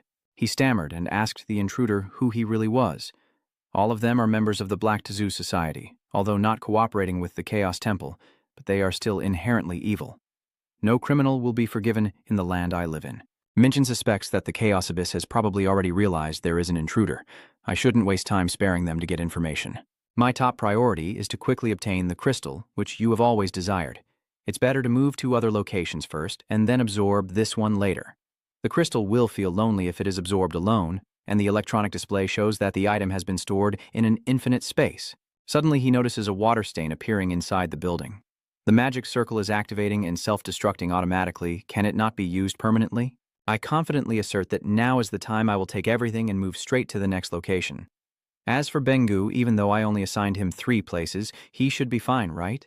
Suddenly someone with a fully covered face appears. A new group shows up, the team leader arrives. What is he even talking about? Just a moment ago, it was only a small dog. Until now, it has transformed into a giant. It shows its sharp teeth. All of you will be dead meat. He did very well. In an apartment complex, the sky has turned to dusk, and a mysterious voice reveals his satisfaction upon confirming his hypothesis. The fragment of primal chaos condensed from the tower's energy can now create magic circles using knowledge and materials obtained from the great chaos. This guy chuckled softly, knowing he could now make many different circles. These things are feasible and will complete the research. Someone said that the professor is not the type to surrender, which surprised me. He informed the professor that the outer circle formations around Seun had all been destroyed. He thought those were all B-ranked, so why were they so easily broken? But they also grew tense when they heard that the smell of decay from the side wings had been detected. The professor realized they were angels, but the other person wasn't sure how they found the gate. Seeing him wonder about the next step, he ordered to create a fragment of chaos as the middle stage. Now it's time to act earlier than planned. A group of people rushed in shouting for him, and he also asked what was going on. An impatient man said, "The fifth magic circle has been destroyed by the enemy, and another update is that the third magic circle was also attacked and lost contact with our side." Jit shouted, "Make them report the enemy's troop numbers first." The second and fourth circles have also lost contact. The professor thinks the celestial beings have gotten involved, so they need to leave now. Seeing him leave, Dehit asked why he didn't stay to observe the Hon Nguyen fragment. When asked if he was not taking it along, the professor replied that teleporting away was enough. Then he turned to ask him to keep an eye on the chaos fragment because he needed it for the next plan of the Duke. He left before he even understood anything. Dehit was annoyed. Since he was favored, he was entrusted with everything, and when he heard about an intruder, he turned to ask where they were. The nervous subordinate said, "There is one person here." And the battle is happening upstairs. Dehit hears only one person, wondering where the crew got the information from, but he is furious that this person dared to break in. While he was here, the windows of the apartment complex were shattered by an explosion. Duke Kwan's men were on high alert since there was only one enemy. Minchon stands tall with his sword, listening to their chatter about him and preparing for the second round. He finds it quite intense. Even though he tried to deal with them quickly, the attack seems to have spread widely. Although their numbers increased, they are only at level B and can't defeat me. Minchon felt very proud, and compared them to orcs who can't beat a dragon even if they are many, until a strange smell appeared. Then he realized this was sun pheromone, the distinct scent of dark magic used by demons. He guessed there were demons here, meaning this was their main base, and he saw the commander. Minchon snorted and took a deep breath. "I smell the stench of a wicked demon, so I came." His plan is to take control of this place to stop the magic circle from gathering information. Holding some kind of gem, he curses him as a chicken wing and will fight with all his might before ordering everyone to eat. For now, he hasn't caught up since he just ate something. Seeing the dark aura surrounding them, Minchon knew this was black medicine. He chuckled softly, knowing that even the small hunters could now use the increased dark magic power, and with the attribute analysis system, he found it quite interesting that the black potion allowed the chaos demons to control them. Jid asked what Minchon thought when he saw these demon humans, not expecting him to think of himself as an angel, hoping he would keep believing that and criticize these guys for having a bland taste. A group of demon humans charged forward to attack, but he remained very calm. Watching the dark magic transfer into their weapons, he guessed they were about the level of renowned hunters. Just like Minchon used the double-hacking Atlas Greet. Having analyzed the situation here, he unleashes the commander's ultimate skill. These guys are a bit hesitant when they see divine power, but his strength suppresses dark magic, and each one is struck down in pain. The Black Star Poison, Beast Sense, and Moon Clan's attack techniques are combined. Minchon's system shows additional health percentage. Even after breaking the encirclement, he feels a bit sad because the demon humans are monsters, not people. Then he also took action to deal with them all, combining 4 sword techniques together. Knowing these guys are just famous hunters, everything is the same. He knew they didn't coordinate their attacks, and their demonic transformations were quite new. Minchon didn't expect that they thought they could easily deal with him just with those tricks. The goat hitter stood to the side, watching, ready for his subordinates to counterattack when he saw that he hadn't been hit. Hearing the curse directed at that damn chicken wing bastard, he knew he was coming. A hand covered in ice spears, even the entire body. A giant ice chain is completed. Seeing him, I knew the real opponent had entered the fight. While he was frantically shouting to kill me, I analyzed the Hit Fitero Ice Clan. He provoked him, waiting for him for so long, knowing that the demon's ice body controls ice and snow, wanting to see how strong he is. Baifong's furious attack was launched with many ice arrows. Minchon chuckled softly and then unleashed hellfire. He saw him do that and cursed him for being stupid because this ice is even harder than Mirren's. Minchon was a bit worried about this guy's unusual strength. A few guys came to support Jit. Even if they died, it would be worth it.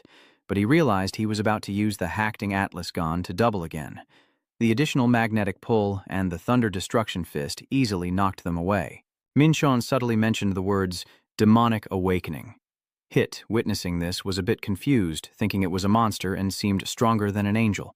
He rebooted his muscles, not expecting him to still see himself as weak and needing to settle this quickly before witnesses appeared. Humiliated like that, he was truly furious. Suddenly, Minchon realized that with the dark demonic power, a few resurrected enemies appeared behind him, and from the system he knew that this ash was the result of the dark demonic power activating the ice fusion. Hearing Hit say he doesn't want to use this here, he realizes he's grown stronger. Thanks to the ice fusion effect, the power of the demon pack has merged into one. Hit is willing to use this method if it's necessary for his imperial plan, wanting him to see clearly that this is the power he gained from the ice fusion. Now he's absorbing his teammates to grow stronger, causing the building to nearly collapse, but Minchon will not let him succeed. When he realized the power exceeded his endurance, he only used it once. With a close-range attack, he struck directly into his ice body. Knowing his hand couldn't reach inside himself, he laughed loudly, but Minchon was unfazed and wanted to show him the result soon. Before he could understand what was happening, his chest was shattered through the ice armor, each part cracking apart, making him scream loudly, then revealing his original human body. Afterwards, only broken ice shards and the groans of this fallen, bloodied figure remained on the ground. He asked him what he was doing to himself, but Minchon delivered a fatal blow that sent him flying forever. The system added a percentage of health, and he explained that his defeat was due to developing quantity rather than quality. Because I only made myself grow into a giant to disturb everything around me, and the final blow was a brutal close-range attack. Now, as Minchon collects the fragments of chaos, he is suddenly surprised when he makes a phone call. Before he could regain his composure, he was panicked to say that the resistance of the defenses had increased and they couldn't break through. Hearing that, Minchon asked him to recount the details. Following the instructions, Tani mobilized his subordinates across all of Korea outside Seoul. They successfully stopped the broken gate circle, but he was somewhere else. Knowing this was the secret meeting point of the demons because he followed Minchon's guidance. Some humans discovered the intruder and decided to eliminate him immediately, but he clenched his fist, ready to make them all pay for colluding with the demon servant and for their sins, while one very calm person among them remained unaffected by their attack because Tynan was wearing the armor of faith and intended to strike them down with the sword of justice. But someone with a dark hand grabbed his large hand and held him tightly, preventing him from acting. Hearing the guy call me reckless for breaking in, I wondered who he was but was accused of daring to enter his domain. I realized he was a demon, protected by divine power and glory to escape the grip of the hand. Having just escaped from the cunning demon, he marveled at how strong he was. Although he called others chickens, he didn't expect a heavenly being to appear here with a serious and hesitant expression, pondering whether to report it. But he dismissed it because Elysium and the angels are enemies and don't need to complicate things, so he used a mind-splitting technique to destroy Tanyan. Both sides then started fighting each other. The Dark Soul hand gently strokes Labola, creating a weak aura. Tani uses this move to fly high, aiming to purify all these demon minions in the name of the Holy Spirit and Holy Light. Seeing that he couldn't defeat this high-level demon, he wondered who he was serving. The previous attack had no effect on him. Now his goal was to use Tanyel to revive Deimos, confident of victory and unwilling to let things continue. Then suddenly hearing a strange call, this demon child shivered. Tani sensed something unusual about him, unsure what was happening, but knowing this was his chance to escape and inform Minchon. He listened to Tannen tell everything and how he escaped from the phone, realizing his life was more important, so he would go there immediately. Just after hanging up, he mentioned Huvert's name, praising him for doing better than he thought. He deliberately sent Tani to Verney to prove that the form was appropriate and recognized when stopping the raid and looting. The important thing was that he successfully chased Tani Yen away using the mind separation technique. Minchon thought he was right to have taught him this back then. If VD climbs to a higher place during the chaos, I guess he will learn about the black ritual cleansing. After thinking for a while, he decided that when they confront each other, he would ask him about that later. Now it was time to go claim his reward. Minchon threw the large crystal stones into a corner, then watched these things stand there, laughing as if the matter was settled. He is calculating how much more energy he can absorb, not counting other stored items. When Benj arrives, he also calls back to ask about the assignment, reporting that he has finished absorbing the energy from the crystal shards and asks the owner to wait a moment. Bengu looked a bit down, so Minchan was a little puzzled and then guessed something was wrong. Releasing all those shards of crystal from his mouth wasn't what he wanted. When asked, it turns out it's hiding more than just this and has other things as well. Seeing the helpless owner say next time it will bring a space bag, Benj agreed that would be more convenient. After being hit, it was labeled as violence. Now that he's in the energy absorption phase, he has already seized more than 9 of the 10 fragments of primordial crystal created by the Chaos Abyss. This is a concentrated energy crystal formed by the tower, and Minchan is starting to absorb its energy. Surrounded by a surge of energy, he only opens his eyes when he feels it tense up. All his strength stats have increased significantly. Just once was enough to match a martial artist's power, and he thinks those guys would be furious if they knew. With the power in his hand, Minchan can even defeat mid-level demons, and his next plan is to modify his body, which needs to be scheduled soon. 2 days later, in the VIP room, RVD had become stronger and happily thanked the owner. Thanks to his single feat of stopping the angel from seizing the Chaos Stone, he was praised throughout the Chaos Realm and awarded the Dark Spirit Fruit, a treasure that boosts demon strength. Tani is happy to be promoted to a higher rank among the angels. Minchan says he's not the one who gave him the dark heart, but he used his blessing to repel the angel. VD was asked about it by him. Hearing someone's voice during the fight, he mentioned that Mr. personally praised him. At that time, he praised the demon child's good work, making him very happy and thanking him repeatedly. This time, he even invested heavily in the Chaos Fragment. Hearing the name Atmodic, Minchan briefly thought about the demon king of the 8th level who was once the Saint Seraphim in heaven, corrupted by a desire for power to become a fallen archangel. He is skilled in scheming, manipulating politics, and building his willpower. In his previous life, Minchan had deep grudges with him. Still suspicious that the person behind the black purification ritual is him, he discovered something on Tanyan that he didn't know the reason for, then asked if there was any news about Amcot and his gang. Learning that Roland's actions were related to him, he was told that the Han Nguyen Thach was being transported to K, and Minchan was suddenly asked if there was a problem. He said no. Before leaving, he was excited, which left him speechless. Knowing that the Atmodsert had malicious intentions, he guessed someone knew how to control the Han Nguyen Thach's power, but was being transferred to K, a place where no one was allowed in or out.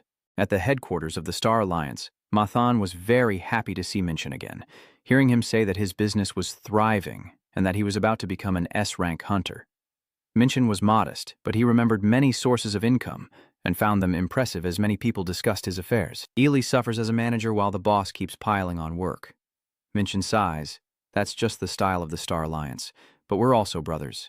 Because he also needs to get stronger no matter what, he requested to enter the Forbidden Zone that requires the approval of the guild, which he prioritized for Minchan's position, making him very happy as the old man's flattery increased, and whatever he wanted to tell him, he wondered about it. Hearing that he had to spend time doing a photo shoot, Minchan's face turned grim as he watched the excitement on the old man's face during the campaign to promote Korea's 7th S-rank hunter, leaving him unsure how to refuse, so he asked for permission to take a call. The master and servant are happily chatting after finishing the photo shoot schedule, when Minchan receives some news that the others overhear and immediately turn to look. He also told the other person that he would come right away. Before heading out for the urgent matter, he didn't forget to remind about getting approval to enter the Forbidden Land. Both sides said goodbye, and Mathan and Ellie were also very curious about what was happening. A few hours later, Gunson entered the shop and greeted her mother. She didn't expect Min to hide so quickly. When asked where Dad and Min were, she was told they were gathering somewhere with a lot of people. Knowing that Dad went to pick her up but hasn't come back yet, he was a bit suspicious. Then he quickly disappeared in front of his mother, surprising her as well. Although he flew quickly over the rooftops, he was still a bit worried because this had happened many times. Min in this side is being protected by her father. What he didn't expect was that the girl awakened her power. Minchan's father told the people in front of his daughter that he didn't want her to become a hunter and asked them to step back. Many guilds came to recruit her, and Minchan didn't know what to do as everyone was targeting him. Minchan finally arrived, warning these people to step aside for his father and sister and telling them to be quiet. He had heard they were going to register as hunters, but now they were all here recruiting people before finishing their exams. Treating an ordinary person who knows nothing like that, and even more so a family member of his, made Minchan grind his teeth in anger. Standing beside his loved ones, he ordered the crowd to get out. A man who knew he was Min's family tried to negotiate, but before he could mention his sister's benefits for joining the guild, he was kicked aside, and he used his divine power to shatter the ground beneath him as a warning. Threaten him to say what he wants, and I'll listen. When those people saw this scene, they were utterly panicked and ran away, and he sighed, really knowing how to make a quick escape. Meanwhile, the staff member assigned to the Star Society hasn't arrived yet. He then calls his father and sister to come along, not forgetting to tease Min as she just finished crying. When the girl just experienced her first shock, Mathan sensed that the repair costs this time would be huge. Min's family restaurant was bustling with people asking loudly, his face pale, knowing that the other groups had rushed over but not expecting to hold them back this well. Everyone looked at Min in confusion while her stats started very high. He sat to the side, having just awakened 10%, and his sister already ranked C+. If she awakens again, her ability could reach S. I'm not surprised by the stats. What really shocks me is her skill. She even has a super sword. Until now, there has only been one person with this skill, the one who fought Minchin the hero. Now that I think about it, it's strange. In the previous life, I was stabbed through the heart and fell at the hands of the hero. Even though exhausted and badly wounded, he wasn't in a life-threatening condition. But the Book of Judgment records that he died with him. Then Min, reincarnated on Earth into the family right in front of him, strongly suspects that Min's sister is the reincarnation of the hero. The more I think about it, the harder it is to believe that both the Demon Lord and the hero reincarnated into the same family. Mom then asked Min to bury him. If your sister wants to become a hunter, find her a good guild. When the boy asked if she wanted to be a hunter, the mother told Min Trong that she was seriously considering it. Knowing that Mom has no intention of stopping her, I also understand that they are worried because they don't know her potential. They say the two of us are stubborn like bulls and can't be stopped. Hearing that, I feel like she's scolding me. I've decided to take care of my sister while my parents are arguing about which of us we resemble. Thinking about the trouble with the Star Association, he decided not to let his sister get involved to avoid revealing his identity. Then he picked up the phone to find an organization with good relations and many contacts. Since this was the only option left, he picked up the phone and called Ms. Tran. Leaving, he said he would try to contact the church. The parents also saw that Minchon was thriving. They agreed. The conversation with Tran was cheerful, and Min's future could develop within the church. The next day, when asked why he was leaving early, he said he still had a lot to do. Hearing her call his name, Minchon also turned around. The girl thanked him for everything and promised to come back stronger than him. Just about to warn her to stop complaining, since her sister wants to be stronger than her, I gave her a real tough lesson and told her to train harder. As she kept grumbling and left, I reminded her that the church would get in touch. Looking back, he would have ignored the hero's case. No one is sure if both he and the hero fell to the same death on Earth. Now I need to focus on what needs to be done. The Star Alliance? The tea ceremony, I remember asking Hein to analyze the magic circle, and I also invested 15 billion in the company's portal project. Now, I just wait for the demon to call me. Then he asks what happened next. He holds in his hand the paper confirming he has received the permit. Now he can enter the Lost Land. Having reached the Pazu merging bridge, the Forgotten Land is right in front of Minchan. He previously explained that this is the crossing point near the demilitarized zone, accessible only via this bridge. The northern part of Qudn is connected to Kaesong. Looking at the guards, he sighed at the strict security, meaning the Black Tzu Society has official approval from the government to be here. Even though I don't know what they plan to do with the fragment of the primordial stone, why are Mathan and El both following him? Hearing that they came to help him hunt monsters, he sighed as they did so again. Minch talks about the raid mission with an expert in monster handling and a tracker, both roles everyone agrees on. A and Mathan go with him to the land of oblivion. Secretary Flake, skilled in searching, then asked the old man about the work in the Star Alliance, learning they hire temporary staff for tasks, which left him speechless when he realized he had suspected from the start but thought, better than nothing. He thought to himself about forming a raid team, but in reality it was an investigation into the Black Death Society. They also knew he was a VIP, so they were confident he wouldn't be suspected. The three of them are slowly moving inside where there are many chaos crystals in front, so not many people should know. He wonders how Ely will react when she finds out Benj is his spirit creature, so it's best to keep it hidden. This is a forgotten land. The scenery is completely different from when crossing the bridge. It's so deserted here. He said after arriving at K and remembering that the Black Tzu Society was there, he considered asking Finet to check the sound first, but then thought of his outstanding teammates and looked at the map instead. A called him over to see this. It seemed someone had passed through here a few days ago. The grass was trampled, and she observed very carefully, guessing it was a trail of the Black Tzu Society. She told her to track it, but it seemed a bit too many. Minchon praised her for being part of a top-tier organization, which was very good. Seeing her happy when praised, he felt grateful because that's why he found the others so quickly. A has the ability to find the way quickly, with her incredibly sharp eyes, and she also has a keen sense of smell to track the path. They have reached the secondary path, footprints leading here, and it seems like many people went ahead. She pointed to the other side for him to look, where there were claw marks and many monsters nearby. They are Class A, fighting them boosts our abilities quite a bit, but the Black Tortoise Society is his top priority. He was planning to strike after finishing this. Then he heard Ellie say there are signs of a fight here. Suddenly he stepped closer, called her back, then stood in front to shield her. The loud roar of the monster made Mathan and Benj on one side very worried. He said he's fine, but Ely's face was already flushed. He had used his exorcism ability and entrusted Benj to protect them.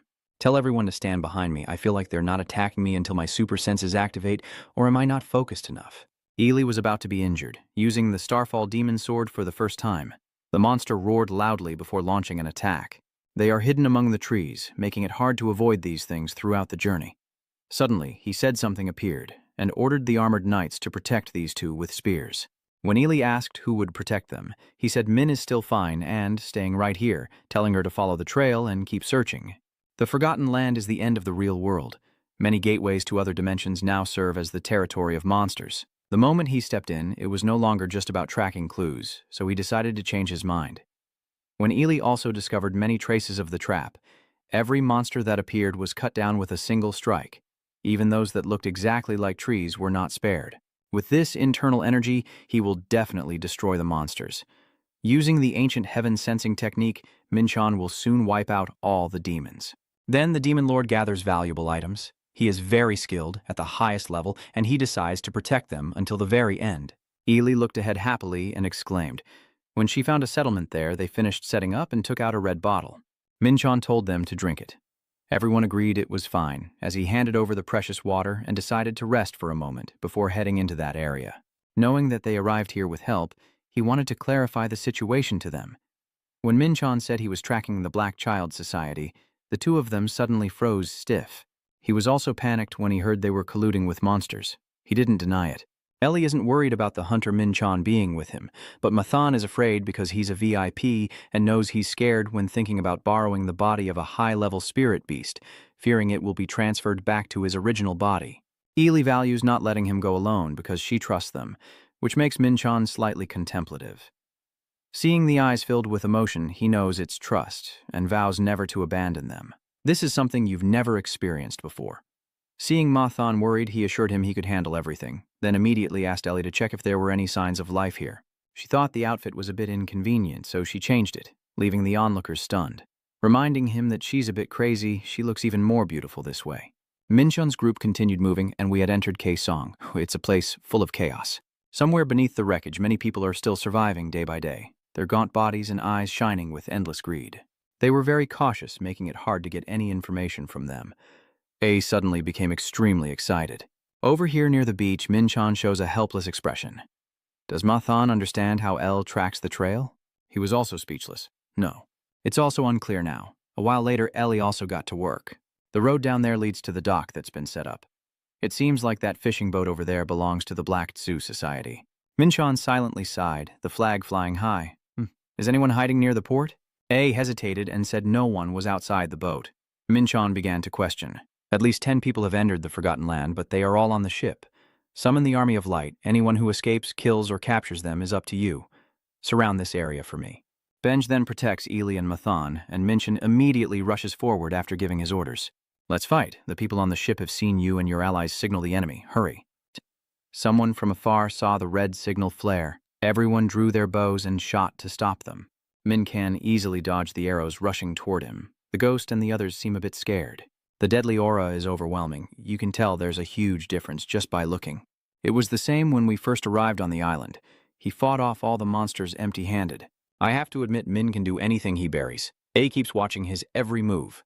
I never expected him not only to defeat them with strength, but also to plan every move carefully and flexibly with confidence. Truly a skilled warrior.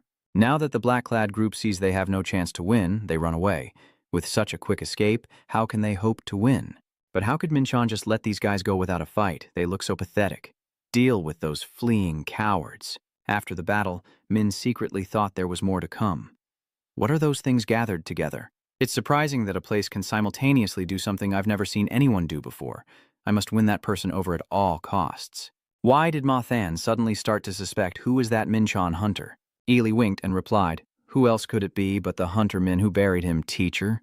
Come on, he's so strong there's no need to doubt. Mathan is probably just overthinking." Well, I guess I was careless. Ely didn't say anything more. I know. The people from the Black Tsu Society have been captured by the Ho group. Minchon first searched the warehouse, expecting more than 10 people, but found fewer with no signs of fighting on the ship. Only a few disguise charms and some emergency supplies, suggesting these items might have been transported elsewhere. It seems this boat came here to deliver supplies to someone. Now Minchon goes to question him, saying, "You will be spared if you answer my questions honestly." The guy behind him doesn't seem afraid of being killed. It's laughable. The Black Tortoise Society will never surrender. Minchon only wanted to scare him, so he used the immortal mysterious power on his target to take his life. All I can hear is the agonized scream of the one who dared offend me. My subordinate has completed the assigned task very well. "Sir, I humbly bow before the Supreme Being," Minchon sneered maliciously. "I see, except your souls have been sealed within these bodies. His soul will never reincarnate and will suffer eternal torment." I really want to laugh out loud. Actually, I don't know anything about reincarnation. I was just bluffing to scare them. Minchon asked one last question. "What do you all plan to do?" They were so scared that they fought among themselves. "I will tell everything. Ask away. Please spare my life." Minchon's tactics are very effective, very good, and your proactive attitude is also good. Tell me everything. Amidst the life and death struggle, the members of the Black Tzu Society revealed everything to Minchon, starting with their purpose for coming here. I was right. They came to deliver supplies, including many magical tools and food. Those who handle the chaotic mess will receive these items. And those who received the supplies 2 days ago only took exactly what the ship sent, perhaps because they could only handle a small part of the chaos. I stole a bunch of magical liquids from the ship, and there's nothing more useful I can do with the rest. The last thing I asked about was the Black Tortoise Society openly raising their flag, and the answer was truly surprising. General Mangwan of North Korea, who manages Kwangha Province, has to display their flag so he knows they are working with the Black Tortoise Society. Minchon gave a brief warning. "Mathan, once you're done here, let them go." He asked in surprise, "Do you really let them go?" He calmly replied, "Yeah, if I say so, I have to do it." Minchon still had doubts in his mind. Even though he had learned quite a bit, the fact that they stole the goods 2 days ago still raised many questions. And maybe time was running out. He wondered if Ellie could catch up with them. Mathan suddenly remembered something. "Oh, right. Should I check out this area? They must have fired flares during the fight, right?" The cannon was fired within a 10-kilometer radius, so the person who received the alert is probably within that range. Minchon muttered to himself, "A 10-kilometer radius, huh?" It means that after being enlightened, Minchon immediately took Benji with him. On the way, they chat a little. "Are you fighting again this time? Of course, don't waste both of your efforts. So there better be good food ready for me at all times." Following Ma Than's advice, Minchon sent Ho to scout within a 10-kilometer radius. The goal is to identify the source of the primary chaotic frequency emitted by the soul fragment they possess. The Ho family group uses telepathy to communicate with Minchon. We found a place with the same frequency, a mountain to the north of the city. Then he told everyone to wait here with Ho Ra. After finishing his sentence, Minchon immediately left, knowing that confronting the headquarters could lead to unpredictable consequences. It would be very difficult to fight properly if they split into 2, so it's best to minimize the number. According to the report, they will suddenly appear. What is that? I suddenly feel chills down my spine. When did that happen? A bolt of lightning strikes the mountain in front of me. Mienchon struggles to hold on. Her strength is truly immense. The surrounding area is polluted by dark magic, and from such a distance, Minchon almost fell for the attack. Minchon activates enhanced senses. That attack was definitely a dark magic spell from a ghost. Those damn black death cult members dared to come here, bringing demons with them. Leading the way is Chizon. You are a troublemaker meddling in others' affairs. Minchon D has ordered your limbs to be torn apart. How pathetic. Are you afraid of death? Since you chose your own path to death, don't blame us. Minchon observed the opponent's information, and for a moment thought the demons themselves had come here, but it wasn't the case. They are possession demons inhabiting human bodies like those she had encountered before. The only difference is that their possession ability level is S rank, so she has reached the level of a low-level demon. Benj looks extremely excited. My master smells a fragrant aroma in the air. He replied, "All right, today's menu is demon souls." Those words immediately reached Chizan's ears. Menu, how dare you be so arrogant? Do you think you can look down on us? Does Minchon not want to be patient with her? What did you say? You damn fallen wing bastard. Black crystal gloves, iron fist thunderblood, a huge explosion erupted. The undead saw their master being attacked and roared with blood. You arrogant bastard. Die. Minchon used Blackfire and Abyssal Tentacles, reacting quickly. Of course, challenging me means you won't win anytime soon. When they saw the holy fire combined with the 1,000-weight arrow, they were very shocked. Is this energy divine power? How does he possess this power? Is that guy really human? Minchon couldn't help but mock them a little. Is that all it takes to scare you, just being blocked by my attack? Kids these days really have no courage at all. In my time, I would keep going until they were completely exhausted. Charge at them now. Benji eagerly joins the fight, and I will wipe out all of you afterward. The demons are no pushovers either. Do you really think you can fail in this low-level space-time realm? Kill them. Anyone who dares to Zhu Dangdi's great plan will pay with their life. Minchon realizes something is wrong. Even though they are demons, they are too weak. Meanwhile, Benj is frantically hunting. Do you dare to block my way? The demons are using Gaina's fire. You won't get past this. Benj asks for permission before attacking. Can my master swallow their entire souls? Minchon responded while wielding holy fire, naturally raising a difficult and perplexing issue. Is it because of their weakness that I find it difficult? What is the strange feeling I experienced just before returning to normal? Demon seize human bodies by possession, and when the host is lost, only the soul leaves the body and returns to the chaos realm. But in front of Benja's mouth, everything becomes meaningless. Mienchon gave it a message and then turned to the demons. You're getting stronger, so I want to hear a little about your group. You a group of demons using blood-absorbing powers, arrogantly and excessively proud. Are you from the Diep Fong Guild? Thinking with muscles and baseless arrogance, everything makes sense. Don't kill them all, leave one or two alive to get information from. Have you killed everyone? The group belonging to you seems a bit guilty. Please take my life as punishment, master. Anyway, Minchon has doubled in strength, so it's no problem. All right, then I'll handle it carefully. Minchon's current level is 45. The power of the Seraphim Demon's deadly aura emits a seductive, hypnotic mist that ensnares the mind. The power of the three-eyed demon turns everything it sees into stone. All right, it's time to choose the third ability. It seems like you get to pick one every 15 levels. In this situation, choosing the demon eye, wait, the charm power. Come to think of it, maybe Minchon has already selected the powerful charm ability he will use. The power of enchantment is basically effective against enemies of a different gender from the caster, meaning the opposite gender and the Extinction Wind sect. These enemies are all gender neutral, lacking a specific gender. The power of charm has deeply ingrained itself in the mind of the demon Cat Thumb Minchon and proves to be very effective. Although they appear human on the outside, inside they are still demons. Now let's have an honest conversation. Kathung slowly opens his eyes. Where am I? Who is this? Someone as captivating as he is? The person he marvels at is Minchon. Are you awake now? What is your name and how old are you? He looked straight into his eyes and replied, Kathung, a proud member of the Vengeance Society. I am 586 years old. Cheeto, who was nearby, couldn't hide her anger. Hey Kathung, are you losing your mind? Minchon cruelly ordered. Just eat him already. One bite is enough. Now that the magic is working so effectively on him, can you tell me everything you know? Are you trying to escape the constraints of a lower dimension through some means? Kathung nodded and said, Actually, the research is almost complete. Minchon asked further, and that method requires a fragment of the original soul, right?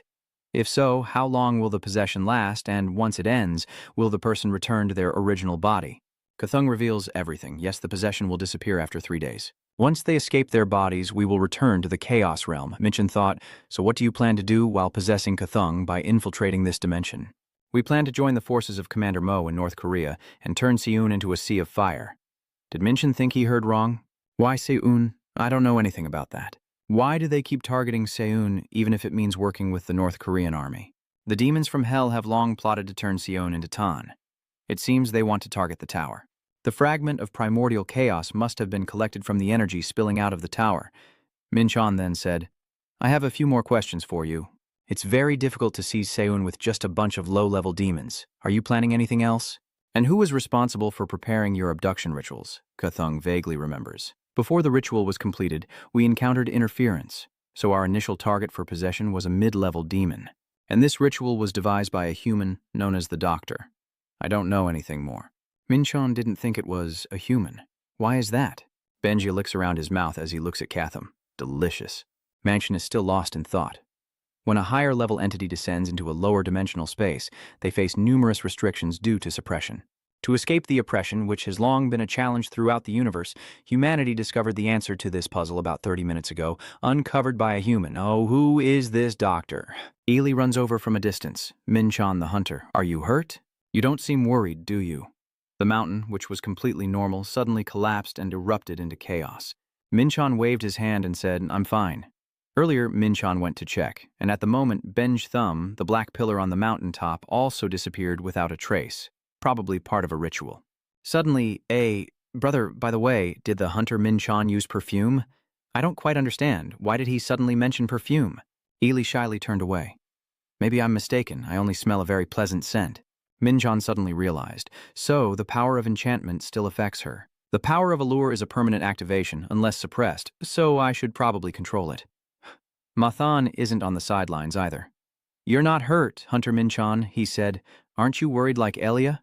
Forget it. I have something I want to discuss now. Then Min-chan explained in detail, summarizing the event so far. Sharing information is completely necessary to proactively handle future incidents. The demon spirit already had such a scheme in the Chaos Realm. This seems to be a matter not to be taken lightly. If you hadn't protected the Black Crystal earlier, dozens of mid-level demons would have already been summoned. Min-chan also thinks it's true. It sounds like a minor issue, but in reality it's very difficult to secure victory against 3 or more mid-level demons. If they team up with the North Korean army and launch a surprise attack, Soon would clearly suffer heavy losses. Min-chan is lucky to have encountered those bastards, by the marked areas on the map where they have set up magic circles. Min-chan keeps some secrets for himself, as well as the place where the tower's energy flows through. If the Star Alliance buys all those points first, we can anticipate their actions before the underground world moves again. Min-chan turned to ask if they could hide what they bought from the Star Alliance. Malthane chuckled silently. Of course, use a fake name to buy. There's one thing Min-chan almost forgot. Oh, right, one more thing. Find someone called a doctor. He must be connected to the world below, because Min-chan is always cautious. We may not know his name or gender, but that's better than doing nothing. We previously visited the scum's ship in the underground world, where we managed to seize a large amount of magical catalyst they left behind. Then we assigned the reconnaissance to the Ho family and escorted the immortal warrior before leaving, returning smoothly without any issues. A finally stretched and came back as well. Should we report to the guild now? Min-chan instructed to handle the prisoners from the underground world. Thanks to her reporting to the guild, I will head home first. Min-chan returned after a busy day. Honestly, we were lucky during this exploration of the Forgotten Land. If it weren't for Ely and Mathan, we wouldn't even have found the location of the ritual, so I would have to face the demons alone. There's no guarantee I'll be lucky like this again. You shouldn't rely on luck. In the end, the only thing you can depend on is your own strength. Min-chan warns first. Benj, from now on, you are not allowed to touch me no matter what. It doesn't quite understand, just focusing on protecting the master. Is that what you mean? Min-chan slumped down. Yes, no one is allowed to come near. I close my eyes and realize that transforming from an ordinary person to a master in 5 months is definitely an incredible achievement, but I can't deny that lately I've been resting on my laurels. Activating my focus on magic power, with my mana deficiency reaching 1000%, I need to train more rigorously. The power to crush them all, no matter what tricks they use, I need absolute strength like I once had here. Benj's corner glows brightly. Master. Min-chan remains focused, with his current foundation. It's worth trying once, a method to compensate for his physical shortcomings. The first gate to surpass human limits, to break through boundaries. Awakening. This is the process of transforming the body into a form capable of unleashing extraordinary power. Chaotic energy seeps into every cell from bones and blood vessels to internal structures, tearing apart the unimaginable power within and then instantly regenerating.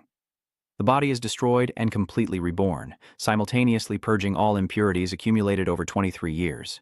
The circle of light expands, creating a limitless space inside my Simulac Chrome watch, capable of unleashing infinite energy. However, Min-chan's current body is too fragile to bear that power, so I must take another step on the path to awakening. This is the beginning of a transformation into a being beyond the limits of an ordinary human. A few hours later, Min-chan had completed his part. Finally, I have reached the perfect state of the ultimate magic, my body as light as a feather.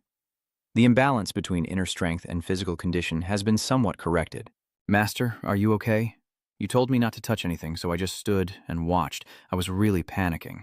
I thought you would burst into flames, feeling like you were about to turn into a fire. Master, your smell is terrible.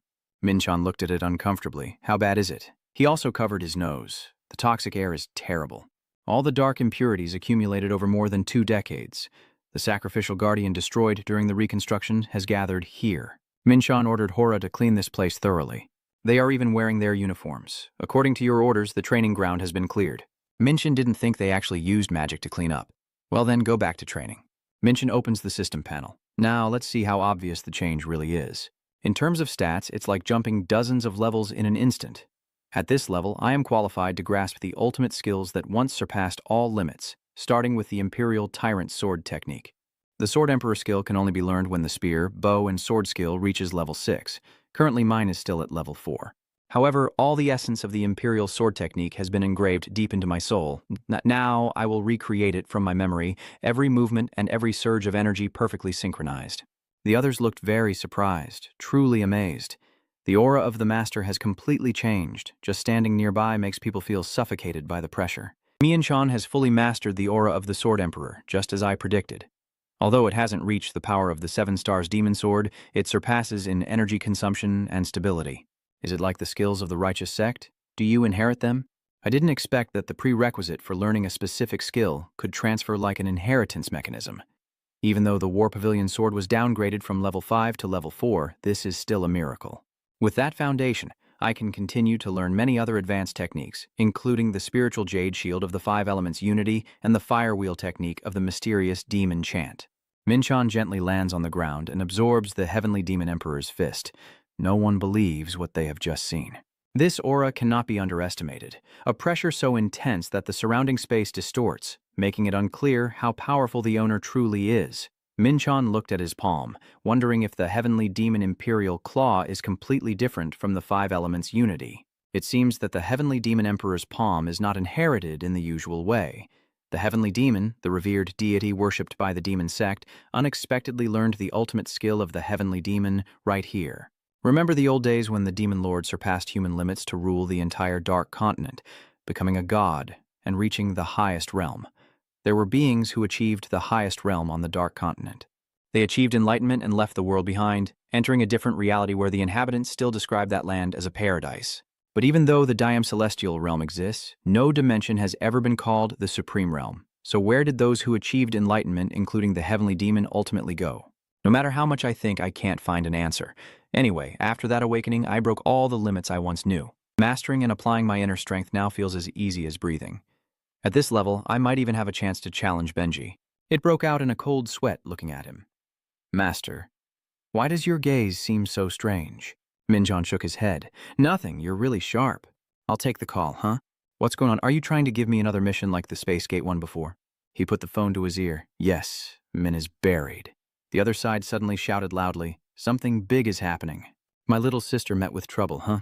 A few minutes ago, at the Holy Guild branch, the man lifted his glasses and said this couldn't be true. She scored perfect in all subjects during the hunter training course.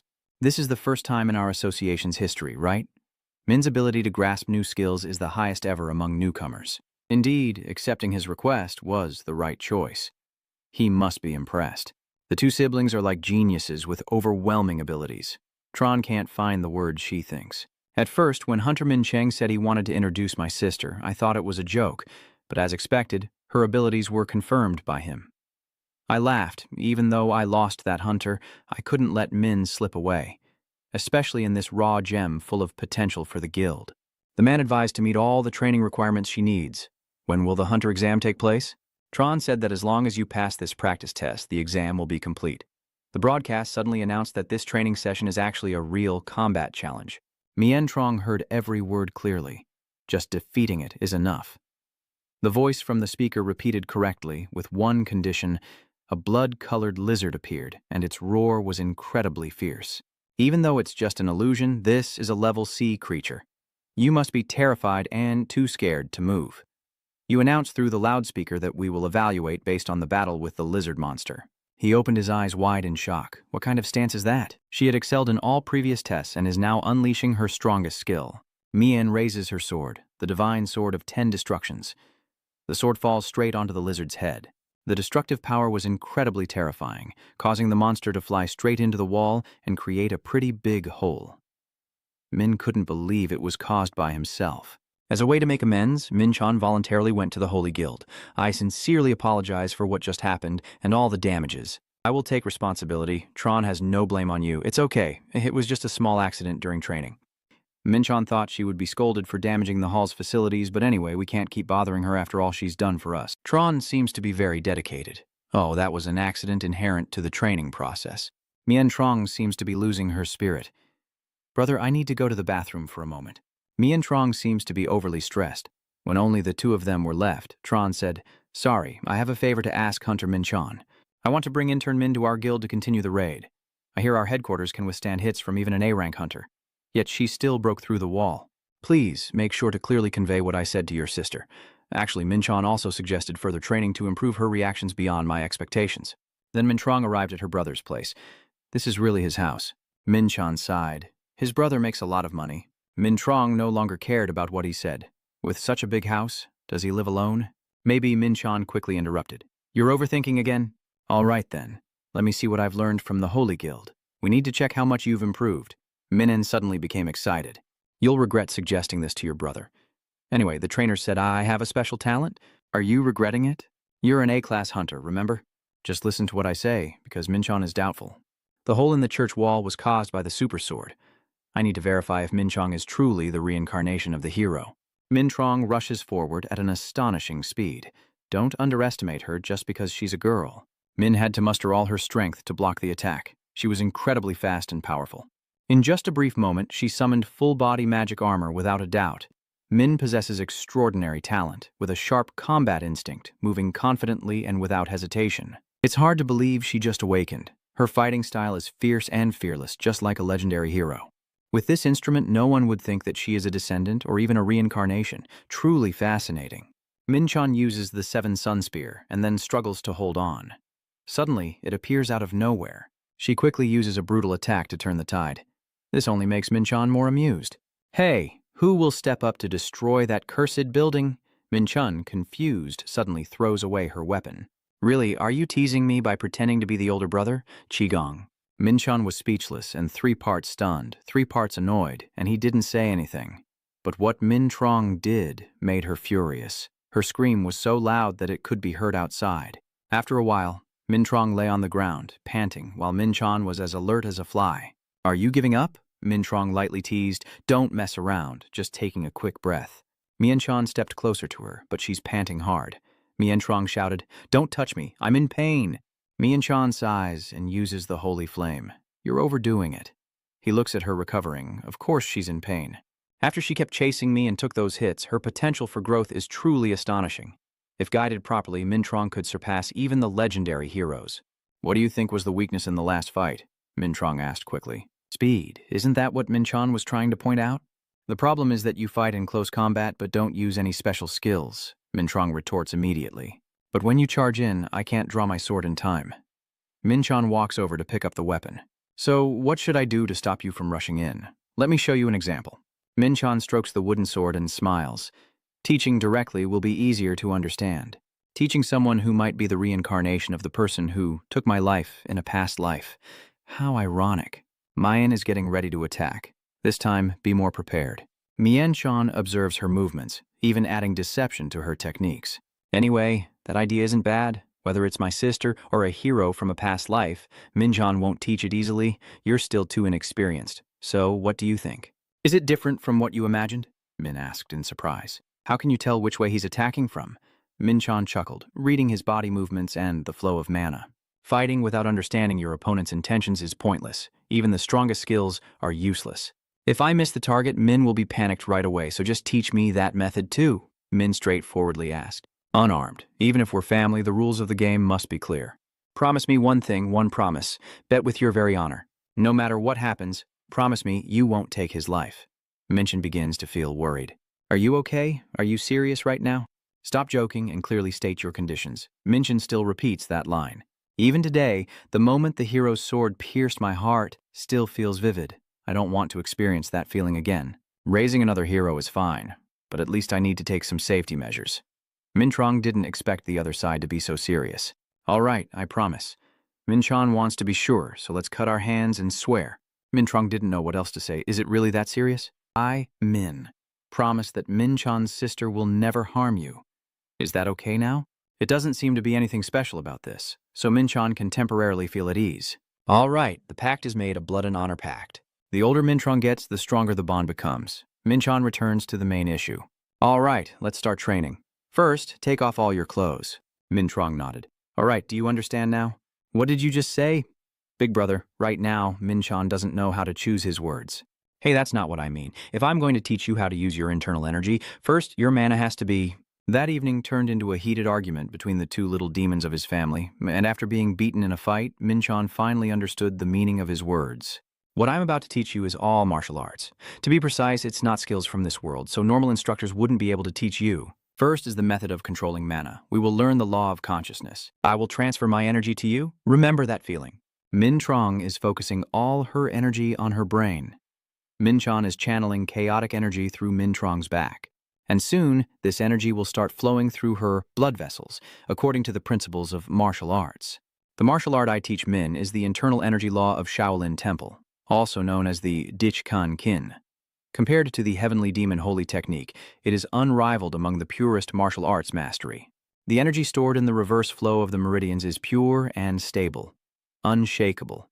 Mastering the law of mind is enough to strengthen the bones, firm up the muscles, and once reaching a certain level, the practitioner can become as hard as diamond. I have to admit, this mental law suits Min's fighting style best. Ideally, he should also learn the ancient texts of Shaolin.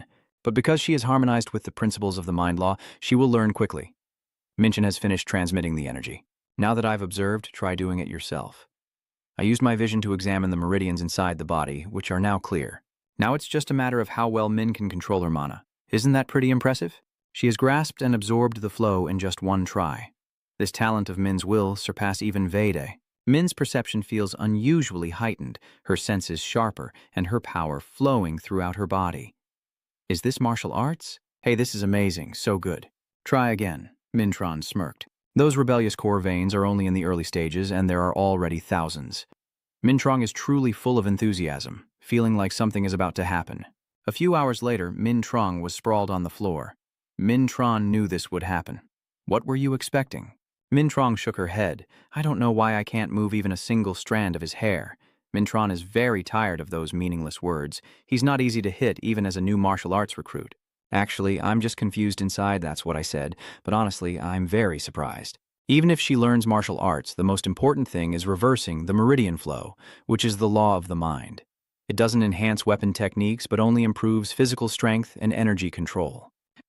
Furthermore, I was at least 5 levels ahead in physical movement, mana control, and other aspects. Still, even for a moment, when she caught up with my movements, I certainly wouldn't let myself be hit. But considering how quickly she grasped the intricacies after just a few fights, even if she's my sister, her talent in combat is truly remarkable. Michon Chuyen-yu requests Benj get some refreshments for her. Min already felt stronger. Oh my, I didn't know you were raising such a cute little kid. Benj happily shows his face for her. And cheer up, champion. Min-chan didn't think that Kid Benj was quite popular with the girls. If you're done warming up, get up, I'm busy. Min-chan and Benj both agree. Rest a little longer. You're pretending to be busy too ridiculously. Take a little rest. Min-chan's master is furious now, I'm not joking. Get up quickly. After that, Min-chan supervised Min's training for many days. I taught her the basics of fighting, like reading movements and movement techniques. Take her back to the church dormitory. As Min leaves, she always says, I'll wait for you. I'll train hard and beat you. With a solid foundation, Min-chan can handle everything from now on, carrying that potential and training diligently. Now the next thing you need to do is go to the coffee shop to meet Ely. You've already seen off your sister, right? Is everything going smoothly? Min-chan sighed. That girl is really full of energy. I'm so tired of her. She laughed, saying, It's funny hearing that from a hunter like you. Min-chan didn't mention it anymore. How's the branch doing? Ely covered his mouth and laughed. Everything's fine. Too fine, actually. Maybe that's the problem. Thanks to Hunter Min-chan, everything got better and more work came up. Min-chan taking a sip of water isn't necessarily sarcastic, right? Ely added. We're also planning to produce products under the Min-chan Hunter brand. Min-chan doesn't understand why she has to suffer this humiliation. Has she found the professor yet? Ellie doesn't have much information. There's something suspicious here. Even the underground hunters don't seem to know anything. The association said they would publicly oppose this issue with Heaven and the Chaos Demon Temple. Min-chan thought it was simpler. Just paperwork. Hey, Are you suddenly curious and planning to go to the tower? It's exactly what Minchon was thinking. As expected, she's very perceptive. Ellie Yang Yang smugly said, "Who do you think I am? Actually, I have one more gift for you. If you return safely this time, I will give it to you." Minch is really looking forward to it. "All right, just pack the fruit. I'll come pick it up soon." Minchon's conversation ended, and then Min requested an analysis of the chaotic ring fragments through Ely and Hazen. She also helped handle some tasks like managing the training area, reincarnation, Min training, and alliance missions between the stars. Everything is ready. Now it's time to return to the tower. In the High Hat Mountain, rare minerals are being hidden. Minchon's goal is to collect the minerals. Before heading to the 6th floor, I stopped by the information hall on the 5th floor to gather some preliminary intel. Given the rich mineral deposits, collecting minerals is definitely the main goal this time. The completion condition is pretty simple, but the annoying part is that someone told you this. It seems you're going alone. For this 6th floor, it's best to join a community or hire support from the 5th floor. Minchon knows this should be a team effort. Is this a tunnel leading straight down? It seems like I can get mineral stones this way, but I might have to go quite deep. Is this survival? There is a loud noise ahead. The gems belong to us. An overwhelming aura in the early morning. Min didn't expect a monster to crawl out from inside the wall. They seem to have been awakened upon sensing their presence. The information shield only provides basic details and doesn't mention anything about this. Their levels range from A to B, all blocked and with no escape route. So the only way is to charge straight ahead. No matter how tough or defensive the formation is, it can't withstand the sword energy at this level. The experience points kept pouring out non-stop, and it seems like the path is gradually narrowing. Is it ants this time? Judging by their size, it's likely they dug this tunnel themselves. The Sword Emperor of the War Realm Array, Minchon has stirred up the entire Hat Mountain, even more effective than hunting monsters at the border gate. All right, this is mine number 67. Is this a shared mine? I don't see any people around. Could it be that mining is allowed here? What? Do you just touch the wall without any tools or weapons? That's interesting, collecting like this. You can't use one hand during the process. No wonder they advise doing it in groups. Over there is a different path from ours. Could we run into other veteran adventurers? One of them said I should also check the condition of my weapons. It seems like Mitrang has noticed Minchon. Are you also conquering the 6th floor alone? With such a weak and fragile body, you dare to come here alone. Minchon paused and replied, "So even adventurers like you should be careful here." Mitran laughed loudly. "If I were a righteous warrior, I wouldn't mind at all." Hearing his companions urging him, he finally said, "We're a bit tired too. Let's rest for a while. We're exhausted and can't move anymore. Those others are out of words and start spouting useless nonsense." Minchon guessed they planned to watch over me while I mined alone. Is this genuine kindness or is there some other motive?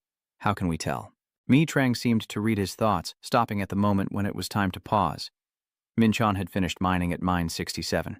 If mining continues at this site, all previously obtained minerals will be erased, meaning each mine has its own extraction limit. If the training test only requires returning with this, then it's too easy. Mitrang is reminding you that if you go alone, it's best not to be greedy. Just go back up. The deeper you go, the more dangerous it is. Going alone is very dangerous. Minchon clearly doesn't care, but at the same time, the quality of the minerals in the lower level is getting higher and higher. Mitrang also didn't force anything on him. Yeah, that's true. If fate allows, we will meet again. For now, Minchon is the only one left here, so they have gone down. I understand, this challenge is passable, but to score high, you must take risks.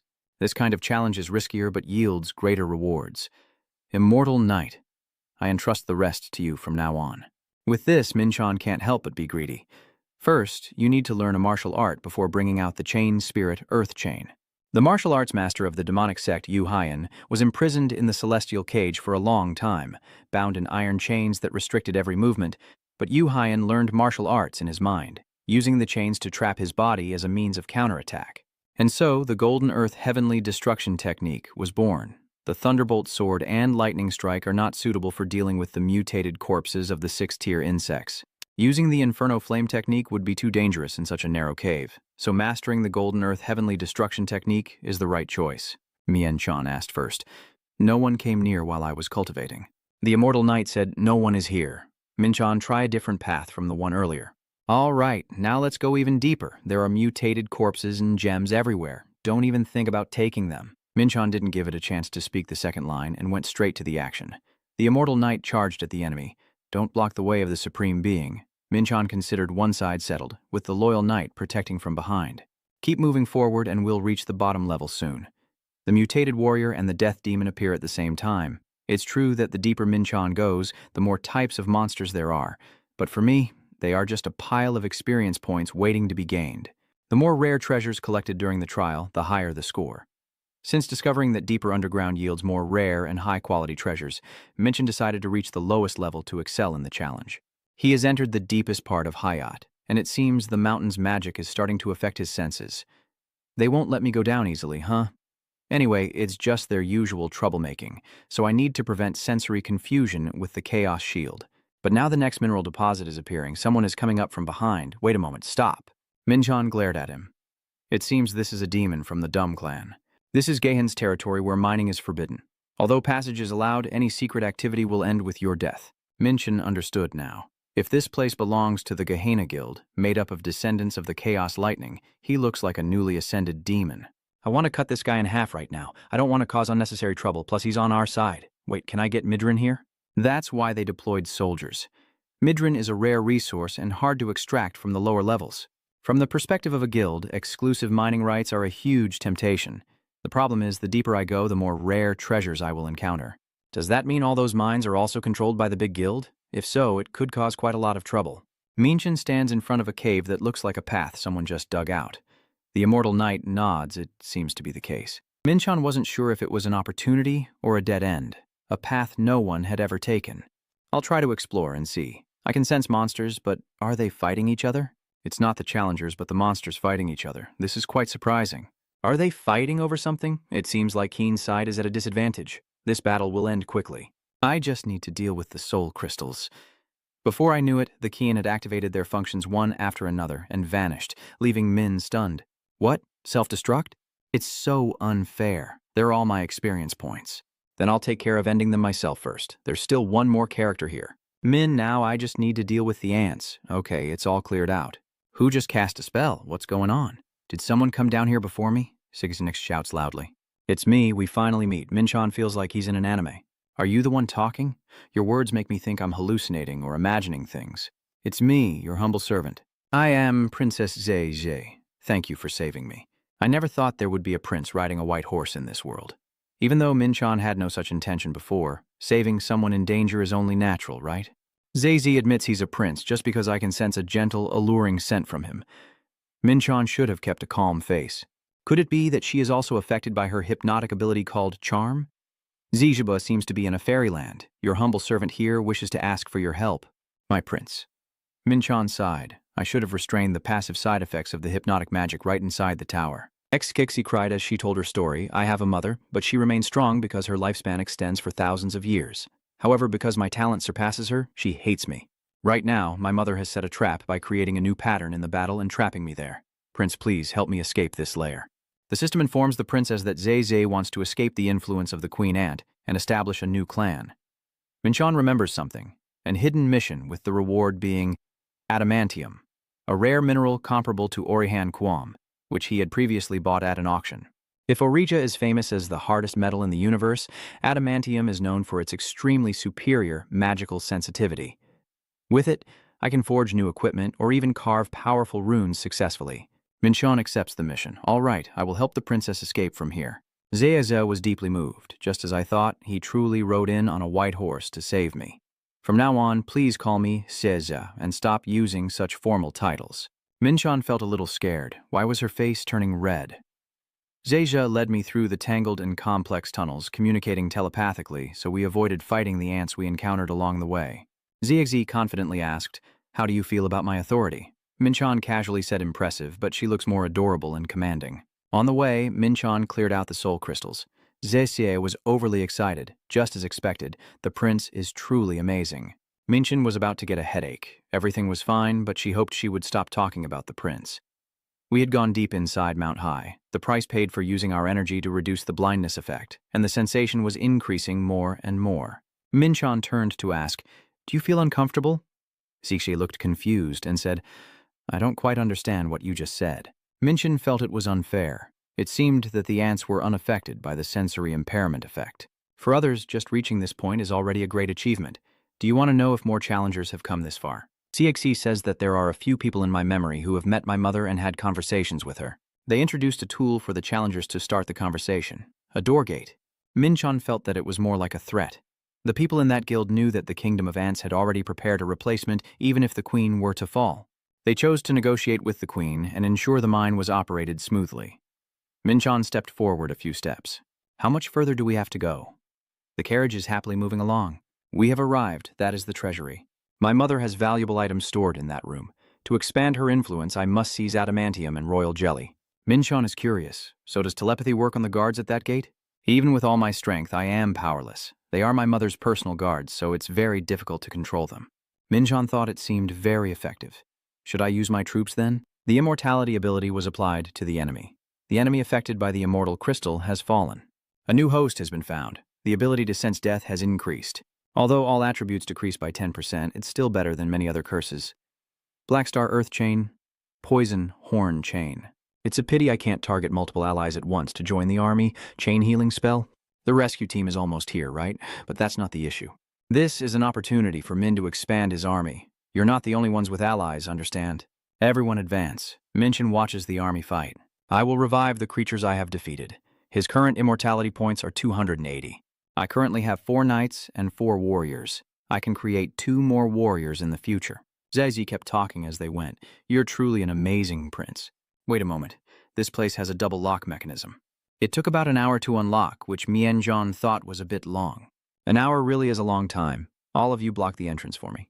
The immortal knight replied in unison, Yes, my lord. A moment later, Zezi unlocked it and is opening it now. In front of Min, there are shining things buried. Now let's see how many there are. The vehicle's face is very excited. Found it already. Everything here is shimmering gold, including what Z needs most. Royal jelly too. I'll take it all. Min wandered around. There are many treasures besides adamantium metal, you know. Just to be sure, I asked. Thank you. Can I take this one? The car is busy with something. Yes, as the legitimate heir, I also have the right to inherit my mother's bloodline. Then, since that's the case, I should maximize the expansion of the infinite space as much as possible. I will take everything I can, as much money as possible. Long live the Queen of Ants. Minchon has taken everything that can be carried. Have you collected everything you need? Then the last thing is to leave this place. A guard appears on the other side. Anyone who dares disturb His Majesty's peace must die. Minchon is not afraid of the ant soldiers. This monster not only has slightly higher stats than the immortal knight, but also seems to be able to use spiritual energy, Sieju said while crying. Even my mother's guards, so why did that monster appear here? The guards are composed of elite warriors that my mother created after observing the challengers. Please protect me. Mincho watched every move of it without a doubt. That's why it fights using spiritual energy like a human. It seems stronger than I expected. But it's nothing to me, the ant guard said. The power to defeat spiritual energy I have never heard of before. Zizi climbs onto his back as I thought. The prince is truly amazing. Minchon reminds you to hold on tight. From now on, it will be a long and bitter battle. All of you block the exit for me. His eyes narrowed. If hundreds of unaffected royal guards couldn't stop the queen, then in that case we must leave before they catch up. What the heck is going on? Why are the guards here protecting the treasury? Minchon said while running. I don't know either. They must be on a mission to protect the deep interior. It seems like her mother is under a lot of pressure. All the immortal swordsmen have been eliminated, and the remaining path to the exit that Minchon wanted to take has been blocked. Is this the right path? Are there any other routes? Seize looks around. We need to take a detour a bit. We're almost there. Minchon touches the rock. Don't worry. In our world, there's a saying. The path we take is the right one.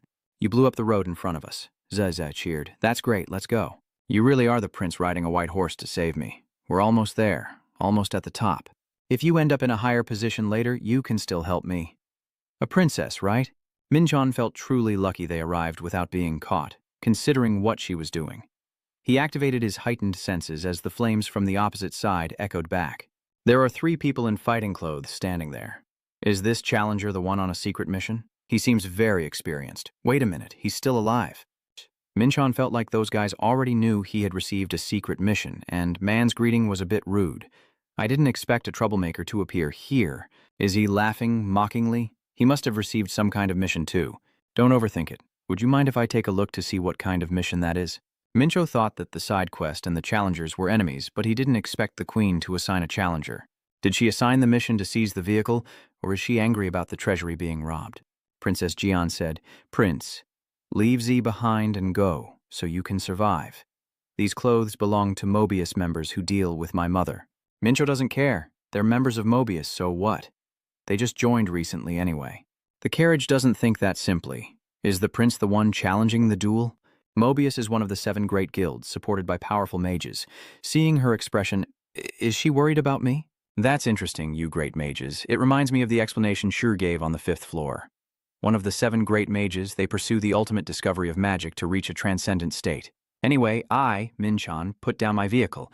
Do you think I'm the kind of person to run away? These guys aren't even true archmages. He thought to himself, we can't just keep running from creatures like these. One of them said, are you challenging us? We have set up a barrier, no one can enter, and we are completely isolated from the outside world. Young man, you should cherish your life more. Minchan stepped forward and said, in other words, you also cannot send signals to ask for help. They see him as the embodiment of the heavenly demon realm, a powerful force in the martial world, yet they still haven't realized that their own lives are in danger. Minchan uses the Black Star Poison Eye, increasing combat power by 20%. You are too overconfident. Activate Comprehensive Suppression, reducing all enemy attributes by 20%. How dare you? I'll show you my true power. They summon the long-dried ice, summon the wind chamber. Minchan activates the light armor because all the immortal swordsmen have been defeated. Appearing now. Can you handle these bugs for me? Hojia is tasked with eliminating the obstacle while Minchan has other matters to attend to. Could it be because he can use the luminous spirit energy completely opposite to magic? Hojia is also fighting just as well. I will soon summon the Windbird again. As for the long-lasting dry ice, it might take a bit more time. I should rest a bit to recover my energy. Activate super senses. Vitality or what? Minchan rushes forward, quickly retreating. He uses his ultimate form to block the queen ant, activating super senses with immense vitality. A creature far stronger than anyone he's faced underground. The queen ant looks very angry, refusing to accept her mission. That's very rude. Zazie called out for her mother. Minchan asked back in surprise. What? Did you just say mother? Ziaxi looked at the opponent in shock. That's right. Appearances may differ, but that aura definitely belongs to Mother. Mother once again used that terrifying power to confront the royal guards. It's hard to believe. The queen ant seems to be reproachful. Just as I thought, you planted strange ideas in the princess's mind, leading her down a corrupt path. I will personally put an end to my daughter. Minchan smirked and said, this is truly an overwhelming burden. I also have to complete my mission here. That's why I said it like that. Xexis was silent for a moment, then spoke. Prince, please, let me handle this. Minchan couldn't believe it. This is no joke. It's really strong. Zexi is fully prepared, I know that. But I still have one ace up my sleeve. Zizi unleashed her power and amplified it. All the muscles around the body gradually grew larger. Now there is a rival worthy of the queen ant. Zzi says, I will handle things on my mother's side. Prince, finish off those challengers. The queen ant glared and said, you really have guts to face me. Today, I will break your stubbornness. Now Minchan can confirm that Z's abilities are not just empty words. Although she is somewhat inferior, she is strong enough to face the queen. Minchan also no longer stands still. Hang in there a little longer. I will be back soon. After some time, Minchan goes through the battle. There is no more time to play around. I need to quickly eliminate these witches and then face the queen. Is this fog? This isn't ordinary fog. It has a graph degradation effect. What is this? What are they plotting? Anvis said thoughtfully. I heard you're only a challenger on the 6th floor, but your strength far exceeds our expectations. In this situation, we will use that power. Is Anvis too dangerous? Anvis has to risk everything. No, at this speed, we might just get away with it. With the shield system in place, we can't even escape. We must end this fight here at all costs. Minchan covers himself with his hand. Is that a source of energy similar to divine power from outside? The system detects external interference with the tower. Without administrator intervention, divine power will be automatically suppressed in 10 minutes. The newly appeared knight, it seems you are the reason I was summoned. My name is Tho Thunder God. The divine possession Minchan thinks is probably related to the bloodline of the Thunder God, truly an overwhelming power. He definitely possesses the strength worthy of the divine bone in terms of spiritual power. He stands at a high level, then Chan deploys the Moon God Sword and Black Star support. After all, you are just a fragment imitating the divine. Hearing that, Tho became angry and decided to make you realize the difference in strength. Then he charged straight down, but Chan used his protective domain to block it. Is this really lightning infused with divine power? This pressure is too great. I can't withstand it with just my physical strength. Tho chuckled smugly. Oh, that's interesting. You can withstand the divine power of lightning? Quite impressive for a mortal like you. Minchan is just not willing to explain. Because I can project my spirit through the split skill, the power I can display is only a small part of my true strength, but even that limited power far exceeds my current level. With this speed, I can't last 10 minutes, let alone survive. In that case, Minchon activates the Rainbow Miracle, a blessing effect that heals all wounds and removes curses. Tho gasps. Divine punishment for a lowly creature like you to try to reclaim your own power? It's ridiculous that there is a power daring to oppose me again. Minchon brandished many spears. It was a deadly trap. Tho still looked proud and confident, still didn't understand. Those tricks won't work on me? Was all this preparation just to get to this point? But he was really mistaken. Well, what kind of madness is happening? Minchon already has Gando's inheritance. So what? There is a very perfect move for you. All right, this is a reenactment of a legend. The end of the gods' era, a battle ignited by those of the same bloodline to overthrow the cruel gods below. The story of that war echoes throughout the mortal world. According to the myth, they had Gandor's poison, and after just a few steps, they fell. Min's teasing voice echoed in the ear. Oh, you won't actually fall. You're alive because of the intervention of the other gods. But I am curious about how you feel now that you are once again facing the deadly flames. Anbo seems unwilling to accept it. Don't make me laugh. Do you really think I'll fall for an ordinary human like you? Minchon sneered. Ah, what a proud reaction from a high god. However, it seems your power is waning as the poison gradually seeps into your body. Supreme deity. Ans is completely lost. This cannot be happening. Minchon doesn't give him a chance to say another word. Well, I guess I've done my best. His subordinates start to panic. Amb defeated him. Another god falls before a challenger from such a lowly class. Use death to atone for daring to resist him.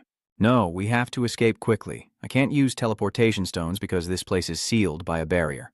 Mincho gained 53% experience points. Even though he only defeated a clone instead of the real god, he still got a lot of experience.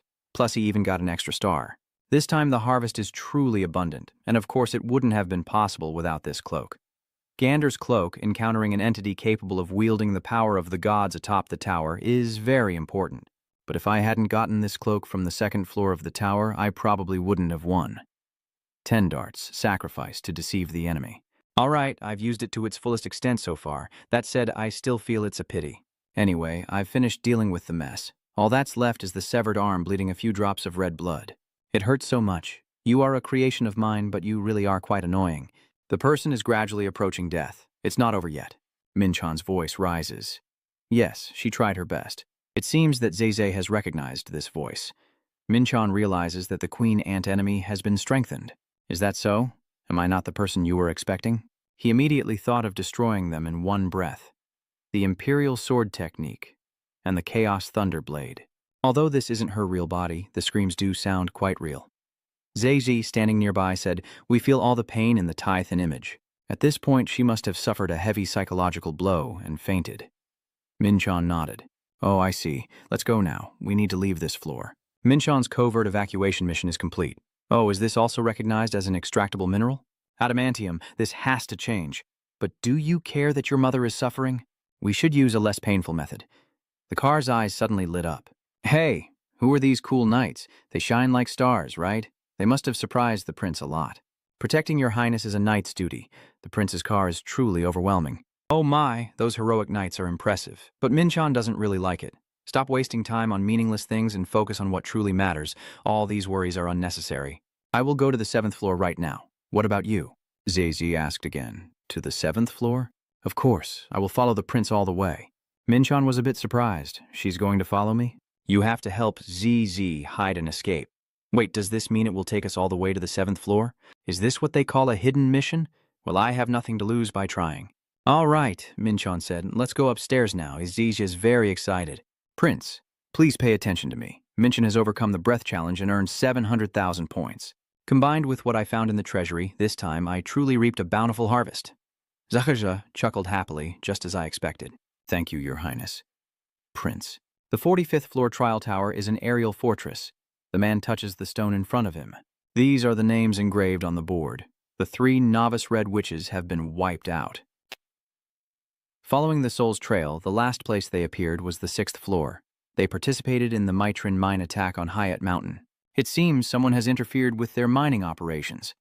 The subordinate asks, Master, should I send a team to investigate? He seems to share this idea as well, so go ahead. Although the 6th floor of the tower is designated as a contested area for stable mining of rare minerals, it would be very troublesome if someone were to sabotage it, according to the consensus of all 7 churches. Because the atmosphere is tense, send a fourth-tier disciple to investigate. The subordinate quickly complies. Understood. I will send someone to investigate soon. All for the ultimate truth. He also repeats the same. Yes, all for the ultimate truth. Minchon stepped into the wilderness. What's going on here? It's burning like fire. You go around scouting first. Just like the Information Guild said, this place is similar to the Death Space era, right? Surviving here for 28 days? The realm of the Death Space is an ecosystem where every creature is a killer, making it difficult even for beings from higher realms to survive easily. If I were alone, surviving here wouldn't be a big problem. But the issue is having a companion. The tower system interferes with Minchon's belongings, and there's another problem that needs to be addressed. The food you brought from outside can't be consumed. I didn't expect it to prevent me from eating the food I brought myself. All the food and water stored in the space pouch have become inedible, implying that you are not allowed to sit still for the entire 28-day challenge. Minchon begins the summoning. Don't waste your effort. Appear now. Come out. Survey the nearby terrain and the local creatures. They respond in unison. Yes, sir. The divine vow to sacrifice everything for the princess's glory. Stop with that admiring tone. You are truly excellent knights. I rely entirely on you. Mincho sensed his disgust for it. If you keep talking nonsense, I will cancel the summoning spell. Hey, where do you plan to stay? I just remembered now. I will find out. Mincho said words that no one understood, just as expected, but inwardly he didn't say it. The upcoming missions may look very difficult, but let's tackle each one step by step. First, we need to find a safe place to stay. I have survived in the deathly space-time before, so this is not difficult at all. Before we begin, Minchon reminds us that since this place resembles the cat space, we must be extremely careful. Do you see those palm trees over there? Keep a close eye on them. Before anything, I already heard the scream of say. The tree dodged the attack. It stood nearby watching, unable to help but shiver. The prince is dangerous. Mian-chan rushes forward using the dark Starfang skill to enhance her martial arts. The car hears strange sounds, and these trees even roar like monsters. After chopping through the branches, Minchon looked quite excited. Dew indeed is a perfect weapon for cutting down trees. They lure prey with nutritious fruit and then suddenly attack anyone who gets close, using inverted tree roots to turn the tide. This entire ecosystem is full of creatures like that, understand? Even the cars are more afraid of you than what we saw earlier. From now on, I will only follow the prince's orders. The Ho group from afar heard the servant's voice, and Minchon glanced at the returning reconnaissance team just in time.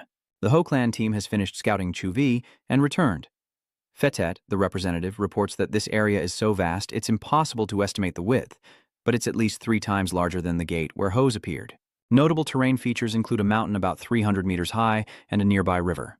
Minchon strokes his chin thoughtfully. A 300-meter mountain is ideal for observing the entire area, so let's head towards the mountain for now. The huge foot shook part of the ground below. Minchon knew exactly what it was. Oh, Io Bear, so this is your territory. AI Bear has an indomitable spirit and tangled steel fur. Minchon didn't see it as a formidable opponent at all. Sure enough, this place is exactly like Cathan, with monsters appearing there as well. However, like the monsters in the Towers challenge, their strength is weaker than the original. Minchon tries to deal with it. Hey, that creature looks tasty. Bring it back and I'll prepare for the next steps with it. The food supply is temporarily secured and we can start building the base here. The ants will handle building the base while Ho-Ra guards the perimeter, but 4 units might not be enough. Minchon stepped forward and said, "Wait for me a moment.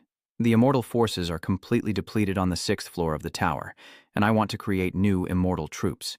Minchon attaches the immortal crystal to all monsters in sight, and then defeats them by hunting down the monsters around the base. The system has detected a new host and increased knowledge about death. Minchon has created 50 new immortal warriors. Greetings to the owner. Finally, Minchon also sets the fire and runs away. I'm so tired, just a little bite. When I see food, I can't resist. I've been looking forward to this meal so much. Minchon slumped to the ground, sighing as he recalled that since meeting Xiu, he hadn't had a proper meal. Thanks to the rainbow blessing, his fatigue was somewhat eased, but his hunger remained unchanged. Now, the new warriors are on patrol duty, and he can finally breathe a little easier. Nearby, there are some strangers with weapons smiling slyly. Minchon is about to put the food into his mouth. All right, let's start eating. An immortal warrior taking heavy hits and being destroyed makes him uncomfortable. Damn, so annoying. Just eat for now. I wonder if these guys will show up on the 7th floor. Looks like they're not challengers either. I thought I wouldn't meet anyone in such a vast area. Do you have a specific reason for going up the mountain? He stared at them intently. A group of 4 challengers from different races. Are you guys not aware that supplies are running low? Probably just rookies, but I don't care. I never spare my opponents. Minchon shows little emotion, but judging their attitude, conflict seems inevitable. He uses his Celestial King's step and overwhelming authority. If they had been more cooperative, things wouldn't have come to this. Anyway, I want to hear more about this so-called supply source. Maybe I should communicate with body language first. A while later, Minchon finished dealing with what happened earlier. I'm back, the plan has changed, we can't delay any longer. Zeze Tomo asked, what's going on? The more Minchon thought about it, the more he got a headache, hearing that this area would sink in a few days. He remembered that just a few minutes ago, among the 4, he had taken down 3, leaving 1 woman to challenge him. Should I use art to extract information from her? Minchon propped the woman's chin up. Tell me about that supply source, she said, trembling. The supply sources are containers holding essential items for survival, and a secondary mission is to collect those containers, so everyone is fighting over them. We came here because the signal showed a supply drop, and Minchon recounted it to the vehicle, along with some other details. Areas outside the 7th floor center are believed to sink and rise again in a certain cycle. ZZ quickly urges, so we must move swiftly to the center. However, Minchon wasn't in a rush, still had time, so they ate first and then left. Even the mountain of anger could be climbed only after being full. The vehicle doesn't object. It's really delicious. Minchon is also full and satisfied. Bear meat Ayu truly is the most unique delicacy in Catan. The one flying high above must be scouting around, right? Sir, something is falling down, Minchon ordered. Oh, quickly check. This is the supply sun you mentioned, right? And Minchon's mission is a passionate pursuit of mastery. As expected, this auxiliary task is definitely related to this item. The 7th floor challenge is not just about survival, but also designed for contestants to compete against each other. Sometimes taking on this side mission is quite interesting. Minchon continues on his way. I have everything I need. Now let's keep moving. Wherever we go, there will be those watching and aiming for the supply crates, not realizing their own lives are in danger. Minchon only needs a wave of his hand. It's you who don't realize the value of your life. Those people are already lying on the ground, and with such strength, they're just challengers from the mortal realm? The road to the central area is filled with chaos, as Minchon carefully gathers every supply crate he finds, while fighters clash violently without negotiation. Someone from the lower realm like Earth dares to attack us, and sometimes there are those who kneel and beg for mercy afterward. Stop, I will retreat, please spare us. Minchon is not someone with a soft heart, but I hate leaving consequences behind.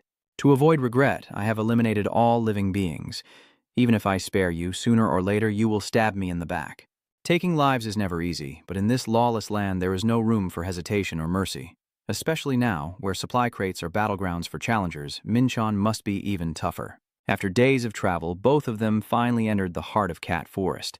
The energy here is full of electrical currents, and Zek seems to really like this place. Minchon was conflicted. The only dry area was the central zone, attracting all challengers. I can adapt to any situation, but the vehicle might be difficult. Should I send the Ho out to scout and guard her? A Ho family member with a frightened face. Master, something is approaching you. Minchon behaved very normally and calmly. What kind of creature is this? According to the scout, they are very fast and hide in the bushes, making it hard to observe from a distance. As soon as he finished speaking, it suddenly appeared right in front of Minchon. He pulled out the black starwood chain. It's quite fast, but not that strong. Before it could strike, Minchon had already caught it off guard. This is a dragon fang spy drone made from dragon teeth. A spy drone isn't a creature born naturally. Could there really be a dragon in this forest? The only lucky thing is that it was built to be dropped from a bridge. If it were a complete version, it would probably take some effort. Minchon activates his super senses, or his body reacting before his mind can process, with speed beyond imagination. This is not an ordinary opponent. Minchon uses the long Keech Van Toei to slash in one direction. Someone from the bushes managed to block it. He put more energy into this attack than usual. His tired eyes narrowed tightly, and then he gradually revealed himself. Wait a minute, could you be Minchon? He searches his memory again. This guy is a challenger I met on the first floor of the Lauder Challenge. I didn't expect to meet him here. Minchon was still surprised, not expecting to meet you here. He also saw through the opponent like others. Even his own eyes couldn't see through his abilities, meaning his strength was at least equal to Benny's. Even though I've gone through major transformations, I'm still far from the goal. Layer asked curiously how much stronger you've become recently. Minchon replied indifferently, maybe not enough to make you amazed. But Lauer still doesn't back down. I'm not just making small talk. Among all the challengers I've faced, no one has reached your level in such a short time. Minchon asked back, how many opponents have you met? Lauda has no secrets. Even the brightest stars in the 7 great guilds haven't reached this level. Seeing your progress, I am more convinced that my judgment back then was right. So, Minch mentioned Powie, and by the way, those Dragon Legion troops are also your work, right? Laudo nodded. Yes, while overcoming the challenge, I practice crafting to pass the time. The river route is fine, or we can continue our conversation at my place. Are you talking about your place to stay? Thank you, but I have to decline. I just entered the central area and still have a lot to do. Minchan is thinking even further, still lacking a stable safe zone. If I team up with Lauder now, there would be many benefits, but sooner or later it will become a burden, and the peer relationship we established with the badge could collapse. Those actions could make me useless and incompetent. Lair isn't trying to persuade me. His decision probably stems from that too. Minchan immediately asked in surprise, What? What do you mean? The 7th floor challenge, you mean related to the central area? If that's the case, I can't ignore it. Minchan was taken to Longley, Lauder's residence on the 7th floor. This is where I stayed during the trial. The vehicle beside me said that the magical flow here is really strong. Did Minchan pass it to Lauder? Do you feel it? And Lauder paid attention to the vehicle. Was that creature brought up from the 6th floor? You keep a really interesting pet. Minchan doesn't have much patience. Anyway, can we go back to what we were talking about earlier? Lauder agreed. All right. You also remember mentioning that you're in trouble. Actually, it seems the Challenger is planning to take over the central area. Minchan didn't think it would be that place. The central area, but most ordinary people wouldn't dare invade your territory. Lair doesn't deny that. Yes, they can't invade my territory, but tomorrow their challenge will end and they will move up to the next level. They have waited until they could climb to the next level and have always avoided direct conflict so far. While moving, Laudo knows someone is watching him. His eyes are very sharp. Based on the inscriptions on his gear, they seem to come from a community called Cloud Gemini, though I'm not sure. But one thing is certain. When he leaves this place, they will immediately invade this area. And I believe meeting him is a stroke of luck. Once you leave, this place will collapse on its own. I entrust it to you. Minchan just pointed at you and said you gave me this patoy, Laudo repeated to embarrass himself, as an apology for suddenly attacking you. Also, I don't need these supply crates. You can keep them, I owe you one. Minchan chuckled to himself, so this Laudo really is a good person. Then I won't hold back anymore. On the small dike, he activated his divine eye. What's this? Has someone just entered the territory of the Songkim brothers? My current plan is to have a sparring match with Laudoi for the remaining time. A training match against an opponent even the truth eye can't see through. Laudo remains serious during the practice, also to help Minchan face reality, as there aren't many chances to test his current limits. Minchan used overwhelming authority, but Lauder blocked it without much movement, and then Minchan was suppressed by Long Ui. His overwhelming authority immediately countered Lauder's pressure. This was the first time I used this move. The Divine Sword of the 7 Stars. Lair begins to get excited. This is interesting. The 3 Emotion Spirit Light Sword Dragon transforms. Compared to them, the car is just an innocent creature. Oh, so terrifying. Minchan is lost completely. Even after unleashing all his martial skills, including the terrifying hellish power, he's still lost. But in doing so, he realized the areas he needs to improve. Lauder reached out to help. Are you okay?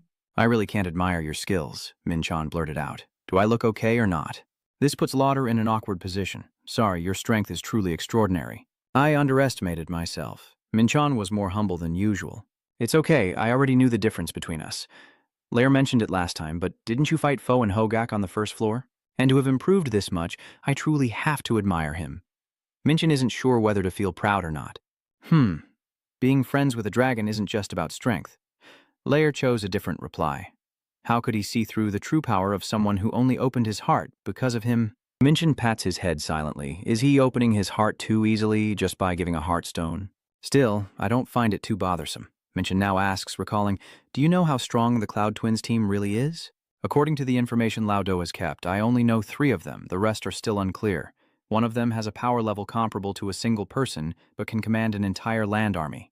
There are always a few backup potions at their base, including the one I just gave you, making a total of 10, so feel free to use them. I also left some magic scrolls I collected myself, which will help you a lot in battle. That's enough for now. It's time for me to leave. I hope we meet again someday. After seeing Laudo leave, Minchan's will was ignited. Next time, I will become strong enough to make you struggle. Just wait and see. The car has been hiding somewhere all this time. Did that terrifying name leave already? Truly frightening. Minchan pats its head and focuses on building the base here from now on.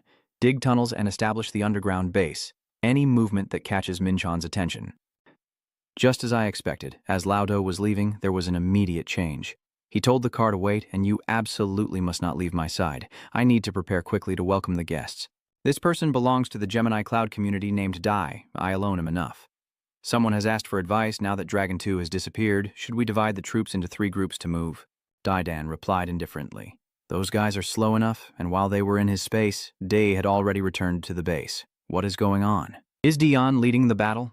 Divide the troops into left, right, and center to unleash all military strength and attack from 3 directions to crush them.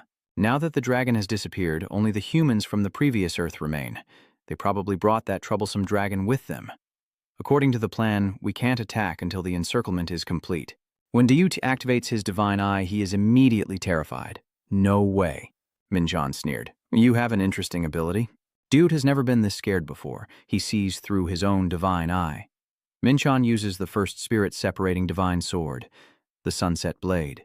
If Day doesn't sit down, he's doomed. Dyut uses fire powers to bind them. Those soldiers can be resurrected at any moment, so I must control this lower realm guy now. Minchon uses the heavenly balance foot from afar. Show me more of your abilities. I've never met such an interesting opponent in my life. Dyut was nothing but surprised. What? He shattered his own bonds with a wide leg kick. I can't win, I have to run. Then the Emperor recounts the story of his encounter.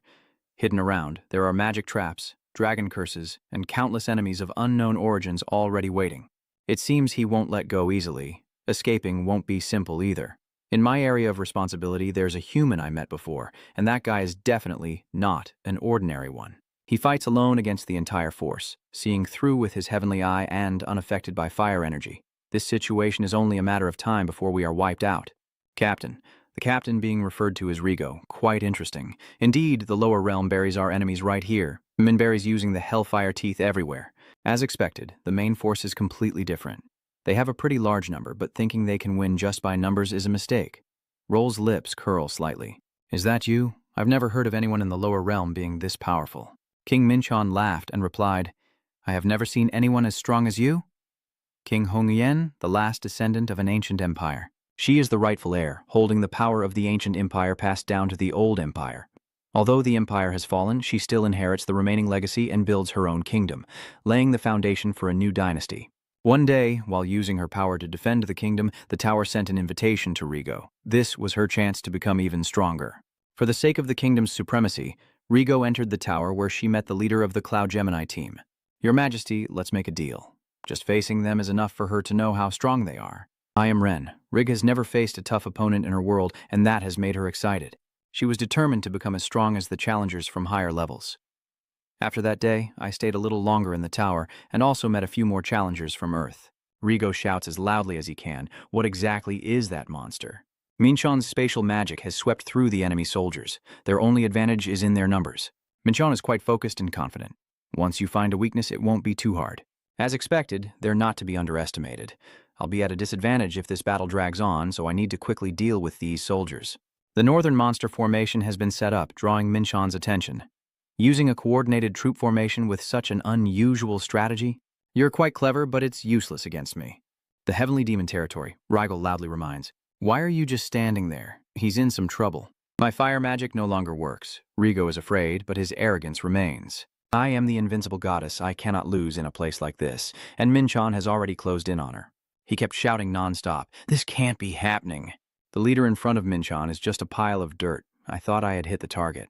That was a very clever switch. Rigel was actually hiding over here. Almost got himself killed.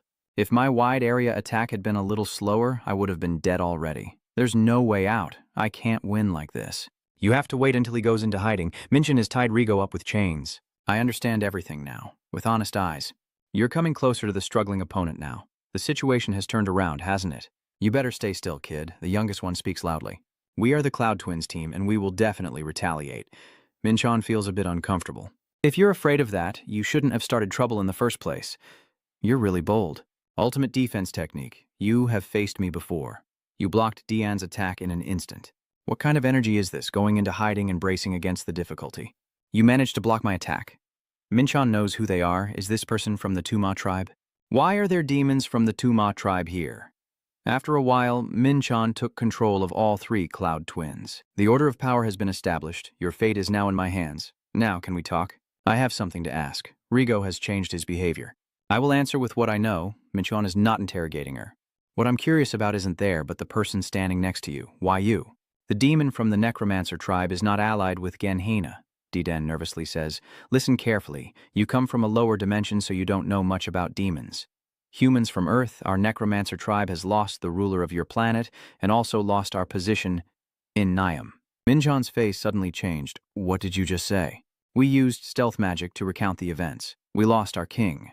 The demon king was defeated and expelled to the outskirts. Even the tower no longer welcomes those from Gina like us, and they call us unlucky. This is truly a stain in the history of the Two tribe. The only ones who helped us were the leaders of the Gemini Cloud team.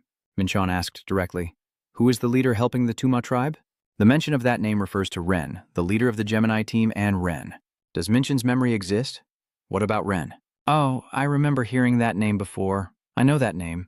That person is connected to my past life. It must be a brief relationship from hundreds of years ago. That bastard actually helped the demon-raising tribe, so fate can really cycle like that. Minchon is holding on to his last humanity. Fine, I will spare you. They hurriedly bowed their heads. Really? Thank you. I will remember this kindness. Minchon sighed. I was planning to kill him, but his leader is connected to me. And if that person was someone who showed kindness even after losing everything, it changes everything. Tu Duong quietly said these words. Instead, I have one condition. I have already forgiven us. Even if you kneel and beg me, I won't agree. Minchon gently squeezed his hand. Then I guess I have no choice but to accept it. The Tuma tribe has always been aggressive. Brother Dong Dong looks at them with a fierce gaze. They say old habits die hard. So if you slip up, someone will lose their life, right? Do you think showing a little mercy as a former king is okay? The Hidden One shows the demeanor of a true man, a warrior who is unafraid of life or death. So Minchon faced a young member of the Tuma tribe and crushed him with all his strength. Minchon stands in front of a crouching figure. Now go back to where you came from. If you dare to face me again, I won't hold back this time. Rigel looks more hesitant than before. Before you go, because I have received this kindness, I will fulfill all your wishes. Minchon asked everything again. Really? Minchon hurriedly pondered. Turns out this queen is more capable than I thought. Is there anything worth praying for now? The chariots are just giving orders. We need to dig deeper to find where Hualuang truly is at the deepest point. Everyone will be able to do it. The construction of an emerging ant kingdom. Minchon has fulfilled the princess of the insect kingdom's wish. Thank you. This is quite important to me. Rigo has never felt so disadvantaged before. In the end, even though Min promised to give everything, all he wanted was this trivial thing. It hurts my pride too much. The new home for the insect kingdom has been completed. The clay soldiers are not only fierce fighters but also skilled builders, just like ancient Roman soldiers who built a new nest for ZZ in just a few days. Zixi hops around and keeps saying, "It's all thanks to you, Prince. I finally have something to ask of you. Prince, could you transfer your energy to me?" Minchon quickly acted. Of course, it's nothing special. Anyway, we're about to part ways, so AZZ is just enjoying the moment. I have truly absorbed your energy, Prince. This is a magic tool that allows you to summon my soldier ants any time. I will give it to you. Are you saying Prince Minchon is happily holding it as a farewell gift? I will use it carefully. The chariots depart in tears, but I will rebuild a new kingdom here and grow stronger to help you. Prince Minchon, you shouldn't cry like that. Having guardian-level insects will definitely be very useful. Thus, the Princess Ant's escape from the 6th floor has come to a successful end, and the Cloud Gemini group has achieved their goal. Anyway, thanks to that, I was able to complete the command from the commander. That's right. But Minchon looked at the Forgotten God's vessel. A relic that can mimic divine power? I didn't expect there to be a mission like this on the 6th floor. I also want to do it, but since I owe Ren a favor, I can't let them take it. I heard that Rigel's group tried to seize the central area to complete a secret mission. They said they needed to place an item at the ceremony in the center to transfer divine power into it, so I went along with their plan. Rigo held his hand and spoke a lot. Is it really okay like this? I'm truly grateful. Thanks to you, my reputation has been saved. Minchon hesitated slightly when making contact. This queen is truly sincere. Rigo expressed his gratitude passionately, and soon after she successfully infused divine power into the ritual item as planned. Perhaps to repay the favor, they offered to follow and protect me without me having to ask. Even though I already have the immortal warriors, having extra guards is better, so I didn't refuse. He keeps challenging me secretly, and I have patiently taught him. Your ability to control dark magic is still quite crude. It's been a long time since I had time to focus on practicing holy spells. I need to reach the 7th star to carve the achievement that will help me defeat Tho and reach my constellation. Thanks to Lauder leaving dozens of supply boxes, I no longer have to worry about food. Thank you. Thanks to you, I can continue comfortably. And so time passed, and it was finally time for Rigo's group to set out. She asked, "Do you have anything you want to say to me?" Minchon really couldn't think of anything. "I already thanked you for your help last time." Rigo shook his head in frustration. "He's truly a boring man, that's enough. Men who comes from Earth don't just hide away in some corner. You must conquer the tower. I hope we will meet again soon." Minchon rubbed his head but didn't reply. I've never been called slow-witted before. Then I continued to stay in the central area and focused on practicing my internal energy. Occasionally, some challengers came to duel, but I used a talisman to scare them off. I didn't bother paying attention to the side quest of collecting supply boxes. At least until the challenge ends, I want to make sure the vehicle can stay stable on the 7th floor. And then, the remaining time also ended, and it was time to leave the forest where I had stayed for 28 days. Oh, come to think of it, there's still something I haven't resolved. In a rather old area, Minchon called out, "I'm back. This Han blacksmith is from the 5th floor of the Cloud Garden. His voice definitely sounds like someone from Earth. Did you survive and come back?" Minhan chuckled. "It's just because I had good gear. I remember that harsh moment when I crossed the 6th and 7th floors. My belongings were all torn apart. So I stopped by the 5th floor to find some new gear." Hakan looked very surprised. "I thought they were just items with their own stories, but isn't this too much? Minchon has already cleaned out the treasure hoard I just looted from the Ant Empire's treasure. The first items I ordered were pants and shoes, and I paid 1.4 million points in advance for the work. After settling everything, I returned. Ely is the first one to greet you." "Hunter Minchon, are you hurt anywhere?" "Are you saying I look like someone easy to defeat?" Ely cheerfully replied. "But it's the tower. Do you know how worried I am? Besides, someone is waiting to see you right now. Maybe you should go take a shower first." Mintron doesn't understand. "Huh? Why are you suddenly acting so strange?" He covered his nose, smelling something terrible. Minchon hadn't bathed for a month in the tower, so he went to a nearby public bath and cleaned himself thoroughly. Minchon said as he walked, "So how did you know my size and prepare new clothes in advance?" A chuckled. "I remember the outfit you wore at the auction last time. It seems Minch is a bit suspicious, so someone really is waiting to meet me." "Yes, he is a gentleman from the Rosenba family. They are an extremely wealthy and powerful family in England." "Minch, stay still. Someone like him actually wants to meet me, huh?" And then he slowly pushed the door open. "What's going on? I have no idea anymore. A stranger was waiting for me when I left the tower. When I saw him, I called out, 'Is that a goat or what?' This connection from the 2nd floor of the tower extends all the way to the earth. Minchon came here to meet me. He must have passed the test, right? Dara, act more politely. Thanks to you. Spending 3 years on the 2nd floor, meeting you gave me the courage to keep going. And now Dara has become a cheerful gentleman. If it weren't for that, I wouldn't have been able to meet you here." Minchon smiled and said, "Congratulations on returning to Earth again." Minchon had a chat with Deziga about how he had been living and his plans for the future. Perhaps it was a change in his mindset after spending time with me on the 2nd floor. Now, he looks determined, completely different from his gentle appearance before.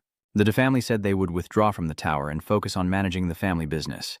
They have already shared many important pieces of information with me, and now they are leaving. "All right then, see you later. Take care of your health." Minchon sees someone off. "You too." Because of her curiosity, Ellie didn't hesitate to ask, "Do you know him?" Minchon says, "Oh, Day is the person I know from that tower." And Ellie hasn't mentioned it yet, by the way. This S-rank evaluation for Hunter Minchon will be held at the guild. If he passes, he'll be the 7th hunter in the country to reach that level. Minchon thought this would cause another fuss, but as long as I use it well, it should be fine. Boss Sun sat looking at Void into the distance, his hand resting gently on his thigh. The assistant entered to announce, "Director, it's time. This man is the Hunter Association's doctor. Has Minchon the hunter prepared yet?" The assistant was very surprised. "Yes, he's on his way to the evaluation room right now." He thought to himself but didn't dare to say it out loud. What an incredible aura. As expected, S-rank hunters are truly different. Bosong stood up straight. "That's right. It's been 5 years since the last S-rank evaluation, and currently only 6 S-rank hunters are registered nationwide. They were once comrades fighting together against enemies during the Great Disaster with the noble goal of saving humanity. The ideals of that era have now faded, and now only I remain in the association." "It's really a pity," Bosong said coldly. "Let's go." The assistant is timid. "Yes, sir. Let me lead the way." Bosong is waiting to meet the opponent. I wonder what kind of rival the junior will be this time. The camera is everywhere, taking photos all around. Hunter Minchon, can you share your thoughts on participating in the S-rank evaluation? Minchon thinks he's really famous now. How did everyone find out about this? A is the one who did this herself. It's really worth leaking the news. Minchon is quite shocked, isn't he? "Why didn't you tell me? A deliberately came to see you." "I already told you. You've been training nonstop for days, so you might have missed something. Did I do something unnecessary? Min avoided her gaze. No, you did well. You also improved it further.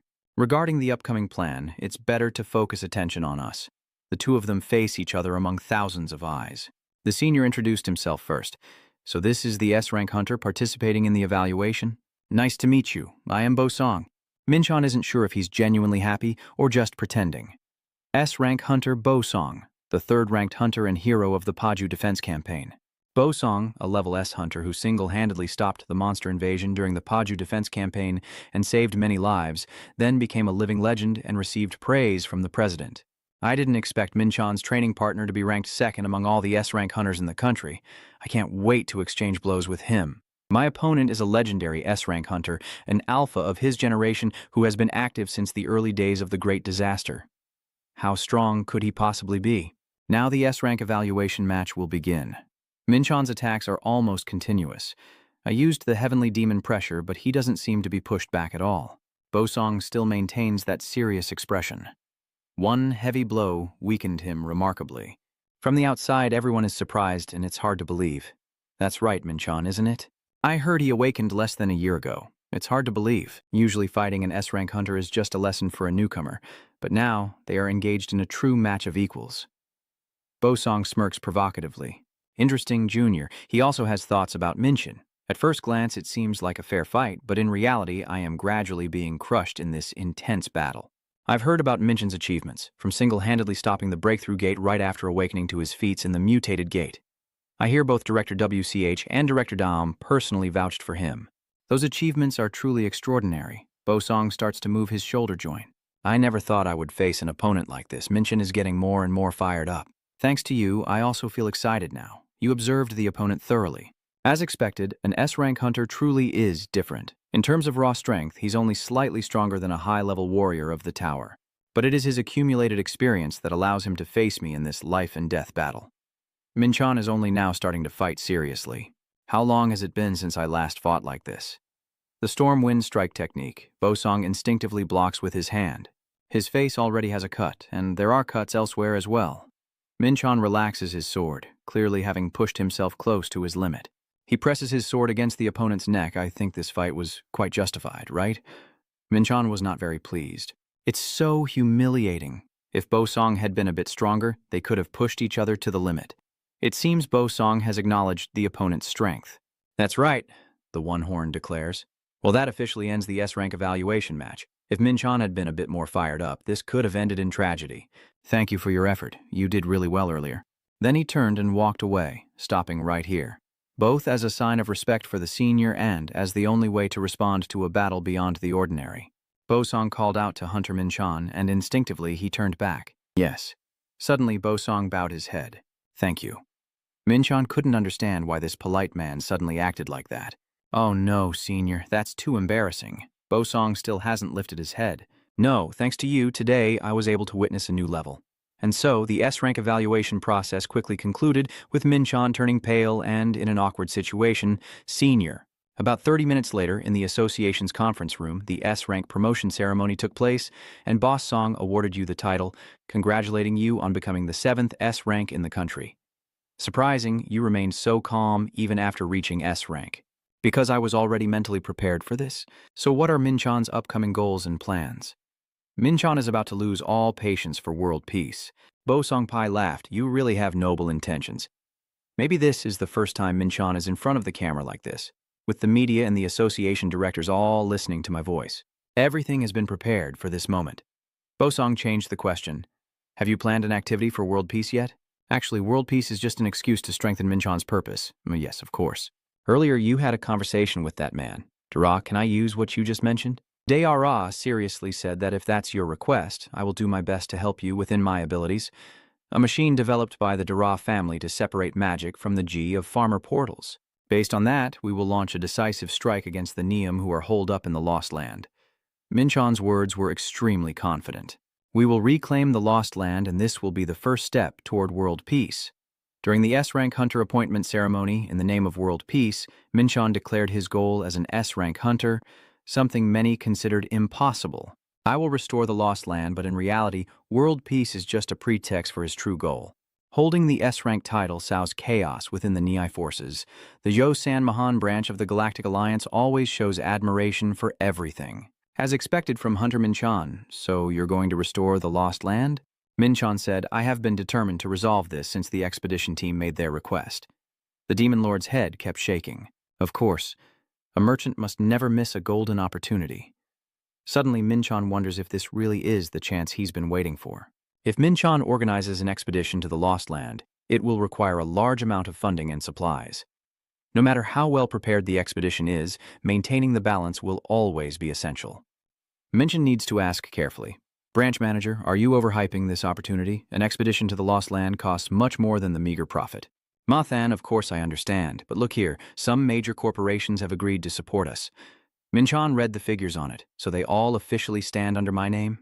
In the end, what do they think they're investing in? Mathan asked. You're not planning to use all the thorn farmers there, are you? Minchan examines it carefully. It's still just a prototype. I can't guarantee that the land connected to the gate can be restored to its original state. It seems that Mathan is considering what you said, and since the thorn farmer is just a prototype, its success or failure doesn't really matter. You should know that this matter has already been understood by those above.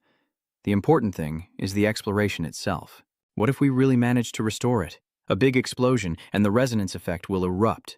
Minchan will just leave it be for now. Thanks to him, everything will surely go much more smoothly. Mathan cheerfully said, Of course, trust me. Thanks to the preparations by the Celestial League, Minchan was also informed that Farmer Jur would arrive in Korea and be ready to use within 2 weeks. The next person you need to meet for the exploration of the Lost Land is long time no see Tron from the Holy Church not long ago.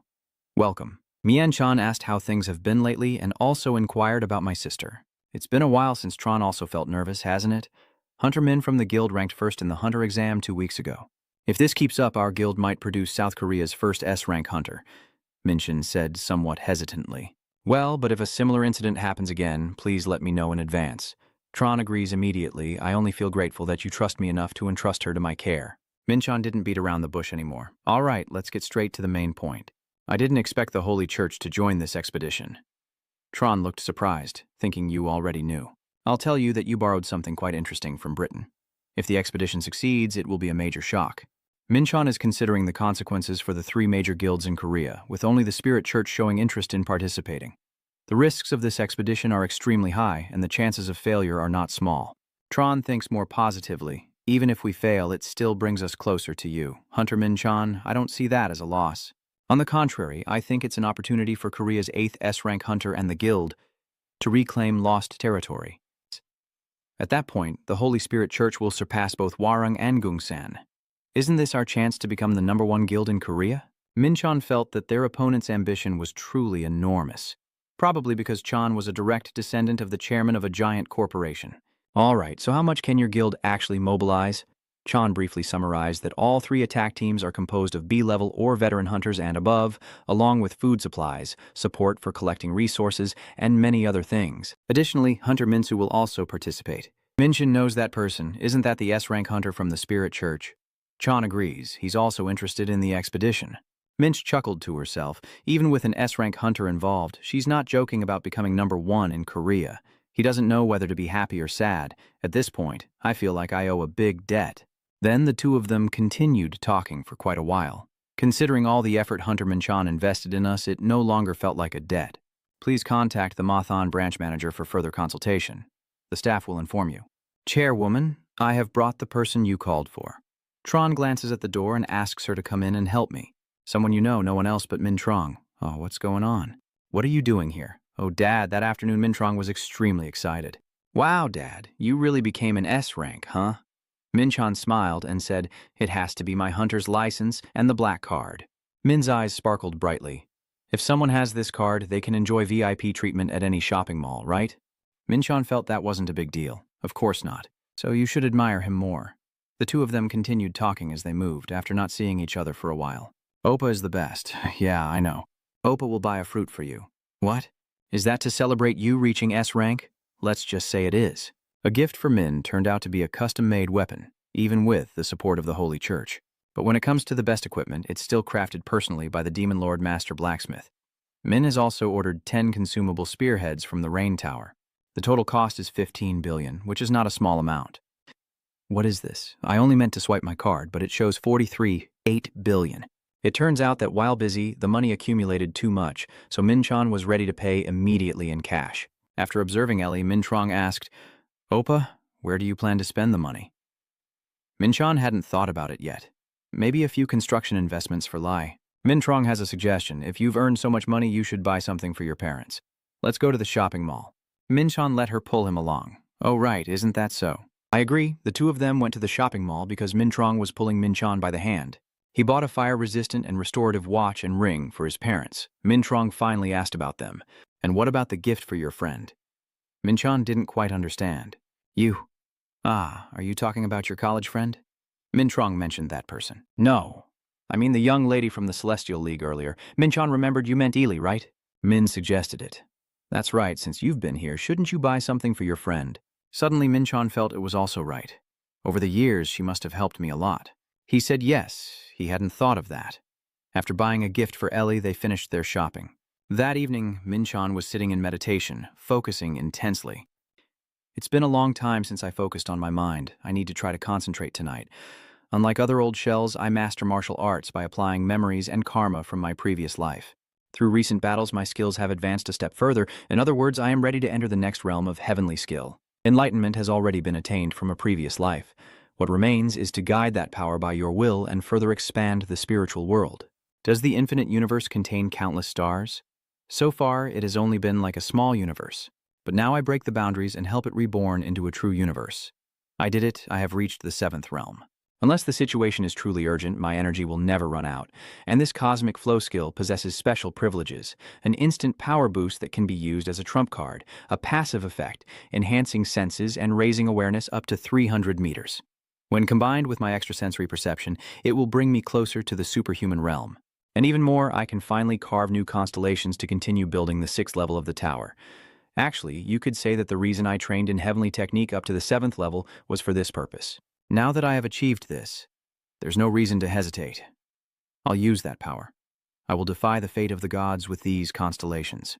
After reaching the 7th level of the celestial technique, the illusionary world has expanded even further. Now, Minchontum can carve 5 more constellations.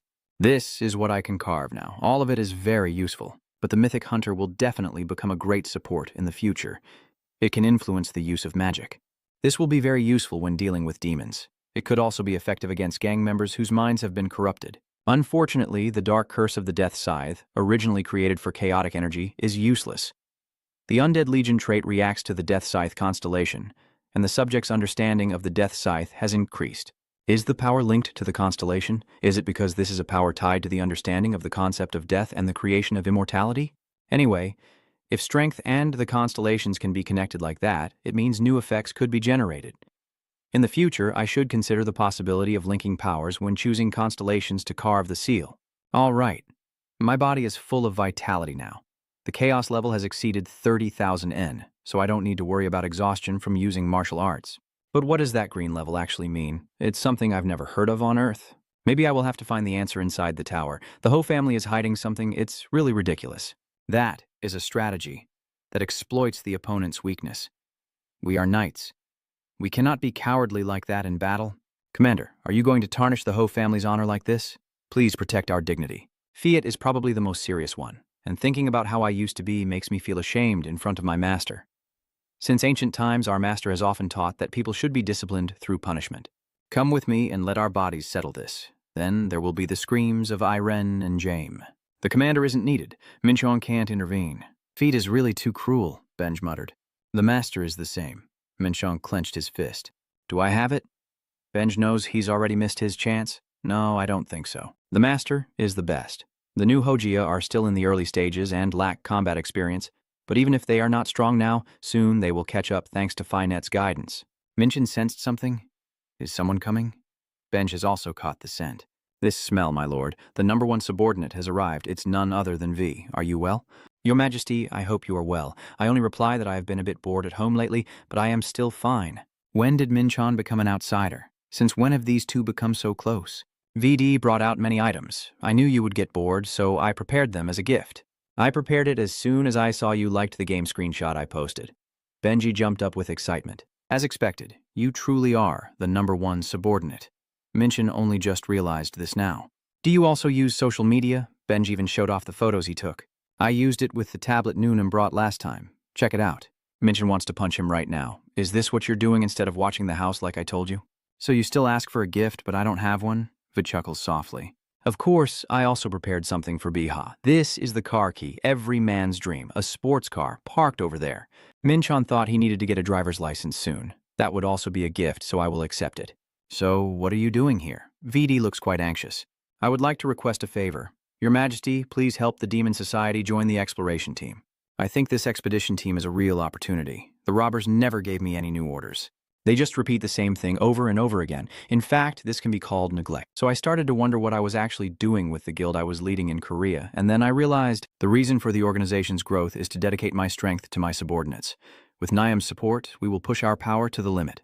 We will use this as a stepping stone to conquer the earth. The more Minchin hears, the more headache he gets. Just a few days ago I talked about world peace. Doesn't he watch the news? No, this might actually be a good thing. VD knows he intends to conquer the Earth, and in this situation, he can only exploit Niam's power for his own benefit. All right, I will inform the Interstellar Federation. VD is more motivated than ever, and I will assign worthy bodyguards to stand beside the lake. By the way, are there any new developments from Neung? VD shook his head. No, even the Black Gang in Korea is quiet. Then Minchon advised, keep an eye on the movements of the Black Gang in the future. Minchon thought to himself that he must be careful with the guy called the Doctor from the Black Gang. The tower's energy concentration technique to create chaotic fragments and summon demons is something never seen in other dimensions. If I can find him first, I will prevent myself from being attacked.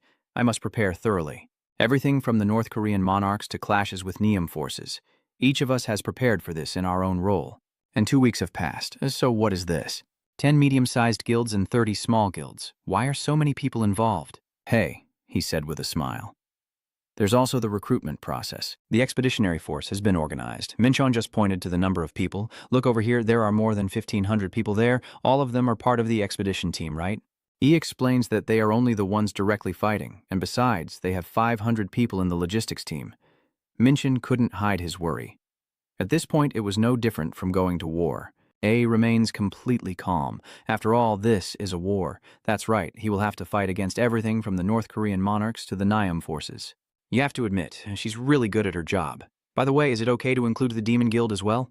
You're a bit surprised. The Demon Society? Among the participating guilds, the Spirit Church is the most active. VD once cried and said, Your Majesty, I am still being refused to go to battle. Please talk to the Celestial Alliance. That's why Minchon felt awkward. I wonder if there's another reason. Because they told me I couldn't join until I went myself, Ely said with a displeased tone. Did you forget the attack at Zoogate? At that time, the leader of the White Demon Guild blatantly ignored you. I still remember, of course. How could I forget him openly provoking our hunter Minchon? Minchon also felt it was pretty tense at that time. If it was about conquering the Jew Gate, it's been a long time, but she still remembers and even gets angry about me. Yeah, it was pretty tense back then. Well, it's hard to see Ellie for a moment, so Minchon rummaged through his pocket. Wait, I have something for you. Here is a gift. When we went to the shopping mall to pick out a gift for Minchon's parents, the gift he bought for Ellie was suggested by Min. Minchon sincerely said, She always works hard for me, so I prepared this to show my gratitude. Elle watched it for a long time, a star-shaped necklace. Thank you. Minchon is quite pleased with his sister. Her reaction wasn't bad. Min did very well. A didn't put it on right away, but maybe for now he should just set it aside. Minchon, however, keeps urging. You should try to put it on now to see if it fits. A placed the gift in her heart. It just fits. If you return safely from the Lost Land, I hope you can put it on yourself. Please, Minchon, I thought you needed help with something else, but you moved so skillfully that I have to return safely. At Pazu Bridge, the plan for the expedition to the Lost Land. First, move to the monster settlement we discovered during the previous Black Gang pursuit. This area is also called Point A, with the main goal of establishing a base after conquering that region. Second, as the expedition becomes more serious, the entire force will be divided into 3 units. Each unit will be assigned a farmer to lead and will march along the predetermined route towards the riverbank. Team 1, led by Commander Minsu of the Holy Spirit Society, commands 14 teams. Team 2, led by Dongchu Ma Society, commands 13 teams. Team 3, led by Dongchun of the Black Moon Society, commands 2 squads, and the others are not part of any group. Binchan's solo special mission. Mathan is feeling happy inside. The expedition to the land of that lack. I never thought I would come back here again. Minchon wondered aloud why he would follow when Mathan seemed so proud. I should definitely help you after coming up with a plan like this. Besides, isn't it true that you or someone else always coordinate opinions among the factions? I have a request. I hope you can demonstrate overwhelming strength right from the first battle. See that? It seems that the mid-level guilds are dissatisfied with the formation arrangement of Vi and Trin. There are also quite a few people who are suspicious about the role of the special mission. It was only when he spoke that Minchon took notice. Yeah, it's understandable to be suspicious since I'm the only one in this special mission. With the dozens of groups gathered, this conflict was inevitable. It seems he's comforting them on his own. Minchon praised him. You're clever. The demon lord laughed out loud. So, now you're the only one paying attention to that, right? The next place Minchon arrives is a snow-covered forest. I've been down this path before, and it still looks the same as last time. Suddenly Dongchun stopped. Wait, Black Moon, I don't mean all the frontline hunters are ready to fight, but we've spotted a group of elite monsters stopping ahead. There are about 100 of them. Minchon said something confusing. You don't need to push yourself too hard. Everyone can rest, prepare their light-based equipment, even the immortal ones are equipped. Minchon orders everyone to wipe them out. They all charge together to attack the enemies. All Minchon needs to do is seize the opportunity to show them his dominance. Dongchun couldn't help but be surprised. Oh my God, I witnessed firsthand Minchon's S-rank evaluation as a hunter. I saw him relentlessly push the other hunters to their limit. I really thought his skills were excellent, but at the time I also believed that relying solely on strength would make it hard to shine in such a large-scale expedition. Is this really the power of a single person? How could I doubt the special forces when I had no idea how powerful he truly was? I really misjudged. This person is the leader of the Lingmishu Church. Amazing. No, even that one word isn't enough. The beings he summons each possess abilities far beyond those of an A-rank hunter, and with just a wave of his hand, Minchon can call out dozens of such individuals. Although known as a summoner hunter, he himself is also overwhelmingly powerful. Minchon himself is a monster, Minshu asked. I wonder why our guild leaders are so excited. So that's why there's still someone so terrifying. The faces of the elite are covered in blood. Just 5 minutes into the fight, the 100 forest spirits were wiped out. On the way back to the vanguard team, all the hunters looked at Minchon with admiration and amazement. Hunter Minchon, this is Minshu calling from afar. I have something to discuss. Would you be able to spar with me sometime? With that fierce look, it seems he truly can't hide his competitive spirit whenever he sees Minchon succeeding. But only after the expedition ends does Minsu emphasize that something more important takes precedence. Of course, we need to focus on the expedition right now. Minchon nodded in satisfaction. So he knows how to clearly separate work and personal life. That means his effort to take control has been successful. I'm glad the script is also approved. From now on, the Divine Warrior will be used as a reconnaissance team, so we can move forward without participating in any major battles. We have made significant progress, with deep cuts on the tree trunk, a method creatures use to mark their territory. Minchon's words are filled with hostility. It looks like we've finally arrived. Level A monster, swings territory, we've reached point A. The vanguard consists of the Spirit Church and the Demon Guild. Preparations for a full-scale battle from a vantage point with a clear view of the monster lair have begun. The Holy Church has installed the magic cannons they previously seized during the earlier raid. Set up the fire cannons over there. Our opponent is striking. Make sure to aim at their legs and take it down. Additionally, there are many colorful crystals buried on the front lines. These crystals emit a special source of energy, but it is not magic. It is based on a different principle. Minchon believes this is a product of Hakan resold to the Holy Spirit Church on Vade's side. Our first battle. Let this opportunity make the Demon Guild's name famous worldwide and increase our allies' potential by 20%. Those affected by the dark flesh are less likely to fall into a berserk state. Minchon observes all their actions. I see. So he's using the alluring dark flesh, a secondary ability of the Demon Lord that even Salin isn't surprised about. That's why there's a rumor that joining the Demon Guild will make you a better warrior. Hunter Dongchun approaches to announce, Minchon, we are ready. Minchon nods in acknowledgement. Let's go, he said, looking at everyone with satisfaction. All right, now should we properly recognize the strength of the 3 main guilds in Korea? Fire rains down like a storm, in a place filled with snow but shrouded in thick smoke. The monsters charge forward together, heading straight for the humans. They're coming 100 meters from the front line. Minsu activates the deep magic array and the monster trap, plunging them into nightmares like the Black Illusion Demon Society blocking the enemy on the right flank. If we can stop them, victory will be ours. Don't retreat. Minsu felt his spirits lift a bit more. Demon sect, huh? Not bad. Our troops should also keep some face. Show them the power of the Holy Church. Move forward. Minchon stood in the forest watching, surprised they held out so well. Everything was still unfolding as planned. The plan to seize Point A is simple. While the Holy Spirit Church and the Demon Guild block the frontal attacks, I will lead the Black Moon Society around to the back along the winding path. They fought and shouted, and finally the moment of glory arrived. Minchan summoned his ace card beside him. My secret weapon has led the troops to clear out everything you want. Benj will handle the enlightenment. Leave it to me. Dongchun hid behind the bushes, unable to hide his fear. Where did that monster come from? Minchan calmly smiled. Oh, it's nothing special, just a beast core. Everyone's faces are filled with shock. That big creature is a beast core, and Minchan single-handedly fought and defeated the monsters. Dongchun doesn't want to just watch and supports Hunter Minchan as he advances. His guild uses the multi-echo mind separation dark technique. Dark Radiance, Dark Hand, and Monsters. Minsu uses the special multi-directional Chai technique. The attacking troops have arrived, advance forward. The battle is becoming more intense, and everyone is using their skills effectively. Minchan kept his eyes on them, fighting with multiple magic spheres containing special magic. Not bad. The underground survey team was attacked from both front and back, witnessing their frontline collapse. The battle ended quickly, 9 people injured, 31 lightly wounded, with no casualties. The first large-scale confrontation achieved a miracle, boosting the morale of the hunters. It seems like Minsu always behaves so unpredictably. Calling him a junior in this group makes me wonder where I stand. Minchan feels that everything depends on the group's effort. I was also surprised to face an A-rank monster horde of thousands head-on. Even though we've set up a defense, having no casualties is truly a fortunate outcome. We can still continue in this group. The demon runs over in a hurry. Hunter Minchan, I have some information to report. G-Former is sending a reaction signal in this area. This is the very core of the gate that once existed. The snow surface was dug deep, and Minchan took the opportunity to find the gate. Guyofer is the key to this expedition, and I didn't expect it to be used so soon. My real target is the northern leaders in the council, but they've already come after us, so if we succeed, that would be great. The Demon Lord is a bit surprised. The communication signal is fluctuating, so that must mean this is the place, right? Everyone cheered together. We have the core here. We did it. This expedition was a complete success, right? Minchan doesn't show much emotion. Using Guyformer in actual combat for the first time was also successful. The start was incredibly smooth. After extracting the core, construction of the base began immediately. Under the leadership of Mathan, the Golem Heavenly Alliance completed the base in just half a day. And so, the first day of the journey came to an end.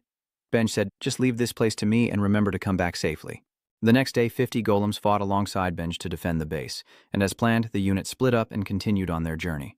This one is the Archmage Orc, the intruder. Sam charged forward at incredible speed and was killed instantly by Quang Bao. It's the largest group of monsters in this area.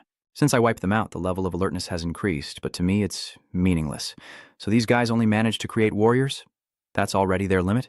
Still, considering a manpower-consuming battle, creating more warriors might be the better option. What's going on? Why did the cube communication suddenly react? Is the core of the gate also here? Is that really true? Yesterday was at the Sacred Grove, and today we're at the stronghold of the high-level ORCs. Based on my experience, it seems that the core will be located in the monster's lairs. Once we encounter a lair, we will definitely find it. Minchan has completed the mission here. Soon I will reach level 60, unlock the 4th energy, and become the ace in upcoming battles. It seems the 2nd unit has already encountered the monsters. The Habyama Society is probably in trouble dealing with them. If they keep dragging it out, there will be casualties. They should be grateful that I am here. Now let's see if there is a core in Happy's den. This is Happy's lair, where a half-human, half-beast has caught the scent. I smell something strange. In an instant, Minchan swept through this place, unleashing powerful magic strikes. Divine attacks always win. The group gathered more densely. Who is the intruder? Minchan had no time to answer them. The heavenly demon is dominant. The other team reports that the Happy are fighting with the hunters. You should act quickly. Minchan chuckled, ignoring the team rushing to reinforce, and responded to their message quickly. As for retreating, let them go in first, then they'll all be doomed. The ambush force from the 2nd Division joined the battle, causing their numbers to grow rapidly. The Happy team quickly realized their true strength and launched a long-range attack. In my previous life, I was part of the Dragon Clan and used the air magic to fight flying enemies. Now, I have mastered the 7th Star Saint Heaven technique. Using the air magic now is too easy. Both are trying to escape, but are defeated by lightning sword techniques, and any Happy that rushes in will be cut down by me. Just as I expected, it's here too. As I thought, the core of the gate is buried in monster nests. Since the core is what produces monsters, that makes sense. Maybe we should check other places. From then on, I traveled through many more monster territories, rescuing wandering hunters in distress. Accumulating experience in saving people is a perfect opportunity to develop oneself and strengthen the bond within the expedition team. We continue to target monster lairs using Gaia Former to locate the cores. The guilds also started sharing knowledge and equipment. Even the Holy Spirit Guild collaborated actively, providing many advanced gear at discounted prices. Everyone gathered around discussing, and it seems that forming and leading the Special Assault Team was indeed the right choice. I received a lot of support from the Vientrin team leaders. Minchin is quite pleased with this attitude. They really know how to recognize talent. 2 weeks just like that have passed. Where Minchon encounters the Star Spirit, he will destroy everything there. Is this place also finished? Good. Finally reached level 60. It's time to receive the new power, which is exactly as I predicted. Only the demonic eye of the three-headed demon god Dios, Sin, and Den, all of whom are demon gods I defeated in my previous life.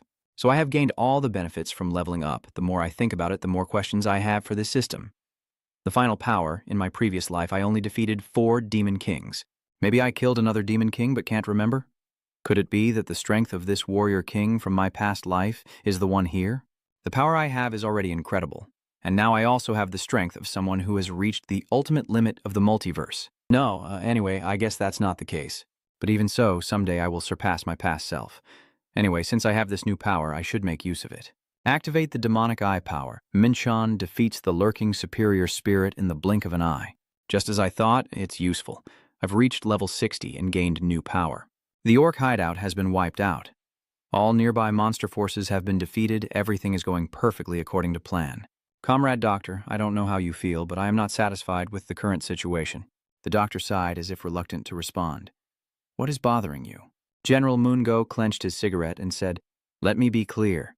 Wasn't it us who gathered the troops and declared we would turn South Korea into a sea of fire? Now, we're here amidst all this chaos. Doctor clenched his lips. Damn it, the original plan was to mass-produce chaos shards and launch an attack on Seoul. The plan was to gather local troops and distract the international community. But somehow, the information got leaked. Those bastards from Diam almost stole all the chaos shards. Thanks to Demon VD from Neum, we managed to keep a few pieces. We continue the campaign to seize the remaining fragments, but due to a sudden attack, that also fails. The only information found is that the attacker, a hunter named Minchin, controls Benj as his subordinate. That foolish idiot kept pretending to be dangerous, but in the end, he was crushed by Dayu. So you mean the Supreme Leader is planning to withdraw support? Do you think I work for fun? The doctor's eyes narrowed as he looked at Mongo, this foolish man. Truly unbelievable that he would shamelessly ask for money like that. Still, I need to cool down this fool first before moving on to the next plan. He's changing his approach, so if you have any wishes, just let me know. Suddenly, Mungun received a call. What's the matter? I'm busy right now, so speak quickly. The person on the other end of the line is shouting loudly. There is an intruder. Sir, they are near the old Kaesong Special Zone. The weakest men of South Korea are approaching. It's been 2 weeks since the expedition started. Minchon's team has cleared all monster nests around Point A and gathered all forces to march straight into Keong. The initial goal of the expedition was only to clear the area around Kong, but with a series of miraculous victories without losing anyone and successfully extracting the G-former core, destroying 64 gate cores and valuable loot from defeated monsters worth about 500 billion, those extraordinary achievements have boosted the morale of the expedition team to an unprecedented high. Minsu clenched his fist and said, I agree with the leader of the expedition. We've come this far. Let's move into Keong. It was easy for Minchin to get everyone's agreement and move forward. I trust the leader. No, it should be called the expedition commander. Mianchan is too tired of him. We should make a pact to stop mentioning the word king. Only Dong Chun isn't in a hurry to rejoice. Commander, we need to pause the military sounds for a moment. 2 kilometers ahead, the Northern Army is advancing from the north, but their condition is quite strange. Minchon widened his view, noticing their numbers were quite large, but why were those monsters accompanying them? He thought carefully and made a decision. Fighting the Northern Lords was not part of our plan. Just observe their reactions and decide later. Everyone scatter and disperse. You Korean kids, why did you come all the way here? I'll be brief. Go back to South Korea immediately. Min is not the type to be easily manipulated. You said it briefly, but your tongue is too long. This land belongs to you, right? Then Bongwo starts to threaten. The ruler of Kwangha province is the supreme leader of the nation. The trashy Korean men must leave immediately without permission. Minjon came here intending to give them a proper lesson, so what if we don't want to? Bong W is losing patience. That bastard, bring that guy here. I will show the young Korean boys the true power of the supreme leader. Everyone will tremble when they see it as a Seuss-level monster. But why is a monster like that outside the gate? Bong W smiled proudly. You bastards are probably staring in shock after seeing Meton fall, huh? I didn't expect to encounter a creature like this. Metanus. Were they modified from a W? Judging by its condition, it's even stronger than the one we saw at the Munsaban Gate. No wonder the Munguan army is so arrogant. But what is stuck in its teeth? Seeing the bloodstains and torn cloth, he couldn't help but be curious and asked what that big guy was feeding the creature. Bong Quan's response was extremely provocative. See, brat, that's right. Anyone who opposes the supreme leader of the army becomes its food. Clenching his teeth, he remembered how in his past life he had taken countless lives but had never fed his enemies to monsters. These guys are even more ruthless than he imagined. If no one intervenes, he'll handle them alone and move forward together. Don't act alone. That's right, negotiations are impossible with those who feed their own people to monsters. Bong still has his arrogance. You Korean boys will never listen to reason. Comrades, shoot them all. The artillery shells keep falling from the sky, Min-chan asked. Is that self-propelled artillery? Min-shu stands in front. Let me handle it. A prism wall is erected. Bong-wo orders the monster. Charge forward, Meton sus. Min-chan's strength pushes ahead. Benji's target blocks Bongo's monster. You will have to deal with me. As for Min on this side, fend for yourself. Ordinary weapons like guns and bombs may be useless against monsters, but for human hunters, they remain a very real threat. I will go ahead and bear everything. Dongchun's group is moving forward. Don't fall behind, Commander. Do you think we will be afraid of you just because you control monsters? You formed a team of fans, and another one is just as arrogant as Bong Wo. So you're the leader of those bastards, huh? Min-chan is waiting to see what he will do. What are these guys? Could it be that the guy facing you just put a pill in his mouth? Are you so scared that you can't even move? Now it's too late to regret. Min-chan smells sulfur. I didn't expect to see a demon appear here again. This confirms the connection between the Munguo army and the Black Gang. You order Benj to come back and swallow them all. Benj is pressing down on him. Huh? Master, what about this guy? Min-chan looked helplessly. Oh, that guy? This is the right way. Bong hasn't given up. You guys stop that monster. Benji just broke its neck and knocked it down. Perfect. It's time for Benj to enjoy his special meal as the enemies keep retreating. You filthy mutt, I will turn you into stew. And then Benj finished his meal for the day. A voice from above called out, Master is fiat. We detected those metal fragments. They were the ones firing the cannons from behind the enemy camp. Min, just destroy everything as requested. Bong stood still like a mountain. Girl, what is this? I am Bongo, commander of the 3rd Army Corps and a cousin of the supreme leader, Mungo. Hurry up and show me respect. Mian, filled with deadly intent, raised his staff. Oh, respect? For someone like you, this is the only way to show respect. Bong is still acting noble at this point. What do you think you're doing? I am the cousin of Lord Mun, the supreme leader. Stay back, get out of the way. The temporary base is at Kaesong. After destroying the 3rd Legion led by Bong Wo, an urgent meeting was convened by Minchin. Thank you all for your hard work. Is the cleanup and damage assessment complete? Ma Than reports that everything has been fully accounted for. I lost 10 men and 311 wounded, while half of the enemy forces were killed and about 500 captured as prisoners. Although those numbers are still remarkable, Minchon has never felt the weight of death so lightly. This is the first time we have suffered casualties in this expedition. It seems the North Korean leaders see us as a thorn in their side.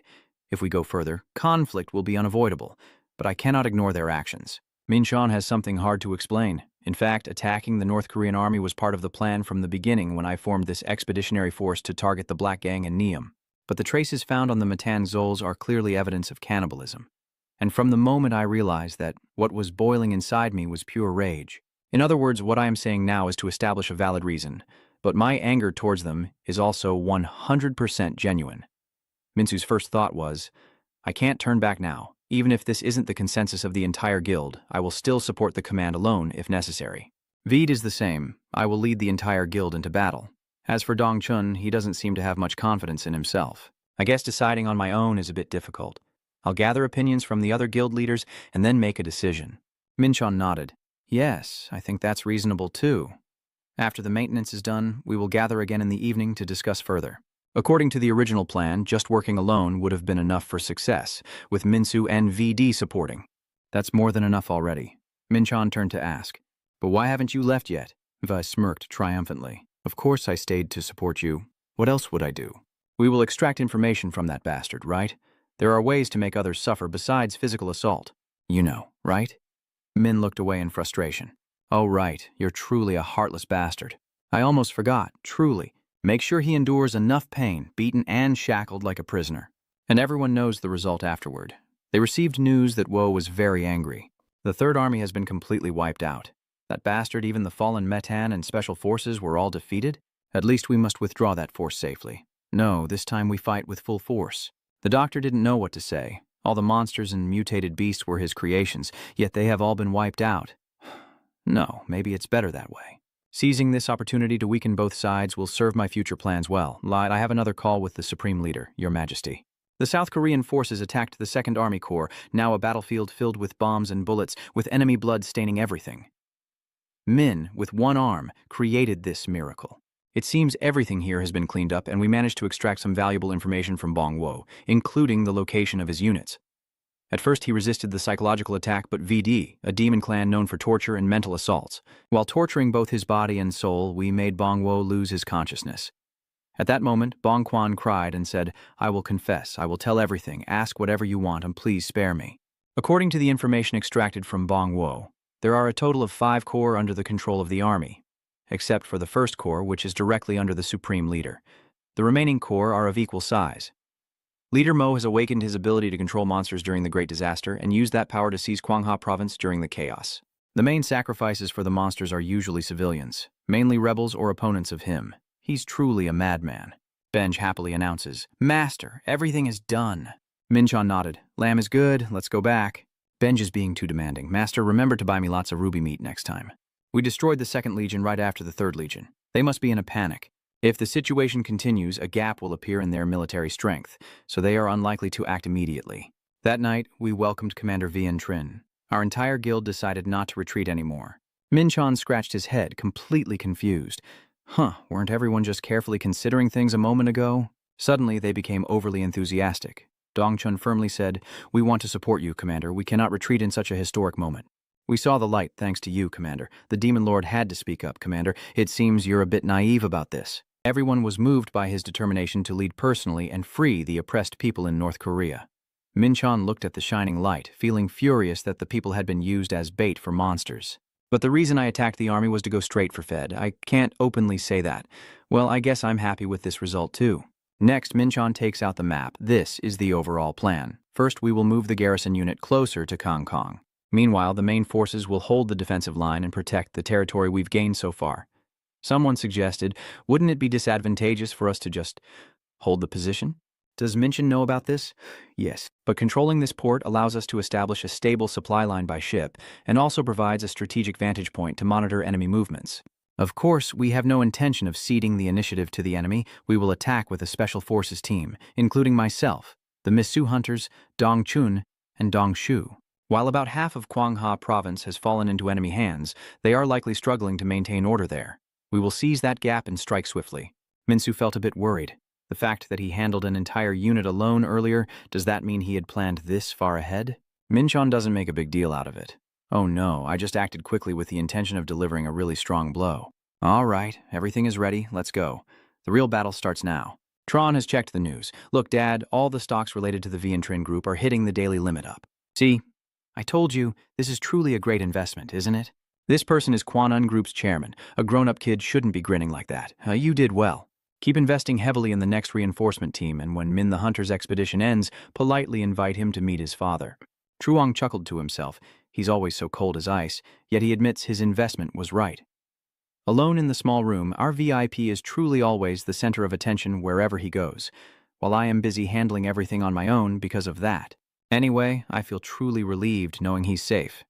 I hope both of them return to Korea safely. The Rosenby royal family and the D family placed their full trust in him. Because G of Former proved to be effective, we lent it to Korea, and now countries around the world are starting to send requests. So isn't it worth investing in? I believe Sun Minchin will use G of Former effectively. And thanks to his achievements, its value skyrocketed. This man is G's brother, named Jazette. It seems everyone now agrees that my brother's opinion was right. We shouldn't miss the opportunity Jaza has created. It's time for us to act for the honor and the people of the country. Mo has been shouting non-stop since that moment. "No way, we've located their position. Deploy the sharp team and they disappear again? Until they are ghosts, I won't believe it. Surely the information source has been compromised. It's been a month and we still haven't found any clues, so you need to come up with a solution quickly." Dr. Yi frowned, even if you complain to me like this. His heart was filled with turmoil. Over half of the Wosek's troops had been wiped out last month. I want to leave here, but I haven't achieved anything yet. I have failed twice already. If I fail again, that demon won't spare me. Considering the current situation, the doctor smirked cunningly and said, Sir, I have come up with a way to get through this crisis. Really? Moon One's attitude changed 360 degrees. Quickly tell me the plan. The doctor's suggestion is something very terrifying. Do you want to accept the power of the demon? On Minchan's side, the director, is there something you came here for? Bosong just arrived here and doesn't want the younger generation to see his weakness.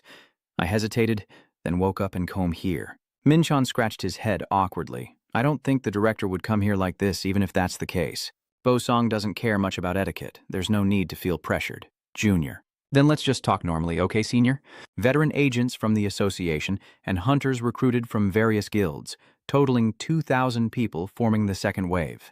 Bosong personally led the second wave and guided the team into North Korea's old territory, proactively taking charge of supporting the exploration team.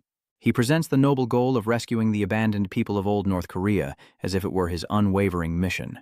The association, parliament, and government quickly officially recognized the second wave. Bosong was afraid that the other side would forget this. Junior, I have a favor to ask. When we return, let's have a proper duel. Minchan nodded. Okay, let's have a fight when we return to Seoul. I also have a favor to ask. I want you to be the leader of the exploration team. Bosong thought he misheard. Commander, I am already the leader of the second wave. It seems he misunderstood Minch's meaning. I mean, to be the commander of the entire exploration team. Starting today, Senior Bosong will take on the role of expedition commander. All individual unit leaders will regroup with the main force. Throughout last month, individual units rarely had a chance to rest, as they passed through Gwanghwa province, facing both military forces and continuous monster battles. They endured 2 difficult hardships. The continuous campaigns have gradually caused the unit commanders to fall behind. Minchan gave one final warning. The leader of the Ghost Clan and the Galactic Alliance will support you. Senior, Minchan can finally rest a little. In my previous life, I had to fight for dozens of days without rest. People really like to exaggerate. Maybe I'm not cut out to be a leader. I still prefer to act alone. Benj sneaking out alone is a bit lonely. Minchan forgot that Benj is still by my side. All right, sorry about that. My secret weapon. First, let's move to Haidu, the city center of the Mogon military forces. Benj understands, but why am I acting alone? Master Minchan explained while flying. It will take the exploration team quite some time to reach Haidu because we need to rescue the people living in North Korea's territory. This is also a deserted area, so there are many monsters.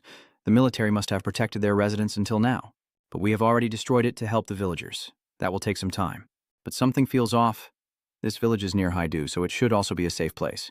But there are no signs of any life here. Surely someone lived here not long ago, and there are no traces of monsters, only human footprints. Benj quickly sniffs, noticing these footprints lead straight to Minchan, which seems strange. Have everyone already moved there? But why? Could it be that they took people to make them do something? Suddenly he realized something. Benj was still talking as if sacrificing people for something, but Minchan had already grabbed it tightly. We will go to Haidu right now. Minchan needs to speed up even more. That's right. Why didn't I think of this earlier? The dark organization behind them, the one directly connected to Neum, forcing the residents to become sacrifices to summon the demon? It's definitely possible. Even if they sacrifice the residents, summoning a true demon would still be very difficult. But using humans as food for monsters just to turn them into sacrifices makes me angrier the more I think about it. Minchan takes in the surroundings. We're here. That's Haidu, a sacred site of legend.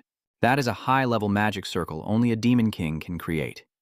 They are definitely targeting something inside. Benj took a breath and said, I smell sulfur. Minchan knew this place better than anyone else. The mystic sacred land blocks the natural flow of magic, so even stealth spells are ineffective, and all routes are heavily guarded. Master, what do you plan to do? Minchan replied casually. We'll just break through right there. It seems the people here have discovered them. Joshin's southern army is here. Minchan cast the protective demon Kim technique. A few drops of blood appeared in a moment. He smiled because the plan went smoothly. Dr. Benji was also nearby. The creature appeared, filling the area with a sea of purple bones. The soldiers' screams echoed non-stop. That bastard from Hosey's team to the south is poisoning us. Minchan wants to settle this once and for all. I don't have time for despicable fools like you, Hellfire Blade. A sacred relic alters its surroundings to harmonize with the Niam, its influence matching the karma it holds. While exposed to opposing traits being weakened, the undead army gains strength by absorbing energy from the sacred abyssal temple. With abundant demonic power, the firepower of the Hellfire Blade has also been enhanced. Of course, as someone who is not a demon king, I was punished by having my senses restricted. Those guys charged forward with all their might, but Benj handled them all on his own. Since Min-chan doesn't need to get involved, Benj, being quite cunning, will probably escape the punishment, so I might leave the rest to it. For now, I have to try to destroy that sacred abyss. That place radiates a great power. The city center might be the core. I sense something's wrong. With a city destroyed like this, there wouldn't be a single resident left here. Not even in the nearby villages around Haidu. I wonder where they took the civilians. But maybe that's not the case after all. Those crazy guys, did they really turn the residents into sacrifices? Look at how they set it up, as if they were waiting for us. Are you Mungguan? Mungguan is now possessed by a demon. That bastard from the south, Hose Zen, watch your mouth. If you already know who I am, you should bow your head.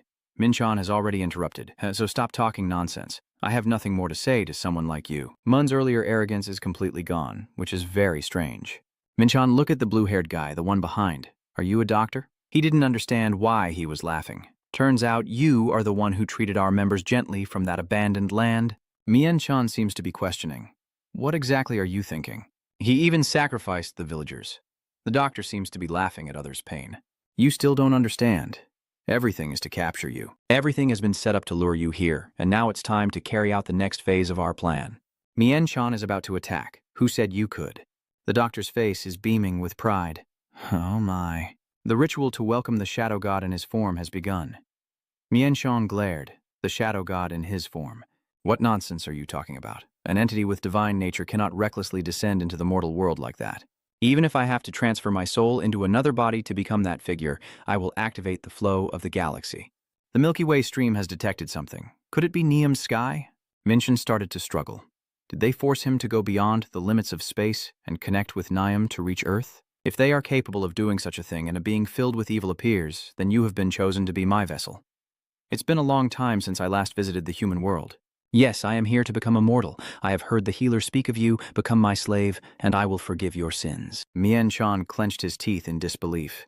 I didn't think a third-level demon king would come down here. At that level, he corresponds to the clone I sent to Earth. The healer standing below said, "So a slave?" "Sir, that foolish fool was the one who interfered with our great mission. It seems DD is angry." "Doctor, have I allowed you to speak yet? So what is it that you're saying? Are you planning to accept my invitation?" Min-chan remembered the time when his opponent was Dai, a supreme god on par with the Thunder God, whom he had met in the tower. But there's a way. DD pointed his hand downward. "Mortal, are you refusing a precious gift just to accept punishment?" "They are indeed just sleepwear," Min-chan whispered. "Benj, can you handle them? I'm counting on you." Your eyes narrow sharply. "Mortal, what is the creature you summoned?" Min-chan observes every move of his opponent. Can he sense the aura of power within the undead legion? Go ahead and provoke me, beat me, and then I will tell you. Luckily, I have memories from my previous life, so Min-chan knows his fighting style is limited by his own power. Min-chan has encountered a legendary hunter constellation god reacting to the presence of a deity, acting like a bug biting and interfering with my divine faith. Truly petty tricks. Min-chan uses the authority of the heavenly demon to dominate and overwhelming power. Surprised? This is only the beginning. I will close the gap with my power and experience. What's wrong? Having trouble? Keep repeating that line, but with a small trick. Your arrogance is truly impressive. Min-chan is surrounded by the crimson pentagram star. Avoiding all of them is impossible. I will divert it with minimal force. All right, I can do this. I will use all the knowledge and strength I have. The Wanderer uses the White Knight Judgment Divine Sword of Authority. Mortal, I will punish your sins with this spear. Min-chan's counterattack is the mysterious divine beast horn spear. You're not the only one who can throw a spear. Min-chan throws it from below, and Benj is also becoming very tense. The surrounding scenery was disturbed, and I've never been in a situation like this before. Just a lowly human, yet you know how to make things exciting, huh? That's impressive indeed. Min-chan became even more excited as he said this. I see. An ordinary spear couldn't withstand his attack, but the mystical crystal has infinite durability, so no matter what, it won't break or shatter. Using that, Min-chan can wield it like this. A branch of firewood brought to hell can burn away physical strength and amplify magic power even more. Using my power as fuel to boost your energy is quite a clever trick, but it doesn't mean anything to me. Min-chan smirked and said, "This is the Yisa Heavenly Defense Technique, which layers holy power over dark magic using the White Knight authority. It is used as expected of a fallen angel, but if the output does not exceed 10 times the hellfire, it will be consumed, and once that energy clings to the body, it cannot be shed. Minchon activated the power of the demon eye, furious, just a mortal, and yet making me feel so humiliated. He froze the space tide and shifted the space behind Minchon, then split into multiple clones. The power you're using is definitely the power of sin. That's not a strength a mortal like you should possess from a lower realm. Minchon activates his supersensory illusion vision. That's just your perspective. Continuously using the distortion field and the deadly strike forces Minchon to resort to the Atlas gravity gauntlet, using everything he has. Your arrogant attitude towards me is truly pathetic. Minchon, furious, unleashes divine fire and can no longer keep his composure. That power belongs to my late brother. How can a mere mortal like you have it? Minchon feels his mind is now in chaos. Let's see if you can find the reason. At this moment, Minchon had to quickly retreat him. Both of them charged at each other without stopping, making it impossible to observe them in this space. A small fight usually lasts no more than 5 minutes. While trying to evade and deflect Minchon's attacks, I used up half of my energy. If I hadn't pushed myself to the limit, I wouldn't have made it this far. But he retreated, more cautious than ever. Thanks to that, I can gradually close the gap, and he will end up destroyed. You're almost exhausted, you damn worm. Minchon landed a hit. What's wrong? Is everything not going as planned? From now on, Minchon, this will be a battle of endurance. Dee's fury rises high. Minchon must withstand his attack. With imperial swordsmanship, primal thundersword, and destructive lightning fists, he said to the wound-covered person, "You really are a quick mouse. But your end is coming soon." Minchon tauntingly said, "You talk about it. I've encountered this fighting style before. This war king here, with a bug like you, the title of Demon King will suit you better." Minchon didn't understand. That guy had been asleep long ago at the hands of a hero. He thought to himself, he recognizes things too quickly, but there's no point in revealing that he is the reincarnation of that hero anyway. I went on to say, yes, I was defeated by the Sword Saint Kalas sent to this land with no signs indicating I was ever here. It seems Minchon doesn't believe that the Sword Saint Kalas is actually the hero's weapon. Isn't the War King here on your side? It's not entirely unreasonable for a mortal like you to think that after all. But think carefully. A weapon capable of destroying souls here is just a part of a greater plan. Such a weapon, containing immense spiritual power, could never have originated from this lower realm. You think I would be on the same side as that wingless inferior creature? Yeah, right. What a fairy tale. This one. That arrogant guy who was erased in a lower realm is just a small part of the grand plan. Minch pondered silently. Yes, it was because of that attitude that I fought him countless times in my previous life. And every time, I always come out on top. Besides, even if I win, I don't kill him, I just cut off his wings and walk away. I forgive him because we both come from the same realm, yet just over such a trivial matter. Minchon needs to know the answer. What is the great plan you mentioned? I don't want to reveal what I already said too much I can't disclose anymore. Insect, don't push beyond your limits. Minchon unexpectedly injured him. No, you are the one who crossed the line. At last, the poison has taken effect. This is Minchon's secret plan. Finally, Gandor's poison takes effect. I secretly injected it into his door, and now it must be spreading. Moreover, being weakened by a legendary hunter reducing his divine power will have a deeper impact. It's a pity I couldn't hear the full secret about my previous life's death, but I've learned enough lessons already. Weakly, I acknowledge you, human. Min was confused. You call that recognition? Just now you called me a bug. The weakly moving joints of the insect. You are the variable in my grand plan, so now I will give everything of myself. I declare I will destroy the inevitable in my name. You cannot escape. The countdown to the end, all calamities are converging on Minchon. This is a curse wielded through the promise of power. If the curse that you cast is not broken within 20 days, Minchon's level will be severely reduced, and his soul will be destroyed. Your fate will also come to an end. A curse has been declared under Dai's power, a powerful curse that rewrites the laws of the world. Minchon is now bound to absolute death. Feeling proud? Have you finally learned to be afraid? Humans appear more normal than anyone else. Why should I be any different? Yet you still seem a bit excited. You must have sensed the omen of death, but denying it won't change anything. That's right. If things keep going like this, Minchon will also die. But why do I feel so calm? Iyad clenched his eyes wide open. Could that be Minchon holding a small sphere in his hand? No way a spiritual medicine would be rolling around in a lower realm, a reward he received months ago while climbing the tower, a legendary medicine. A spiritual remedy said to cure all wounds and lift all curses, and it's also the only way an ordinary person from a lower dimension can fight against the countdown to destruction. Dai was quite eager. There's no way swallowing that would free me from my curse, After Minchon drank it all, the spirit medicine detected the curse engraved on the soul. The power of life is struggling against absolute death. The countdown of destruction peak has been disabled. He couldn't believe his eyes. No, it's impossible. The death that bound soul and heart has vanished. Moreover, the enemy was poisoned by Gunner's toxin, and after using that oath, he completely exhausted his energy. Mincho stabbed his sword through him, now returning to his homeland. A legendary battle took place in the abandoned old land in North Korea. The fierce fight occurred in Haju. It's finally over. Mincho gained a huge amount of experience points, the legendary hunter constellation of Ganner, and even the memories of my past life. Without any of those, I wouldn't have been able to win. Benj runs over. Master, have you defeated that formidable warrior? Just looking at him gives me goosebumps. But Master, you are truly incredible. Minchon reminds you that if you recover your original state, you will be able to do the same. By the way, there's someone you shouldn't let slip away. Benj lowered his head and replied, I knew you would say that, so I already caught him. Minchon sighed. All right, when I get back home, I'll treat you to some high-quality red steak. The system detected divine power from a defeated enemy. The legendary hunter constellation has partially stolen Dibakta Toa's divine essence. Minchon's soul has acquired divine power, breaking free from his soul frame and entering a new level. Benj looked at his new state and asked, Master, have you become a god in this space-time?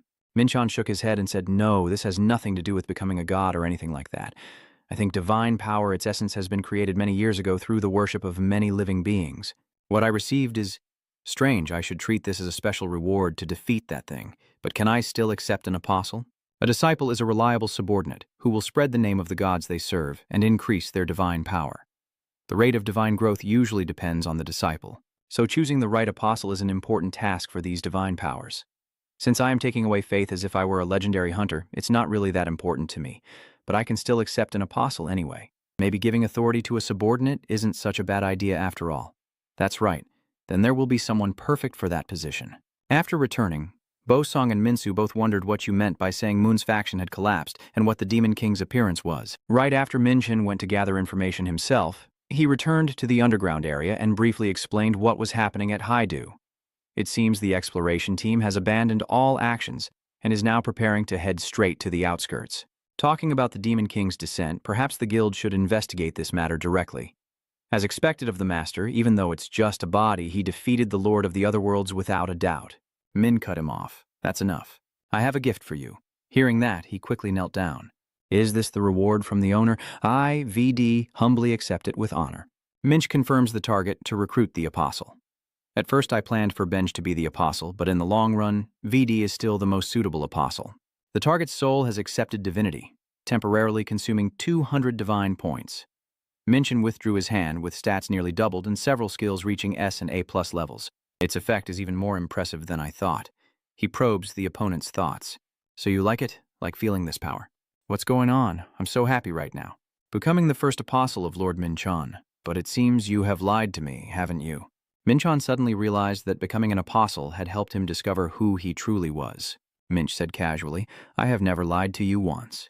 He shrugs his shoulders. Oh, come on. Wasn't it you who previously claimed to be the Lord of the Epsit? Minchon reminds him to clarify for him to remember. Vade, think carefully. I have never claimed to be an emperor. You said it yourself. Vade, you seem a bit naive. How could that happen? With Mo's death, the army lost its commander and collapsed immediately.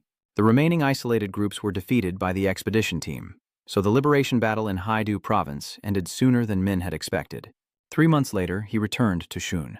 The expedition attracted attention from the very beginning, and the assessment of the area around Kwangha province was considered a remarkable achievement. The truth is that another Demon King was prevented from becoming a global phenomenon. Neum publicly violated the ceasefire agreement. The phrase of the Demon King has once again deeply imprinted on people's minds as Demote's stance shakes the world once more, with an unfortunate incident occurring in Korea. The land where the ceasefire between Diam and Niam was arranged has been destabilized. The international community and even the parallel universe itself are constantly in turmoil. Dai DT has retreated to the center of Neum. Even in his various forms, his soul has been destroyed down to the divine faith and stolen away. The exploration team continues to fight tirelessly in Kwangha province. Even though Wo's faction has disappeared, there are still many monsters in Kwangha. The exploration team decided to stay there to investigate the remaining core gates more deeply and to rebuild the fallen civilization. Since I no longer have a reason to stay in Kwangha, I have decided to return with Mathan. Bosong intends to stop them. Are you really okay with this? Are you really going to treat defeating it as an achievement for the exploration team? Mian-chan chuckled. Being too prominent also causes trouble for me. I plan to climb the tower again, so I'll leave the rest to you. Senior, after defeating T, Minchin's level jumped to 89. If things continue like this, I will reach level 100 and gain the final power. For now, Min has even received divine traits, and to hold the strength matching his rising stats, Min needs to become stronger. Then Minchan heard some information. Huh? What do you mean? The person in charge has been replaced? Mathan said, there's still no official transfer order. Branch leader Yong-san will be replaced sooner or later. Nien couldn't keep calm. No, that was way too sudden. The Galactic Alliance branch for San is located near the tower. It attracts the attention of both Niam and Diam. And without any doubt, it is the most important branch on Earth. For that reason, the position of Branch Director Johnson is much more contested than other branches. It's clear this is a power play. Minchon stood silently for a moment and wondered why they returned to me. Could the personnel change be related to the Vian Trin team? Mathan chuckled softly. It seems so. Is there something wrong with Hunter Minchon? You seem a bit tense. I suggest you talk to his superior about this. If they demote branch manager Joe San, it would be better for them to cut ties with me. The ghost face froze. Huh? Wait a minute. Hunter Min is buried. I think there's a huge misunderstanding here. You heard every word clearly. Is there a misunderstanding or something? Does it make sense to demote someone just for that reason? Mathak quickly explains. No, I wasn't demoted. I was appointed as the overall supervisor of Earth space. I acknowledge the success of this distant war, and I have been promoted to a leadership position within the Heavenly River Alliance. Minchon shyly looks away. Huh? I see now. Moreover, Mathan even teased me.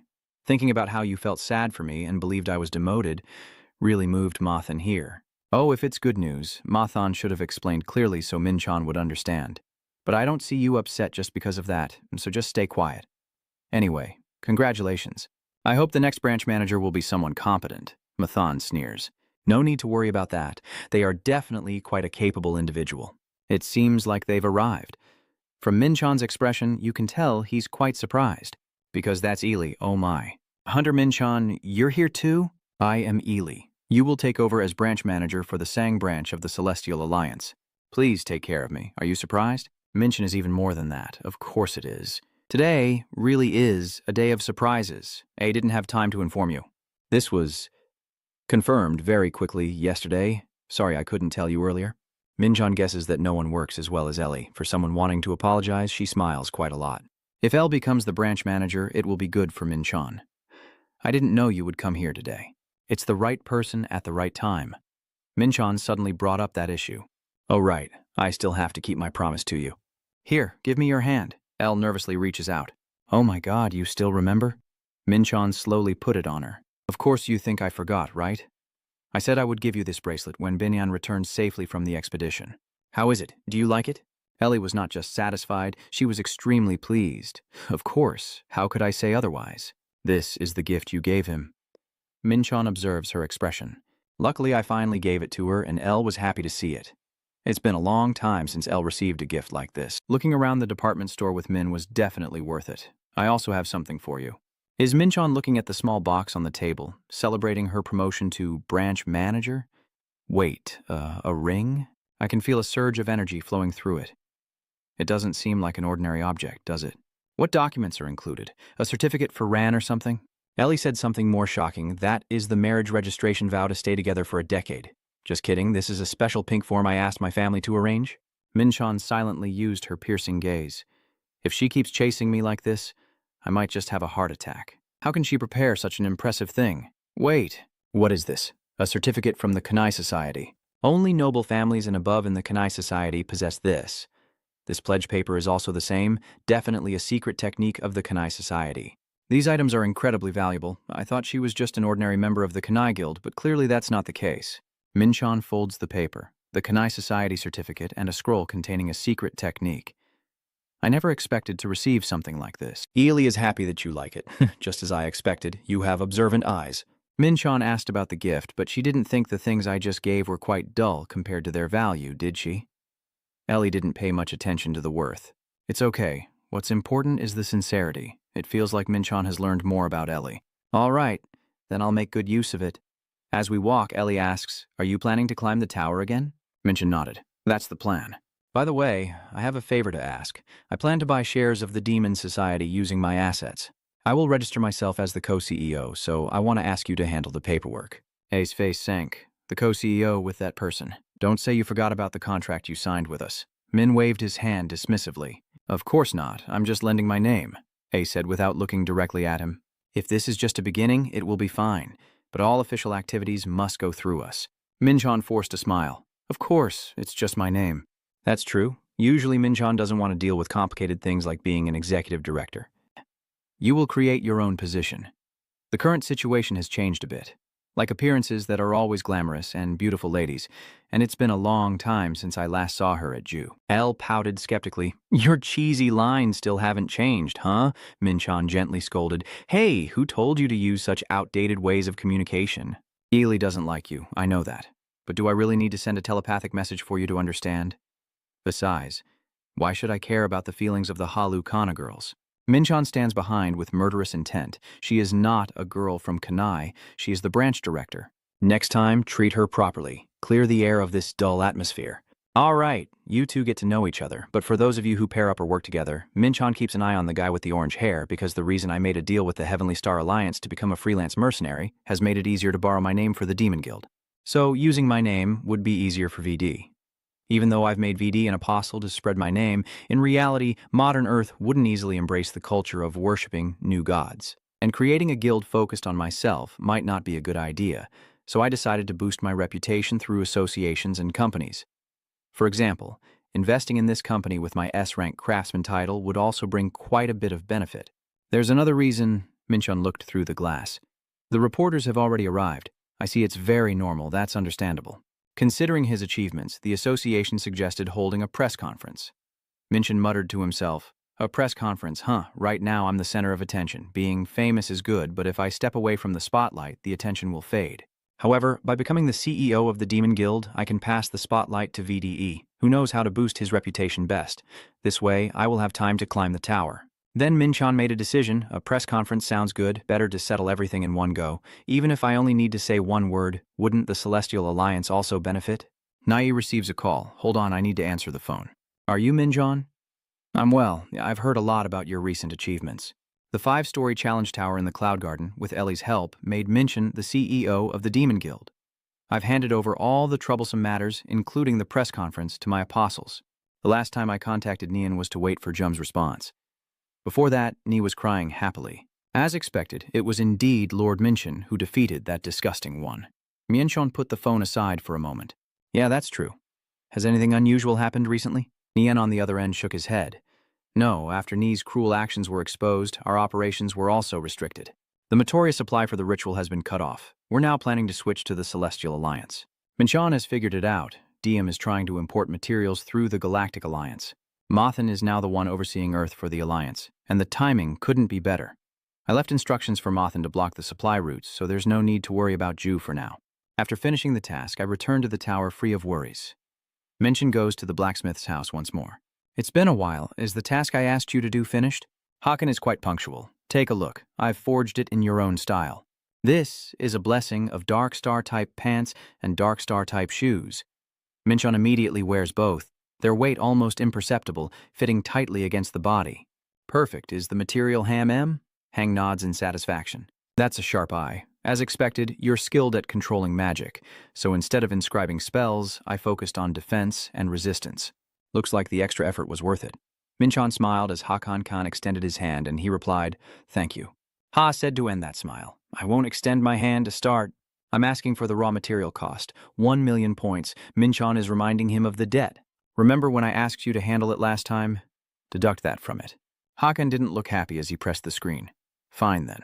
Actually, that pile of goods isn't easy to sell. A lot of assets from the Empire have been entrusted to Hakan to handle. After deducting 10% commission and raw material costs, there's still over 5 million points. Minchon took that item again. But you know what? There's still half of it left unsold. Leave that part to you then. Minchon turned to leave. At least I don't have to worry about the scores anymore. Suddenly, Hakan called back. Wait a moment.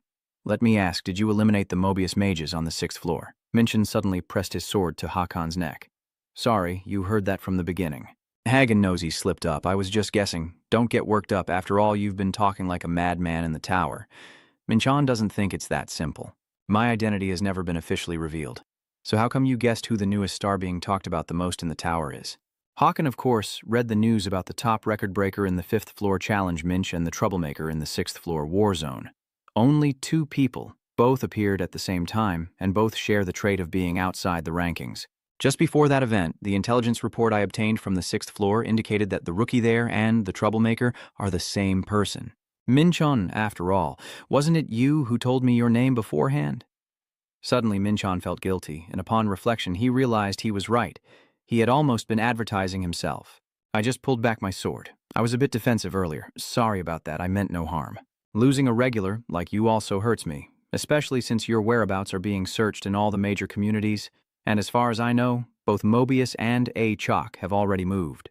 So it's better to be cautious. Minchon nodded, thanking him for the reminder. If there's anyone who should really be afraid, just wait and see. Minchon arrives at the 8th floor trial tower, a mission in the darkness of the forgotten world. This place is the great city of New Camelot, destroyed by a great disaster, with the goal of eliminating monsters. A world once wiped out is now reborn in this mission. It is true that the world has been forgotten by humans. Perhaps the cities once ravaged by apocalypse look like this, with no signs of life detected so far. But of course this sound is from zombies. Did you guys destroy this city? And expecting a lowly undead to answer is just too stupid. A dark place is illuminated by a light of destruction and annihilation. Minchon's sacred firepower has cleansed this place. Dozens of monsters like these, but their experience only increased by 0.01%. Too weak. They only know how to charge blindly and end up as dust.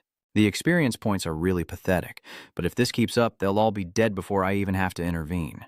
Some guy on the rooftop shouted down, "Extinguish the fire immediately." These are not ordinary zombies. Minchon has difficulty detecting their presence. Approaching silently is either a stealth skill or an item. I have no intention of retracting my power, and I even increased my fire strength, refusing to obey weaker commands. The more I'm forbidden, the more I want to do it. It's just zombies. Why be afraid? Next to Minchon appears a more terrifying zombie than the ones before. What is that thing? Minchon stared in shock at the creature before him. This is something he's never seen before. He narrowed his eyes and stared intently at the monster. Isn't it a type of zombie created by magic or summoning spells? The system panel displays information. It looks like some kind of zombie. To be precise, the monster in front of Minchon is a type of zombie with infectious traits, which makes Minchon wonder. But what is this infection? Does it even have an X-class trait that I don't even possess? A barrage of blades was launched at the monster, but it seemed unaffected. It roared a terrifying roar. Min calmly buries himself and creates spiraling energy beams. This is about to get complicated. They may be weak individually, but considering their infection traits, they cannot be underestimated. If bitten, all resistance will be bypassed. The process of turning into a zombie immediately begins. He feels uncomfortable, just like in zombie movies, with a bit of tension that makes the game more interesting. Amidst the hazy black smoke, Minchon still appears interested. After all, the clanging of steel earlier was surely related to this. Without hesitation for another moment, he immediately rushes out to gather information and see who it is. A mysterious figure flickering in the black smoke suddenly looks confused and waves their hand to call Minchon. What is that? That was too sudden. Minchon spun around quickly, using his energy to restrain Dieptram in order to catch the prey. The ring on his finger glows brightly, illuminating the iron chains he created. The black star of the Hell Chain aims to drive the prey to the brink of despair. Now the two face each other, he suddenly realizes, wait a minute. An elf ally? The other team also seems familiar. Haven't we not met for a long time? What are you talking about? Mitjiang also started to remember. Wait, are you the rookie we met in the mine? Minchon recognized Mitjiang's memory and also revealed his identity. So, it was your scream earlier? That's right. I thought you were weak, but it turns out the weak one is on this side. Muscles aren't a measure of strength. An outsider with overwhelming power. Are you really John Minchin? You're sharper than I thought. That's right. I am John Minchin. I am Midjiang, a warrior of the Ven tribe. Minchin has noticed that your group seems to be missing someone. I remember you used to have 5 members. Mijiang also explained that one of us is elsewhere. He's not feeling well, so he has to rest. Just watch how he reacts. He has been infected, right?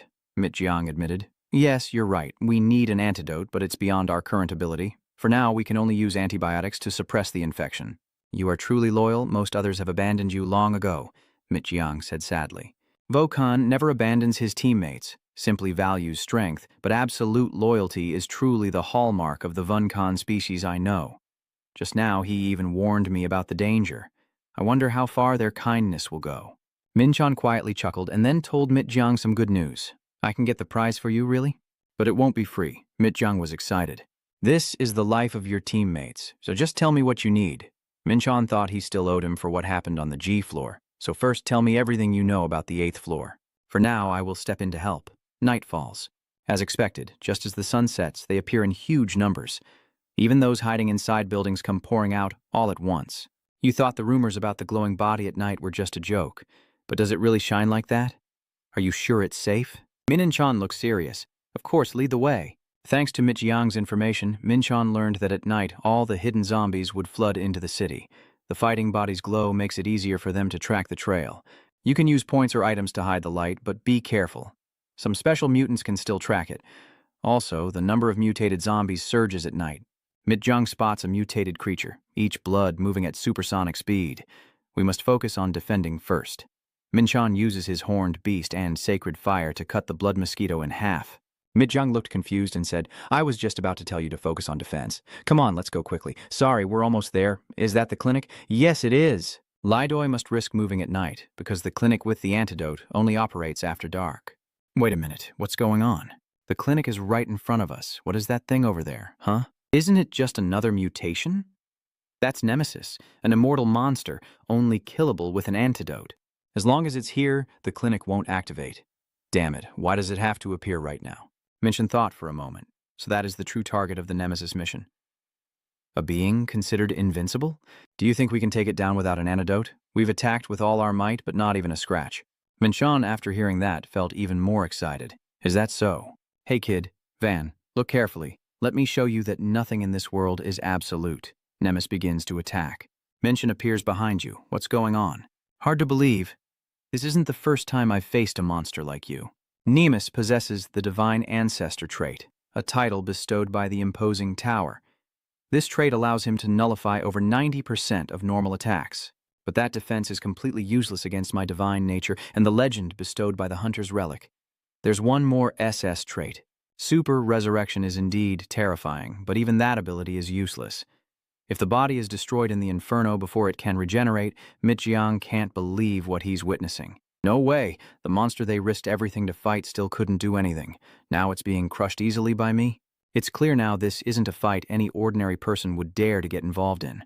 I must have just encountered Min, full of confidence and determined to win. A new opponent, but one capable of turning the entire situation of this tower around. A blinding purple light erupts as Nemi slowly collapses, surrounded by Minchon's beams of light. Minchon still stands tall and proud, sword in hand, ready to fight at any moment. The system shows his victory over Nemesis without the need for an antidote, an unprecedented feat. Minchon was furious, damn it, that thing is incredibly tough. After about 30 minutes of fighting, Nemesis was finally defeated. Without the Hunter's Relic and his divine power, this would be impossible. Minchon's reward is 500,000 points and a legendary shard. Mitjiang is still stunned. Did you really see that pile of ruins defeated by Minchon or what? The system displays data showing that the immortal nucleus entity has been destroyed and is searching for a new host, but Minchon continues to advance steadily towards the opponent. Nemesis, seemingly defeated, is not gone. It is still staring intently at Minchon. The subject is being reborn as an immortal general, fitting their abilities and soul profession. Now, before Minchon is no longer the demon Nemi, but the figure of a soldier in iron armor with sharp claws. It has claimed a new immortal existence. It bows slightly. The commander of the undead army salutes. Min smirks faintly, truly crazy. He stands and looks at the imposing demon in front of him, summoning the immortal general, which costs 300 immortal points, with an average stat of GG. Compared to the immortal knight with an average of around 500, its raw power per point seems lower. But the true value of a general lies not in direct combat ability, but in their supreme command traits. Just their presence empowers the undead legion, allowing it to organize formations and even summon corpses to bolster forces as needed. In addition, there is a new trait, the immortal power to absorb strength. The super regeneration ability greatly enhances survival chances. That means the legion can expand itself without using up any more of its immortality points. It assimilates all of Nemesis's abilities. I never expected the immortal power to have this function. This place is no different from an endless treasure trove. Mitjiang approached and asked, "Are you okay?" Minchin replied softly, "Are you?" "Now I feel better than ever, so I'm really happy. Nemesis has been dealt with, so there shouldn't be anything to worry about anymore, right? All that's left is to get the antidote, a challenger who can't even see their own limit. I have no such thing as a limit." Mijiang's teammates keep worrying. Will the captain really bring back the antidote? Who knows? Now I can only trust that challenger. Suddenly, a loud noise startles everyone. "Captain, you did it." Mitjiang saw his teammates and let out a sigh of relief. "Luckily, everyone is safe. I told you everything would be fine." The antidote was quickly injected into the teammate infected with the poison. He suddenly woke up. "I feel much better now." Mitjiang is overjoyed. "I will never forget this kindness." It's just reciprocation. The information and the 8th floor map are more than enough for someone like you. See you later. Minchon decides to leave. Inside him, there was a sense of relief as he saw Mitjiang happily with his team. The goodwill Mit-Tang had given from the G floor without any conditions. Min has now paid off that debt. No more wasting time, Minchon quickly rushes into the central stage. The condition to pass the level has been met, but since the immortal power can steal attributes, there's no reason not to seize the opportunity to hunt more and gather more abilities. Minchon's image is clearly displayed on the TV screen. The stranger seems to be watching every move Minchon makes. That's interesting. "Administrator, you called me because there's a challenger caught in my sight. The challenger is frantically hunting zombies and sea creatures on the 8th floor, but he's moving too fast, so I want you to oversee him." The henchman quickly obeys. Yes, the mysterious stranger still hasn't taken his eyes off Minchon, a truly formidable challenger. That's quite interesting. But causing such a commotion will affect others who are influenced by your actions. Is that still a fair challenge? Minchon has finished digging. Give a decisive order to take it down. The knight standing beside Minchon obeys the monster's command, and the brutal authority is activated to prevent the creature from disrupting the commander-in-chief's campaign. The brave knight shouted as he charged forward. "Meanwhile, I have taken down 7 more nemeses, increasing the general count to 8. Minchon watched with boredom, having already defeated countless zombie variants and gained a huge amount of immortal points. They fight pretty well. Now I don't even need to give direct orders anymore. Everything is so convenient. At that moment, a surge of energy was released, probably meaning I had gathered almost everything I needed here. Minchon was quite pleased with the knight's performance. Well done. Charge forward, suddenly a strange voice announced, "Hello, you challenge, Minchon. I am an assistant, an aide to the administrator. I intervened in this challenge just to talk with you. An aide need not be afraid. Isn't it basic courtesy to reveal oneself during a conversation?" "You're right. The energy still surrounds Minchon." He crouched down, pondering as he looked at the unfamiliar stranger appearing before him. The mysterious person also revealed their identity. "I am a deputy under U. My name is Fania of the Naga race, a divine species from the Deva realm, with a half-human, half-snake form, a demigod inheriting the bloodline of gods, possessing divine power, yet willingly serving as an assistant." "Oh, it seems you also know quite a bit about Naga. I was already interested before, but you're not here just to chat, are you?" "To be honest, your actions as a challenger have disrupted the tower's challenge." "Disrupted?" "You also know that each floor is designed to measure the challenger's ability, and rewards are based on performance. But even after meeting the requirements to pass, you linger on the 8th floor, wandering the battlefield, which has significantly lowered the difficulty of the 8th floor challenge. With the lowered difficulty, the visitors have won the prizes far too easily. Some even climbed to the next level without truly facing the challenge.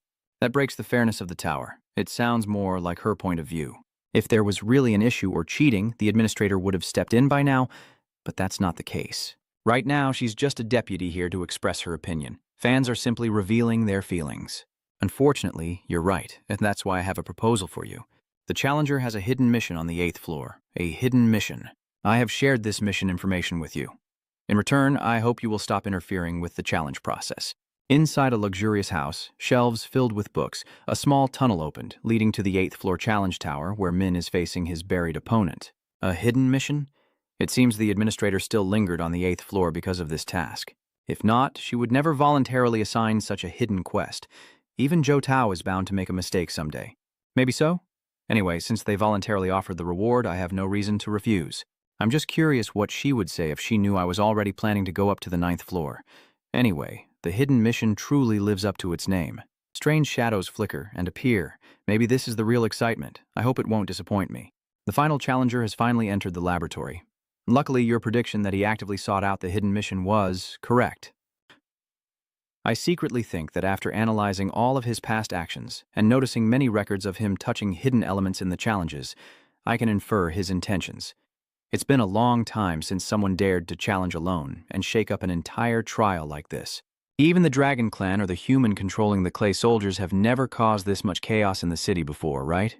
Exactly right. The administrator is still giving orders, so you're just showing him the way in, right? Yes, I pointed out the location and how to open the secret passage into the laboratory.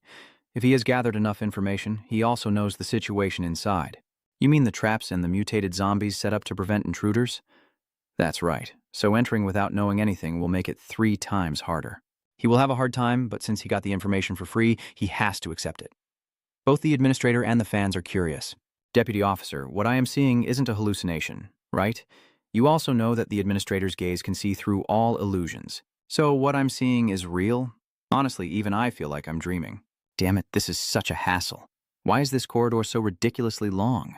Minchon was trying to defeat the monster when suddenly a ball exploded. Is this the place? Urgent warning, urgent warning. An intruder has entered Virus Incubation Room Z, activating the final stage to awaken the primordial virus. Deputy, is that door really that easy to break? He ignored everything and charged straight in. That door shouldn't have been broken unless a very strong force was applied. Normally, the vaccine system in the laboratory must be activated to weaken the primordial virus and open the door. But he forced his way through it, so now he will have to face the untouched primal form of the primordial virus. The challenger's skill is truly extraordinary, but in this situation, the chances of overcoming are almost zero, only 0.1%. It's a disaster. We only kept him in check to maintain the balance of the trial. I cannot let a potential talent die because of my mistake. If necessary, I will use my power to intervene. The primordial virus is awakening, its sharp claws protruding, and the legendary beast has encountered a divine being. The legendary hunter's myth immediately reacts to its divine presence. Unless the primordial virus is destroyed, there is no way to advance to the next level. Is that the primordial virus? It looks so terrifying. There are also 9 cores. The long, sturdy leg stands firmly and majestically. The heavenly demon domain of power is overwhelming. Minchon laughs triumphantly. All right, let's see. From those sharp thorns, powerful energy is unleashed. Minchon rushes forward using hellfire, his eyes blazing red as spikes pierce the opponent, his hand glowing with purple energy. Minchon sneers, "Do you need an antidote to cure yourself?" Very well, I specialize in physical therapy and have defeated all the mutants and nemesis without any antidote. Let's see how long you can endure this experiment. The fans watching were stunned. Could that be the primordial virus? Why does it look so terrifying? Then suddenly Orodeo pulls something out of his pocket. That challenger may have impressive abilities, but this time it will be very tough. Just the amount of antidotes needed to get through alone has fans amazed. Orodeo, why did you suddenly use the master key? He calmly replied, "Didn't I once think this mission was impossible? A 0.1% success rate means it's not entirely impossible. Fans want to stop Orodeo, even if that person has potential. Using this key makes Odo frown because 0.1% success rate is basically the same as impossible, but deep down he still has some doubts. If they forcibly interfere with the keyholder's challenge, they will face punishment from the tower, but the challenger is facing the final boss unprepared. Part of it is my fault. If I hadn't talked to Fanya, he probably wouldn't have gone this far. Absolutely do not let the challenger die because of a misjudgment of your own." On the other side, Minchon is silently observing, fighting them with all kinds of tricks, feeling no different from usual nemesis. 1 core has already been destroyed. Maybe this will end faster than I thought. Suddenly, the part that was cut changed a bit, catching Minchon off guard. Yeah. The monster's blood gushed out like water, then a human foot sprouted out swiftly. Minchon looked at its shape now and kept laughing mockingly. So, this is the secret mission? Destroy the core to spread the toxic gas and summon the mutants too? Sure enough, they have poured everything into this battle, but immediately afterward, he started to feel short of breath. The real target is this confined battle zone with toxic gas and a swarm of mutants. Then Minchon snapped his fingers. It seemed there was no other way. In an instant, Minchon summoned the undead army and the invincible general to fight. He orders them. The next mission is to eliminate all the mutants. The immortal general responds firmly. Minchon already had a plan in mind. Unlike Nemesis, the mutated zombies do not possess divine traits, so the immortal army can handle them. Minchon took a deep breath, then held his breath to activate the ghostly armor. He silently calculated that the Z virus is a level X trait, and even the Zogander cloak can't resist it, so I will use the Demon Kim armor to prevent direct contact with the poison gas and hold my breath during the fight. Minchon immediately grabbed his sword, circled behind the monster, and charged forward. His face darkened, eyes cold and sharp, fixed directly on it. You really think a little bit of poison gas can stop me? You haven't seen who's stronger yet. The monster's head was instantly cut off by Minchon, while the immortal knight bravely shattered each zombie one by one. The monsters groaned, but still rushed in recklessly. Minchon angrily raised his hand and shouted, "Shut up!" He used the Silver Moon Ring Blade and the Thunder Chaos Blade to cut into them. This is the 8th core. The zombies and nemesis monsters cry out in pain. Mien Shan feels a bit uncomfortable and covers his face. As the more cores he destroys, the more toxic gas is released. If I stand still, I might be able to hold my breath indefinitely, but the more gas there is and the constant movement drain my stamina quickly. Mien Shan cautiously steps back, controlling his breathing and thinking, as long as he finds the antidote within 24 hours, he will be fine, even if infected. Can I take a breath and finish this? I'm not sure what that is, but my instincts scream that if I get infected here, there will be no good ending. Thinking it over, Minchon instinctively clenched his sword. After all, there was only one core left. Even if he was reckless, he didn't hesitate to charge at the Nemes. Minchon's face is determined to end it here.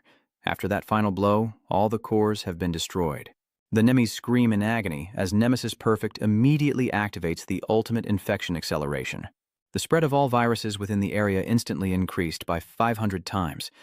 At this moment, Minchon, full of energy, used divine light to illuminate his face. This move immediately takes effect.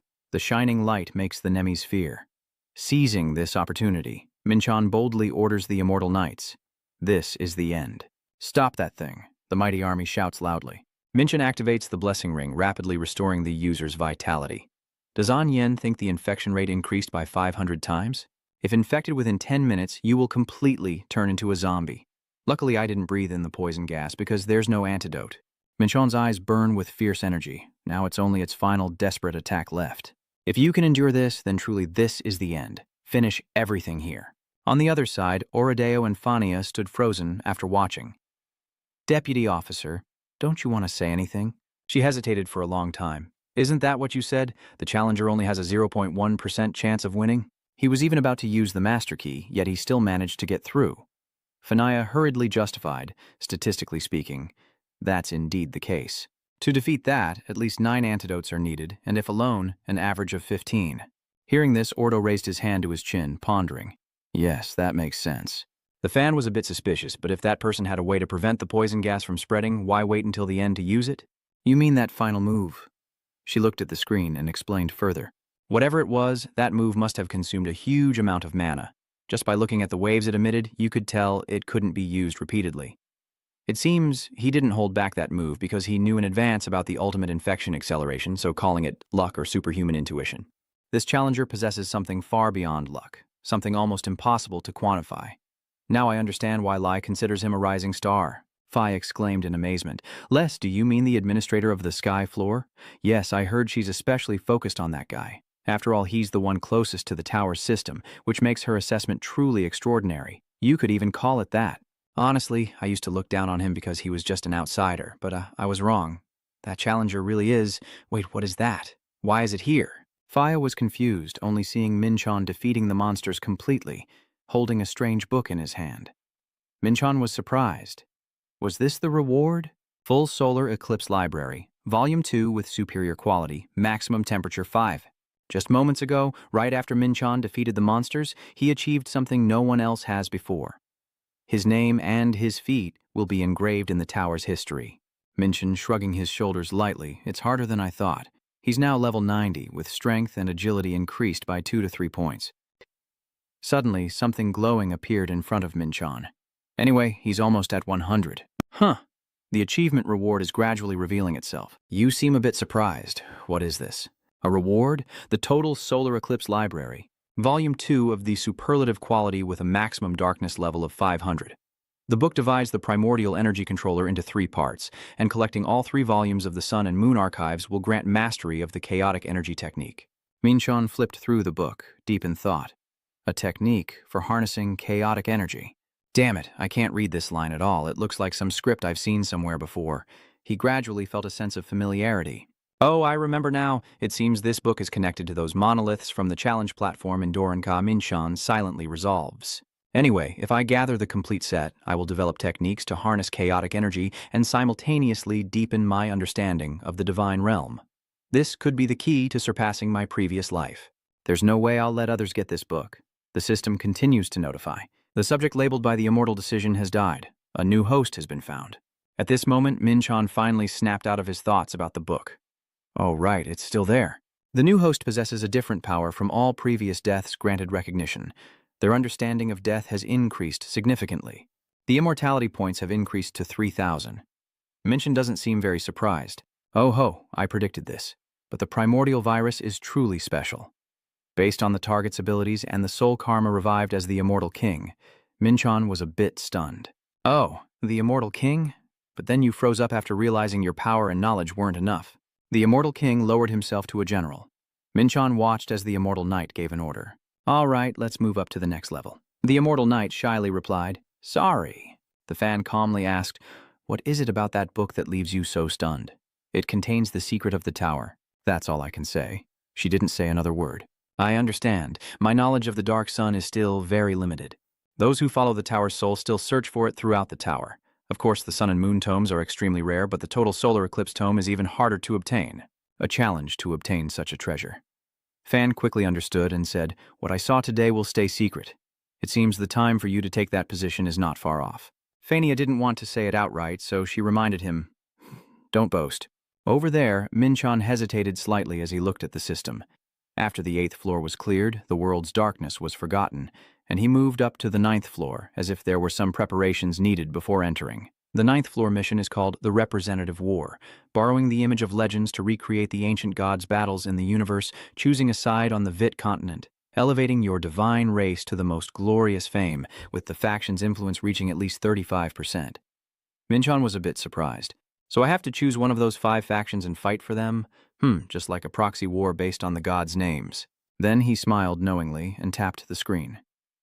Sounds interesting, even if we fight to the death.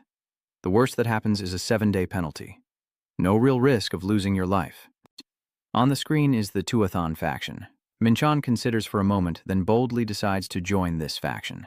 He immediately influences the current mission by 5%, ranking 5th among the factions. The current cumulative contribution rate is 200%. You need to increase your faction's influence to over 35% to complete the mission. Minchan looked around and realized he had been assigned to the Tuathan faction, which looks like a medieval city. A wolf suddenly drops from somewhere onto the ground. Are you challenging me? Minchan hesitated and asked, Who are you? That wolf slowly introduced himself, saying, I am Silver, your guide. I will explain everything about Erin, our capital. Follow me. Minchan stood there in a daze for a moment. Silver, the two of you start talking. I don't see anyone at all. Are there any citizens in the city? This is a trial zone. No real residents reside here. No need for local residents in the war zone, but you can still use teleportation like shops, forges, barracks, or portals. Supervo slowly walks forward. This is the last place I will lead you. A grand sacred temple appears representing the dwelling place of the gods. Minchan curiously asks, Am I allowed to enter? He straightforwardly replied, Not yet. Earn contribution points through war. Then the gods will grant rewards and blessings. Minchan looked a bit disdainful. A blessing from the divine races? I was a demon king in my past life. Silver looked at him coldly and said, There is one thing I want to ask you. Why did you choose my side when the other faction is so weak and pathetic? Did Minchan seem very calm again? Is that really what you wanted to ask? His answer directly made Silver's eyes widen. If everything was too easy, it wouldn't be fun. Silver felt a bit excited, as if another strange challenger was here. At this moment, a strange sticker suddenly appeared on Minchan's hand. The Favi Git map has been registered. Touch the tattoo on his right hand to view it. Super just started to disappear at the same time, ending the scene in the city and leaving Minchan with a look of admiration. You're interesting. I hope we meet again. I hope we meet again. Are you brushing yourself off like that, as if something stuck to you? He looked at the display screen. Wow, this map feature is really useful. It shows me exactly where I need to go. There's an attack and the challenge is defending. Defense 2. On that battlefield, a massive explosion just erupted, and Olympus warriors, full of fighting spirit, shouted, Advance on the fortress! The level 3 Junok fortress stands before the hundreds of Olympus enemies, with Minchan brought to the Junok wall, influence at 31%. He seems indifferent as he moves toward Junok, then suddenly looks at the scene before him with a hint of shock. Seeing the Olympus warriors standing there, Minchan couldn't help but be stunned. They stormed straight into the enemy's courtyard. Suddenly, a clear voice rang out from somewhere, drawing his attention. Step forward, that voice condemns the evil enemy. Minchan followed the sound and felt a bit disappointed. What is it? Are you both on this side too? The person who just spoke belongs to the Cloud of Death team, and she is extremely surprised. You seem to be the one next to Minchan who hesitates and recognizes him. Ah, it's you. Ziger suddenly asked, "Why did you join the losing side?" Minchan calmly replied, "Because they are losing." Hearing that, she was a bit excited. "Yeah, I think like you. You're watching the battle unfold before you, but things aren't going as planned, are they?" Ziger hurriedly reports the situation. "As you can see, we're struggling to hold them off." Minchan thought for a moment and then asked, "Do you know where the enemy commander is?" Nodius looked into the distance where they had camped right outside the main gate. Minchan left 2 words, "Got it," then turned to Ziger and asked, "Can you hold them off for me?" She looked at him confused. "I can resist alone for a while then." Without waiting another second, she jumped down the gate, causing everyone to panic. "Then let me handle it," she said worriedly. "There are a few mages related to Mobius over there." "All right, thank you. I'm confident this isn't a real battle, just a matter of holding them off. I need to attack first." The gate trembles as smoke and gunpowder fill the air. Suddenly, Olympus warriors shout out, discovering the enemy forming a clustered formation. Minchan saw that and gently activated the chain of Darkwood stars. The downward strike aimed at the Olympus warriors' formation caused them to scatter. Suddenly, a shout of anger rang out. "How dare you join the crippled side?" Wizard Mobius is furious. With such a powerful force, what can you do to oppose it? Only Min immediately summoned and raised the dead. The warriors of Olympus who had just fallen are now alive again, calling out. "The Master has returned. This is the resurrection spell for the dead."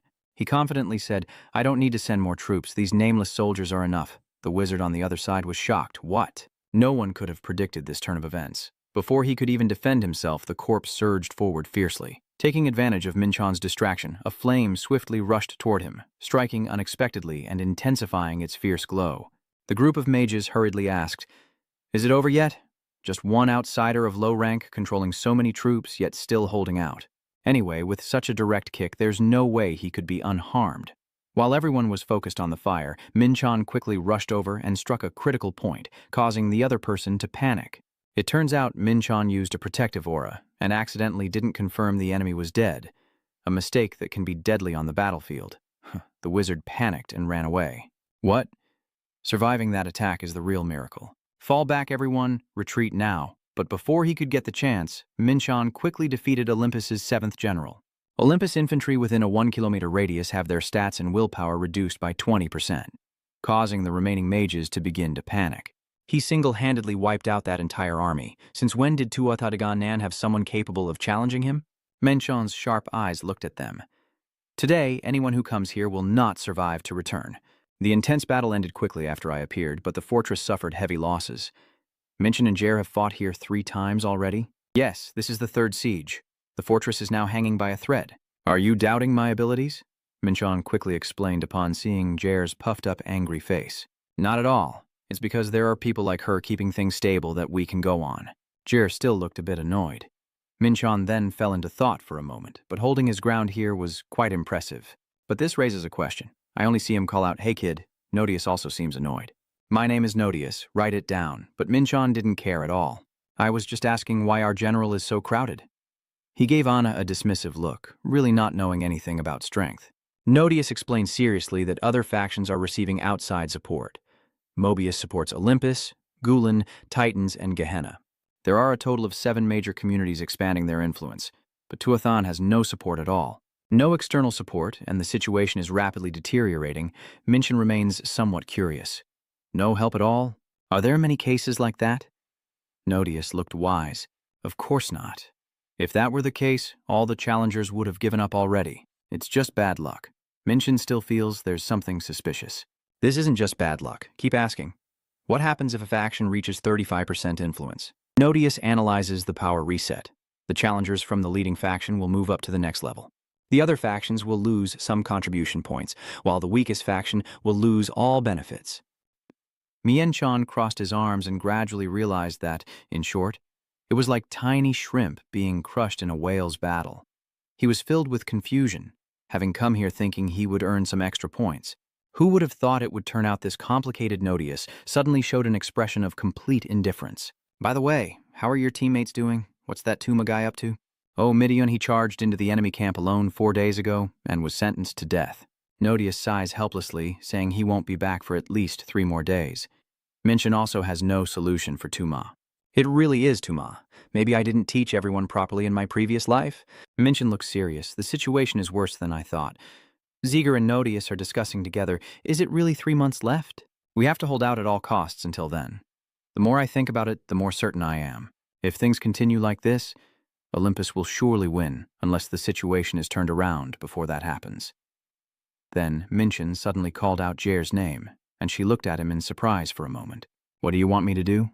Minchan looks pleased. Let's team up and do something big. Far away, the red flag of Olympus fluttered in the wind. 7 kilometers north, Dundalk Fortress, a third-rate fortress of Olympus. One of the mages gazing into the distance detected something unusual.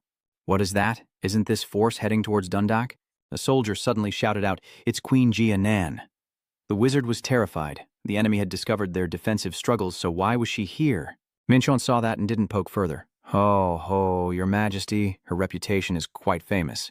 Ziegler shyly scolds him. The challenger better keep his empty promises after the fight.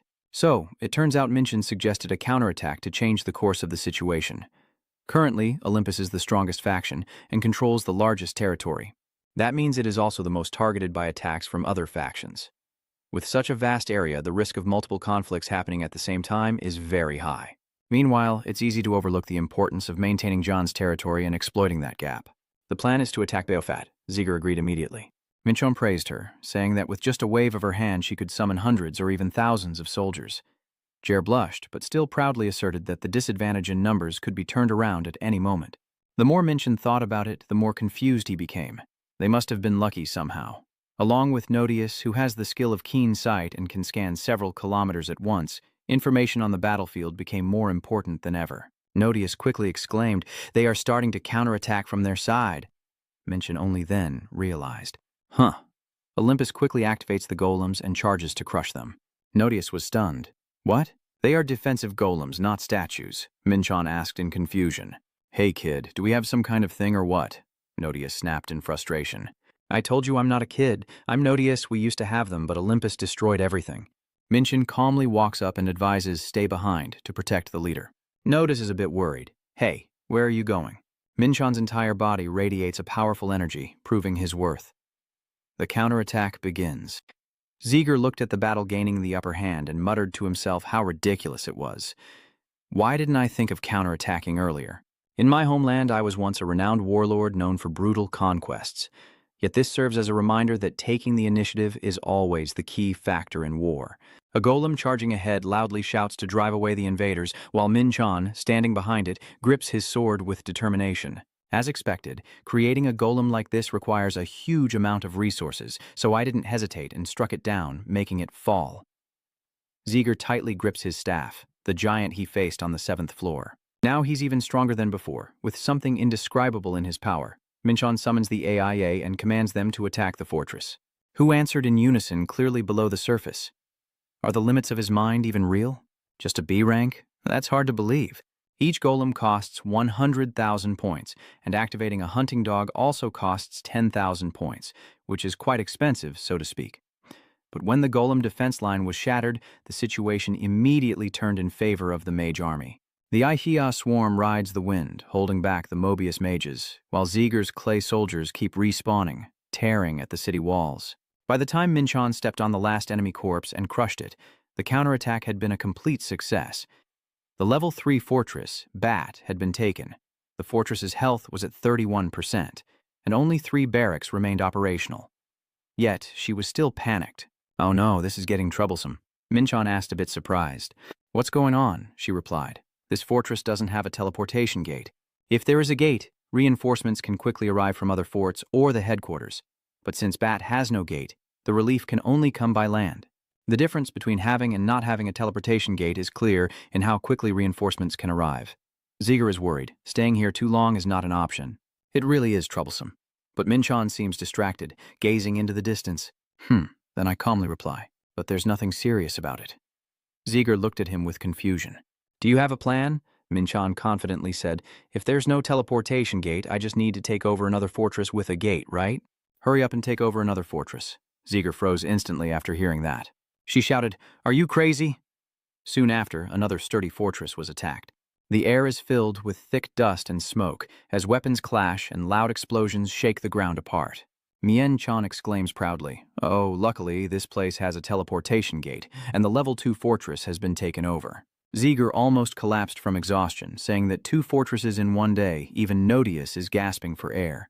That was too fast. Everyone knows that to defend effectively, you definitely need a fortress with a teleportation gate. Minchan went over to the two of them and said to Nodius, "Hey kid, check around." No quickly replied, "I don't see anyone."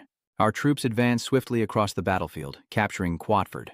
Waterfoe lies by the coast with towering mountains in front, blocking enemies from crossing easily, equipped with teleportation gates and basic defenses. The next target is immediately set, level 1 fortress spinning. Mincho looked at the ruins ahead and said, "But attacking now might be too much, I agree with you. The most important thing is to straighten and strengthen the supply line." Mincho suggests that in times like this, we need to boldly invest points. 10,000 points have been used. The recovery speed of Querford Fortress increases by 300% within 12 hours, and the camp and port will be restored. Minchin asked suspiciously if we also need troops to establish a front line. How is the military strength situation? She straightforwardly replied that there are only 5,000 troops at the moment. After hearing that, he was stunned. 5,000 Olympus soldiers marching alongside tens of thousands of others. Isn't this number too small? But Jer wasn't worried at all and explained to Minchin patiently. Although the troops are few, all the Ghanyan soldiers are elite and capable of defeating 10,000 enemies in just an hour. He pondered for a moment and then told her, "I think I should stop by Aaron first." He asked while looking at Nodius, "Who will stay behind to monitor this area?"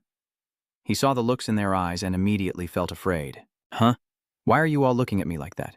It doesn't necessarily have to be me. No matter how Nodius protests, Unziger and Minchan still trust him with this task until the fortress is fully restored. It will be extremely vulnerable to surprise attacks. We'll have Nodius take charge of guarding the area around the fortress. For now, he temporarily returned to Aaron, complaining as usual, never giving himself a break. It's morning in Aaron now, and the sky is incredibly beautiful. Ziegler and Minchan are walking and talking. How many contribution points have you earned so far? 25,000. That's impressive. But with your achievements, it's no surprise. If you accumulate 100,000 contribution points like me, you'll be promoted to commander and gain access to the Sacred Hall. Suddenly, a strange crowd gathered that caught his attention. Who are those wandering outside the field? Jer angrily scolds, "Let them be. They're all trash. Min is just a bit curious." Trash. Your harsh words mean nothing. She doesn't care. My time is more valuable than gold. I won't waste it on them. One of them whispered to the others. Minchan looked straight into the leader's eyes. Those guys looked suspicious. Then he told her to go ahead. I'll stay a bit longer to get to know those guys. The leader of that group didn't recognize Minchan. "Are you the new challenger?" he replied without hesitation. "I see it now. Even in this situation, you're making things difficult?" A reckless move for a B-class guy. Minchan was unbothered by him. "Weren't you also choosing this place for the same reason as me?" Someone beside him chuckled knowingly and said, "We used to think that way, but not anymore." In the end, this is a battle among the 7 major communities. The other guy also sneered and said, "We never had a chance from the start. Better to give up now and wait for the next round." This made Minchan a bit disappointed. They all gave up everything. Suddenly, the leader directly said, "Hangbi, give up this challenge. Olympus has more than 1,000 challengers and over 2 million troops. If we face them head-on, I definitely can't win." Minchan looked at him with disgust. Is this guy their leader? If he knows the scale of Olympus's forces, he must have an information network. Then he starts cursing, "Pig! Hey, how dare you call me that?" But before he could do anything, Minchan punched him away. His subordinate stared in shock. "Hey you, what do you think you're doing?" Minchan looked at them with a challenging gaze. "What am I doing? I am teaching you the rules." On the other side, the flag of Amitabh Habut Da was fluttering in the wind as a man with a cold voice spoke. "It might hurt a bit, hang in there." He suddenly said a philosophical remark. "The Buddha of infinite life." Next to him, a fierce-looking man is filled with rage. In the end, in this battle, I only managed to hold back Mobius. Damn it. He asked the hero if he had heard any news, making him a bit curious. "What news?" he said slowly. "There are reports that the Tuathan faction has launched a counterattack on Olympus. I heard they've retaken 2 forts. What do you think? Can we take advantage of this opportunity? That's all for my video." The above is a summary of the story. If you have any opinions, please leave them in the comments below. Don't forget to leave me a like, subscribe, and click the bell to receive more interesting videos.